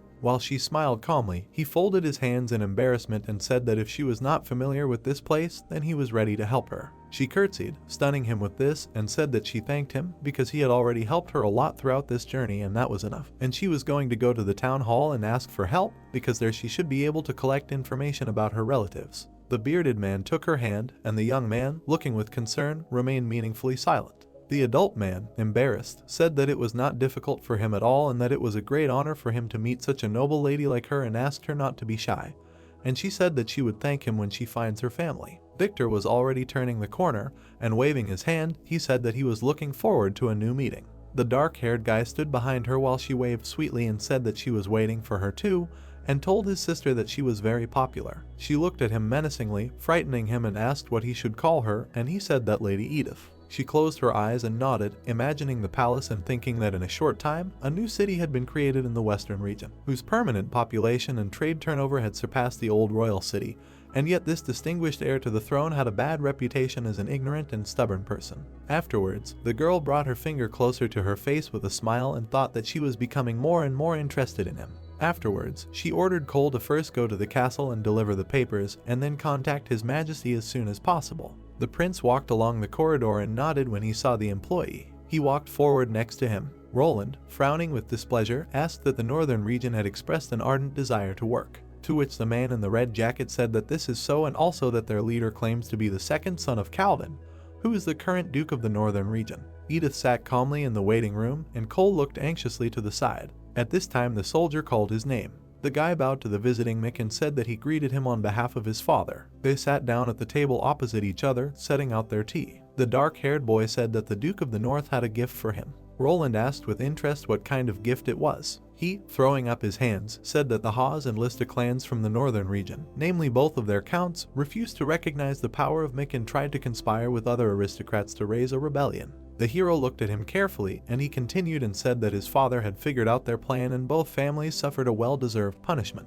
Edith sat with her chin resting on her finger and looking away to the side. The protagonist thought that she was this sir's assistant, but at the same time she attracted more attention to herself than Cole himself. But then the dark-haired guys became alarmed, and the boy, moving his hand to the side, said that due to his negligence he had failed to foresee his early return to the western region, and their heads, which served as evidence, were destroyed along the way. The boy scratched the back of his head, and Roland asked him if it was true that his father simply executed 2 counts, and he said that it was so. Then the long-haired man put a finger to his chin and thought that their efforts to offer their cooperation were stronger than she thought. And the fact that they took with them the heads of 2 counts as a pledge of fidelity meant that now they were unlikely to be able to get support of aristocrats in the eastern region. Afterwards, he thought that at least the risk of creating a military alliance to attack his lands had decreased significantly. Barov leaned towards the gentleman and told him in a whisper that both noble families had great authority in the northern region, and they were even more influential than the 5 big families from the western region, while the Kant family, on the contrary,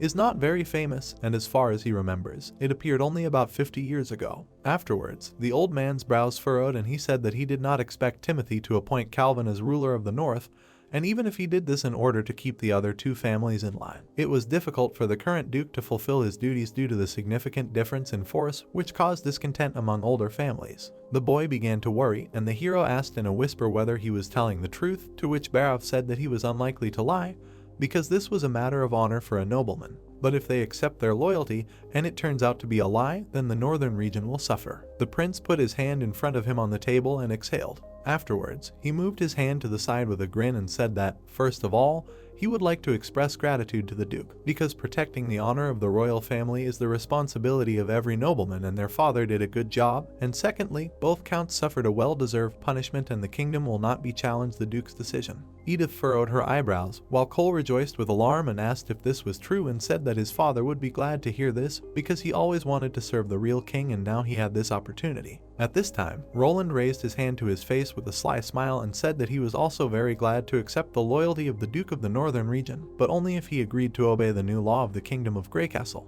He looked at him in surprise and asked what the new law was. At this moment, the prince introduced the king and many of his subjects, and then crossed his legs and said that this was a law about the seizure of power and lands from the nobility, because in the kingdom there would no longer be titles of nobility and all the lands of Greycastle would have only one ruler, the king. The little boy stood up slightly in alarm and turned to his majesty, but he raised his finger up and told them not to worry, because aristocrats will remain aristocrats and their beautiful life will not change, and they will have the opportunity to reach new heights. Barov brought Cole a book, and he continued and said that a new set of laws had been fully implemented in the Longsong Fortress, and in this guide they can familiarize themselves with this in detail. And they can also see here many stories about the changes and about the living aristocrats according to these laws. The boy was very surprised by what was written and was about to say something, but he continued and said that it may seem to him that this deprives the nobles of some privileges, but in fact it frees them from the burden of managing their lands. It allows them to participate in the life of everything kingdom and the continent as a whole. Cole anxiously raised his finger to his lip and said that he didn't know, to which Roland said that in any case he could send a message to the Duke and until he answered, stay in Neverwinter and see the unique sights, and he thinks that he will like it here. Then he quickly began to shake his head in alarm, looking alternately at his sister and at the Lord, and then loudly agreed with his majesty,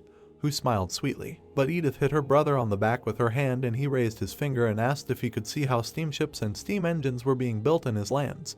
And he immediately asked if he was interested. And immediately after he thought about whether it was true whether he is the son of a duke, even though he looks a little younger, he should not give in to his assistant. She looked at Cole and remained silent meaningfully, and he said that he had heard about strange ships when he was in the royal city and realized that in the western region they were everywhere, and he was curious to know how the ship moved without a sail, to which the prince said that he understood him and also said that he would tell Barov to organize an excursion for them, to which the little guest thanked him. Roland walked down a straight corridor and stretched his legs, thinking that although sending his second son was in itself a gesture of goodwill, he would not want to waste this sincerity, but for now he would hold him as collateral to prevent possible risks. But then he noticed something. Lightning and Maggie were outside the window, and he turned to them in surprise. The flying witch immediately rushed to his neck and hugged him and said that they had caught the demon, and he asked in surprise why there were only two of them and where everyone else was. The bird became sad and said that Anna, Leaf, and Nightingale were injured, and he asked again with concern.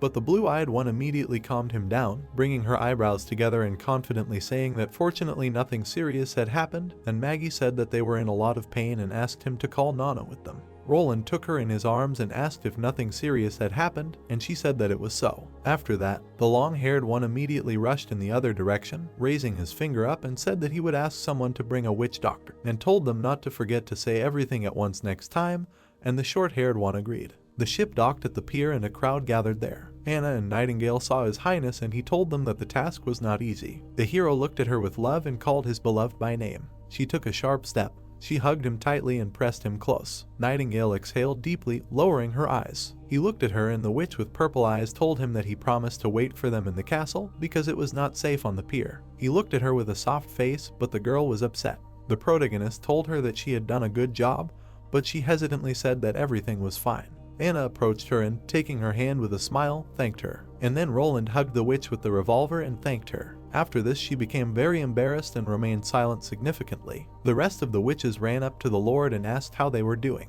Agatha and the witch with the hairpin grinned when they saw this. They all came up to hug the prince, and he thanked them all for what they had done. The witch with the tiara stood at a distance from the demon with a piece of paper and said that out of the 5 demons, the magic killer was incinerated using the sigil of divine will. One restless demon was chopped into pieces by Anna, and 2 of the 3 red mist cylinders were used up along the way home.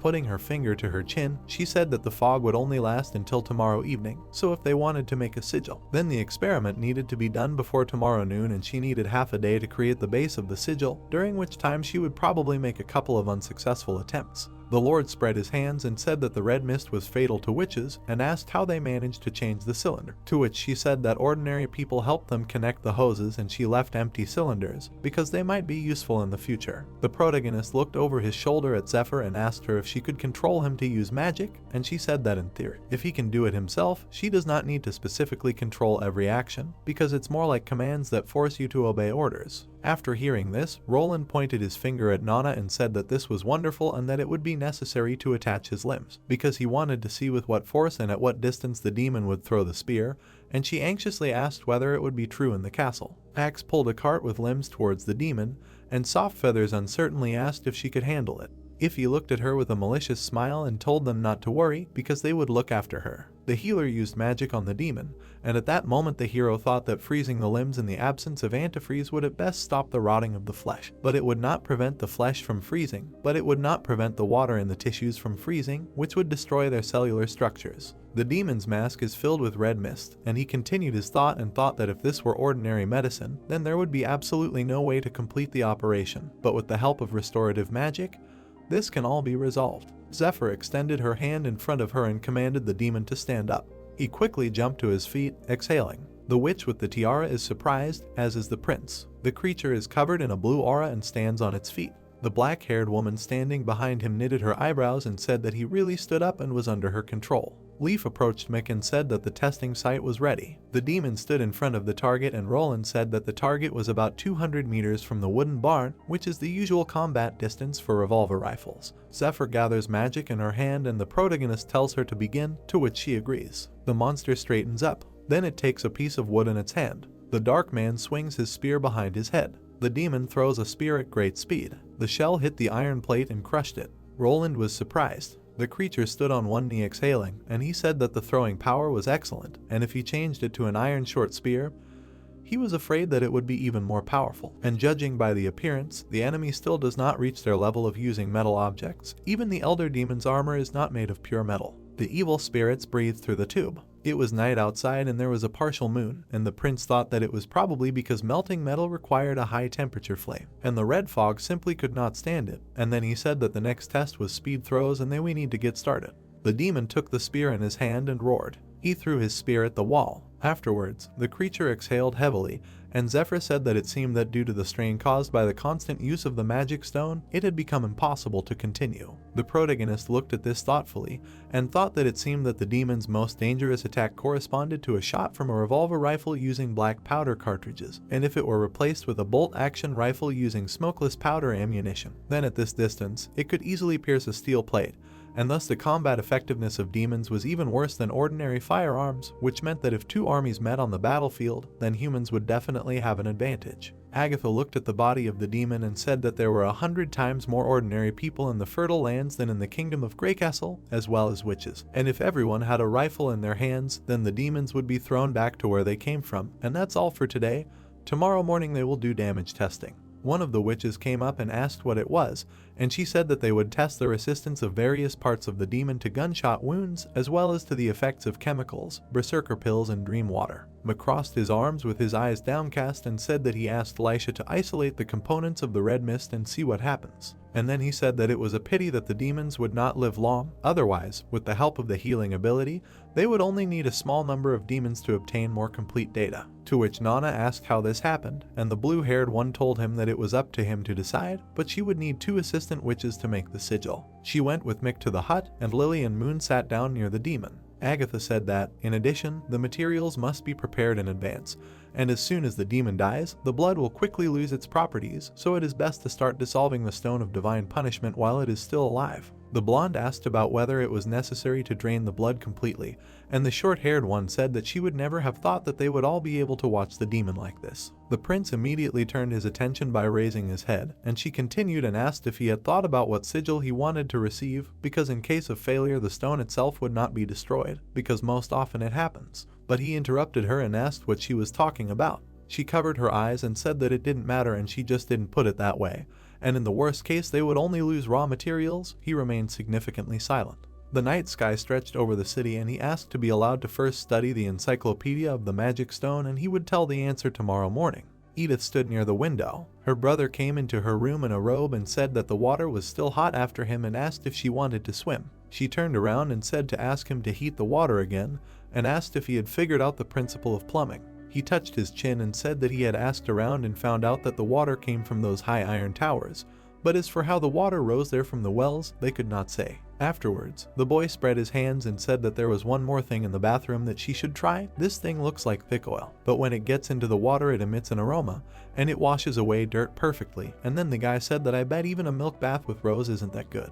While her brother was touched, the girl continued to look out the window and thought about whether His Majesty had prepared something like this on purpose. The night city was illuminated by many windows, and Edith thought that merchants say that candlelight means wealth, and the brighter a place is at night, the richer it is, and she thought that a brightly lit place could only be seen in taverns or theaters in capital. But only here she realized that the city is illuminated all night long, and with such illumination, the factory district continuously produces all kinds of goods, which they call industrial, all night long. Afterwards, the girl in white clothes remembered the tour of steam engines and thought that the machine shocked her more than the battlefield or anything else, because rough pieces of iron are polished using a rapidly rotating circle, and then holes are drilled into them, and these are dirty. The oiled iron plates are cleaned and turned into shiny parts, and it is very aesthetic and beautiful. I remembered the fragment where she looked at the car, and the guide said that he didn't know what was so good about them, because only His Highness believed that there was beauty hidden in these gloomy things. She remembered how one of the cars stood in front of her, and she thought about the hidden beauty. Afterwards, the gray-eyed woman put her finger to her chin and knitted her eyebrows and thought that this is beauty generated by power, and the beauty that results from the transformation of shapeless metal,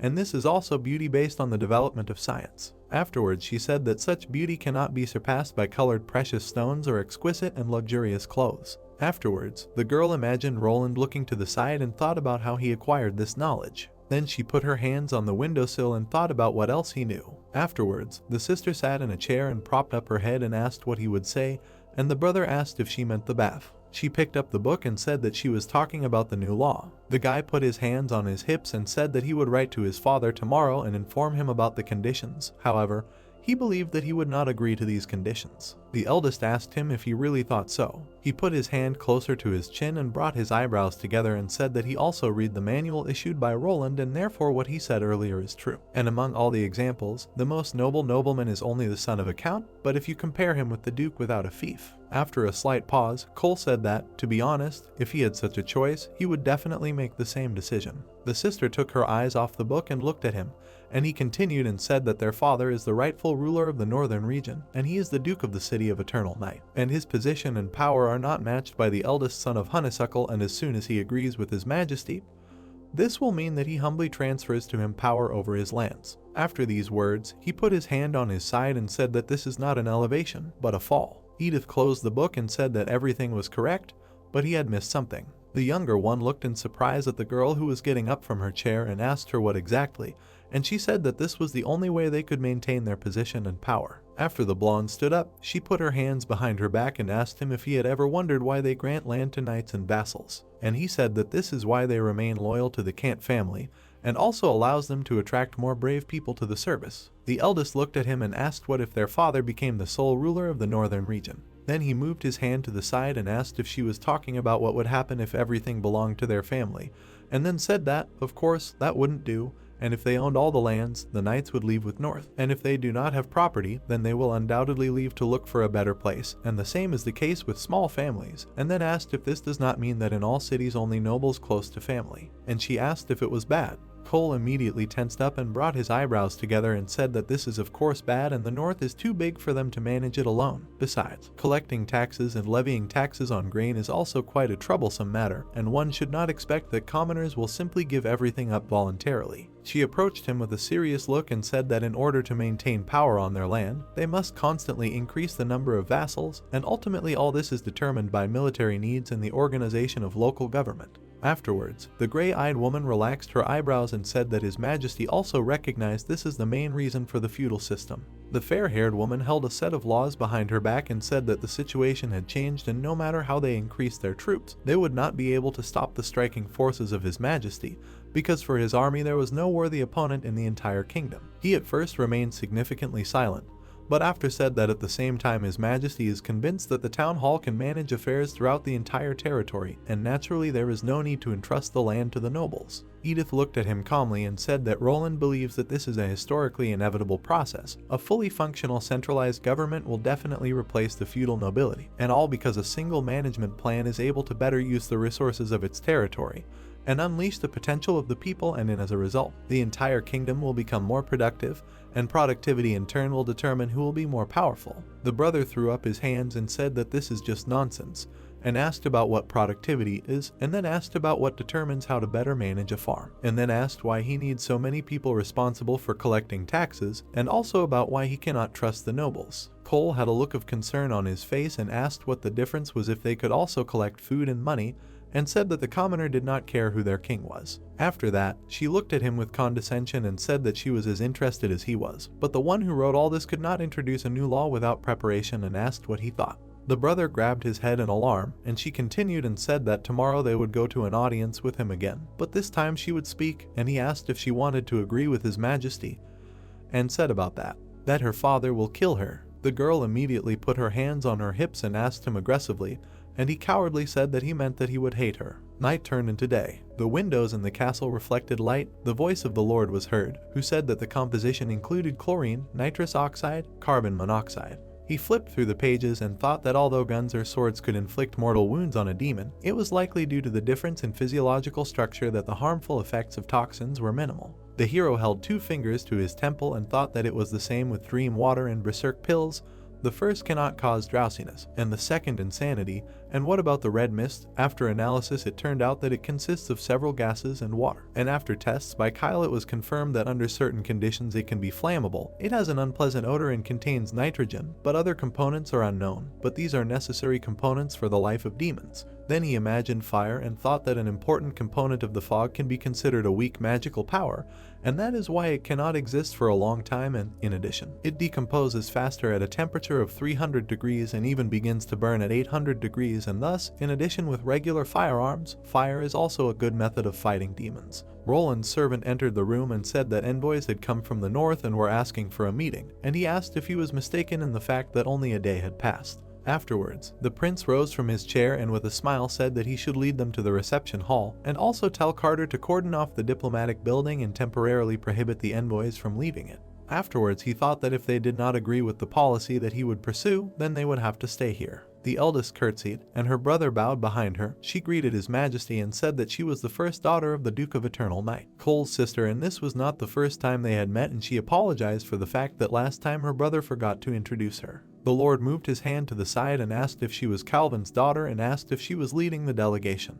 The fair-haired one looked up and said that this was absolutely true, and her father entrusted her with all the powers in this mission and gave her the seal of the Duke. At the same moment, Roland thought that in this era it is rare to see women participating in political affairs, especially such young and beautiful ones. The maid served them tea, and the prince moved his hand to the side and thought that this was obviously not the first time she had dealt with a person occupying a high position, and her speech and manners were impeccable. He asked if she could make decisions on behalf of her father, and she said that this was absolutely true, and, to be precise, he listens to her advice. He thought about the matter of hiding his identity. He believes that it was a ploy to attract attention in negotiations, and it was not a deception. Besides, most aristocrats would find this move funny. The long-haired man smiled brazenly while sitting in his cape and asked her what the purpose of their meeting was, and she said that she had several questions for him. Taking the coat in hand, Edith said that it said that the reason why the feudal nobility would sooner or later be eliminated was due to the increasing centralization of power, and asked how, without the help of the nobility, he was going to ensure effective local government over a vast territory of the kingdom. He opened his eyes wide and wondered that she was going to discuss politics with him, and then he realized that this was indeed the case, and then thought that he had not heard such an interesting question for a long time. Nick looked at her with a smile and said that people and technological development would help him with this, and she asked him if he meant ordinary citizens and asked what technological development was. At this time, the hero raised his finger up and with a sly smile said that this is exactly the case, and the town hall has already prepared a team of managers. They are provided with wages and all administrative expenses are covered, and the town hall also supports them with labor and auxiliary equipment, and the manager is not required to have significant assets or staff, so it does not matter whether he is a nobleman. She looked at him and asked how he planned to avoid being abused by administrative officials while being away from the royal city. Her brother is stunned and silent, and she continued and asked about how trade would go after the unification of the kingdom. The prince was a little taken aback, and she continued by asking whether productivity could be a criterion for politics. But Roland immediately smiled softly. Edith put the coat on the table next to the tea and said that now she could see that he had thought through everything before writing the manual. Afterwards, the gray-eyed one took the cup with a smile and thanked him for the answers and said that she didn't expect him to tell everything in such detail. And the long-haired one thought that he couldn't even imagine that she would turn out to be so serious. And of course, how a professional in this field, he can probably talk about this only within the framework of his political knowledge. Having put down the cup, the eldest said that she dared to ask and asked if he could provide the North with equipment and personnel for the production of steam engines, to which he said that he could not provide personnel now, since Neverwinter also lacked manpower, but they can send their people for training, provided that the aristocrats of the northern region renounce their feudal rights and obey the town hall. After which Edith asked if he would teach them the technology of building steamships, to which he said that naturally this is so and this will not be a problem if they are willing to pay golden royals, but it will be difficult for them to bring a complete production line to the north in a short time without the help of witches. The gray-eyed woman with an absolutely calm face said that she was surprised by his honesty. Afterwards, her gaze became predatory and she said that there was one thing that she did not understand, because according to his plans, he could easily unite the entire kingdom of Greycastle in 10 years, and then asked him why he was so worried, and by then the new policy will not meet any opposition and they will not need to care about their opinions. Roland looked at her menacingly and fell silent. Afterwards, he leaned on the side of the chair and asked her if she really wanted to know the reason, to which she said that it was so. The prince stood up and extended his hand to her and said that she needed to come with him and he would show her something. Bright rays of sunlight illuminated a small barn in the forest in which experiments were carried out. Agatha talked about how she had to lock up the barn and Leaf would surround the yard for security. Agatha was talking angrily to the protagonist standing opposite her while Edith was frantically watching them. The witch did not want him to tell her that he had decided to allow a mortal to participate in the making of the sigil, because if she now dissolved the stone of divine will, she would have failed. Roland closed his eyes and calmly said that the girl only came to see them for a minute. On the table lay a tied-up devil in a mask. Edith was shocked and did not understand what kind of monster it was. Roland stood in front of the table with the dead demon and told Edith about her. He explained that this alien creature, which she saw for the first time, was a legendary demon that lives north of the impenetrable mountain range, and is also the most powerful enemy that humanity could already face. He extended his hand forward and added that the war between the two races is not about territory or wealth, but to determine who will survive, because the loser will be completely destroyed. While Agatha held the book in her hands, Edith asked about the demon and the war of extermination. The protagonist frowned slightly and replied that it was a long story that the church kept secret because it happened many centuries ago, and people then called it a battle of divine will. Agatha looked out the doorway and saw the prince and duchess walking around the courtyard. He notified her that when Edith had already seen confirmation that he had told the truth, he was going to return to the living room and continue the conversation there. Agatha closed the door and stood with her back to the table with the lying demon. She thought that she had said too much and thought that she should have been kinder to the gentleman who lived 400 years later, even if he was mortal. She was aware that she still didn't like outsiders other than witches, and she didn't want Roland to know how a sigil was created. The blue witch closed her eyes and understood that she still couldn't hide it for long. Agatha was holding a book in her hands and heard the door knock. At the same time, a demon with a blue aura descended from the sky to the ground. The witches understood that he came down from a black hole, because this was the ability of a demon. The demon landed on the ground, stabbing his sword into him and emitting a magical aura from himself. Lightning flew back in the air from such a wave of blue aura. From the demon's sword stuck into the blue ground, a stream of aura spread across the ground. Nightingale looked away angrily. She realized that the demon was able to reveal lightning and Leaf when the demon realized that the green witch was hiding in the wood. Anna and Nana opened the doors and looked at Agatha, noting that she must have been waiting for them by now. Nana frantically asked if it was necessary to heal the demon again. The two witches walked inside and headed towards the table with the demon while Agatha stood with a book in her hands. Agatha choked slightly and noted that the witches had arrived just as she was finishing her inspection, so she told them to put the remaining materials in the box so they could begin crafting. Agatha walked up to the table with objects and held a black pipe in her hands. She explained that they needed to make 4 hearing sigils, 1 screaming sigil, and 1 tracking sigil. She realized that in the past, using high-quality magic stones obtained from killing a demon to create scream and tracking sigils would have been considered a waste of materials. The witch connected the tube to the demon's collar. She realized that Roland now had powerful firearms, so naturally the demand for combat sigils was not as great. Blue liquid began to pour out of the tube onto the crystal. Anna looked with surprise as Agatha began to experiment in the box. Anna asked if the quality of the sigil depended on the raw materials. Agatha replied that it mainly depended on the god's punishment stone and the magical power of the blood, and the research society believed that the magical power had completely transformed the body. She noted that the older witches' physical abilities were better than the normal witches, while the exception witches were at their limit. The demon was lying on the table with a nozzle on his face. Anna opened her eyes and carefully watched what was happening. Agatha said that in order to increase the effectiveness of a sigil, it was necessary to take the blood of the most powerful demon and combine it with a divine stone of the highest quality. She cited the example of Lady Alice's divine punishment sigil being created on the battlefield using the blood of a dying magic killer. Anna asked if the blood of witches would also be absorbed by the divine stone. Agatha held a tube from which she poured blue liquid into the sigil mold.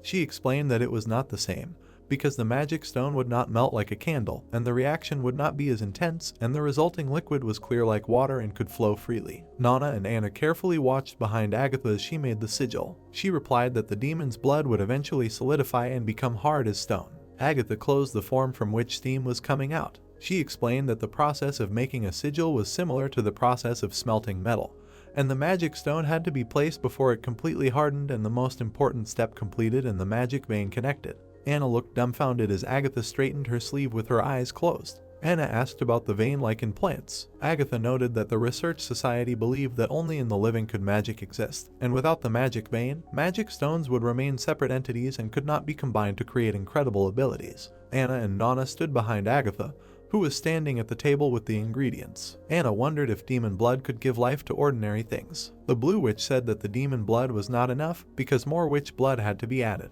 Anna and Nana looked at Agatha in shock after hearing what they heard. The Blue Witch opened a box containing a form with steam coming out of it. She said that the Research Society accidentally discovered this secret, and the blood of a witch and a demon could produce special effects when mixed. She explained that the molten divine stone could maintain a living state, like a plant. The blue frozen form in the form of a plate was divided into two parts. Agatha said, even if the stone is left for a long time, the vein will not lose its magical power. Agatha stood at the table with the experimental items while the demon lay on the table in front of her. She summed up her words by saying that it was easier for her to explain everything when they saw everything for themselves than to tell her about it. Two witches looked with fear in their eyes as their mentor took a sharp knife out of its casing. Drops of her blood began to drip into the cup. Agatha looked tenderly at little Nana and asked her to heal her wound. Anna at this time was holding the book in her hands and helping with the experiment. Agatha asked her to insert the magic stone into the groove, as indicated in the instructions. She realized that it was precisely for their character that she chose Anna and Nana as her assistants. Agatha watched carefully as Nana, with slight concern, healed her mentor's hand with a green aura. Anna looked angrily at the blue stone in her hands. Agatha realized that the witch Anna had the best learning ability in the entire association, making her suitable for transferring skills. Agatha frowned slightly and lowered her gaze. She realized that if His Majesty did not instill hope of defeating the demons, then she would prefer not to reveal this method of making the sigil.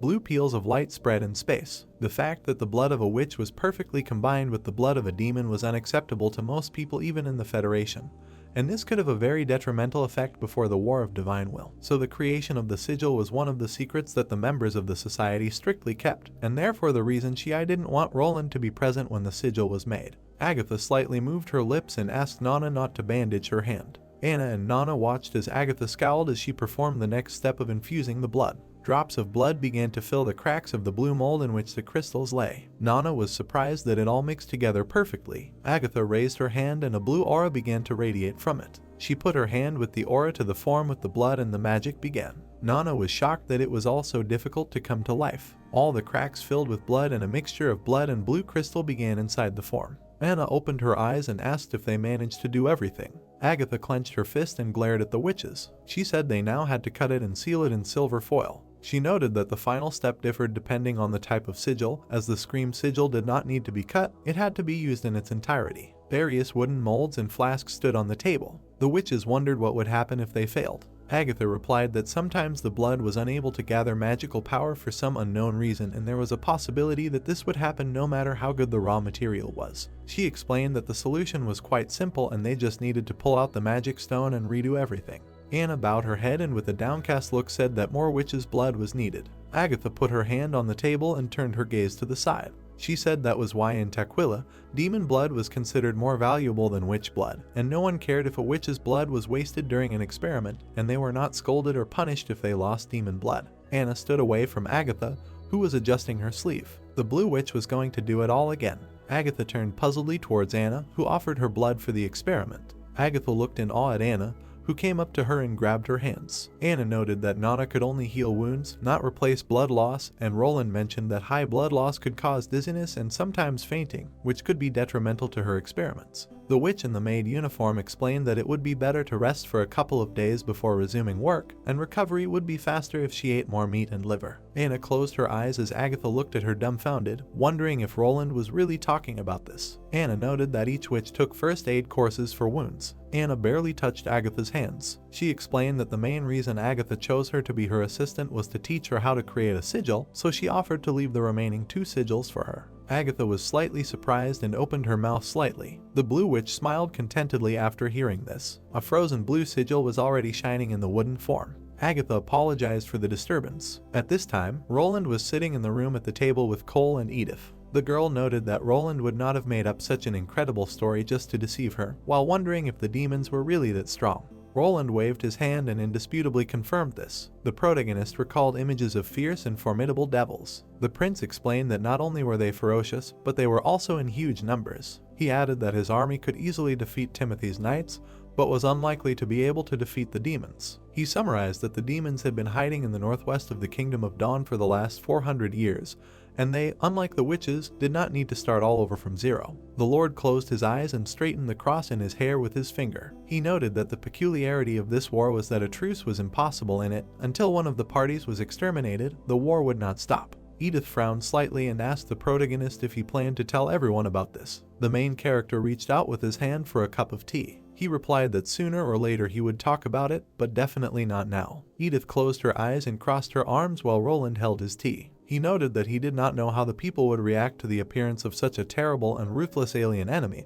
because it would take him time to give people confidence in victory. The Duchess replied that she agreed with this, because panic was worse than any enemy. The white-haired girl looked ahead and said that she had one last question left. Cole sat between his sister and the prince on the sofa. Edith asked when the Battle of Divine will take place. Cole and his sister knitted their eyebrows slightly and listened to the Lord's explanation. He explained that the battle could happen in 5 years or earlier because no one knew exactly when the red moon would appear. He crossed his fingers and replied that he could only say that war could happen at any moment, so he did not have time for the gradual unification of Grey Castles. The Duchess jumped up from her chair as the protagonist sat opposite her. She said that in this case the Kant family would be completely at his disposal. Edith got down on one knee and put her hand to her chest, touching lightly. She replied that his law would not be interfered with in the northern region, and only his voice would be listened to. She really hoped that the prince's promises would remain in force. Roland looked attentively at the Duchess from his chair. The main character thought that Edith was thinking about a steam engine factory, but noted that her father had not yet approved it.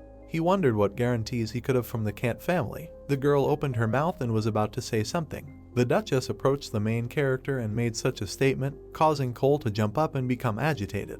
The girl waved her hand and turned to Majesty that she would be a guarantee, and if he was worried, then Cole could stay here too. She explained that in this way, even if her father was against it, he would have to agree. The Lord thought a little and touched his chin. He noted that the guys said they would remain in Neverwinter as hostages, and this could look like a hidden threat in the eyes of the Duke. Edith looked sarcastically into the hero's eyes, holding her hand to her chest. She politely asked to be allowed to join his team, because she wanted to see with her own eyes the new world that he planned to create.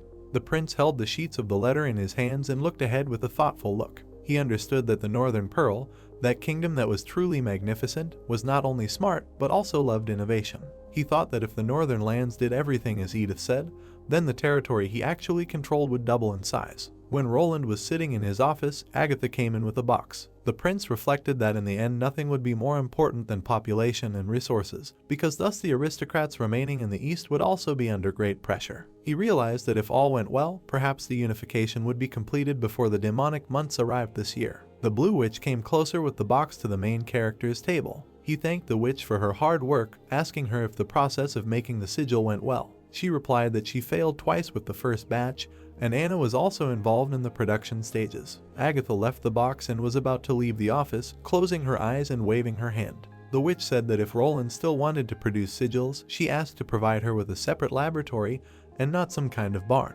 The inspired prince promised her a tower of magicians. Nightingale walked up behind Roland and reached for the box. She asked what was the use of these sigils. He gave the same example as a telephone, an alarm system, and a video camera. Nightingale saw pieces of a blue sigil in the box, divided into 2 parts. She asked what it was. The main character presented an image of a ship that was sailing on the sea through thick clouds. He began to explain that the sigil of hearing could solve the problem of transmitting information over long distances. The sigil of screaming would produce a scream after sensing a demon, which would effectively stop the enemy's sneak attack. He also added that the tracking sigil was planned for the Thunder expedition. He replied that he could not go to sea with the fleet, so it would be a pity not to see the majestic and amazing sea line. Grom, on the ship at this time, was watching his charges with crossed arms. They shouted to him that there was an underwater rock ahead. The captain ordered to lower the sails and move slowly so that everyone would calm down and prick up their ears. He noted that this was their goal as well. Margaret and Molly were on the ship and peered into the fog. Molly wondered if they would really find anything here, since she didn't really see anything. Margaret replied that Joan only appears when no one sees her. Margaret looked forward carefully, saying that Joan would not sit idly by when the sailing ship was in danger. They presented the image of a mermaid witch. Molly asked if Joan turned into a fish. Molly and Margaret looked up. Margaret said that the last time she saw her, her legs had turned into fishtails, but that was over 10 years ago and she didn't know what she looked like now. Margaret and Molly turned their attention to Camilla, who had closed her eyes. She explained that it was a summoning ability, so it was no surprise that she could become any sea animal, and if they said that Joan was always near the sea, then they didn't need to worry about her not being able to survive the day of awakening. Their ship sailed through the sea through the fog. Margaret noted that more than 10 years had passed, so she wondered if Joan had been in the sea area. Thunder held his chest, standing behind Camilla and the other witches. Thunder responded that Camilla should have trusted their information. He said that since he learned that Joan was a witch, he began to closely monitor these places. He recalled how traders sailed on boats in the company of sailors to the island. He understood that the singing of the sea witch was a symbol of the island of the snow wave, and some merchants really wanted to take possession of this voice. Camilla looked carefully at Thunder, who closed his eyes and grinned maliciously. She asked the captain if he had interfered with the merchants. He replied that the traders were stopped by the shipwreck, but he promised that these guys would never come up with such an idea again. The guys on deck in the company of the captain turned their attention to the boatswain on the tower. Camilla thanked the captain for at least helping the witch with this. The boatswain addressed the captain, noting that he had heard singing in a northwesterly direction. Thunder immediately waved his hand and looked forward angrily, telling the other guys to immediately shut up. A blue aura of notes and singing rushed through their ship. The witches and Margaret turned around, seeing the aura of music in front of them. They realized it was her singing. Their ship continued to follow the notes of the aura of music. The captain ordered the boatswain to remove the sails and drop the anchor, throw the boat into the water and land on land. They boarded a small boat and Maggie turned into a water monster to guide the boat. The blonde captain peered into the distance and noted that having awakened like a witch, Joan realized that no one should catch her, so she never showed up. He said that ships in distress could often only hear the singing, but few saw it in person. Camilla and Margaret were behind the Thunder. He noted that they needed a plan and let the chase remain at anchor because this would force Joan to continue singing, and they, being in a small boat, would be able to find her by singing. Their boat sailed among the rocks through the fog in an aura of singing. Margaret's eyes widened and she looked ahead in shock. They saw the sea witch Joan in front of them. Joan turned back and saw the boat. The sea witch timidly turned back, listening to the cries that they were finally able to find her. A group of guys on a boat swam closer to the sea witch. The captain spoke loudly to the witch and asked if she remembered him. Joan clutched her chest convulsively and was scared. Thunder turned back towards Camilla and explained that it was useless for him because the witch could no longer speak. He replied that she would have to provide communication. Camilla closed her eyes and put her hand on the frightened Margaret's shoulder. Margaret sat in the boat and turned into the green wind. Joan asked her friend if she had brought the guys to catch her. Margaret looked ahead with concern and tried to answer that she came in peace. Camilla immediately stopped the rich girl. Camilla stood behind Margaret and, with her eyes closed, recreated the green aura. She told Margaret to speak from the heart, and then Joan would hear her, because communication from the heart is more sincere. Margaret opened her mouth and said that Joan once saved her life and asked if she remembered it. Margaret smiled tenderly and looked forward lovingly, indicating that she had come to ask for help. Joan hid behind a stone in the water and looked out with fear. Margaret rowed the boat towards the sea witch as Camilla's green aura spread through the air. Joan replied that she remembers everything, because they used to spend a lot of time together. Joan and her pink hair looked directly at Margaret from the water. The blonde looked at the sea witch with joy in her eyes and noted that it was very good. Margaret extended her hand to Joan. She said that the power of the witches was truly magical, and fortunately, Thunder foresaw the problem with communication even before the trip, so Camilla was invited from the sleeping charms, who could establish a mental connection between people. Joan immediately became alarmed when Margaret continued to reach out for her hand. She wondered who Camilla was. Margaret immediately replied that Camilla allowed them to hear her hearts, and she was a witch like Joan herself. Camilla immediately closed her eyes and lowered her head in greeting while Joan looked at her in fear. Joan asked if the sailors were going to grab her. She imagined a torn white flag against the backdrop of the mountains. Margaret began to answer that they did not intend to do this because the influence of the church was completely destroyed and now the witches settled on fjords. She added that on the sleeping island there was a city built by witches and said that she could take Joan there if she wished. The sea witch touched her hair and lowered her gaze in alarm. She explained that not long ago someone threw a harpoon at her and she thought that now the church had put a reward on her. Joan moved closer to Margaret, who looked at her in awe. She replied that such things would not happen again because Mr. Thunder had settled everything. The sea witch immediately mentioned Thunder, calling him an outstanding explorer. Margaret replied that he was right behind her because she did not know that shortly after she left the fishing village, they joined the Thunder expedition. Joan was going to find out more about this topic. Behind them, Molly and Thunder were talking among themselves, trying to understand what the witches were talking about. The mermaid witch immediately dived into the water. Thunder became interested and he turned to Margaret. The blonde turned back with enthusiasm and replied that Joan had responded to their request. At this time, a small carriage was rolling through a small town. A guy looked out of the carriage, pulling back the curtain. At this time, the princess and the prince were riding in a carriage. The princess asked her friend what his first impression of the capital of the Kingdom of Dawn was. He replied that it was good for traders because even on the main street they were allowed to trade and invite visitors. And if it had been in Grey Castles, the patrol would have removed everyone long ago. He added that only fjords could match this. Dennis timidly covered her mouth with her fan while the gentleman put his hand to his face. She grinned about fjords, noting that it was a bunch of speculators because they simply delivered goods from different places to where there was a shortage, then resold the goods and made money from it. She said that there were few goods that could be sold from the islands, and if you think about it, only salted fish could be sold for some money. Dennis hugged the ambassador and clung to him, beaming with happiness. The blonde noted that Dennis was the best salesman. She called him a good person too. She looked at him in awe. She said it was a special perfume from Grey Castles that he had given her a couple of days ago and asked if he liked it. He replied that it was an honor to know such a noble lady with such exquisite taste. Their carriage moved along the stone path along with the horse. Dennis wondered what trade was in particular demand in the Glow City now. The ambassador asked her if she was going to do this here. Dennis pressed herself against the blonde, who closed his eyes. He replied that on behalf of an old friend and part-time honorable king of Wimbledon, he might have to stay here for a long time, perhaps for decades, since it was a trading city, he could not avoid it. Dennis said that a good nobleman is a good merchant. Their carriage passed the stalls of merchants in the square. He said that the things that sold well in the capital were divided into two categories, and the first was everyday goods like crystal glasses, silver mirrors, perfumes, high-quality cotton and fabrics. In another category, he included new products for which no specific prices were set, and everything depended on whether he liked them or not. He knew that every weekend there were fairs in the city, and depending on the class, the requirements for participants varied. The lady looked at her friend in surprise. She told him that she could take him to the best fairs if he was interested, but recently one type of trade had become more popular than the rest. He asked what it was. Dennis looked at the ambassador carefully and through her long bangs said that it was the slave trade. He looked at her carefully and noted that there was nothing surprising about the slaves. She added that it was not in vain that she mentioned the phrase about recent times. She imagined a village that was all on fire and the townspeople were running away with bags of resources. She explained that trading without investment was always the most popular, and the ambassador should have known that Wolfheart's kingdom had been captured by the church. She added that thousands of refugees came from there. Dennis explained that by providing food to refugees, they could get a whole crowd that could be sold anywhere. Dennis looked disdainfully through the window through the curtains. She replied that such trade was not very pleasant, especially for women. She immediately opened her mouth and looked to the side. The two of them sat on the sofa in an embrace. He told her not to think about it,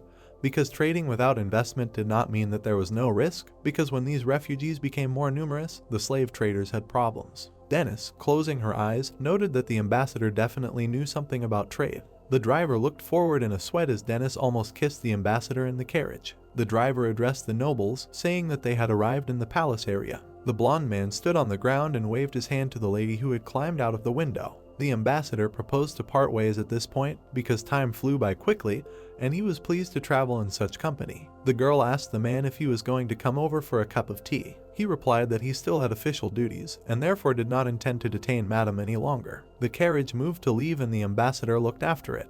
He grinned that Dennis was a married woman and they drove to her property, and besides, she invited him to visit. With a downcast look and a malicious grin, he exhaled with relief. He understood that if Dennis's husband discovered this, it would be very strange if he was found half dead. Hill approached the ambassador from the side. He ironically noted that the title of a magic pen was truly deserved for him, and he asked the blonde about what he and Dennis talked about. He said without remorse that the only thing he could communicate with the merchant was about trade. The ambassador understood that His Majesty had provided him with this bodyguard Hill, and he heard that he had greatly favored him, although his appearance did not quite resemble the fighter. Hill looked carefully at his master and asked him what he was going to do next. The ambassador adjusted his collar and said that he was going to erect the royal standard and present his credentials. The blonde man rushed forward with a proud gait and Hill walked behind him. He told the bodyguard to tell the chief that Greycastle's ambassador had arrived. Inside the castle, a table and a banquet were set where many nobles were gathered. The ambassador held a glass of wine in his hands and looked around enthusiastically. He realized that this was his first time attending a high society dinner party. With a joyful response, he saw two curvaceous girls in front of him. He saw that while the women of Greycastles were very refined and reserved, in the Kingdom of Dawn they were shamelessly hot. He believed he made the right choice. Suddenly he looked to the side, hearing his name Yorko. A group of guards, along with nobles and the prince, were approaching him. He warmly greeted Yorko and said that he was the prince of the Kingdom of Dawn, and pay more. The prince replied that he had read the letter of recommendation from Roland and reviewed the documents he had given to his father. Yorko thanked Anpei for his hospitality. The blonde raised his eyebrows and waved his hand, trying to shift the topic to his father. Anpei stood opposite the ambassador, who put his hand to his chest. The prince said that his father was ill, which is why he could not receive Yorko in person. The ambassador said that he was very sorry to hear this. Anpei recalled how his father lost consciousness and then lay unconscious in bed. He told Yorko not to worry about it, because everyone in this city already knew that a month and a half ago he suddenly fainted at a banquet and since then he has not recovered. He added that his father sometimes came to his senses for 2-3 hours a day, and the rest of the time he was unconscious. Yorko immediately put his hand to his chest and leaned over as Anpei was about to leave. Yorko noted that the prince's father would recover soon, so he asked Anpei not to worry too much. Anpei thanked the kind guest and invited him to enjoy the banquet, while he himself was going to prepare a room for the guest. As Anpei was about to leave, Yorko suddenly stopped him with a wave of his hand. He thanked His Highness for his kindness, but still he was curious to know if Anpei knew anything about the alliance between the Kingdom of Dawn and Greycastles. The prince immediately frowned and closed his eyes, lowering his head. He replied that he had heard about it, but his father was not in a position to deal with government affairs at the moment, so he suggested waiting for his recovery. Yorko understood the meaning of the prince's words and was about to leave for the banquet. Suddenly a girl called out to him from the side. It was Dennis, who was at the banquet and closed her eyes smiling. She noted with irony that they met again. Madame immediately hugged Yorko's hand. The ambassador joked that they must be connected by fate. She suggested drinking glasses to the bottom for this meeting. Otto followed the prince. He said he didn't understand anything. Anpei walked forward when Otto behind him waved his hand. He said that even if his father was ill, then Anpei himself could enter into an alliance with another kingdom, so he asked him why he was going to postpone this matter. Otto added that Anpei's father was going to make an alliance with Greycastle's kingdom, because the church was so strong that they should not fight alone. Anpei stopped and put his hand behind his back. The prince noted that he had heard that his father had asked Otto to meet with Timothy and not with Roland. Otto replied that they had entered into an alliance with the King of Greycastles, and the information that the ambassador delivered only confirmed that His Majesty Roland was the new king of the neighboring country. Otto looked angrily at the prince, who waved his hand. Anpei explained that Otto had done a great job on the secret trip to Greycastle's kingdom, but he might have had his own thoughts about the alliance, so he told him not to worry about it anymore. This statement confused the blonde. Otto angrily shouted to the prince that for their own safety the kingdom needed someone who could hold back the church. Anpei looked contemptuously at Otto through his thick bangs and menacingly told the guy that he would not repeat himself and ordered him not to interfere. Otto widened his eyes and looked at the prince in surprise. The two of them were in a park surrounded by trees. Anpei immediately apologized, noting that it was rude of him. Anpei opened his mouth and turned to Otto, asking him if they were friends. Otto answered with a downcast expression that they were friends. The two of them stood near the stone pillars and peered into the bright moon in the night sky. Otto replied that Andrea, Belinda, Oro himself were their friends. The prince was about to turn around and began to stomp his feet. He said that if trouble suddenly happened to his father, would Otto help him sit on the throne? Anpei looked at his friend carefully. Otto hesitated slightly to answer and lowered his head. He replied after a moment that he would definitely help Anpei become king if anything happened. Otto grabbed his face and looked down in disappointment, realizing that it should never have gotten to this point. The blonde recalled how his friend stood near the king's bed. He understood that Anpei suffered greatly after his father fell ill, because recently he had recovered a little, but he behaved and spoke differently than before. Otto sat on the sofa and held his head, lost in his thoughts. He didn't understand how a stranger, or rather childhood friend, could be the kind of person who would do anything to gain power. He recalled how Anpei looked at him while talking. The carriage moved through the empty town at night. He planned to wait until Anpei ascended the throne, and then he and his mutual friends would help him run the state. However, he suspected that Anpei was not at all interested in his opinion, since he thought that he asked him this question out of habit because he was worried. Otto got off the carriage and stepped onto the path. Otto went inside the house, where 2 guards blocked his passage with swords. Otto realized that alone he would not be able to bring his highness back to normal. He understood that the 3 families of the Kingdom of Dawn needed to unite, and then, perhaps, together they could find out the reason for Anpei's behavior. The guy with red hair breathed out a sigh of relief and asked Otto what he was doing here. Oro reached for the towel on the assistant's tray while Otto stood nearby. Oro said that Otto could come to this house whenever he wanted. After all, here he could feel at home. Otto frowned and said that he had a serious conversation for Oro. Oro began to wipe his hands when Otto approached him from behind. Otto explained that he decided to find out why Anpei began to act like a stranger and asked his friend's opinion. Oro removed his friend's hand from his shoulder, saying that he was not interested in this topic. Oro threw a towel around his neck and was about to leave his friend, who extended his hand to him. Oro said that Anpei was the heir to the Kingdom of Dawn and therefore would not be their friend forever. Oro waved his hand dismissively to the side, explaining to Otto that Anpei was already 20 years old and not a little boy. He asked an ironic question that if Anpei suddenly got upset, then they would have to become clowns and entertain him. The guy with red hair angrily closed his eyes and grabbed his towel. He explained that if Anpei did not want to talk about it, then he himself did not want to mind his own business. He knew that if His Highness needed help, then let him ask, and if not, then he did not want to impose. Otto looked down sadly and said that their 3 families supported the Moore family. Oro angrily began to walk forward,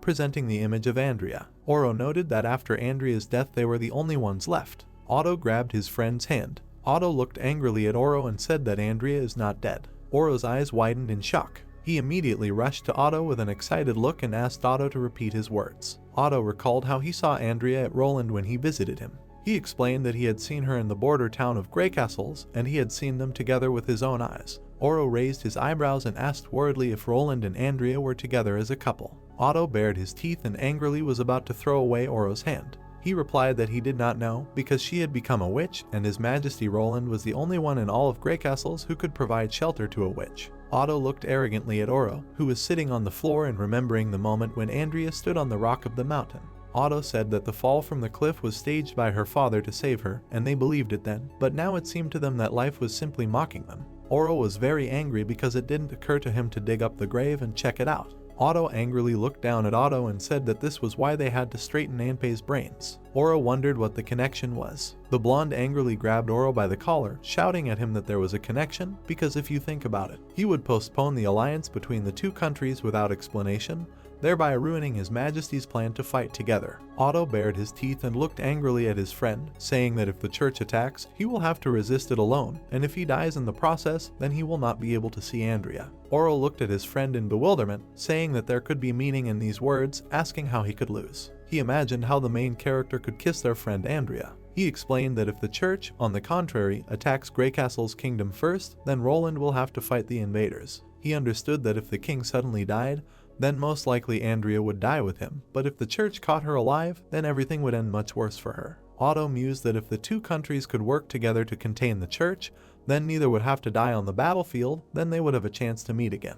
Otto asked a friend whether he now considered this alliance an important treaty. Oro looked down and said the words that now it was already important. Otto exhaled heavily with a sad look. Otto noted that until His Highness became the same, there would be no treaty of alliance, noting the connection. Oro noted with a downcast look that he had now seen the connection. Otto looked bloodthirsty into his friend's eyes and clenched his fist in front of his face. He shouted at him about whether he was ready to do this now. They shook hands fiercely and Oro shouted that he was now ready. The black silhouette of the Yorko was visible in the doorway. Hill lit a match, greatly frightening Yorko. Hill told the ambassador that he had finally waited for his return. The ambassador looked fearfully at Hill, who was lighting a candle. The ambassador said he almost threw his skates away, asking Hill if it could wait until morning. Hill said no one would notice his late-night visit, and he was always careful when asking him to make that clear. The ambassador closed his eyes, sitting down on the sofa in irritation. He said that it didn't matter anymore, and since he was already there, let him talk. Hill poured hot tea into mugs. He said that with the influx of Wolfheart refugees into the Dawn Kingdom, there was a good recruiting opportunity. Hill took the saucer with the cup in his hands and turned to Yorko.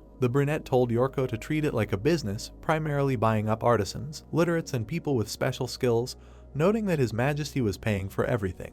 The brunette noted that for each recruit he would receive 5 silver royals. The brunette approached the table, holding out hot Yorko tea. Yorko said that he does not know how to conduct such business, and talking with Dennis is just a way to expand connections, and nothing more, asking the brunette if he offers him to trade people. Yorko noted that, in addition, the slave trade takes place mainly on the border between the two countries, and it is burdensome for him, as an ambassador, to go there. Hill told the ambassador that this was His Majesty's order, but he did not need to leave the city of Glow. The merchants would eventually come there for resale, and it did not matter that the price would be higher, but it would save him the hassle of selecting them. Hill furrowed his eyebrows and smiled sarcastically. He noted that regarding his inability to manage business, he could turn to Dennis for help, since she is known as a tycoon and it would not be difficult for her to transport refugees to Greycastle. Hill noted that when the transportation channel is established, this will also play into their hands. For example, in case of danger, they will have the opportunity to evacuate under the guise of traders, secretly and safely. The ambassador looked at the brunette in surprise, raising his cup of tea. The ambassador asked the brunette if he had already been to the capital of the Kingdom of Dawn, and how he knew so much about it. The ambassador, raising the cup to his mouth, was slightly numb with shock. Brunette said he discovered this in the city while he was expanding his connections. The brunette stood with his back to the ambassador. The ambassador told the brunette that he thought he was a knight who only knew how to fight, but he did not expect him to be a capable merchant. The brunette said that he was not a warrior or a merchant, but His Majesty entrusted him with guarding him in critical situations. The brunette looked straight ahead with narrowed eyes, grinning maliciously. He told the ambassador that he was just an ordinary circus performer. The weather above the castle was clear. One of the protagonist's men told Barov that many townspeople had come to the western walls to watch the testing of His Majesty's howitzers, and this had caused a stampede, asking him to provide men to disperse them. Another person told Barov that the construction of the first dry distillation furnace in the furnace district was completed, presenting a report with planned and actual costs for the project, asking him to review it. Another of the people told Barov that 3 sailing ships from the Red Water City had just arrived, with 126 people on board. The old man was sitting at the table, while many people lined up in front of him. The brown-haired man told the old man that Commander Mr. Carter had asked for 100 more men to be recruited as a reserve for the patrol. He said that without increasing the number of personnel, he would not be able to maintain public order in the city. The old man told everyone present to leave everything on the table and he would deal with it later. The old man looked at the mountain of folders with a downcast expression. Edith asked Barov what the recruitment order was about, noting that since he was too busy, she could take a look at it. Barov thought that she had finally appeared, but he spoke without due respect. Edith sat down at the table, stirring the tea with a stick, holding a book in her hand. Barov thought that, nevertheless, His Majesty put her in the manager's office as an assistant so that she could study the structure of the mayor's departments and office work, but she does not consider this so important. One of the people handed Edith a paper with hieroglyphs. Barov thought that there was nothing reprehensible in Edith's words and actions, and his refusal would be unreasonable for His Majesty. Barov looked at Edith with a dejected look as she wrote on the paper with ink. Edith handed the piece of paper to the old man, noting that everything was ready. Edith looked at the old man with a slight smile. She said that based on the draft orders she's been reviewing lately, such hiring usually requires reliable people with clean records, and there probably aren't many of those in the border city. Edith noted that instead of posting notices in the square and asking applicants to come to the town hall to apply, it would be better to simply pull up personal files from the archives to select 100 local residents who do not yet have an official job. Edith added that the Department of Justice is a large department of the town hall, and the salary and benefits are so good that she doesn't think anyone will refuse. Barov looks at the girl with a serious look, taking the piece of paper in his hands. The girl noted that it would take about a week less time than a regular hire, and there would be less dissatisfaction on the part of the main knight, adding that if he was satisfied with this, she would give an official answer and send it to the archive for execution. Barov told Edith that he agrees to do as she says. The girl approached the crowd of guys standing in the office. Barov thought that this means that this is the heiress of the Duke, who grew up in the palace, who was raised as an aristocrat. Barov thought that if she was sent by His Majesty as an assistant to create a lower town hall in the northern region, then it would not be a big deal, thinking what would happen if she stayed. The girl held a paper with hieroglyphs in front of her, looking at it with a slight smile. The old man thought that the main character is not yet married, and she is the real daughter of the Duke, and if things go this way, she will replace him as Roland's right hand. Edith turned behind her, looking at the old man with a questioning expression on her face. The old man thought that she should understand that running the town hall is not so easy, and that Roland needs a minister who can keep the situation under control for him. The old man rested his hands on the table, while Edith approached his table. The old man told the girl that they had a problem. Neverwinter's supplies might not be enough until the wheat harvest. The girl asked the old man if it was because of the influx of people, adding that at the planned level of consumption, supplies should last until the end of summer. Edith picked up the piece of paper in front of her, looking at it with a smile. She said the spring wheat would be harvested by mid-July, which would be enough food if they stopped accepting more refugees. Barov looked at the girl with concern, his mouth slightly open. Barov said the town hall should not stop accepting refugees who are still moving from the southeast to the collection site. Barov noted that refusing them not only threatens unrest in the Redwater City and Willow Town, but will also destroy the reputation they have created. Barov said that therefore the town hall cannot allow the food issue to disrupt the Roland plan and they must solve this problem, since it is the responsibility of the Prime Minister. Barov furrowed his eyebrows and closed his eyes. He thought that in order to be a leader, you need to be not only a skilled manager, but also know the specifics of the city. Barov asked the girl if she had any interesting ideas. Barov looked at the girl in shock, his mouth slightly open. Barov thought that no matter how talented and experienced she was, in half a month in this completely unfamiliar city she would not have been able to find out about the existence of the Leaf Witch. Edith told the old man that this problem is not so difficult to solve. Edith closed her eyes, thoughtfully raising her hand to her chin. She said that before the development of the Deep Valley City, most of the land in the northern region was unsuitable for growing wheat, and so when spring came, food supply was especially tight, and the local feudal lords turned their eyes to the eastern region and the Dawn Kingdom. Edith reached out to the cup, taking it. Edith said that since they couldn't grow or buy, they had to grab someone else's. Edith presented the image of Marquess and her younger brother. The girl said let the Roland army attack Fallen Dragon Ridge, noting that she heard that Lady Marquess's younger brother had recruited several local nobles to challenge her. The girl noted that now they have all the reasons and means to go and kill them one by one, asking the old man how many golden royals and food they store in their bins. The old man looked at the girl dumbfounded, his mouth open. The girl said that if they take possession of the Fallen Dragon Ridge, then feeding thousands of people will not be a problem for them, and if this is not enough, then there are several more cities for Roland in the southeast. Barov noted that they are all nobles. Barov opened his eyes, looking at Edith in confusion. He thought that after Roland took over the southern region, they would cease to be one. Barov did not understand why Edith so quickly agreed to the decree on the liquidation of the nobility. Edith, closing her eyes and looking peaceful, raised her mug of tea. Barov thought that even he, who wholeheartedly supported the orders of the protagonist, could not get used to it so quickly, noting that at the same time she is the heiress of the Duke of the Northern Region. The candle dimly illuminated the room. Edith entered the room to her younger brother, who was holding a book in his hands. She asked Cole what it was. Cole said that he bought it at the market and that it looked like a picture book, but with stories, noting that it was very interesting. Edith smiled shyly, twirling a strand of hair around her finger. Cole noted that she looked happy. Edith picked up a chair, moving closer to her brother. Cole told his sister that he didn't remember her smiling like that in the City of Eternal Night, asking her that they really weren't coming back. The girl said that this was temporary, and as soon as the father sent an answer, the main character would allow him to return to the north. Cole closed the book, handing it to his sister. The younger brother asked his sister if she would return, to which Edith said that she would stay there. Edith sat down next to her brother, crossed her legs and opened the book. Cole asked his sister why she wouldn't come back and what was so interesting about the town hall. Edith said that it's not just any town hall that's interesting, but the Roland Town Hall. Edith looked through the book with hieroglyphs with a slight smile. She said that if she wanted to do something in the City of Eternal Night, she only had to tell her father about it.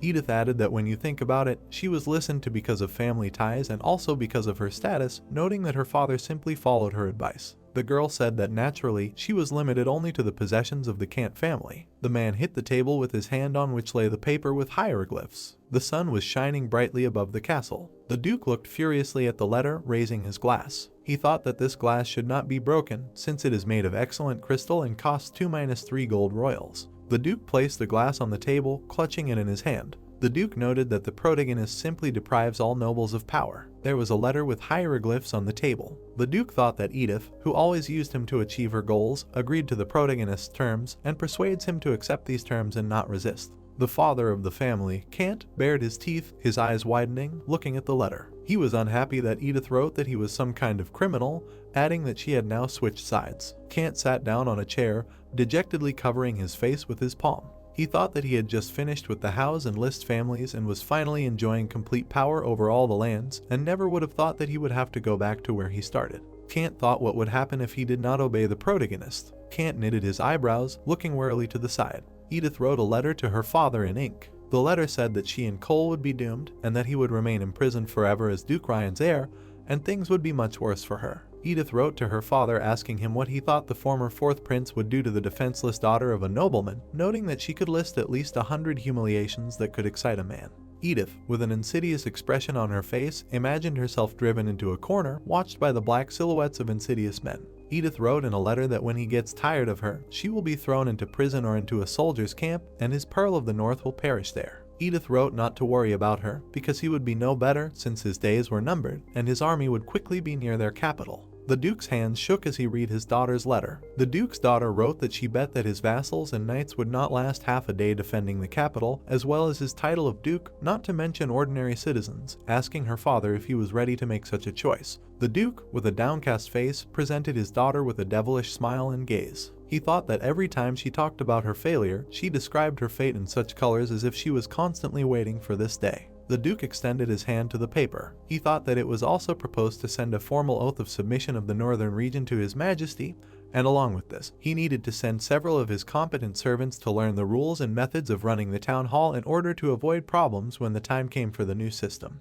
Kant placed a piece of paper in front of him, holding out his hand with the pen to the ink. Kant thought that now that his daughter had already made her decision, he should trust her plan and write a letter to the main character, swearing allegiance to the new capital. Kant thought that as a duke, he should also use the latter method to achieve his benefit. Kant looked straight ahead with narrowed eyes. He said that, for example, he should make Edith queen. The sky was covered with gray clouds. There was a small explosion in front of the gate. Gray smoke came out of the cannon.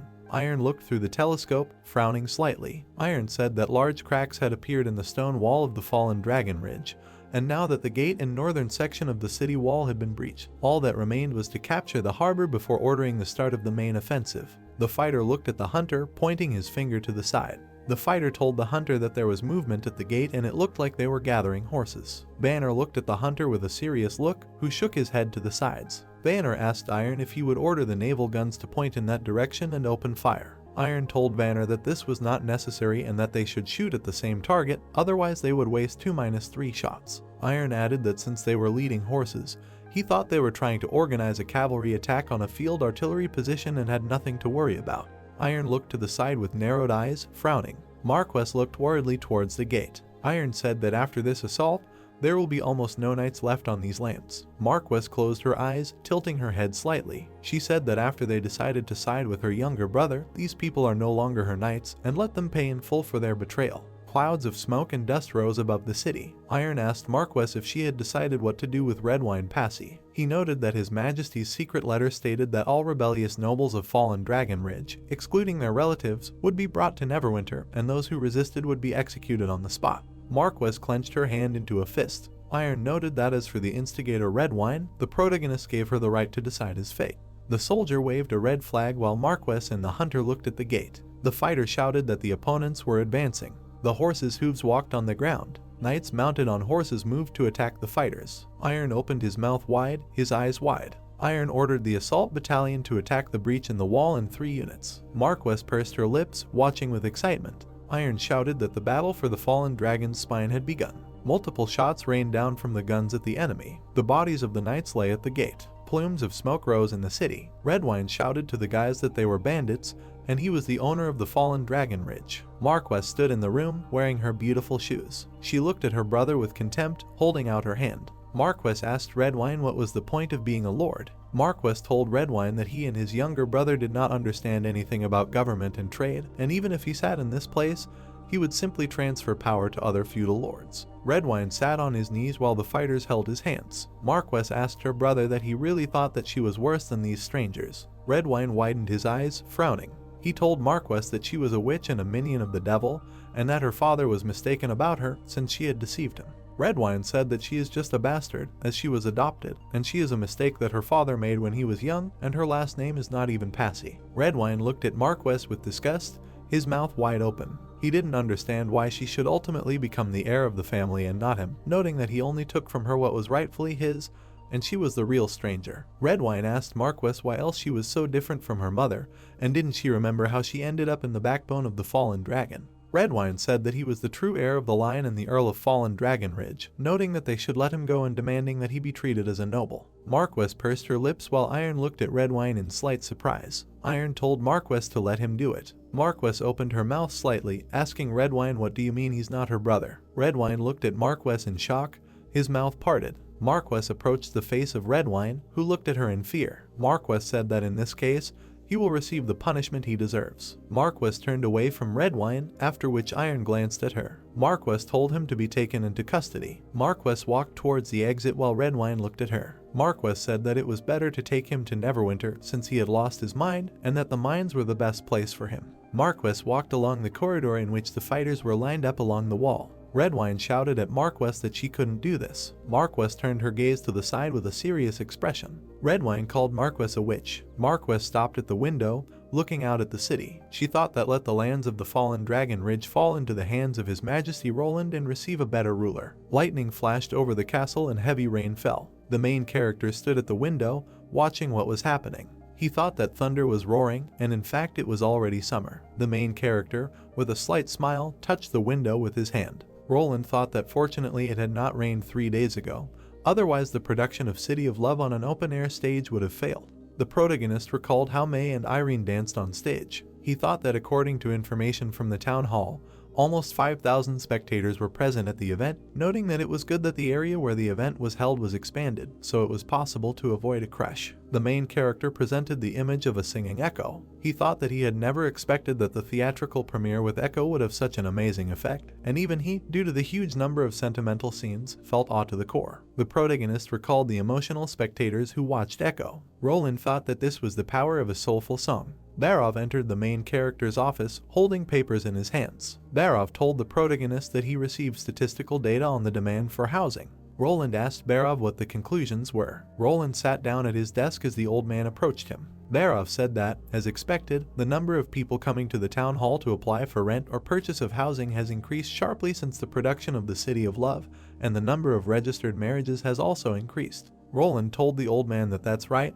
This play is not empty entertainment, and in addition to labor and construction, it also contains the idea that marriage is closely related to safe housing. Roland stood up slightly from the table, resting his hands on it. Roland told the old man that this was excellent work, and in the near future it was necessary to increase the intake of refugees, noting that the abundance of residents was the key to the prosperity of Neverwinter, and all other tasks could fade into the background for now. The main character told the old man to invite Scroll to him, as he needed to talk to her. Scroll adjusted her glasses and looked at the protagonist in his office. She asked His Majesty what he wanted to see her. His Majesty reached for the tea on the table with a smile, slightly pestering him. His Majesty told Scroll that he wanted to expand the education system to include refugees who had recently arrived in Neverwinter. The protagonist said that if one were to limit themselves to the registered population, they would at least have to wait a year before starting primary education. Scroll looked at the main character with a serious look. She said that this is not yet possible because there are too many of them and there are not enough teachers and classrooms for everyone. Scroll noted that if they implement what he says, the Ministry of Education will have to expand the staff by at least 2 or 3 times. The protagonist smiled slightly, raising a finger up. He said he has a way to reduce the burden on teachers, noting that let people learn on their own. Scroll opened her mouth slightly, looking at the protagonist. The main character introduced the teacher standing at the blackboard and the students. He said let the in-person classes be held once a week where only the basics of reading and writing will be taught, and the rest of the time they will practice on their own with the help of textbooks and workbooks. The main character added that there will be no exams or mandatory requirements, and everything will depend on their own motivation. Scroll sat down on a chair opposite the main character. She said that without control, it is good if 1 in 10 succeeds in learning, noting that this may not be very effective. The protagonist said that more than half have abilities, and he is just trying to give them a chance. The main character folded his hands in front of him, slightly knitting his eyebrows. Roland noted that there will always be people who are not satisfied with boring, low-paid jobs, and in order for such people not to go down a slippery slope, they need to be sent on the path of self-improvement. There was a heavy rainfall outside the window. Roland said that the most important thing under the new government policy is its ability to survive. For example, the most important thing for it is that people cannot be prohibited from climbing the social ladder. Morning came and the sun shone brightly in the sky. Wendy told Nightingale that it rained all night and finally stopped. Wendy looked out the window, opening the curtains and smiled happily, noting that a new day had arrived. Wendy walked over to the sleeping Nightingale, placing her hand on her. Wendy told Nightingale it was time to get up. Nightingale was sleeping soundly, her cheeks puffed out slightly and blushing a little, while Wendy poked her finger into her cheek. Wendy moved away from the witch's bed, heading towards the exit. She said that then she would go to breakfast. Nightingale was lying on the bed, wrapped in a blanket. Wendy thought that only at such moments would she not hide in the fog and suddenly appear in front of her. Wendy walked over to the food-laden table, waving to Sylvie. Wendy thought that the Witches Association didn't have a set wake-up time, so everyone came to breakfast when they woke up. And Lightning and Maggie were always the first to leave the castle, followed by Anna, Agatha, Lucia, and her somewhere in between. The brown-haired witch chewed her food, imagining Nightingale in the form of a cat. She thought that the last one had always been Nightingale, and the reason was that His Majesty liked to sleep soundly, and she had picked up this bad habit over time. The brown-haired woman, closing her eyes, sat at the table with a smile, holding a fork with food to her lips. She thought that before dawn she was one of the most careful and sensitive, and the slightest rustle would wake her. The brown-haired woman said it was pretty good. The weather above the building was clear. Wendy stood in front of three young ladies who looked at her with a smile. Belle greeted the brown-haired woman. The young ladies surrounded the witch who stood at the table. The witch asked the girls how sales of the first volume of the Witch's Diary were going. The young brunette said that he was very popular. Everyone was so interested in the story of the little angel from the border town, especially the soldiers of the First Army, noting that people lined up for her almost every day. The brunette looked at the book with a smile, holding it in front of her. She said that more than 60 copies had been sold in the last week, and if this continues, the first 1,000 books will be sold out in half a month. Wendy commented that it was simply incredible. Wendy smiled slightly, putting her hand to her chin, imagining the crowd of people at the counter. Wendy thought that, after all, the Witch's Diary was light reading that would neither fill the stomach nor help with studies, noting that the price was quite high, but contrary to expectations, sales were great, and it was all Roland's idea. Wendy sat at the table with her hand to her head. She asked if it was time to think about a new volume. Belle asked the witch if she had decided what the next story would be about. The witch smiled widely, picking up her book. She stated that Roland said that the main character of the next book would be this, and the book would be called Princess Silvermoon of the Far Southern Land, a land of sandstorms and underground flames. Wendy closed her eyes, imagining Echo dancing and smiling, while the young ladies looked at the witch with delight. The witch asked the girls what their name was. They were delighted to say that it was a great name. Wendy sat at the table with her eyes closed, smiling slightly, resting her head on her hand. The witch told the girls that when Roland returned the southern region, they too would be able to go to the princess's homeland and see what the vast expanses of the desert were like. The young brunette said that she grew up in a border town and had not yet seen the desert. The young brown-haired woman noted that she didn't see either. The witch thought that her job was to talk about witches and help everyone find out what they really are. Wendy performed a singing Echo while sitting on stage. She thought that Echo had already become part of the Starflower troupe, and all the actors were crazy about her singing. Wendy introduced a wide-smiling Evelyn holding a vase. Wendy noted that Evelyn has opened a tavern next to the Holy Mountain Inn, serving unique cocktails that make not only locals, but also travelers completely forget about everything. Wendy presented the image of Hummingbird and Carl. The witch noted that she had heard that Hummingbird would also be working at the town hall as a deputy minister in the Ministry of Construction, and she would become the second witch official at the town hall after Scroll. The witch wrote on the paper in black ink, after which she raised her head and smiled widely, blushing slightly. Wendy said that they are all working hard to build Neverwinter, while at the same time helping the population gradually accept the existence of witches and treat them like ordinary people. Wendy thought that the day His Majesty spoke of was very close. There were soldiers standing in front of the castle gates. Otto asked Oro if he really wanted to do this, noting that this palace, where His Majesty lives, is the most guarded area where no one is allowed. The guys were hiding behind the bushes, watching what was happening.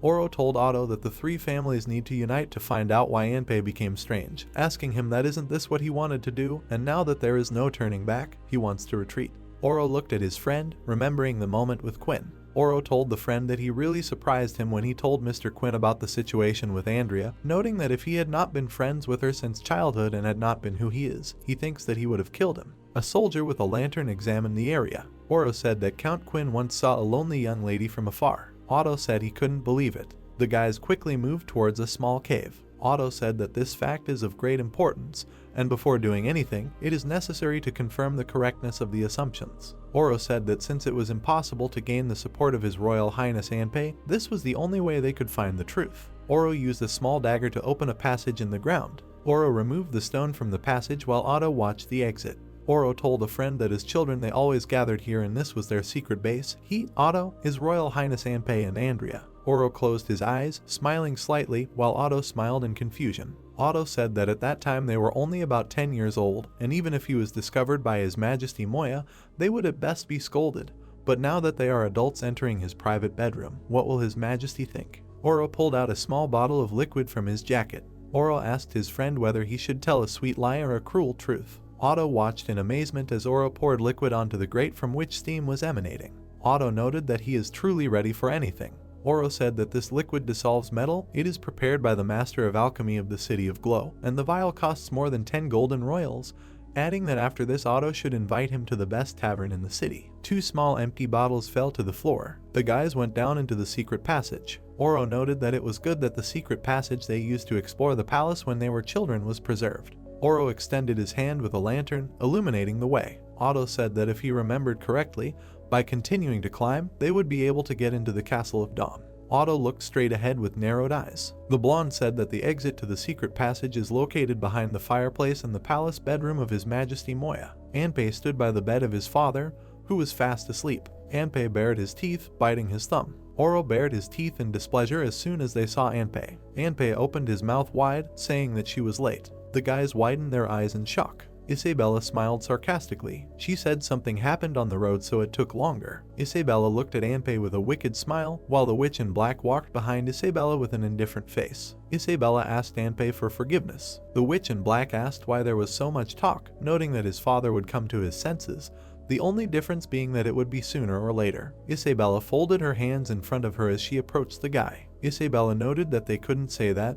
They still had to rely on the help of His Highness the Prince. Anpei bared his teeth in irritation, looking at the bottle in Isabella's hands. Isabella said they are all interested in maintaining a mutually beneficial relationship. Anpei extended her hand to the medicine, while the witch in black covered Isabella with her hand. Anpei demanded that she give him medicine. The witch in black told His Majesty not to forget their agreement. Isabella handed the medicine to the witch in black with a malicious smile. The witch said that this medicine would only be effective if they were the ones who gave it, and in return he must fulfill the demands of His Holiness. Oro bared his teeth in irritation as he secretly watched what was happening. He thought that they only said that when they mentioned the Pope and that the church really sent them. Isabella could be seen from the crack, crossing her arms over her chest. Oro thought that then these 2 ladies were not alchemists at all, but the purified ones that His Majesty Roland spoke about. The witch in black sat on Anpei's father's bed. She noted that a month ago she told him to close all roads out of the Wolfheart Kingdom as soon as possible, asking Anpei why there were still so many refugees entering the country. The witch in black narrowed her eyes in displeasure. She said that even in plain language, their knights should have already reached the border. The guy looked at the girls with displeasure,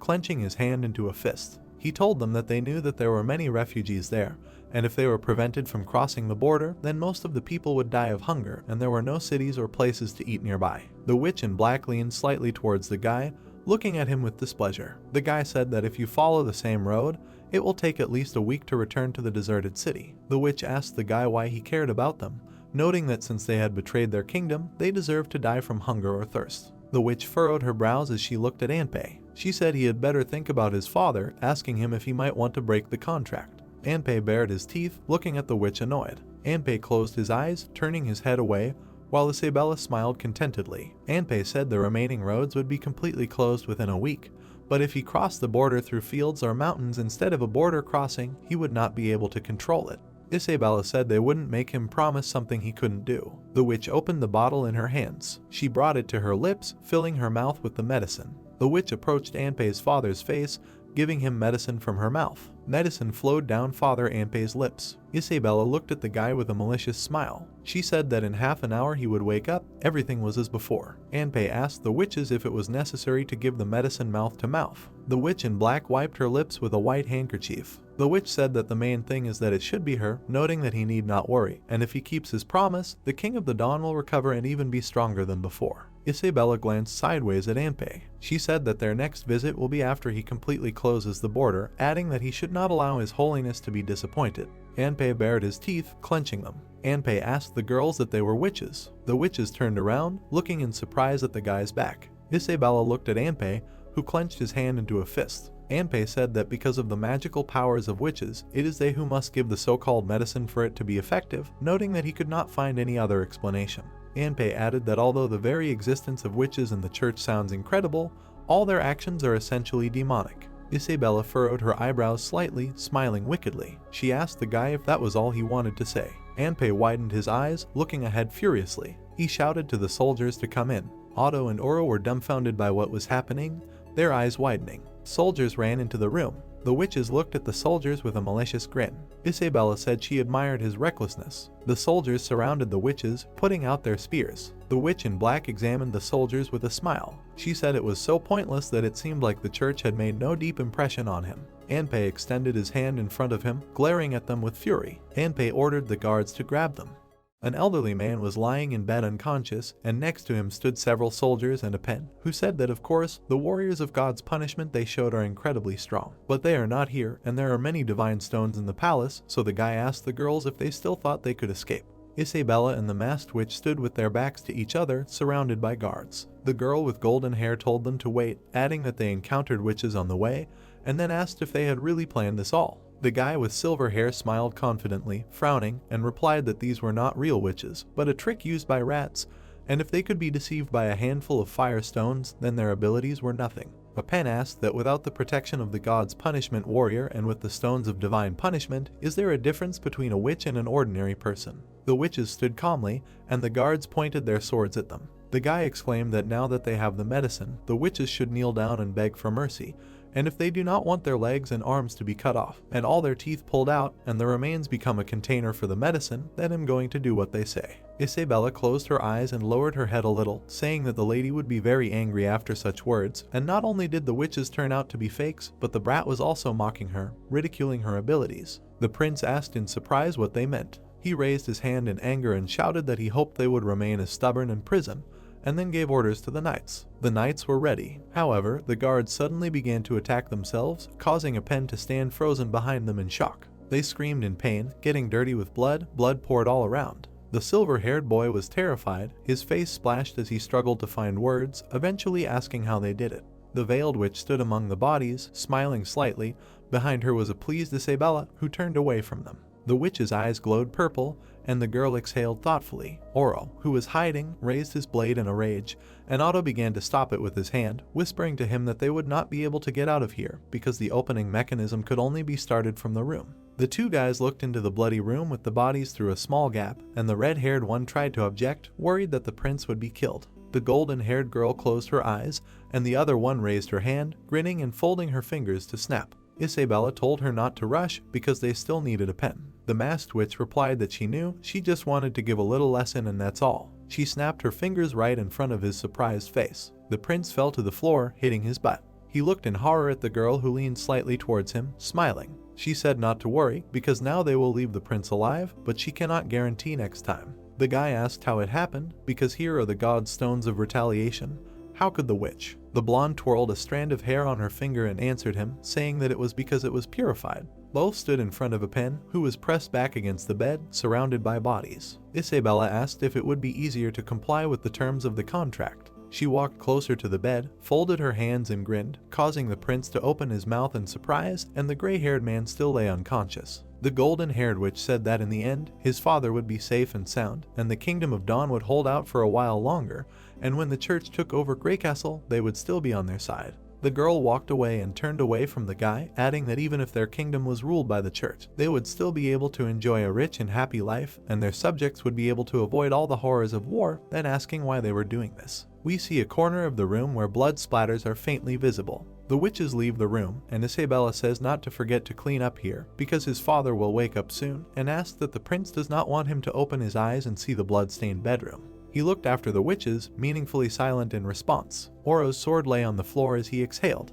The red-haired and blonde man sat anxiously on the floor near the crack. Otto pondered the fact that the purified are not afraid of God's stones of retaliation, and the church's plans include capturing first Grey Castle, and then taking control of the Kingdom of Dawn, and the church has long ago decided to take over all 4 kingdoms, devouring one by one, exactly as in said Roland. Oro turned to the second one, asking what they should do now. He replied that he needed to tell this to Count Quinn and their fathers, because they would not be able to solve such problems. The blonde closed his eyes in irritation, and Oro frowned indignantly and raised his hand, saying that he had seen that God's stones of retaliation did not work on the purified, and asked what benefit it would be if the three families found out the truth. The guy told him that he knew someone who could deal with them. The white birds fly to the castle, and Otto adds that they need to go to the Grey Castle ambassador and convey everything they heard to His Majesty Roland. The hero read something from a sheet of paper and laughed. Nightingale looked into the sheet from behind the prince, asking what made him laugh. Nick replied that Calvin, Duke of the Northern Region, is a truly interesting father. The dark-haired man holds in his hand a small stack of pieces of paper, talking about the man. He says that, at the beginning, as expected, he is interested in the coronation ceremony and new politics. But at the end, 10 whole pages are unexpectedly devoted to praising the beauty and talent of his daughter Edith, adding that he says that she can handle both internal and external government affairs well.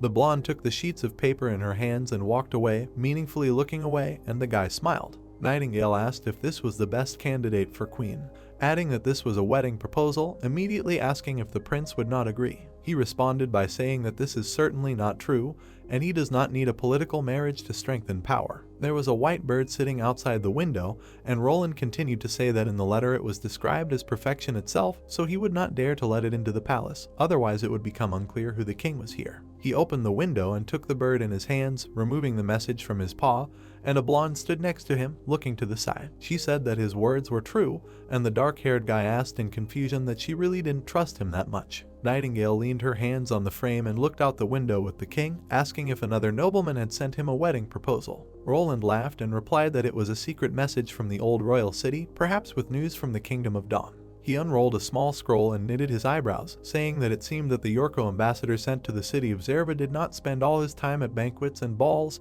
and yet he had excellent business acumen. The king's eyes widened in surprise. The blonde frowned and looked at the message, which said that purified witches had infiltrated the palace of the King of Dawn, who can use their abilities even if there are God's stones of retaliation. And when Prince Apen tried to resist them, they took under control of his guards, who killed themselves with their own swords. We see a man with gray hair writing a letter while another stands tensely behind him. The message goes on to say that the church's goal is to tame the Kingdom of Dawn in order to concentrate forces to attack Grey Castle, and what happened was witnessed by Otto Luoxi and Orotakat, and the three families hoped to gain the king's support. Roland threw the message into the fire. He asked about witches immune to God's stones of retaliation. The witch standing next to him noted that as far as she knows, only exceptional witches who have strengthened their bodies, as well as older demons known as magic killers, are capable of this. The angry guy looked at the fire, saying that his plans to take over the southern region must be adjusted. Petrov was sitting at the table, and Iron EXE was standing next to him. They were both holding sheets of paper in their hands. The man with the scar turned to his partner, offering to replace the soldiers of the First Army stationed on the Ridge of the Fallen Dragon with recruits, because it would not be difficult for them to cope with the nobles, and the First Army would be able to concentrate its forces on repelling the attack of the church. Roland stood near the map on the wall, and, raising his palm up, he answered the blue-haired one, saying that this is what they will do, and also said that they are currently facing two global problems. Firstly, they are not they know when the enemy is attacking. Secondly, they do not know where he will strike from.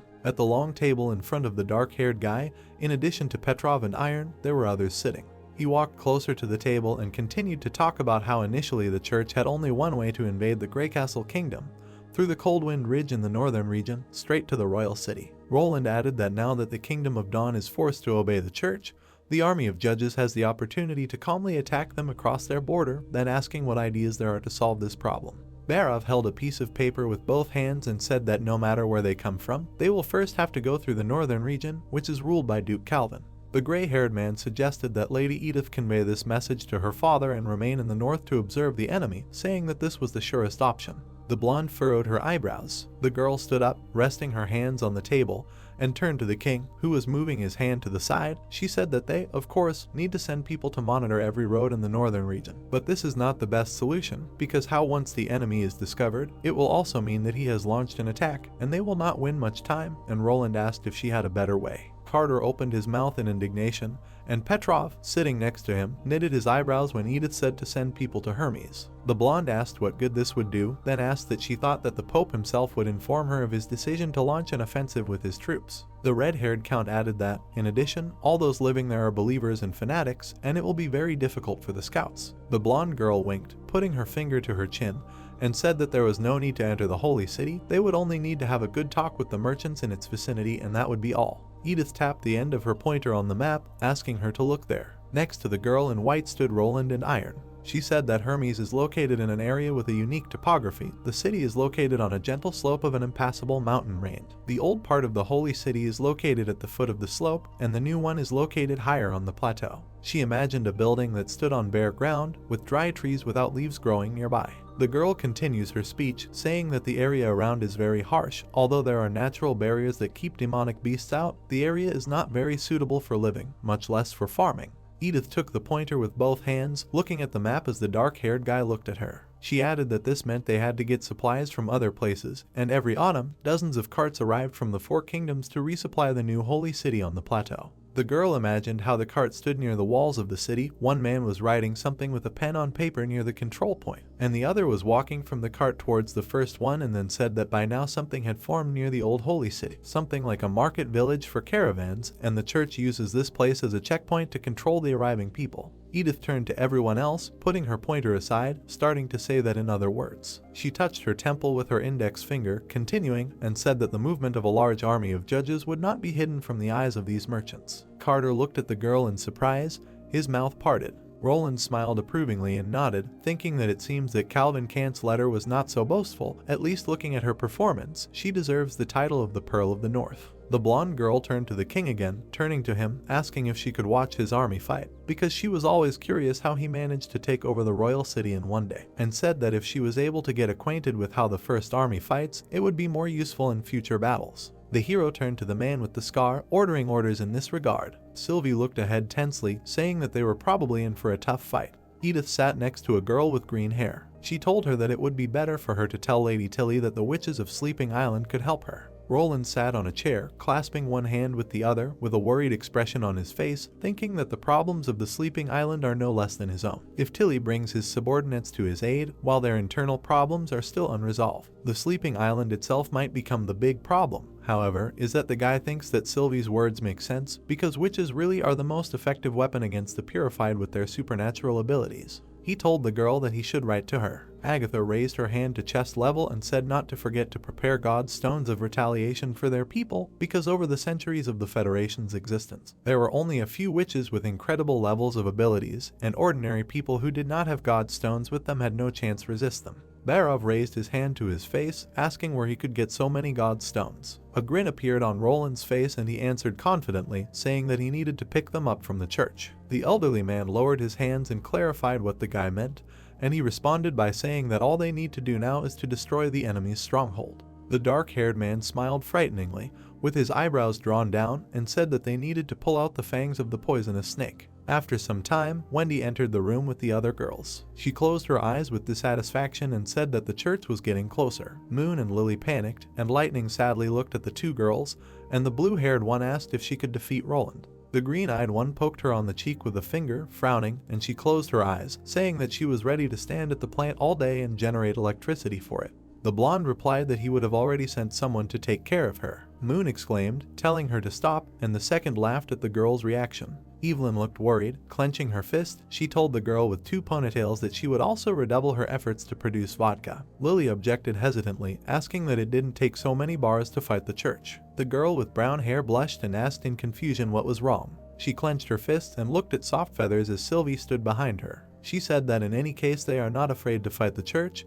and the blue-haired girl confirmed her words. Wendy lowered her head, closing her eyes, and thought that although everyone was worried, no one would chicken out. These sentiments had changed, probably due to the fact that Roland had never lost a war. She stood in front of all the witches, who again turned their attention to her. The girl began to talk about how the future of the Witches Cooperation Association was at stake in this war, then asked if they had thought about what would happen when His Majesty completely will destroy the church. She imagined how they would all stand in the courtyard together, how she would drink tea with the blue-haired witch. Nightingale and the king's beloved were with them, and Lightning was soaring in the air with a white bird. She continued her speech, saying that the entire kingdom, and maybe even the entire continent, would become safe for witches. On the lands of His Majesty they would be able to create a new world together with ordinary people, where they would have equal opportunities and status. Scroll and Anna smiled, looking at the talking girl, and Honey closed her eyes. Wendy said that, following the example of Roland, she encourages them to just do their job as usual, And as Scroll once said, thinking about people is more important than anything else. She smiled confidently.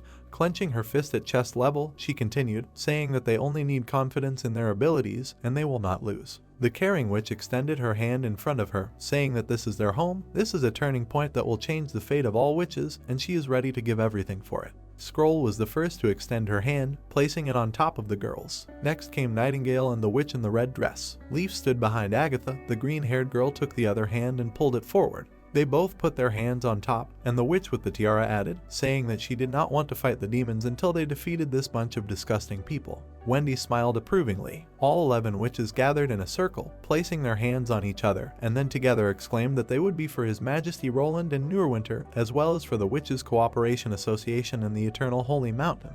The witch left the room and closed the door. A blonde stood in front of her, leaning on the windowsill. A girl with brown hair asked her if she was worried about this war. Nightingale looked forward sadly, saying that she had been waiting a long time for the opportunity to take revenge on the church. The witch clenched her fist, saying that their sisters, who died in vain at the hands of the church, were probably waiting for this day. Wendy took the blonde's fist with her palm. She reached up with her second hand, telling the girl that she could do what she wanted, but she should not forget to protect King Roland and herself, asking if she understood. The caring girl put her palm on her friend's hair, and then they hugged, and Nightingale, smiling, agreed, saying that she would do so. Workers carried sacks full of grain to the warehouse. The wheat collected at Fallen Dragon Ridge quickly filled the granary, and there should be enough food to last the entire war. Soldiers held long guns in their hands, recruits also completing basic training.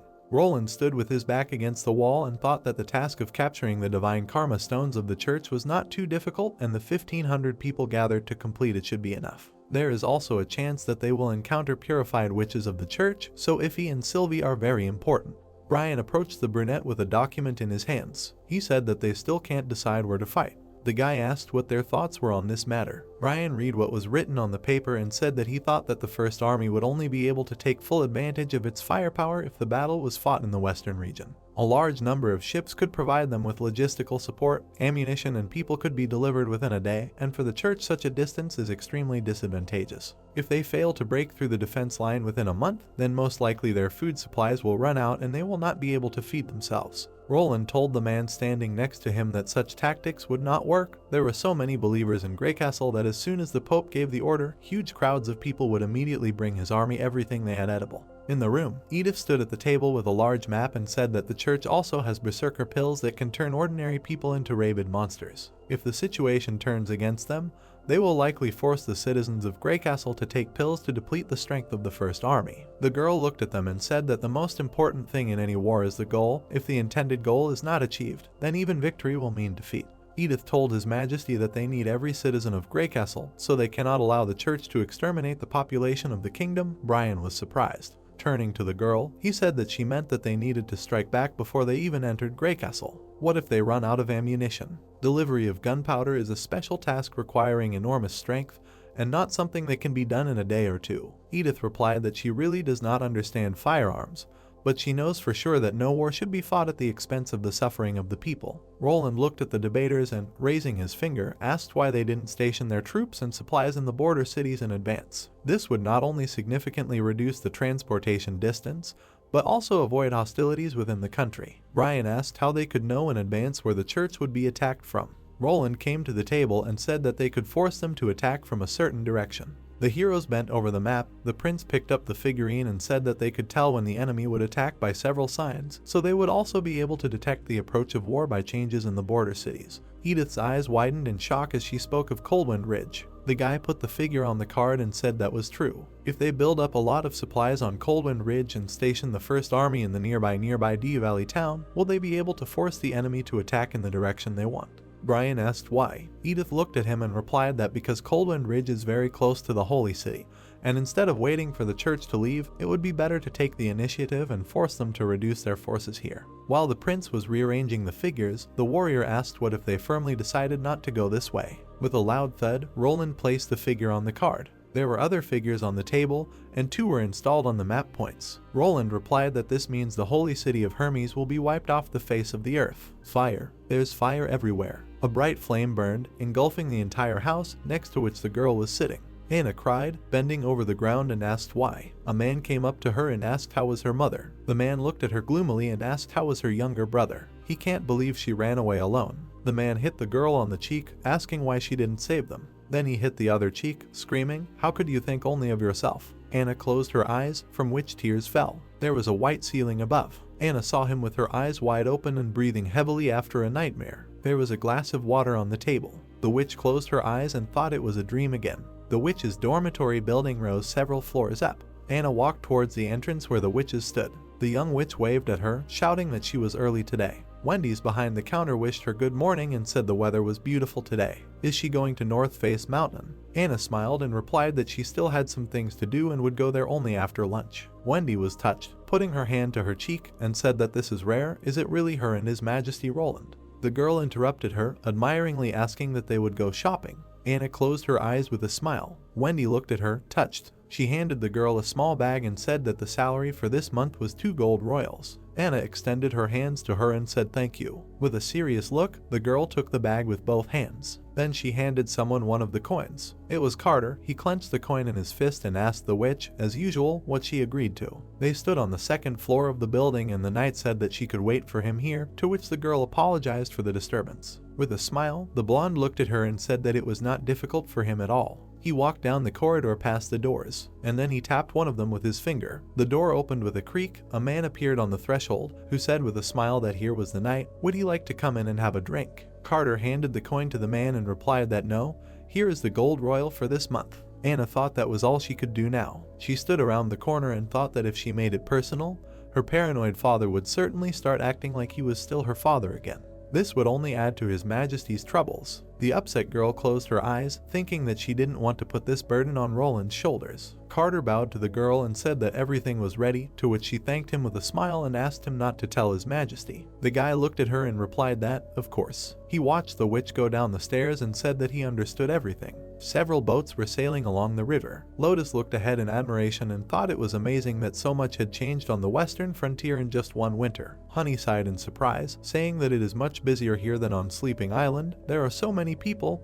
They are like ants. A friend looked at the people and said she agreed. She remembers when the bridge was first built. She was a little puzzled why Roland made it so wide, but now it seems that it was the right decision. Honey called her and told her to go already. If everything goes well, they will be able to complete the arrangement of the sea harbor today. Stones fell down with a roar. Honey stood next to the tired girl and exclaimed that it was amazing. She actually managed to make a road through the mountains. With a satisfied look, Lotus replied that, of course, everything always works out for her. Approaching her friend with a sly look, Honey asked if she had any fire. Lotus scratched her hair and replied that no, why would she? The witch, with a greedy look and saliva dripping from her mouth, said that in order to fry the fish, she would lure the fish, and the girl would raise it to the surface of the water. Even if they don't have a fire, they can wither it in the sun in a couple of days. Lotus looked at her pitifully and asked if she was still tired of this crap on Sleeping Island. Personally, she no longer wanted to eat it. The friend plaintively said that in any case it is forbidden to dry fish here. His Majesty does not like the smell of salted fish. The girl turned away dissatisfied, tapping her fingers together,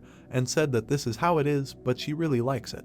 Lotus turned away from her friend and remembered Ash, who looked with disgust at a plate of fish soup, and thought, is she still suffering from all kinds of fish soup on Sleeping Island? The dark-haired witch stood on the shore and said that she had heard from His Majesty that as soon as he equipped a harbor here, Tilly would be able to come whenever she wanted and she would not have to fly over the mountains in a hot air balloon. Honey asked happily, that means she will appear here. The girl approached her friend and, straightening her hair, replied that she did not know, but if His Majesty was going to start a war with the church, then Lady Tilly would probably come to the aid of her brother. Honey happily said it was great. Lotus smiled and thought that this little girl has no idea what war is. It will be very bad if Tilly cannot solve the problem with the Bloodfang Association, and the church attacks His Majesty Roland with all its might. Turning to the sea, she thought that, however, if Tilly could come to the border town again and stay there forever, she would be glad. There were mountains beyond the sea. Lotus thought that this meant that she and the other witches would live happily in the border town. A large ship stood at the pier with many soldiers. Everything went according to plan. The soldiers walked alongside the loaded carts. Roland thought that once they had enough stones of divine punishment, the advance party would head north.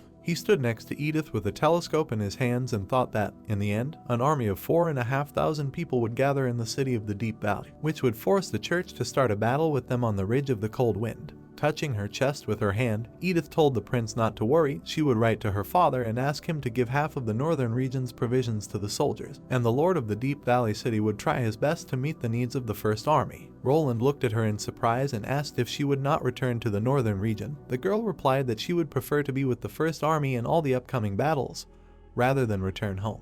Turning to the guy she asked to take care of her younger brother, Roland agreed. Looking at him with a smile, Edith thanked him and said that when the real battle began, she would be waiting for him in the city of the Deep Valley. Roland looked at the sailing ship. Nightingale, who appeared nearby, snorted displeasingly, saying that this is a war for life and death, and she speaks as if she was making a date with her lover. Roland chuckled awkwardly and was surprised she was still upset about that letter. He told her that it was impossible. The prince stood near the witch and asked if the girl's words were true. Nightingale, folding her arms across her chest, replied that in general, yes. At least when she expressed devotion and talked about battle plans, it was all true. With a smile, Roland said that this was enough and suggested returning to the castle. The witch remained silent with displeasure. The brunette sat down at the table in his office. Looking at the unfolded map, he said that the western border had finally gained access to the sea. Next, it is necessary to notify the Ministry of Construction of the need to build new houses, warehouses, and a temporary pier. In addition, a coke oven needs to be put into operation. Roland turned and saw Maggie in the form of a bird holding a scroll in her paws and hitting the window. He opened the window and the bird dropped a letter into his palm. The guy unfolded it and read it in surprise. He then looked decisively at Maggie and told her to take Sylvie and catch up with the departing fleet, tell Iffy to do what the letter said. The gates of the fortress wall were open. Brian looked through the telescope and asked what they would do when they approached the pier, maybe scare them with naval artillery first. Iron EXE, standing nearby, replied that this could cause hostility from the Lord. Their main goal is the church, they will put everything else aside. According to their diplomatic procedure, they will first provide documents. Edith approached the men and offered to send her. With a determined look, she said that Kant is a noble family of the northern region, and her father is a duke, so she can act as an envoy. Brian looked at the man and asked what they would do in case of danger. The warrior replied that they would take a detachment of soldiers with them and, if they heard shots, they would immediately begin an assault. Edith looked ahead. She handed the scroll to the armored knight. Together with the soldiers, she headed to the folding bridge. The figure of a man appeared at the gate. The girl looked at him. The man came closer, looking awkward. Stretching out his hands to the girl, he introduced himself as Count Delta, Lord of Redwater City, and asked her to go with him to the city. Iron EXE overtook the girl and told the Lord that he thought that everything was clear in His Majesty's official letter. With a determined look, he continued that the church was trying to annex 4 states. Its conspiracy against them had already become a reality. He must have heard about the disasters that occurred in the kingdom of Everwinter and Wolfheart. The man with the handkerchief in his hand turned away when he heard that as soon as they eliminated the center of resistance to the church here, they would immediately leave. Delta said that there was really no need to rush so much. He would be giving a big banquet at the castle in the evening and hoped that they could all attend. Standing behind Edith thanked them for the invitation.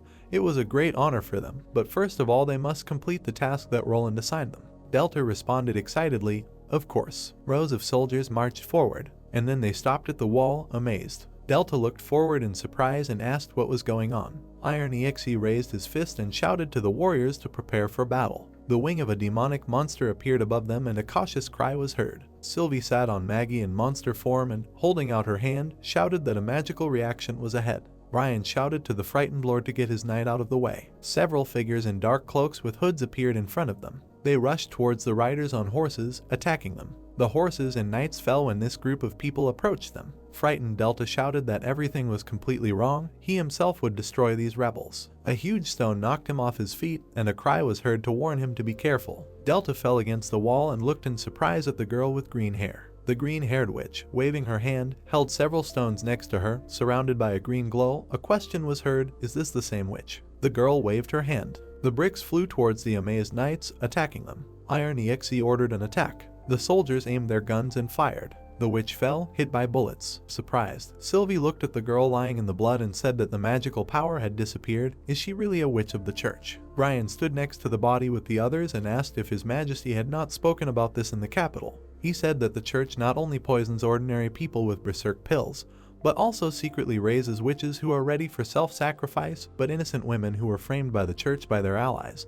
Did they really not hear anything at all? The man behind Delta made excuses about what he had heard, but it was hard to believe. Iron EXE turned to his army and, waving his hand, ordered further action according to the orders of His Majesty. A squad of soldiers fired their guns directly at the figures in dark cloaks, who fell to the ground. Sylvie stood behind Brian. The broken door fell from the impact. The heroes entered the room, in the depths of which there was a chest. The witch looked at him in surprise. The open chest contained a mountain of gold, a crown and jewelry. There were clouds and lightning above the castle. Heidi stood at the window and thought that more than 2 months had passed since Soft Feathers and Iffy left, and there was no news to this day. Honey is also located in Grey Castle in the western region. You just need to threaten that guy a little, grab one of the messenger animals and return. Heidi frowned, thinking that maybe something went wrong. The witch turned away from the window, thinking that every day the situation for her on the sleeping island was getting worse and worse. The moment Tilly created the sleeping spell, non-combat witches immediately sided with her. Moreover, several non-combat witches can already be equal in combat strength. The witch looked ahead, thinking that.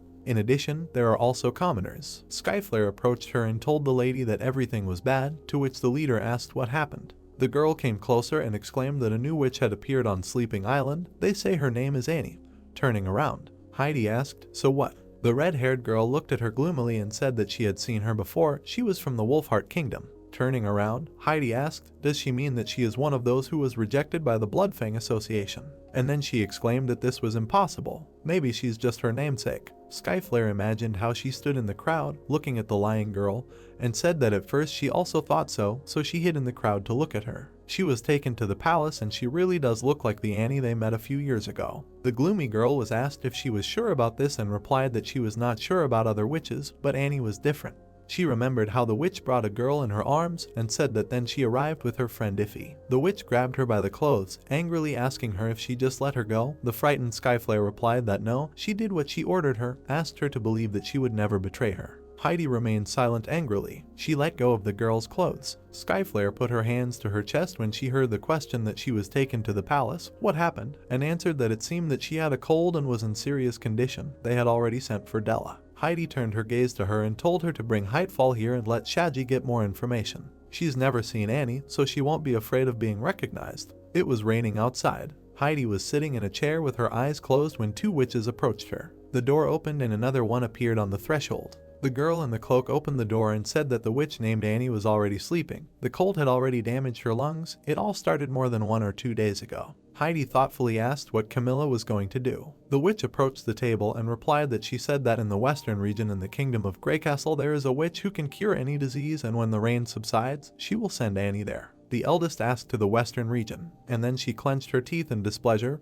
clicking. Turning to Heightfall, she asked, "She can put her into deep sleep forever." The blonde clarified, "She means with the help of the seed of peaceful death." Yes, but why should she? Heidi slammed her palm on the table and shouted that it was because she was a traitor to the Bloodfang Association. Having risen, the elder said that she should not know all the details, just let her accept the fact that she cannot be forgiven. Skyflare timidly tried to object. The masked witch looked at her sternly and asked if she wanted to go against her decision. Heightfall shook her head in fear, saying that of course not. She is ready to take care of this traitor for her sake. Heidi's look became more satisfied. She left the table asking if she could control the timing of the peaceful death seed's growth. Approaching the girls, she ordered them to make sure that it did not begin to grow immediately after implantation. Let it wait until Annie was loaded onto the ship, after which it would begin the action. The blonde agreed. The elder witch walked forward, straightening her cloak, and ordered the others to follow her. Now they can visit the traitor. Lightning flashed brightly over the castle and it was raining. Heidi approached the green-haired witch and said with a smile that she heard from Shaji that a new witch from the Wolfheart Kingdom had arrived on the island. They say she's not feeling well. Will she let them come in and check on her? Camilla timidly folded her hands, answering that Annie fell asleep after Della intervened. She thinks it's better not to bother her. The elder witch said that they just wanted to see her, since her name seemed familiar to them. The girl turned away when she heard that she may have been part of the Bloodfang Association, but when they fled Archduke Island, they became separated from them. After thinking, Camilla pointed with her hand and said to go ahead. The witches followed the girl inside the room. She pointed to one of the beds and said that Annie was inside. Heidi turned to the witches and said okay, they should go inside. A hand pulled back the canopy. They approached the bed where the girl was lying under the covers. The red-haired girl's eyes were closed. Heidi looked at her carefully. Then she leaned over to Camilla and asked in a whisper who sent her. A blue magic ball appeared in the hand of Heightfall, who was standing to the side. Camilla was nearby and grabbed her hand and asked why she decided to kill her. The seed of peaceful death, she really wants to go that far. Heidi looked at this in surprise. She watched as a blow of magic flew nearby. A blue glowing ball of magical power formed in Heidi's palm. She threw it at the green-haired witch. The center of her body dissipated into a haze, forming a black space, and the whole figure turned pale. The witch exclaimed that it was an illusion. The attacking Heidi cursed. The pink-haired witch stood with her hands folded, surrounded by blue magic, and heard herself being ordered to leave. The eldest ordered Skyflare to grab her. The girl clenched her fist, engulfed in flames, and agreed. A stream of fire came out of the door, heading straight towards Shadow. She opened her eyes in shock, covering herself with her hands, and exclaimed. The witches who ran out of the room turned to the burning flame, and words were heard addressed to Heidi that they needed to leave here as soon as possible. The witch running in the rain froze in shock, recognizing Ash. A brunette stood right in front of them, resting her palms on her huge sword. Next to her stood Andrea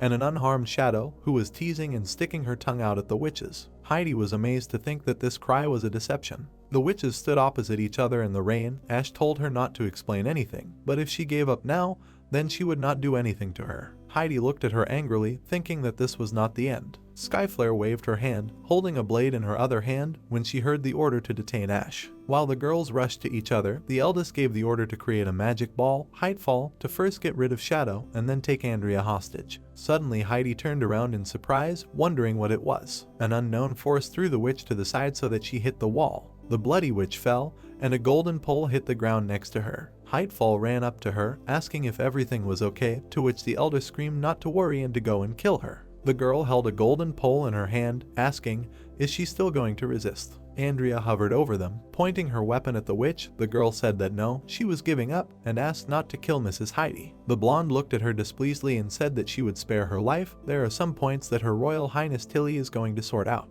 but when indisputable evidence appears, she will suffer the deserved punishment.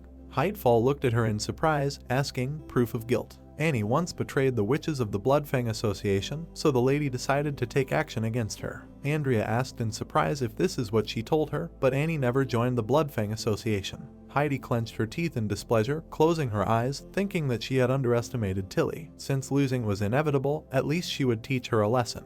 A blue ball appeared in the witch's palms, and she cast the spray power spell. Heightfall exclaimed as the witch sent a ball of light at Andrea. The magical blow dissipated on an invisible shield, missing the blonde. The eldest looked at this in surprise, saying that this was the power of atomization. Andrea showed her a glowing blue pendant on a cord and said that she had no remorse. White clouds floated in the clear sky. Andrea and Ash stood in front of the princess's table, saying that Heidi had been captured and was now awaiting trial. The girl was sitting at the table, closing her eyes. The brunette excitedly asked her what happened. Is she feeling bad? Tilly touched her forehead with her hand and replied that when she first saw the letter from Roland, she did not believe what was written there. With great difficulty, the witches found their home. Why repeat the tragedies of the past again? Is it bad to live here in peace? Ash came closer, hugging the girl, and said that she did everything right. Not all the witches were on Heidi's side. Many battle witches supported them. Tilly opened her eyes, touched her friend's hand with her palm, and said that she hoped that was exactly the case. But because Heidi did what she did, she can't let her go so easily. She introduced the girls from the Bloodfang Association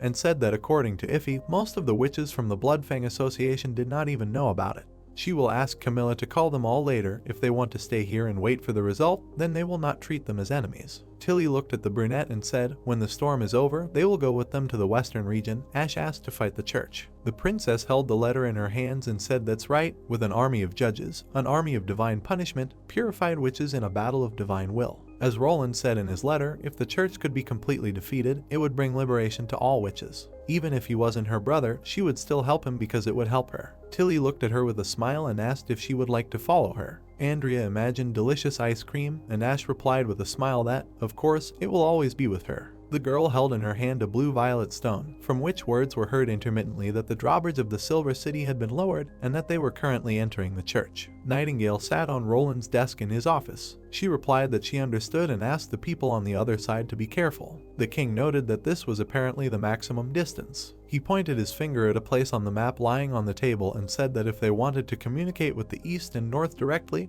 then they would need to install a relay station here. The girl replied that the number of sigils was not enough because the guy made only 4 pairs, 2 of which were needed for the military campaign, and it would not be easy to catch another demon. Roland responded that this was indeed a problem. He took a blue-violet stone in his palm and put the fingers of his other hand to his chin, saying that the sigil can only transmit sound in one direction, and to achieve the effect of instant messages, it is necessary for the witch to have a pair of them in her hands. He added that in addition, the sigil cannot be improved. The blonde leaned towards the stone in surprise when a voice from it said that something was wrong. The witch frowned her fair eyebrows and asked if there was another purified witch there or an empty magical hole moving. The voice replied that it did not see the reaction of the divine stone. The king looked at the stone in the girl's hand with a puzzled look and asked about the absence of the divine stone. The voice exclaimed that there was nothing at all in the church, and they entered the basement, but it was also empty. Nightingale, sitting on the table, looked at the king and asked if the church had escaped. The guy sighed and closed his eyes, covering his face with his hand, saying that this, of course, was possible and that he was extremely careful. The blonde replied that this cannot be predicted, because after all, Sylvie is the only one who can see the enemy ambush. She reached forward and began to shove a cracker into Roland's mouth, saying that if they met a powerful purified, the divided army would suffer huge losses. So caution has its advantages. The king muttered that she was good at calming him down. The witch laughed and asked if he was feeling better, adding that if not, she could massage his shoulders. Nightingale came up behind him and placed her hands on his shoulders, saying that Venji taught her a technique that she claimed was simply amazing. The guy asked if she was really capable of such a thing, and the blonde replied that her friend knew a lot, and that during a trip mutual assistance was very important, and Wendy was the cornerstone of the existence of their group. When the girl began to knead the king's shoulders, he closed his eyes and smiled contentedly. He suddenly started when a loud voice came from the stone lying on the table. Lightning asked to contact her. The king replied that he was listening to her. The witch with a gloomy face began to tell that the red fog behind the snowy mountain had disappeared. She and Maggie stood among the snowy forest, looking at the mountain. The girl corrected herself, noting that the fog was disappearing right now. The two of them looked at the stone in the blonde's palm when Roland asked if she was sure about it. Lightning replied that Maggie next to her could confirm this. The white-haired girl exclaimed that the fog really became like a haze. The guy picked up a blue-violet crystal, listening to the blonde's words that the girl first had to say her name and then report. He asked where they were now, and then asked them not to come very close to the demon settlement and return quickly. Roland glanced towards Nightingale and asked her to urgently find Agatha and bring her here, because perhaps she knows what is happening. After some time, a witch with blue hair stood in front of the king's desk, saying that, unfortunately, she also did not know what was happening. Looking at Roland, the girl waved her hand and said that the Federation had little ability to get close to the demonic settlements located in the rear, so she had never heard of such a thing. She noted that even during the many years of war, she never saw them retreat. The guy lowered his eyes and crossed his arms over his chest, saying that in this case we need to continue to observe. Agatha replied that she understood the order. 5 days later, standing at the window with a stone in his hand, the king turned to Nightingale, who had approached him, and said that Lightning had returned with the news that the red mist had completely disappeared behind the snowy mountain.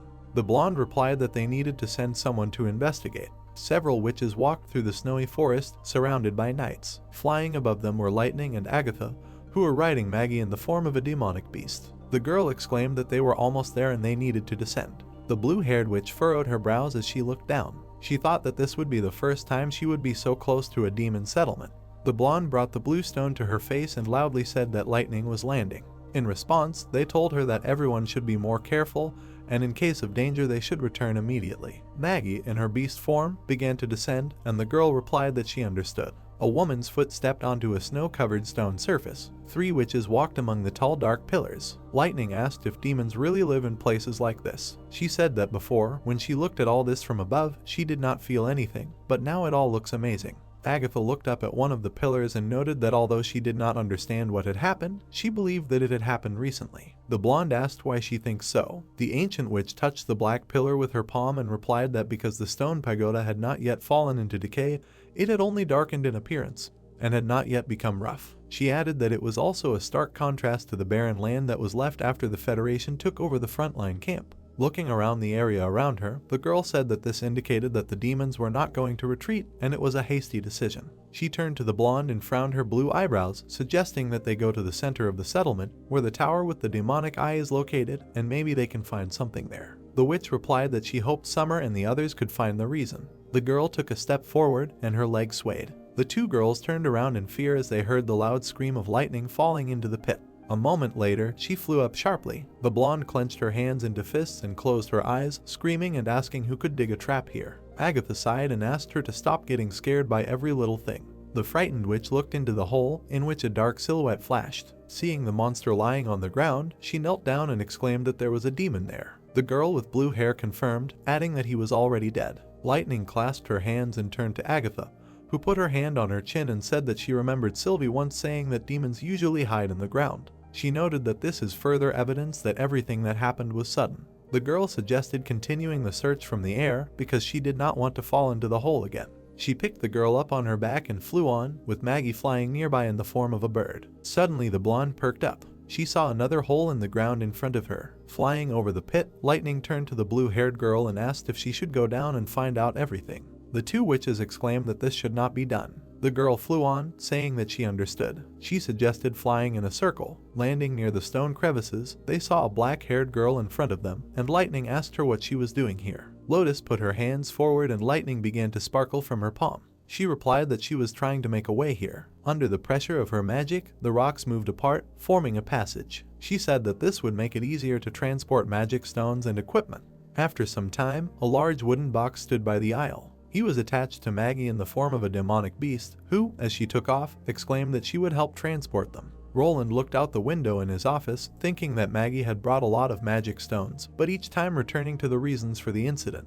He thought that by the time everything settled down, he would have to be patient. Nightingale approached him. Holding in her hand sheet of paper, she said that a letter had arrived for His Majesty. The guy took the letter in his hand and looked at its contents. A moment later, his brow furrowed and his gaze darkened. Several guys, standing near a split in the ground, were making a wooden fence. The voice asked, "Isn't that big hole from the shipyard that recently collapsed?" The girl asked what they were doing. The king looked at Anna standing next to him with a smile and noted that she also knew about this. She replied that Nana told her that same day 3 workers broke their legs. When a large ship began to approach the pier, the guy said that in the initial stages of construction he had not yet fully figured it out, but this would not happen again in the future. Moon exclaimed that a ship was approaching them. Roland and Anna looked at the ship approaching the pier. A girl's foot in green shoes stepped on wooden boards. Tilly smiled when she saw a guy approach her, who noted that they had not seen each other for a long time. The princess, with Ash standing behind her, shook hands with her brother. She glanced to the side with her blue eyes and said that she had brought Heidi. Honey looked at Candlelight, puzzled, and asked who she was. The girl replied that she seemed to be the head of the Blood Fang Association.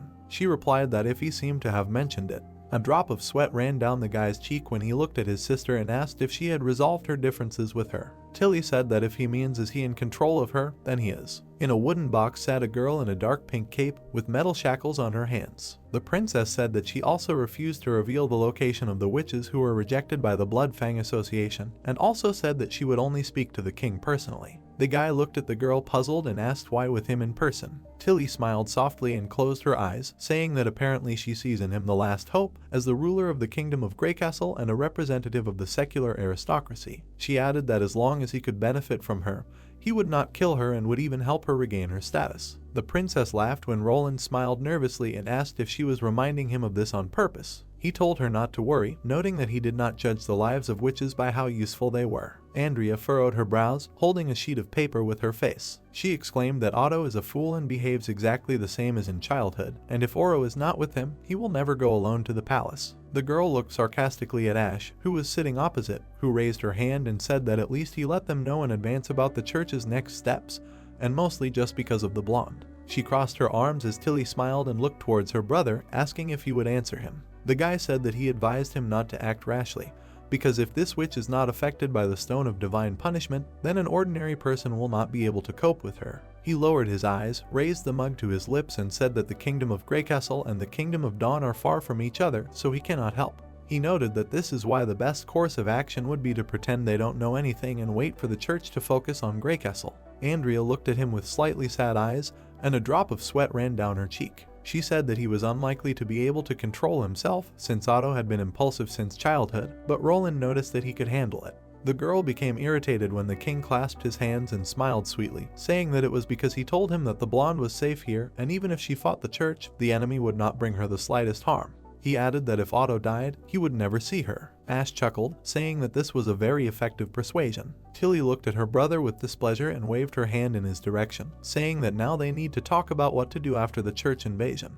The guy surrounded by witches began to stand up, putting his hands on the table. He said that upon receiving this news, the first thing he did was send an army to deliver ammunition to Deeply Town and also to destroy the ruined churches throughout the kingdom. Ash said that in this way the holy city of Hermes would definitely know about Greycastle's movements, which means they would understand that they were going to occupy the garrison of Coldwind Ridge. The king was asked whether he was deliberately letting the enemy know about his intentions. Roland looked at Andrea with a smirk when she asked if there should be false information that is deliberately passed on to the enemy. The guy replied that he wanted to achieve the opposite effect. A gloomy image of Zero appeared in his head, and he said that only in this way would he not guess where they would invade Grey Castle. Besides, it would reduce human losses, and the first army was good in any attacks, but purified witches were their hidden danger. A woman's hand lay on his shoulder. The girl said that this was also the purpose of their meeting. Looking at her older brother, Tilly smiled softly and asked him not to worry, because the witches of Sleeping Island would fight on his side. After some time, the door to the room opened.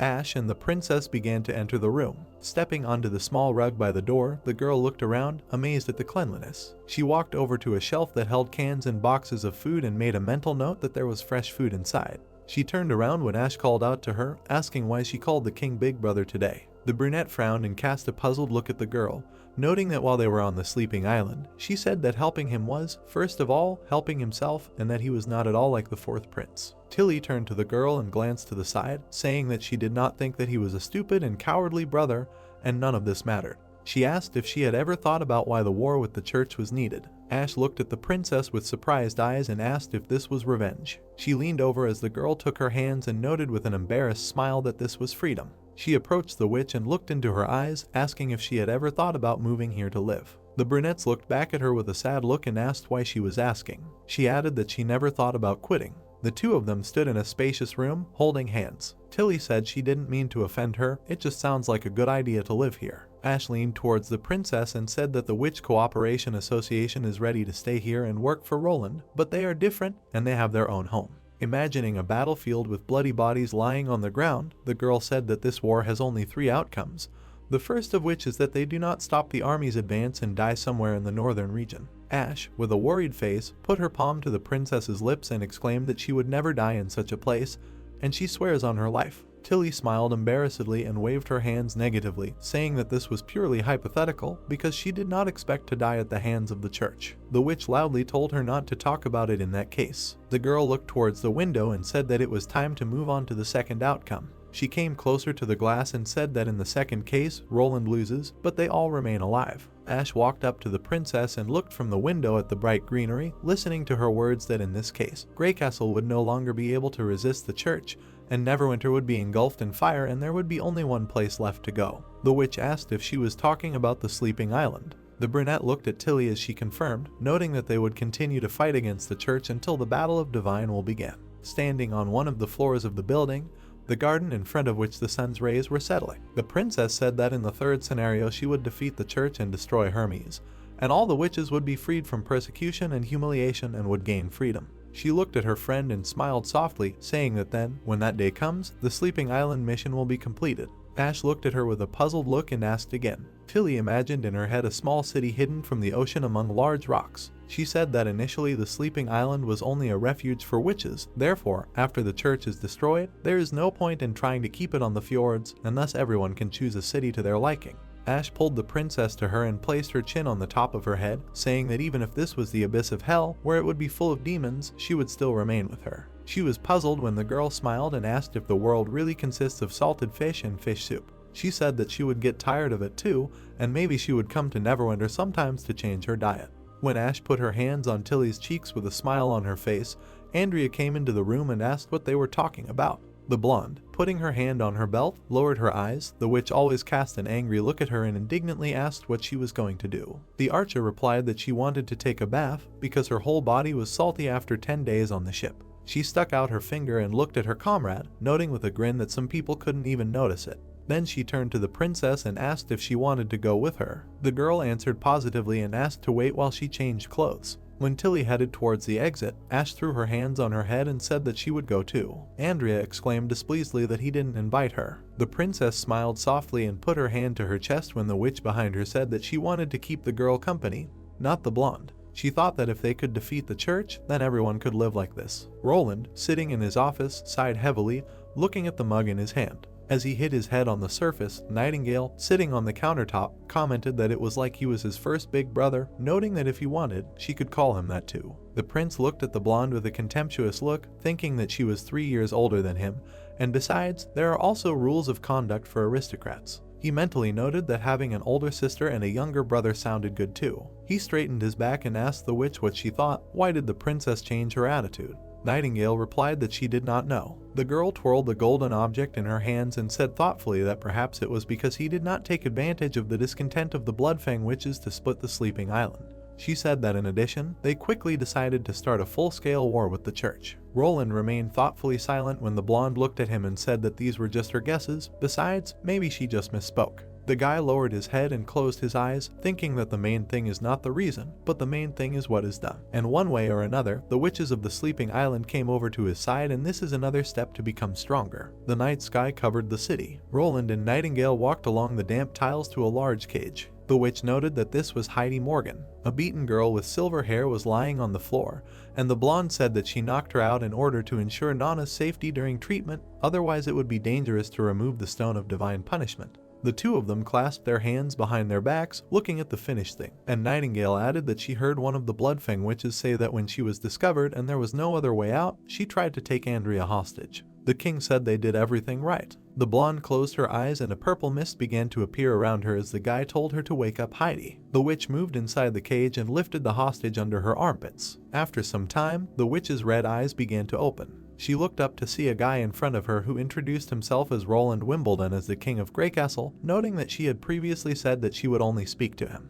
He looked down at her with a dark gaze, asking where are all the witches who were rejected. Heidi looked at him with puzzled eyes and asked if he learned this from Iffy. Roland confirmed, noting that the witch Annie is her friend. He abruptly grabbed the bars with his hands and began to say that she could help them, because Archduke Island is the territory of Duke Morgan Archduke, and since Heidi is his heir, he cannot believe that she could not afford a dozen witch assistants. He added that even if they were useless in her opinion, it was only 2 servings of stew a day. The girl furrowed her eyebrows and clenched her teeth, noting that she realized that the guy was simply using them. Roland grinned and closed his eyes, asking if she really believed that he became king only with the help of witches. He added that if this were so, they would not have been destroyed by the church and aristocrats. The guy looked at the captive with evil, gloomy eyes and repeated, asking where are all those witches whom she rejected. Heidi, holding onto the bars, looked away and said that she had let them go to find other groups of witches, so she did not know their whereabouts. She noted that probably someone went to the nearest cities and someone to the Kingdom of Dawn. She bared her teeth when Nightingale suddenly rushed forward and screamed loudly, saying that she had just lied.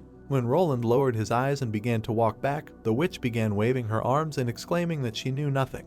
He asked her not to make excuses, saying that Nightingale can recognize lies. Heidi looked at his back in fear, loudly telling him that the kingdom of Wolfheart was overwhelmed by the church, the king disappeared, and now she is the last in the line of the Morgan family. Looking at the guy with wild eyes, saying that if he helps her return the kingdom, she will generously thank him with money, jewelry, and witches. Heidi smiled wryly and knitted her eyebrows, exclaiming that the Bloodfang Association will be at the disposal of the King of Wimbledon, and she can even give half of the Wolfheart Kingdom, starting from Blackstone Cliff to the western border. Roland turned around and gave her an annoyed look, yelling at her to stop. He said all he wanted to know was where those witches were. Heidi, holding the cage, smiled puzzledly and asked if her kingdom could not compare with these witches. The king approached the cage again and asked if she really didn't understand what he was talking about. He said that he was not interested in lands that were thousands of kilometers away, and he just wanted to know the whereabouts of the witch. He added that at the moment the interrogation is being conducted according to aristocratic rules. The guy turned gloomy, looking down at her with a frown, and said that he had a lot of ways to get her to talk, and she knew about torture better than him. He replied that this would bring her nothing but suffering. Heidi sat in a large domed cage in the middle of a stone room. She asked if he would really let her go. The king replied that he always keeps his word. The witch lowered her eyes and sighed. Roland, standing with Nightingale, crossed his arms as he listened to the captive's words that she handed them over to the aristocrats. He asked if it was a sale. The girl confirmed the fact of the deal, noting that if there were enough witches that awakened on Archduke Island, then there would not be enough life. The king knitted his dark eyebrows when Heidi said that she had to spread the word about the Bloodfang Association throughout the Wolfheart Kingdom, because only in this way could witches be collected in sufficient numbers. Roland asked who did all this, noting that if he said she had never met Annie. The witch looked away and said that it was Skyflare, but she had already been killed. She looked at her hands, covered with bruises, and said that at first she planned to simply help her father take the throne, which belongs to him by right. The guy pursed his lips and remained silent. When he turned around and walked back, Nightingale began to indignantly ask if he was really going to spare the killer. Looking after him, she arched her eyebrows in confusion when the king said that Heidi Morgan was the witch of Sleeping Island, and he had no right to interfere in this. She walked on, without turning her head, and said that it was not up to him to decide whether they would let her leave the Sleeping Island. Some time later, Tilly, accompanied by Ash, was sitting in the office opposite Roland. There was a surprised cry, asking if she really sent witches to the aristocrats as payment. The princess, looking at the guy with a puzzled look, asked if Nightingale confirmed this. He replied that after checking several of her phrases, she herself admitted everything. The girl lowered her sad gaze and thanked her for the work done for her. The king, sitting on a chair, clasped his hands, noting that he was her brother and there was no need to thank her like that. He said that in addition, Heidi is also the witch of the sleeping island, so it is she who must decide her fate. Tilly replied that she understood. She hung her head and lowered her eyes, asking her brother what he would do if this happened in his city. The king looked at his sister with a smile and replied that he would do the same. The girl smiled softly in response and said that now she knew what to do. Amid surprised looks, she began to rise from her seat, asking Roland for forgiveness. She asked Dash to follow her. Almost out, the two girls turned around when Lightning's loud voice came from the box on the table, saying that Summer had found out when the incident happened. Roland took out a blue square stone from the box and asked what she saw. The witch replied that she didn't know how to describe it, but it was simply incredible. Imagining in her head two burgundy monsters with huge triple mouths and tentacles, she began to describe them, after which she said that His Majesty had better come here and see for himself. A ship with a white sail sailed across the water surface. Standing on the deck, he beckoned and looked forward, mentally noting that they would soon dock.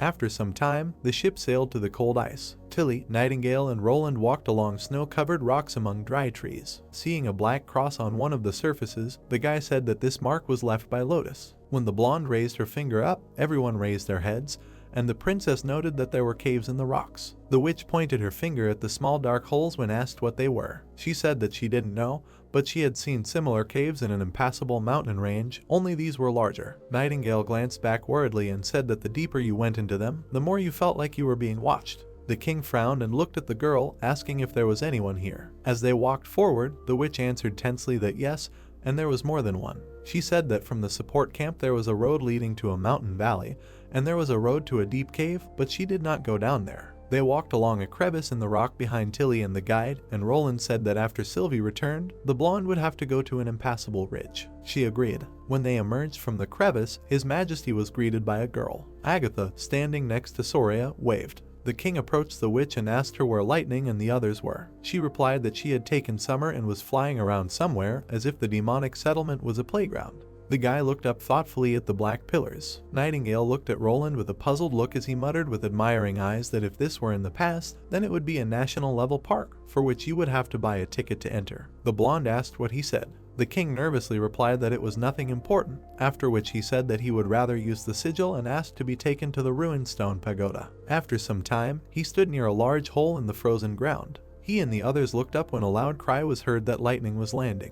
The blonde quickly descended, and the frightened Summer sat on the back of a large white bird, which Maggie had turned into. The girls fell into the snow and cut themselves on the ground. As they stood up, the others approached them, and Lightning, leaning on the bird, asked Summer if she was okay. She muttered in the affirmative. Park smiled wryly, looking at the white-haired girl, and suggested starting. She replied that she would do everything now. The girl stood at the hole and spread her hands, from which a green aura began to appear. Suddenly, a huge black pillar appeared from the hole. Roland looked at him with surprised eyes, and Tilly standing behind said that this is the scene right before the incident 26 days ago, and Summer's ability allows you to return to the found event. The white-haired one stood not far from the black pillar from which a bloody aura emanated. Agatha said that the girl can maintain the illusion for almost an hour, so they have a lot of time to observe. She turned around as the king looked at her and asked where is what they were talking about, completely covered with eyes that are able to draw the demon's attention to the one he is watching. The witch replied that she was on top of this stone pagoda. She added that the height, unfortunately, exceeded the capabilities of the summoner, so it could not be seen. Roland and Tilly, standing next to him, froze as the ground began to ripple. Seeing a dark creature with tentacles, someone exclaimed that it was coming. The guy mentally noted that this was all true. He saw several huge dark bodies, one of which had a large mouth and sharp teeth. He thought that there was more than one monster with tentacles hidden under the black stone pagoda. As the scene dissipated, leaving behind a red haze, Agatha noted that that was it. He glanced sideways at Tilly, who put her fist to her chest and asked if this was the worm monster that consumed Agatha's laboratory. She asked why he would attack the demon settlement. The king suggested that maybe they had all been wrong before. He said that it may not be a demonic hybrid, and in any case, it is not controlled by the demons from behind the snow mountain. Roland lowered his eyes and touched his chin with his hand as a blue-haired witch approached him and agreed, noting that there was no record of this beast during the first two battles of the Divine Will. She added that if demons really had the power to control them, they wouldn't be able to last that long. Tilly arched her eyebrows and stroked her chin, asking who controls him if not the demons, imagining green mantids in her head and reminding her of the group of mantids that Nightingale had previously discovered. She noted that she was sure that these animals followed a certain plan. A blonde woman walked up to them and raised her hand, asking if they couldn't act like this at will. She said that hybrids are not ordinary demonic beasts, and as the demonic months had previously shown, they have the rudiments of intelligence. Roland looked away thoughtfully as he threw up his palms and said that if you lived long enough, they might become even smarter than them. The guy imagined flying demonic beasts and a monster with tentacles in his head, thinking that this is true, and if the habitat and consumption are different, then intelligent beings can look different.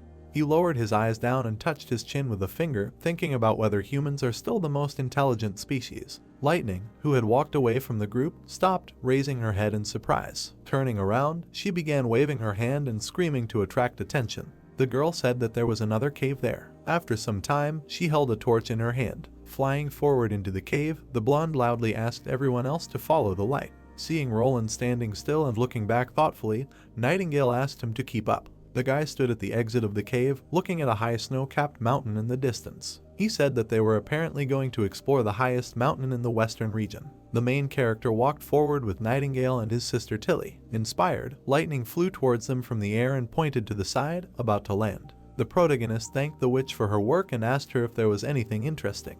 Lightning landed opposite the main character and his sister. She replied that there was only snow all around, and there were no demons or demonic beasts around, and she couldn't even find ordinary large animals. Tilly looked in surprise at the map that the prince was examining in his hands. He fell slightly into a stupor, reflecting on the fact that he had managed to come up with a lot. Tilly added that the top of this snowy mountain looked more like a huge crater. In the hands of the protagonist, a large cave on a flat area was marked on the map. Lightning said water could be seen flowing under the thick layer of ice. Nightingale asked Lightning if it was possible to climb to the top. The Lord looked intently at the map. He listed ruins, black rock weather, a settlement, and he was not surprised that it was all on the ground. Roland pointed his finger at the map towards the mountainous area. He said that somewhere in this place was the source of the Red Water River. Lightning responded, noting that while she was among the clouds, she could hear the sound of water. Lightning looked enthusiastically at the main character, who was looking down sarcastically. He ironically asked her if she was trying to get closer to this place. Roland opened his eyes and looked intently at Lightning, who abruptly turned away and grimaced her face. He asked her to speak honestly. Lightning recalled how she flew up to a cave in the mountain from which a waterfall flowed. She replied that she was going to,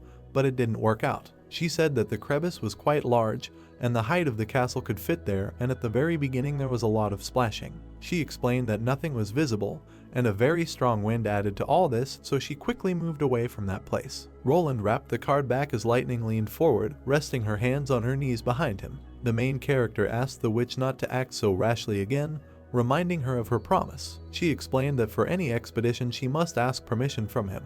The main character glanced back with satisfaction, noting that Lightning answered correctly. He added that there would be no punishment for this task and ordered to return. Lightning soared into the air and began waving her arms while the main character, in the company of his sister and Nightingale, stood with his back to her. She asked about what concerned the snowy mountain. The prince frowned forward and said that they would temporarily stop there in order to continue studying everything more carefully when summer returned back. He noted that the next thing he had to pay attention to was the war with the church. They began to follow the prince forward. Nightingale turned to the Lord and said that she had an idea. He became curious. Nightingale turned to Roland, who furrowed his eyebrows angrily. She noted that it was quite cool on the snowy mountain, and asked whether the demons really did not know how to choose a place to set up camp. He asked her what she meant by wondering if a demonic beast with a mouth and tentacles could be hiding in the snowy mountain. Nightingale immediately became puzzled and touched her face with her hand. She thought that if he was so good at digging tunnels, then it wouldn't be difficult for him to set up his hole inside the mountain. Roland walked behind the witch and looked at the witch animatedly, asking about certain nuances. Nightingale opened her mouth slightly and was about to remove her hand from her face. Snow-capped mountain ranges could be seen far in front of them. She wondered if the caves in the impenetrable mountain range might have something to do with it. Starry night sky. It enveloped a large city from where the bright lights of lanterns came. At this time, people were walking through the market of traders who were selling sweets and food. The rest of the people watched the jugglers' entertainment. A large telescope was pointed at the starry night sky. The elderly teacher stood at the telescope as his students stood nearby. He turned to his mentor, saying that all the instruments for tracking the stars were installed in their places. The old man asked the student whether all the areas of the constellations had been distributed. The guy with long hair turned to the old man, saying that the astrologer named Brightest Star, in charge of the northern region, was sick today, so the astrologer Void Star would replace him. The old man in the cape put his hand to his chest and told the guy to light a candle so that they could start watching the stars. The old man and his student stood in the middle of the square when they were surrounded by many people. They looked at the stars through a telescope and saw a red star. They realized that, in fact, the telescope that Roland had sent them was much better than the old stargazing instruments. Suddenly, the old man frowned and was aware of something unexpected. He peered through the telescope again and his gaze caught on a red star in the sky. He thought that the prophecy was about to come true. Starkey immediately waved his hand to the student and he took out a notebook. He told him to quickly write down that the third eastern region, the beginning of summer between the hexagonal and flaming stars. The student asked what to call it. The old man menacingly opened his mouth and shouted that he had no name yet. The student frowned at his teacher, not understanding his reaction. The old man looked at the guy anxiously and told him to do everything exactly as he ordered and not to write down his name yet. He ordered the student to gather all the astrologers who were currently in the observatory and ask all the students to leave quickly. A large telescope stood in the square. The old man looked angrily at the guys, noting that signs of a disaster had already appeared. The old man and the astrologers surrounded the telescope. They tried to figure out what to do, wondering if the most logical thing to do would be to tell the king. They thought that it would be worth telling Roland everything, because even if he didn't believe it, the stars wouldn't disappear because of it. The teacher frowned deeply and closed his eyes, agreeing with the decision of his students. The guys stood in a group and closely watched the old man. He replied that they would not tell anyone the news about the bloody star, they would just observe it for a couple of days. A week later, once again the starry night sky enveloped the fortress. The astrologer Star of the Rose was holding a letter in his hands. He explained that after observation, the bloody star did not move from its place. This bright red star in the sky took up even more space. He noted that the brightness of the star was constantly changing. The old man sat at the table with the astrologers at the meeting. The astrologer noted that if the star descended into their world and became visible to any inhabitant in the kingdom, then there was such a possibility that even if the star of extinction did not move, but only shine brighter and brighter, it would surpass the morning star in brightness. The bright red star radiated its energy strongly throughout the night space. The rose star said that she would become a torch hanging in the sky and everyone would be able to notice her. Residents of the city peered into the sky with concern. Scientists understood that although the inhabitants did not know how to identify constellations, this did not mean that they could not see individual stars. Astrologers carefully watched the speaker. The rose star astrologer furrowed his brows and waved his hand, noting that some stars were almost as bright as the brightness of the crescent moon, so they could always be seen on a clear night.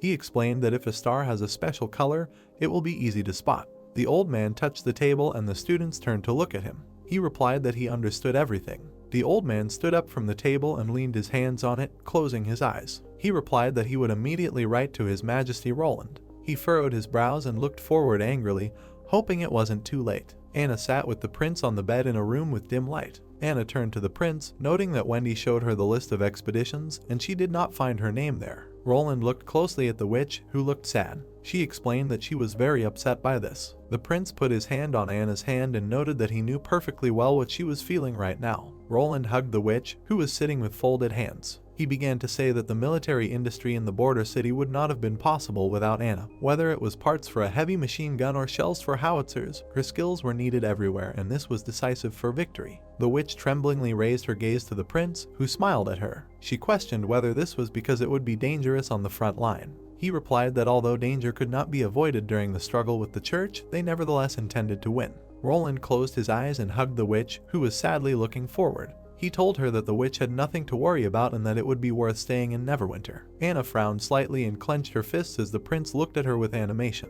She said that the northern region was home to iron and copper mining, so Edith would definitely not skimp on those ores. Roland explained that this extended to production in the city of Deep Valley. Anna touched the Lord's face, noting with trepidation that at such a time she would not be able to come to terms with his separation. Anna looked into the eyes of the protagonist with embarrassment, holding his face. She added that this was different from the previous breakup with him, and he himself knew about it much better than anyone else. She explained that the war with the church would be one of the greatest challenges he would face, be it the destruction of the holy city of Hermes or the defeat of the First Army. Anna pressed herself against the prince's body, and he hugged her. The witch said that if Roland loses, then she could lose him forever, because she will remain in Neverwinter, and she will learn the news about this only in 2-3 months. Anna laid her head on the main character's chest and said with a sensitive look that she didn't want to live in pain and end up saying goodbye forever. The main character looked animatedly at the witch, hugging her. He agreed with her words, noting that in this case she must agree to one condition. Roland frowned slightly and looked into the witch's eyes, noting that if something happened to him on the battlefield, then she would have to do something.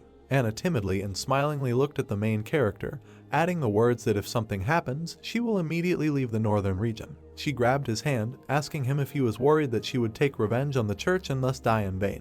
Roland asked again. Anna asked not to worry about Roland, because if something happens, she will immediately return to the western region. Then she will gather everyone who wants to follow her and go to the sleeping island, where she will settle and continue the fight of the holy city. Anna closed her eyes and pressed herself closer to Roland, who tilted his head towards her. She turned to the Lord, noting that she really wanted to accompany him, but she knew that he would never agree to it. She decided to promise him that until the world became the way he wanted, she would continue to fight in his place. Anna placed her hands on Roland's chest, adding until witches and ordinary citizens can live freely in this world. She dissolved into a kiss on the bed, clinging to each other. We were transported to the seaport. A crowd of people stood in the square and waited to hear the speech of the prince, who stood on the podium. He greeted his fellow citizens. They shouted to him glory to the king. Roland stood behind the cabinet and waved his hand. He noted, as the people already knew, the kingdom was going to resist the aggressor, and their common enemy was the holy city of Hermes, which had already captured the kingdom of Wolfheart and the kingdom of Everwinter. Roland frowned ahead, threateningly indicating that their goal was now their kingdom. He leaned forward and rested his hands on the table. He shouted that he knew that some of the people believed in God and in the church, and there was nothing wrong with that. He explained that only the church took advantage of their kindness and therefore she had to pay for it. The people listened in shock to the speech of their king.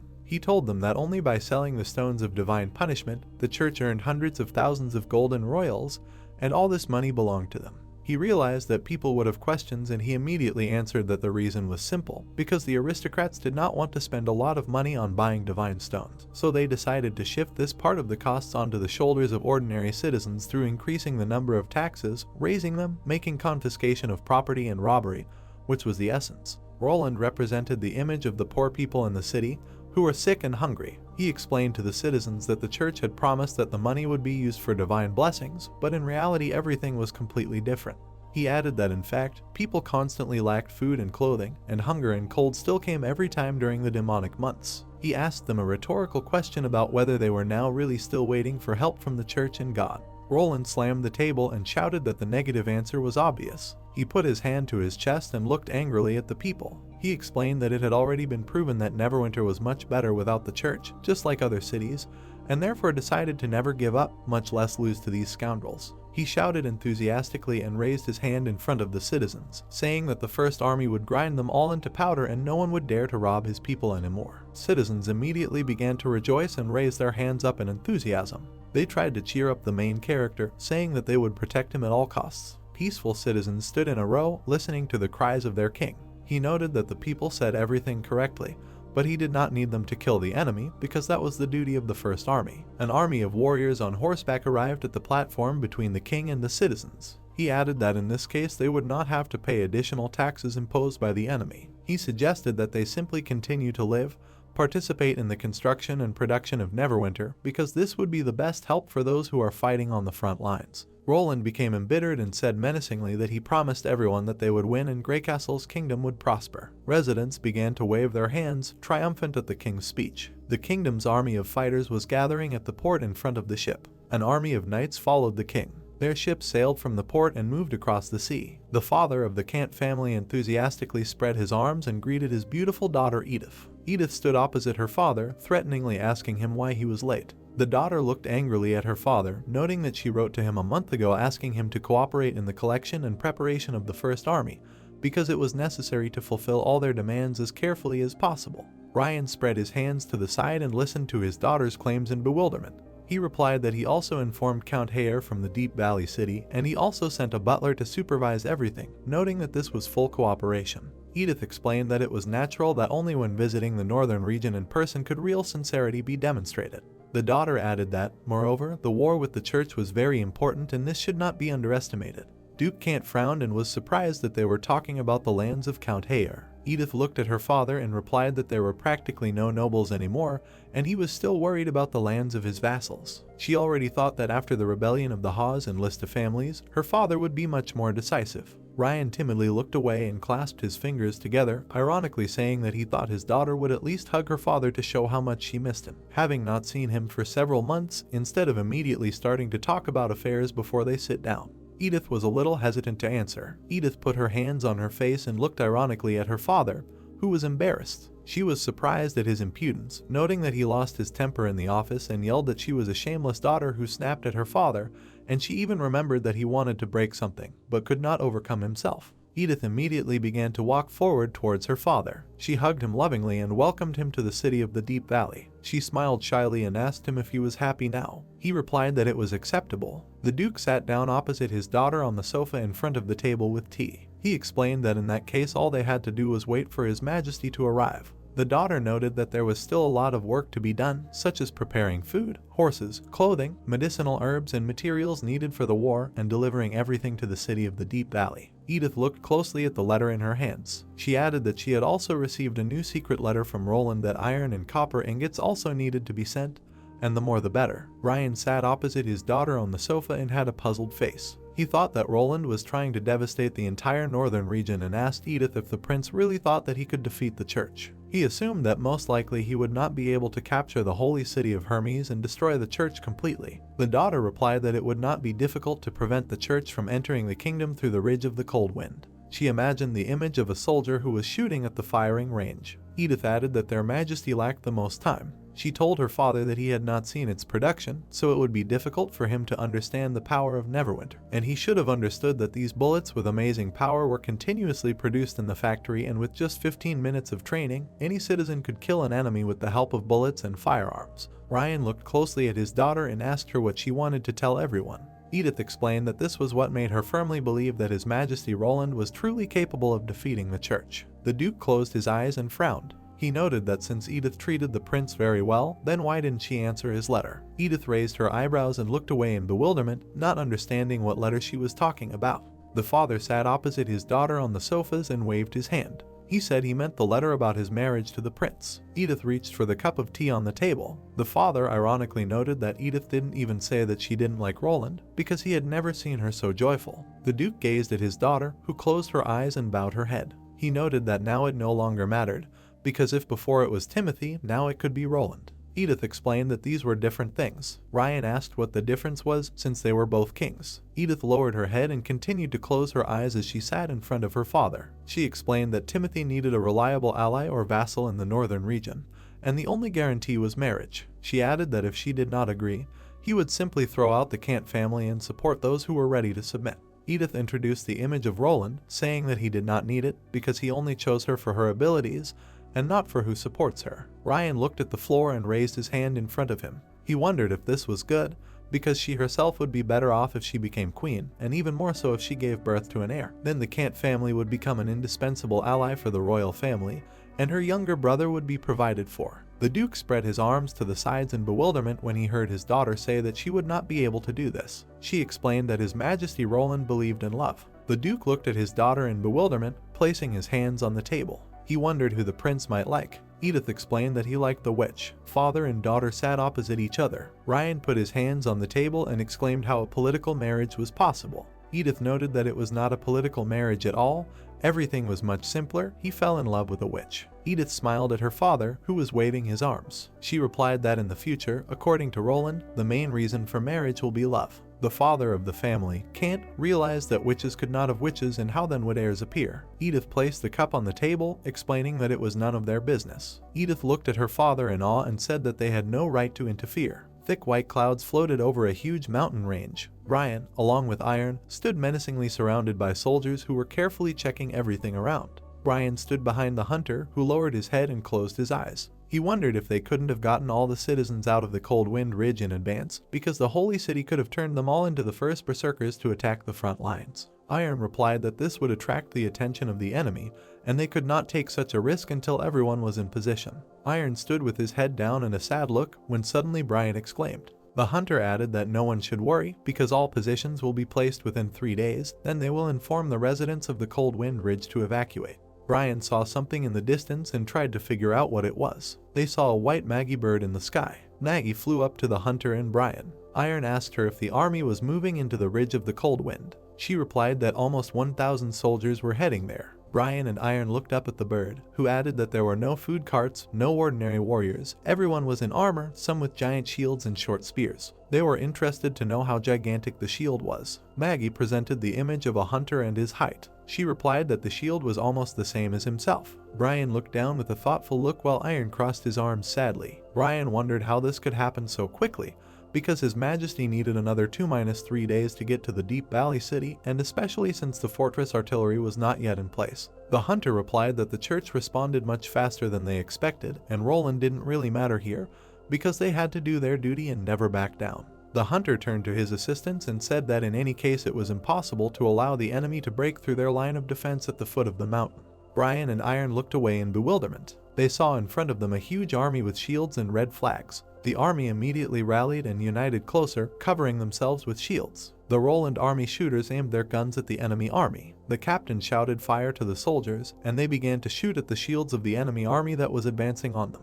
The army of knights began to fall and die from the shots, dropping their shields and breaking formation. The enemy captain shouted to his charges to drop their shields while on his horse. The hunter, along with his assistants, rushed into battle to help. Iron, together with his sword, rushed at the enemy, who put a spear in front of him. The hunter bloodthirsty cut up the fighters. Iron turned to the side with a frown when someone shouted at him to be careful. One of the alien knights with a spear was running towards him from the side. The hunter raised his gun above his head and fired from the cannon. At this time, a ship with a cannon was standing in the port at the pier. Edith met the main character in the company of his 2 assistants. Edith noted that they met again. The girl looked at the prince enthusiastically, putting her hand to her chest. She congratulated him on his victory in this battle. The prince smiled sarcastically and praised his boys, noting that he had already received the report while he was on the ship. The protagonist rushed forward to follow Edith. He explained that according to Iron, they provided regular supplies and food, and also very successfully deceived the enemy. The girl added that these were the duties of the Kant family, and the merchants in the northern region were very happy to serve him. Edith looked back animatedly and asked the prince to go with her to the office. The girl laughed when the lord was slightly surprised about the office. She happily replied that she had agreed on this with Count Heyer, that his castle would be the residence of Roland. For now he remains in the Deep Valley City. They walked inside and saw a spacious office with his seat by the window. She replied that she had decided to remodel the office so that it would look exactly the same as in the border town, so she ordered the wall on the sunny side to be demolished and a floor-to-ceiling window installed. She added that she did this because Miss Maggie said that the lord liked spacious rooms. He was surprised, asking how the count would feel. She explained that he decided to move to his suburban mansion so as not to interfere with his work. Edith raised her index finger as Roland held his hands out in front of him. She asked the lord if he wanted to invite the earl. He replied that it was not worth it, because he felt that he did not enjoy participating in political affairs, so he wished to go to the castle. Roland was a little confused and followed Edith after her invitation. He immediately became embarrassed and clenched his fist from an overabundance of feelings. He had a taste of power in himself, and he thought it would be nice to use it from time to time. The lord was already sitting in his new and spacious office, reading the letter. He realized that this victory was worthy of being remembered. In his hands was a crumpled letter. He knew that as a result of the battle, 156 warriors of divine punishment died, and this would be a strong blow to the church. The hunter's boot appeared through the door. He was glad that fortunately no purified witch was involved in this battle. Iron stood in front of the main character's desk. The lord understood that otherwise only the forces of Sylvie and Iffy would not have held the line of defense, and the end result would have been unknown. The hunter stood in front of the main character, who asked him about what happened to the losses of the First Army. The hunter replied that there were 2 killed and 21 in serious condition.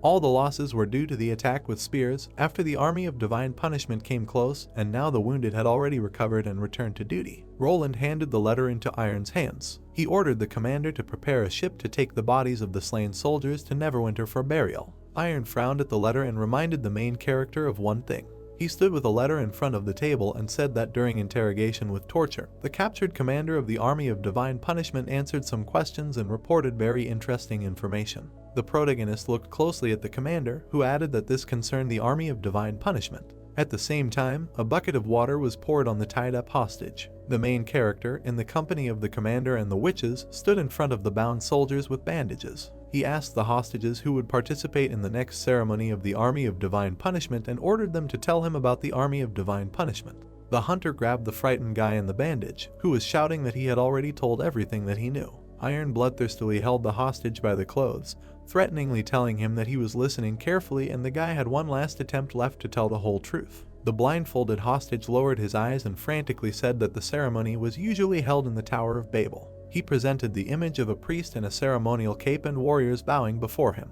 The hostage warrior explained that only warriors of divine punishment, priests, and commanders had the right to enter the ceremony, so everyone had to remain deathly silent during the entire process so that a mistake did not occur. Roland put his hands behind his back, standing in the company of witches, looking at the hostage. The guy replied that this was due to the fact that the commanders assigned new warriors to themselves with their voices. The prince's company was behind bars of hostages, surrounded on all sides. He was asked a question about whether the warrior himself was a commander. The guy replied that he was in charge of a squad of 10 warriors of divine punishment. Agatha asked that these 10 warriors were to carry out the orders of his superior. The hostage replied that the entire army of divine punishment had to obey the orders of the priest. Roland presented the image of a priest with a staff, who walked behind the backs of the warriors. He was surprised by the state of affairs, thinking that he had initially thought that they were using communication through brain waves or through a spiritual connection, but in the end it was just simple control through sound. He understood that the sound could be easily drowned out, and the discrepancy between the orders of the squad leader and the army chief would create confusion in the army of divine punishment.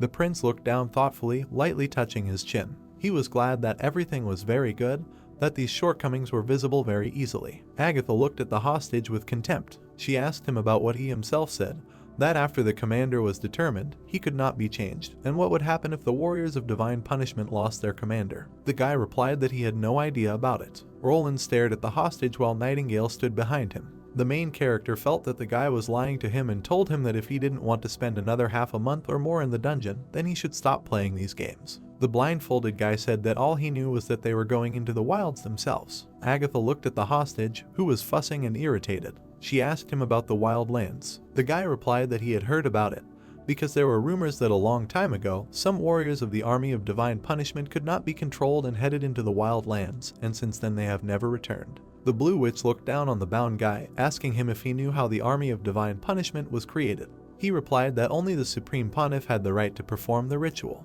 Agatha asked him successive questions, asking how the church was created 400 years ago and whether he knew the name Alice. She was also curious to know what had to do with the Federation or Taquilla. The guy exclaimed in alarm. He said he had no idea about this to everyone. Nightingale glared at the guy as Roland stood behind her. He realized that the hostage really didn't know anything, so he offered to go, since the guy wouldn't say anything new. The prince rushed to leave when Iron stopped him and asked him to wait. The commander spread his arms when the prince turned to look at him. He asked the Lord about what concerned the prisoners from the church. The main character looked contemptuously at his commander and ordered him to do what he himself promised. The main character's table had certain patterns on it. Roland asked the witch if she understood anything about this. Agatha stood with her arms crossed in front of the prince's table. She noted that it was very likely that the Divine Punishment Army was created after Taquilla had completely fallen and she didn't understand much. However, she added that it might not just be what the priest from the church said, at least it could not explain how the new priest was able to take command of the church army. They presented the old ruins of a fortress in the desert.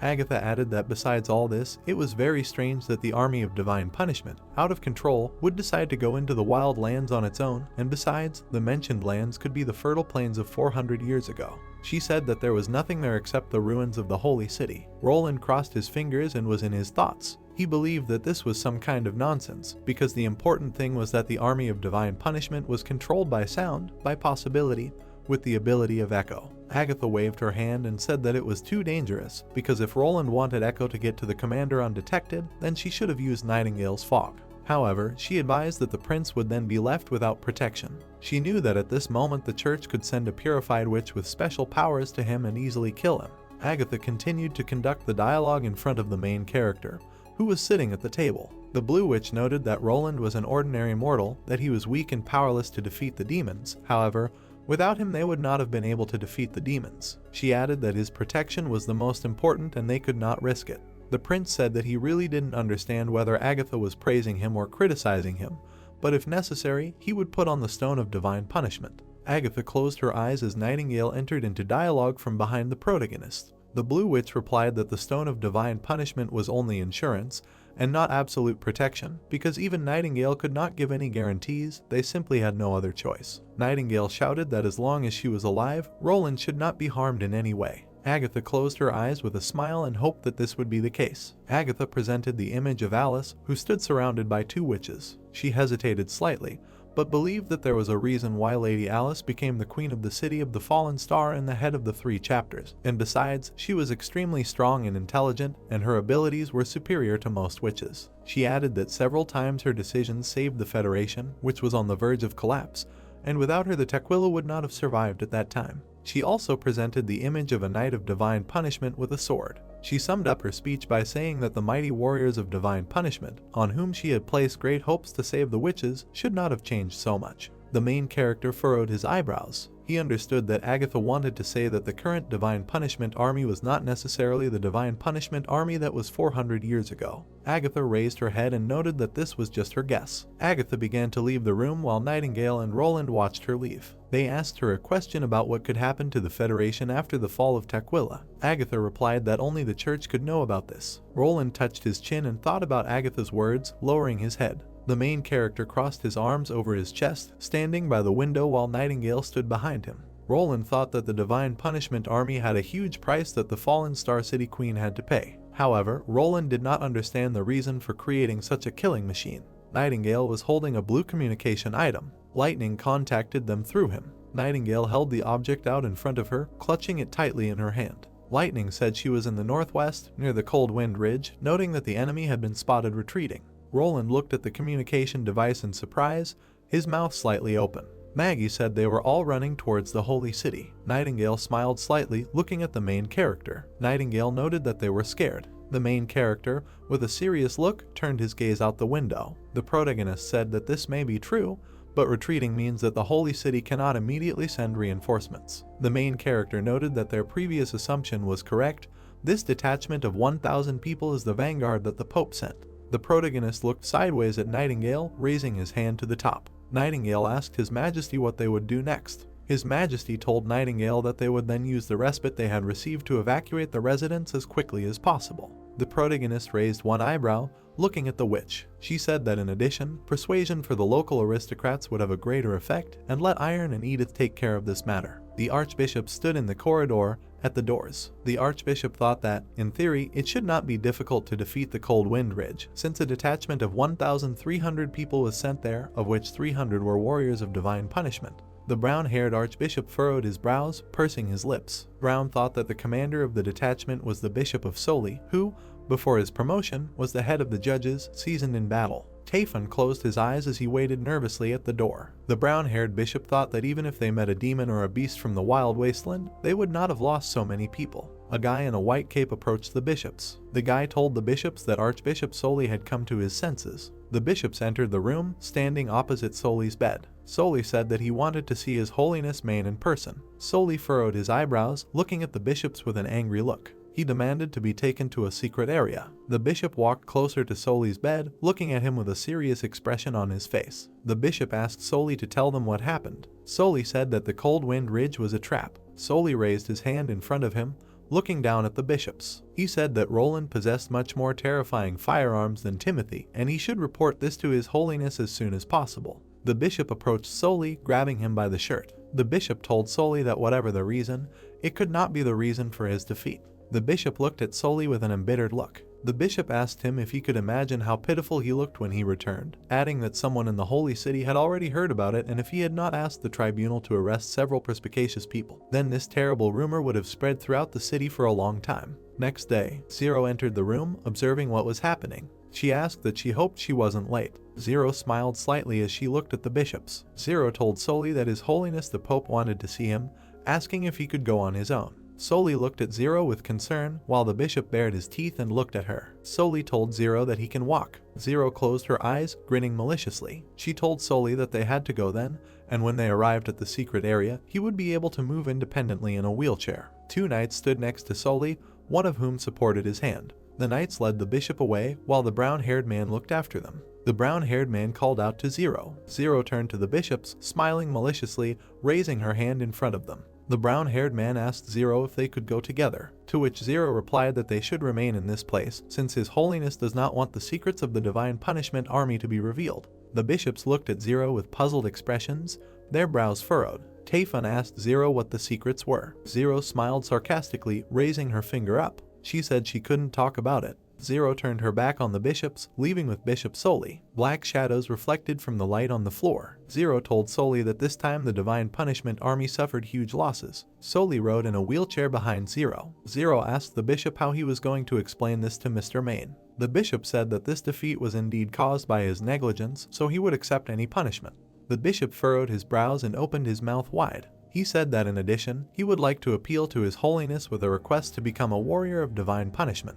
Zero turned to the bishop, looking at him in surprise. Zero asked the bishop if he was sure that he wanted to leave the position of archbishop and become a puppet in the army of divine punishment. Soli stated that they are not puppets, and every warrior of divine punishment is a brave and determined warrior, so he will devote his whole life fighting for the glory of the church. Soli looked dumbfounded at the witch, who was looking at him with mockery. The witch said that she did not think the pontiff would grant his request. Soli said that he would try to convince him. The witch added that this is not the reason, and in order to become a warrior of divine punishment, the blood of a witch is needed, and each witch is obtained through hard work. Soli extended his hand towards the witch, looking at her back. The witch told Soli that, in addition, he had lost his arm, and even if he successfully transformed, his combat power would be significantly lower. The witch asked Soli how he would explain to the pontiff that he had wasted the witch's blood on such a defective product. Soli shouted at the witch to stop. Zero put her hand to her chin, looking sideways at the bishop. She asked him if he had a question. The bishop furrowed his eyebrows, looking at Zero in shock. He noted that the Divine Punishment Army initiation ceremony is a secret that only the pontiff can know, asking Zero how she knows what is needed for the ceremony. Zero pursed her lips, looking at the bishop with a serious look. The bishop said that Mr. Main would never have told her such a thing. The witch smiled insidiously, telling Soli that he was right. The witch squeezed her hand, releasing a purple aura from it. The witch said that there was no way he could tell her this, and even that would be of no use. The witch extended her hand in front of her, releasing purple magical energy, looking at the bishop with a crazy smile. The witch said that she was the pontiff. The bishop widened his eyes, looking at the witch with concern. Zero's magical energy engulfed the bishop, causing him to open his mouth wide. Zero looked with a smile at the bishop, who fell from his chair to the floor. Zero smiled contentedly, looking at him. The witch stood motionless in the corridor. Secret area, central temple. The witch closed her eyes, delving into her memories. The witch saw an attack fly towards the knights sitting on horses. Soli bared his teeth, watching with alarm. The knight said that this can no longer continue. Soli must take the army of divine punishment and attack. The other knight agreed with him. Knights in red cloaks covered their bodies with shields. Soli ordered the knights to go into the scattered area and attack. The fighter with a serious look put out his firearm, shooting at the enemies. The fighter fell into Solia's hand, causing him to fall from his horse. The witch opened her eyes, looking straight ahead with a serious expression on her face. She realized what had happened, noting that then everything made sense. The witch smiled sarcastically. She presented the image of the main character. It was deep night outside, while a yellow light could be seen from one window of the house. Tilly asked Iffy if she was sleeping and if she could come into her. Tilly looked at Iffy worriedly while Ash stood behind her. Tilly said that she wanted to talk to her about the Blood Fang Association. Iffy frowned, looking at Tilly warily. Tilly said she also wanted to talk about Heidi and Annie. Iffy clenched her hand into a fist, standing opposite Tilly. Iffy asked what happened to Heidi, to which Tilly replied that she received a worthy punishment. Tilly presented the image of a lifeless Skyflare. Tilly said that, in addition, during the arrest, Skyflare resisted, and therefore she followed the same path as Heidi. Iffy narrowed her eyes, looking at the protagonist's sister with concern. Tilly walked up to Iffy, taking her hands. The protagonist's sister said that she hopes that she will help return the sleeping island to the right direction, since the oppression of assistant witches by battle witches is certainly wrong, but the opposite is no better. Tilly looked to the side with a serious look and raised her eyebrows. She said that the remaining members of the Bloodfang Association, like Iffy, were deceived and framed by Heidi, so they cannot be blamed for this, much less discriminated against. Iffy closed her eyes, knitting her eyebrows together sadly. The red-haired girl said that she wanted to help them. The night lamp stood next to the bed, dimly illuminating the room. Sister Roland said it was wonderful, and it's good that she agreed right away. Iffy asked what she needed to do. Ash replied that she would simply have to talk to the other members of the Bloodfang Association about herself and Annie's history, and thus everyone would know about Heidi's crimes. Iffy lowered her head, pressing her hand to her chest. Ash said that after the church is completely destroyed, she will send people to the Wolfheart Kingdom to search for those witches who were imprisoned by the aristocrats, and if they are alive, then His Majesty Roland will save them. Ify held out her hand in front of her, looking at her. Ify recalled how Annie placed a stone on her hand, looking at her with a smile. Ify recalled Annie placing her hand on hers. Ify covered her face with her hands, crying in front of the girls. Tilly asked Ify what was wrong with her. Tilly approached the red-haired girl, taking her by the shoulders, while Ify opened her face, tears streaming down it. Tilly told Ify to hang in there. Ify recalled how Annie held her close. Ify told Tilly that she was just a little tired. Through the window one could see the silhouette of the main character sitting at the table. The main character looked confusedly at the piece of paper he held in front of him. The protagonist closed his eyes, slightly opening his mouth, while Nightingale removed her hands from his face. Nightingale stood behind His Majesty, placing her hands on his temples. Nightingale asked Roland if he was feeling better. A guy entered Roland's office, and the guys looked at him in surprise. The brunette told Roland that a woman was standing at the castle walls and wanted to see him, noting that although she was stopped by a guard, she knelt down and said that she would not leave until she saw him. Roland asked the guy in shock what right now, to which the brunette replied that it was, noting that apparently she had waited for this moment on purpose because he saw her twice near the castle during the day. The brunette put his hands behind his back, while the main character spat his tea out of his mouth in surprise. The brunette told the protagonist that she calls herself Mrs. Wimbledon. The main character grabbed his head, looking ahead in bewilderment,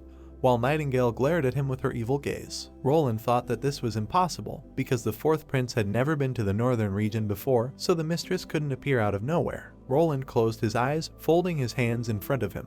He thought he should call her and find out. Roland told the guy to call her and he would figure it out. A girl in a dress entered the main character's office. She turned to the Honorable His Majesty. The girl looked at Roland worriedly, pressing her palm to her chest. She said that he was greeted by Olivia from the Cold Wind Ridge. The main character looked intently at Olivia, frowning his eyebrows. He asked the girl why she called herself Mrs. Wimbledon. Olivia asked His Majesty for forgiveness, noting that if she had not said this, he would not have accepted her at all. Olivia closed her eyes, raising her eyebrows sadly. The girl said that she was not his older brother's real wife, but they were truly in love. The main character looked at the girl in shock, his mouth open. He asked that she was with Timothy. The girl clenched her hands into fists, standing at the main character's table. The girl said she was not with him. The protagonist asked what it means she was with Gerald, to which the girl replied that he was right. Olivia sat on her knees, placing her hands on the floor. She said that she knew Gerald had a claim to the throne, but now he is dead. Olivia looked at the main character confusedly, knitting her eyebrows sadly. She asked His Majesty if he could help her instead. Roland looked at the girl in confusion, frowning. He asked the girl what she wanted. Olivia recalled a happy moment with Gerald. She said that when she worked at the tavern, she met his brother, but because of her background, they were not able to get married, but they had a great time in a small house in a remote town. Olivia recalled the sad moment when the owner of the tavern pestered her. Olivia told Roland that the happiness was short-lived, and after Gerald's death, she had to work in the tavern again. Olivia noted that the tavern owner was unhappy with her previous sudden departure, and he constantly touches her, and recently wanted to force her into his home. The girl bowed her head, closing her eyes, from which tears flowed. She said she wanted to leave the tavern, and she really couldn't find any other solution other than to come to him. The girl raised her head, looking at the main character, who raised his hand. His Majesty invited the girl to go with them to the western region, and there she would find work, food, and housing. The girl said that she wanted to stay. Nightingale looked excitedly at His Majesty, who was staring intently at the girl. Nightingale said that she thought that she was afraid that he would decide to use her too, noting that for a commoner, her beauty was only 2 times worse than Edith's, so it was natural for the innkeeper to lust after her beauty. Roland stood up from the table, moving a little closer to Olivia. Roland told Olivia that he would then notify Duke Calvin and ask him to send someone to take her to the City of Eternal Night. Olivia told Roland that she would never forget his kindness, but she must definitely return that day. Roland stood behind Olivia as Sean walked up to them. Roland asked Sean to escort this lady out. Olivia pressed her lips together as Roland stared after her. Roland asked the girl if he and Gerald had children. Olivia, with tears in her eyes, looked sadly at the floor. She asked His Majesty for forgiveness, adding that she had not given birth to an heir for him. Nightingale hid herself in a purple mist, looking at the leaving girl with a serious look. Nightingale told Roland that her last sentence was a lie. The protagonist noted that this is already clear since she does not know how to lie, and this is the only reason why she is forced to tolerate the tavern owner. The main character introduced Olivia, holding a child in her arms. He said that in addition, the owner of the tavern should know that the eldest Prince Gerald had taken her, and he also made it clear to her that if Timothy found out about the child, then he would die, and in order to preserve her fruit of love with Gerald, Olivia had to agree to his terms. The main character looked at Nightingale in confusion. Nightingale asked the protagonist if he wanted her to find out something. His Majesty closed his eyes, smiling slightly as he looked at the witch. He asked the witch how she was going to find out. Nightingale said that if he orders it, she will do anything.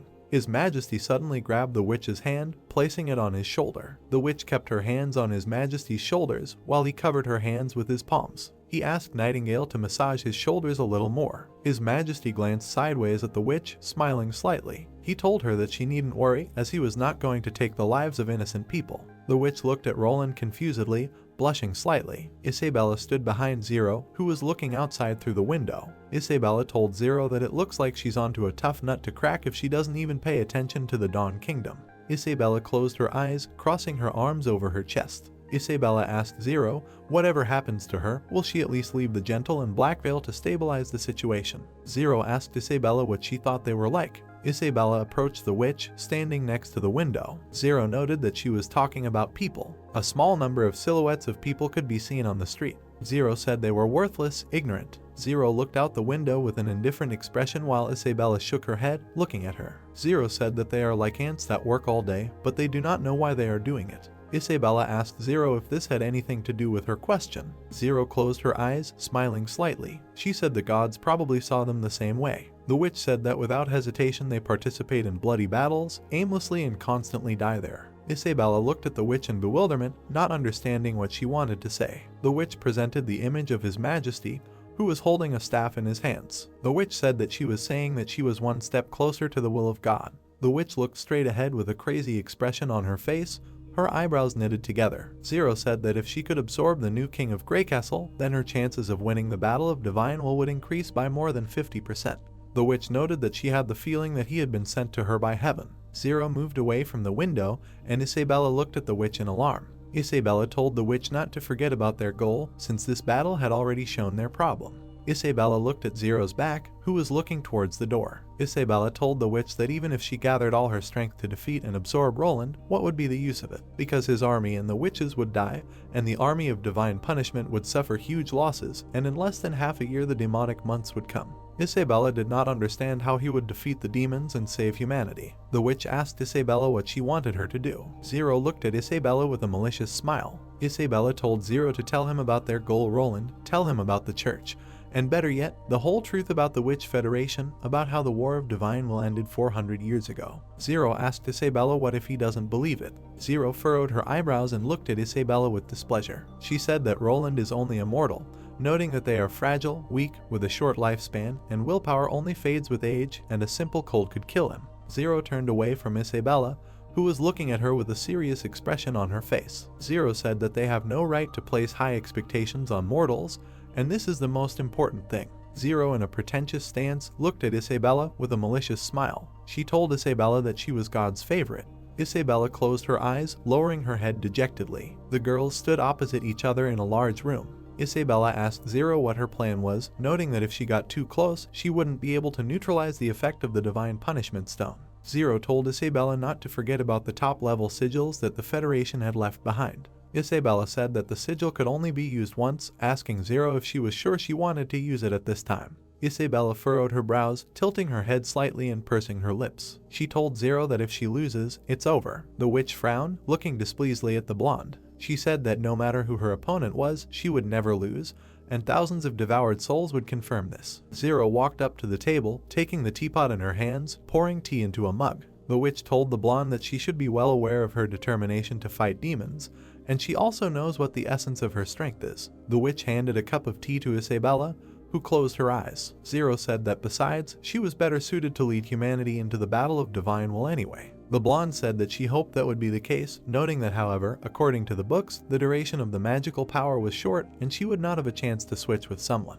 Zero placed her palm on her chest, representing His Majesty with a smile. Zero said the first thing to do is find out where Roland is. Huge cannons stood outside and a beautiful orange sunset was visible in the sky. The fighter shouted that the shell was ready. An orange light appeared from the cannon barrel. The fighter shouted that he had to shoot at a rotation angle of 22 and a tilt angle of 13. A shell flew out of the cannon, hitting the mountain where the explosion occurred. Iron stood behind the main character, watching what was happening. Iron said that if it were an ordinary enemy, then it would be completely impossible to attack along this mountain road under fire. Roland noted that it is a pity that the enemy they will have to deal with is not easy, and the number of shells is limited. Roland added that otherwise just these 2 artillery pieces could have been enough to completely destroy it.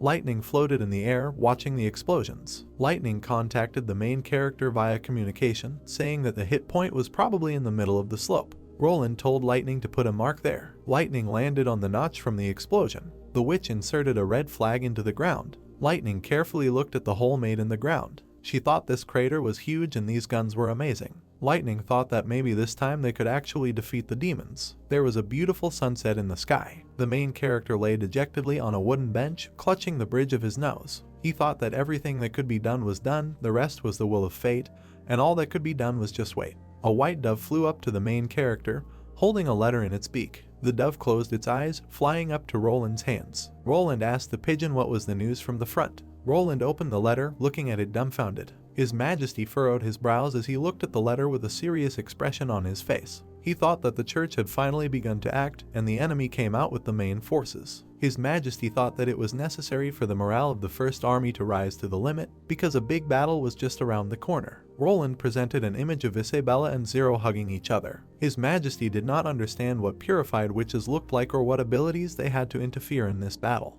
Nightingale noticed the main character standing on the street. The girls approached His Highness as he turned to them. Nightingale asked the main character that he couldn't sleep, to which he replied that not much. The main character remembered how uncomfortable it was for him to lie on the bed. He said that this was apparently due to the large amount of straw under the sheet, and when you lay on it, it felt like someone was rubbing against his back. Andrea looked at Ash with displeasure, after which she looked at her irritably. Andrea said that she also thought so, and that she needed at least a couple more layers of silk sheets, but the Duke of the Northern region was too stingy. Ash said that they were at war, not on a picnic, and that having a roof over their heads was already great, asking Andrea to stop being so demanding.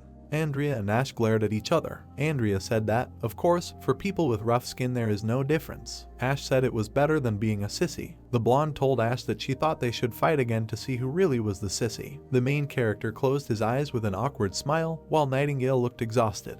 Nightingale told the protagonist not to pay attention to them, as they do this all the time. Roland said that if he had known earlier, he would not have taken them. Stars and a bright moon were visible in the night sky. The protagonist asked Nightingale how the others were and if they were still recovering. Nightingale said that the sisters from the Witch Association are not as picky as him, and they have all gone through hardships and long journeys, so they can close their eyes and fall asleep immediately. The main character raised his head to the sky. He thought that apparently he was the only one there who had lost his composure. Nightingale and Roland stood under the starry night sky. He asked the witch what would happen to them when all this was over. The witch asked the main character that he was nervous. The main character lowered his head, looking down with a serious look. He said he was just a little worried, and what if they didn't beat the church? Nightingale placed her hand on the protagonist's hand. She told His Majesty not to worry. The witch looked at His Majesty with a smile. She noted that, as she said, as long as she was alive, no one would hurt him. The guys looked at the beautiful night sky. Nightingale said that besides, their story had just begun. That's how this video ends. If you have sat through to the end, please don't forget to press the subscribe button and leave feedback. See you in the next video.